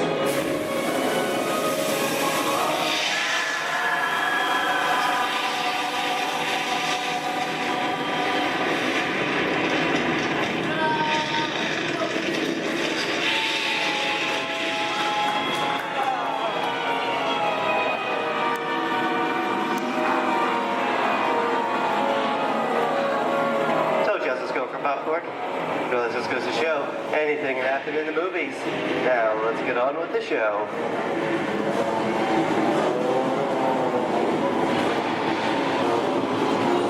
Ooh, I see dead people. The horror movie is my all-time favorite genre. Some of the best horror films were made back in the 1930s and 40s, but monsters, mutants, and maniacs are still audience favorite and continue to haunt us today. And that's what I call a wrap.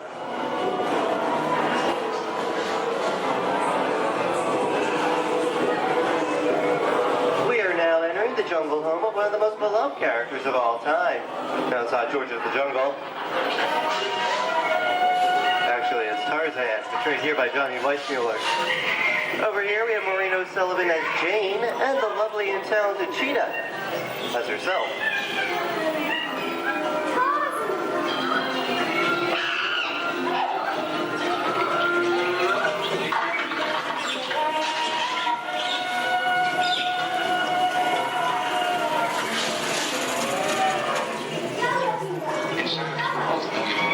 Zoe, I think this is the beginning of a beautiful friendship. Best last line of a movie ever. Humphrey Bogart and Ingrid Bergman in the classic romance, Casablanca. Always have that. It didn't happen. You lost it until you came to Casablanca. You got it back last night.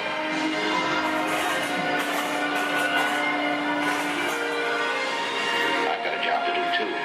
Where I'm going, you can't follow. What I've got to do, you can't be any part of.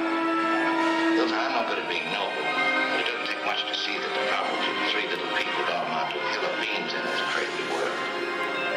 Someday you'll understand that.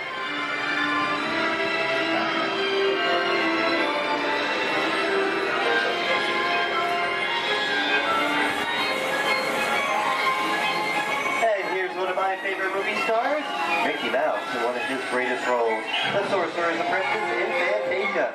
The sorcerer in the sequence is named Yen Sid, which is Disney, spelled backwards.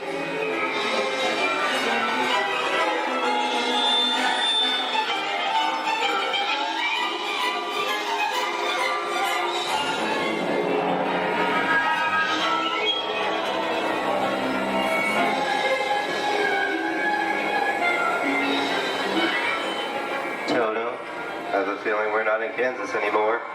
How often do you get to say that? I'd say we are definitely somewhere over the rainbow in one of the most beloved movies of all time.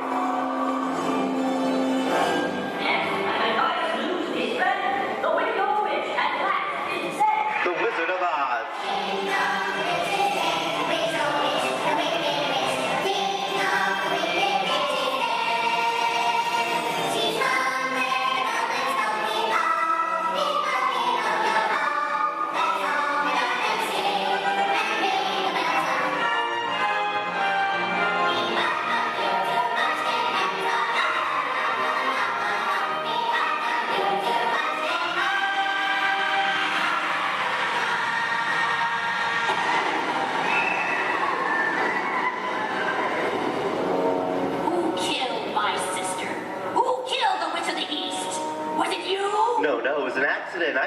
kill anybody. Well, my little pretty, I can cause accidents too. Oh, rubbish. You have no power here. Be gone before someone drops a house on you, too. Very well. I'll bide my time. But just try to stay out of my way. Just try. I'll get you, my pretty. And your little dog, too. I wonder how we get out of here. What do you folks think? Which way should we go? Follow the yellow brick road. Follow the Yellow Brick Road? No, what do I think of that? Bring along, folks. You know the way.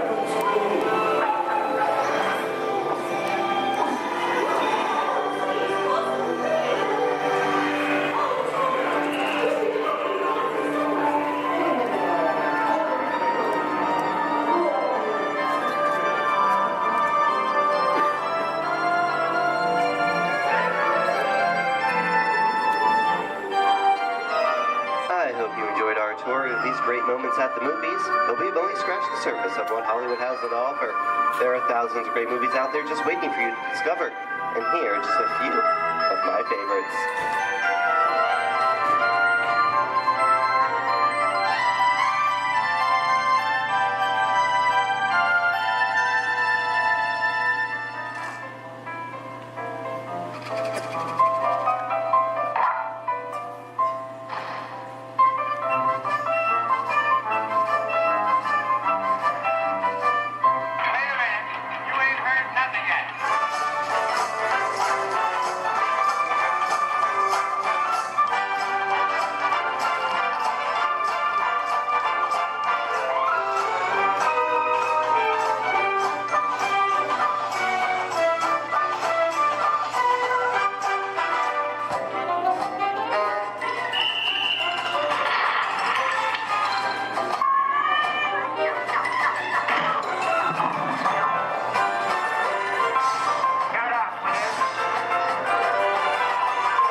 Disney's Hollywood Studios, I'd like to thank you for joining us on the great movie ride. But before we wrap this production, there is still one more scene to do.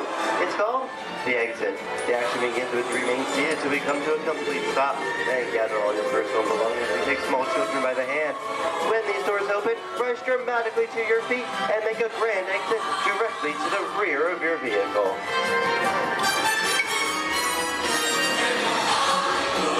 Oh, and one more thing. When I yell action, don't forget the thunderous applause for yours truly. All right, places, everybody, and action! Thank you, thank you. Have a wonderful day here at Disney Hollywood Studios, and we'll see you at the movies. The stuff movies are made of.